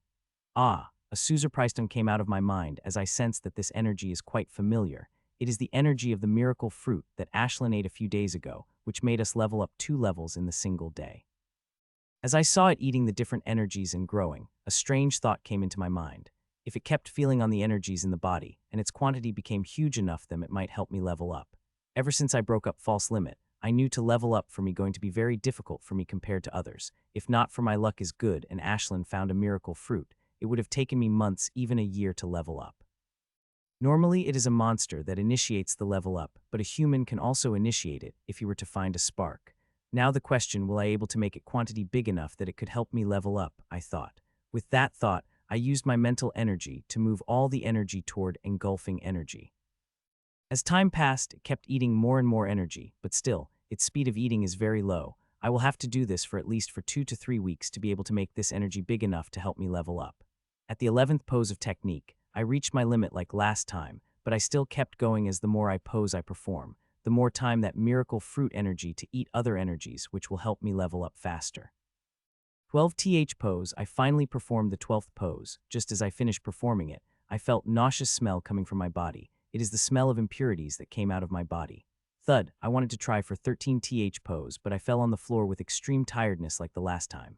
Times passed by in the Manurva realm. In the next 3 days, all I did was shop whole day and performed body cleansing technique at night before sleeping on the bed tiredly. Today is the day I will leave for Westblood. Just now, I had packed my tent, and now I am walking toward the exit of the Manurva realm. Huge crowd. I saw a huge crowd when reaching near the square where the exit to be opened in the afternoon. I thought I am quite early, but near 1 million people are still earlier than me. They are all standing neatly in the hundreds of lines, and every second new people kept coming in line. I quickly look around and walk toward the line which seems shorter. There are millions of people in hundreds of long lines, but they are all neat and not many troublemakers could be seen, but they were swiftly get dealt with very ruthless methods that very few dares to make trouble. Still, with such a huge crowd, troublemakers could be seen now and then, and the most popular ones are the line cutters. These line cutters are the worst. They did not line like normal people, but cut into line with various excuses. Some worst ones didn't even bother to make excuses, they just cut the line, and that made conflicts occur. It was a good thing there are thousands of drones hovering above us which help in notifying the guards and record everything, so when guards arrive everything dealt quickly and ruthlessly. As time passed more and more steps into the lines, just an hour after I step into the line, I found there are more than 3,000 people behind me. At every second thousands of people step into the lines, and there are hundreds of such lines. Still, I am still quite early and should be able to exit through the exit a few hours after it opened. Unlike me, those people behind the line would take more than half a day to go through the exit. There are more than 10 million people here, and to get them all out, though, exit should take in a day. To keep the exit of Realm open for nearly a day would cost very much to organizations. They will get more than enough from the stuff of people they are going to collect taxes. This time organizations will make big. Not only they will have most people who possess rule, but they get the things from millions of adventurers. Time passed, and soon the exit started to flicker in the center of the big square. It kept flickering for few seconds before it got stabilized. Small chaos had erupted after exiting of Realm. Materialized it been a month since people had entered the realm, and they started to feel the lithe little psychological burden. Seeing exit appearing which they had been waiting for a few days, their emotions erupted. Bam bam bam bam. As if already expecting something like this to happen after exit appears, the guards started dealing with the chaos swiftly. Whoever broke a rule even little got swiftly dealt with. Breaking fewer boundaries, the lightest punishment, while killing is the highest. Killing those made chose may seem a little harsh, but to control near 10 million people such measures are necessary. The exit had been open. Everyone please follow the rules and don't disrupt the lines. Those who will disrupt lines would get swift punishment. I heard the voice through the drones that are flying above our heads. Everybody walk nice and slow, don't hurry. Said another announcement. The announcements are becoming more frequent since exit had appeared. It is probably done to manage the crowd. There are thousands of people passing through the exit every second, and my line is also one of them. With the speed that lines are passing through the exit, it'll take me about 1.5 hours to pass through the exit. This is such a bitch process, to standing in line for hours and wait for your turn to exit through the entrance. I don't hate standing the line. What I hate, sweaty, smelling bodies of people sliding on my body, smelling the smell on their bodies. Sometimes I feel if they ever bath or not. Though there are many convinces standing in the lines, there are some perks as well, like hearing the chatter. People like to talk when they were idle and free, and places like the long lines like this are the best where they are both idle bored. I heard many things in the few hours I had been in line, but I have not heard the hint of the thing that Jill had told me. Looks like Jill and important people of organizations like Super Elite have right to hear about those things. Jill had said that since I had comprehended the rule, I now add the qualification to learn about that thing. To learn full detail about it, I will only have to prove I had comprehended the rule in Adventurer's Paradise, and I will become qualified to learn about that thing. The grim battlefields. Our world is not as safe as I had initially assumed. It is being constantly attacked by race of foreign world. That world is Grim World, and that race is Grim Race. That is why the battlefield known as Grim Battlefield. She said the foreign energy we felt in the previous realm we had entered is related to the Grim Battlefield, and making monster crazy and bipedal are least of its effects. This foreign energy could do many worse things, especially to the humans. When I asked about the Grim Race to Jill, she said she didn't know anything except for saying that Grim Race is also humanoid race like us humans. Jill had said there are multiple grim battlefield across our continent and only super elite of captain stage, and above while normal powerhouse of colonel stage has the right to fight inside that battlefield. Jill did not know much. All she had heard it from her parents who had fought in the grim battlefield. She said more than 80 of powerhouses willingly go to the grim battlefield to fight as it offers unimaginable benefits to one progress. As one stage reached higher, it became very difficult to level up. Only those places like the grim battlefield offers the chances level up. The information about the grim battlefields are very tightly controlled, not shred of it leaked outside for hundreds of years. Those who dare to leak this information end up in conditions worse than death. I will know more information about it after I registered my rule power into the Adventurer's Paradise, and Jill will meet me a few days later after she asked her parents full details about this grim battlefield. As time passed, my line kept getting shorter and shorter until I was just a few meters away from the exit. With us being closer to the line, our pace has increased, and we started moving faster and faster toward the line, and in just minutes I reached next to the T. Finally, I will be returning home. In this 1 month my life had completely changed, and I have gained a strength which I have not thought I would gain when I entered this realm. With a big smile on my face, I took the step inside the exit, and next moment I reached home. I am finally home and about to take a deep breath to feel the familiar smell of home. I was pushed by a person from behind. I shook my head and smiled seeing that. There are thousands of people are coming out of the exit, and if I stopped even for a second, I would get trampled by them. Walking ahead, I saw a big open space in front of me enough to hold more than 1 million people, which it now holds. The whole space is barricaded, and there are thousands of checking posts are connected to these barricades. If one wants to go outside, then one will have to go through that checking point, and to go through that checking point, one has to pay taxes. From what is projected in those big screens, those who entered the first badge had to give 25 of the stuff they got in the herbs. Be it herbs, monsters, material, or artifacts, they all have to give 25% of the things they have obtained from the Manurva realm. These are the adventurers who entered the realm with me with paid tickets. They had already known they will have to pay 25 of the things they got. The thing that surprised me is the amount they are taking from people who enter after us after the news of Awakening Ground broke. These people have entered the realm for free, but after exiting it, they had to give away half of their stuff as tax. I thought organizations would ask for 30, maximum 40 of the stuff, but they are asking for a whopping 50. This is akin to looking. But no one complaining much as those who are handling collection is very strong powerhouses way above they can handle. I was also quite shocked when I first sensed the power of these people. These people all are captain stage or above. These powerhouses are not in tens, but more than thousands in numbers. They are standing at each collection point, and not only that, there is fearful aura lingering in the background which makes people want to kneel subconsciously. I linger in the open ground for a moment before walking toward the collection point. Beep. As I reach the collection point, I scan my holowatch to censor and directly walk past without stopping to pay taxes, and powerhouse at collection point also did not stop me either. Except for members of top organizations, everyone had to give up a certain percentage of their things, but I am different. My Minerva Real ticket was the price I got from the Westblood City competition. It is a super level ticket. Those who have it are exempt from paying any taxes. Otherwise, I would have had to give a shitload of stuff to organizations. Walking out of barricade, I walked toward the hovercar. A few minutes later, I am in the hovercar which is taking me to the Westblood City. Hundreds of such hovercars could be seen in the sky around me. Ting, ting, ting, ting. As I reached near Westblood Cities, the notifications started to ring out in my holowatch. Most of the emails are from my parents asking me to call them as long as I get out of Space Realm. They even posted images and videos of my cute sister, where she says she is missing me a lot, and I should come as soon as possible. It sounds really cute, she repeat after my mother in her cute toddler voice. There are mails from my friends, especially from Ellen, asking me to call her when I came out of the Minerva realm. I had already informed her months ago that I will be going to the Minerva realm. Reading all her messages, I knew she also has entered the realm. After reading all the messages, I called my parents. This time there were no tears and screaming, as they had already known I am going to the space realm and will be coming back after a month or so. By the time I had hung up the call, saying I will visit home in a week, I already had reached my apartment.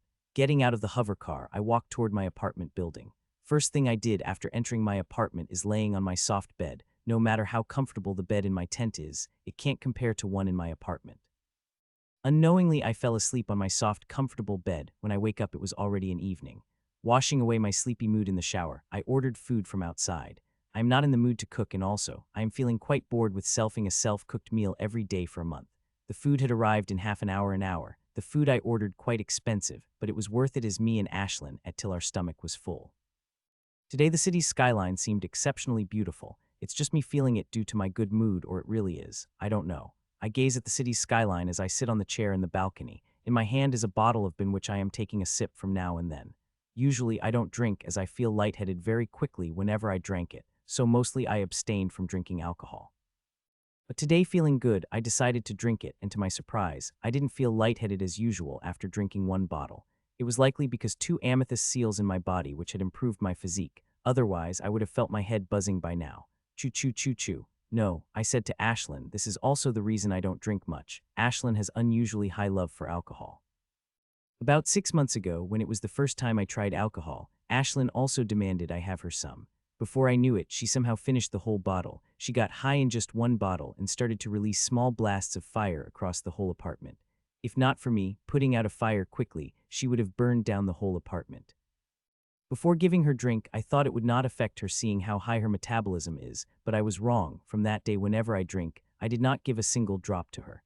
Choo choo choo. Seeing I am not giving a single, she chirped at me loudly before flying to another side. I sighed when I saw that, braced myself for a few days of cold treatment from her.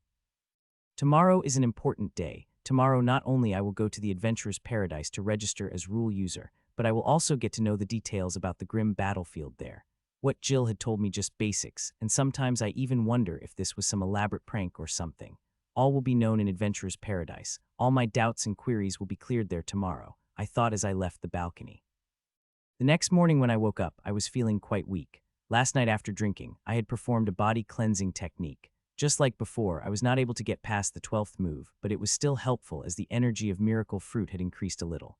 If I keep performing the technique daily, then not only I will get a strong and flexible body, I will also be able to level up to the sergeant level quickly.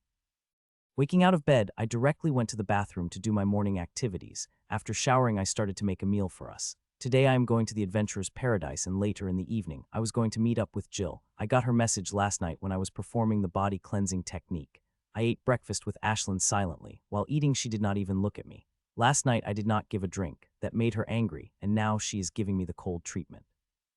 After eating breakfast and cleaning plates, I walk out of my apartment with Ashlyn on my shoulder. She's not talking to me. That does not mean she will stay in the apartment alone.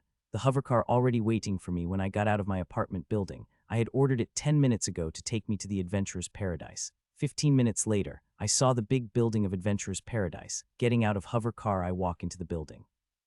As I entered inside it, I was shocked by the crowd inside. Seeing the cars outside, I thought there would be a crowd, but did not expect this much. There was barely any place inside to take a step on the first floor. I don't think the higher floor would be in much better. I can understand why the building is so crowded. It is because of the Manurva realm. People had got a lot of things from the Manurva realm, especially those who entered the Awakening Ground.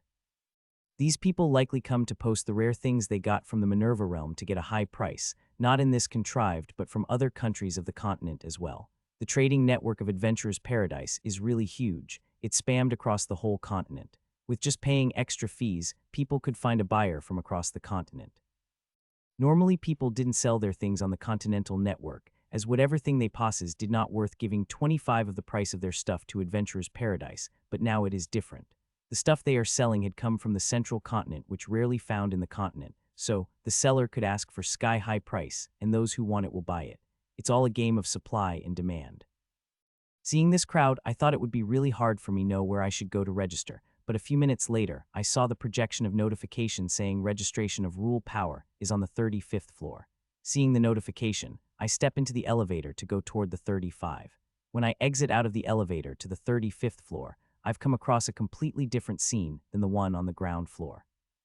There were barely 500 people here, and floor being big enough, these people feel like a drop in the bucket.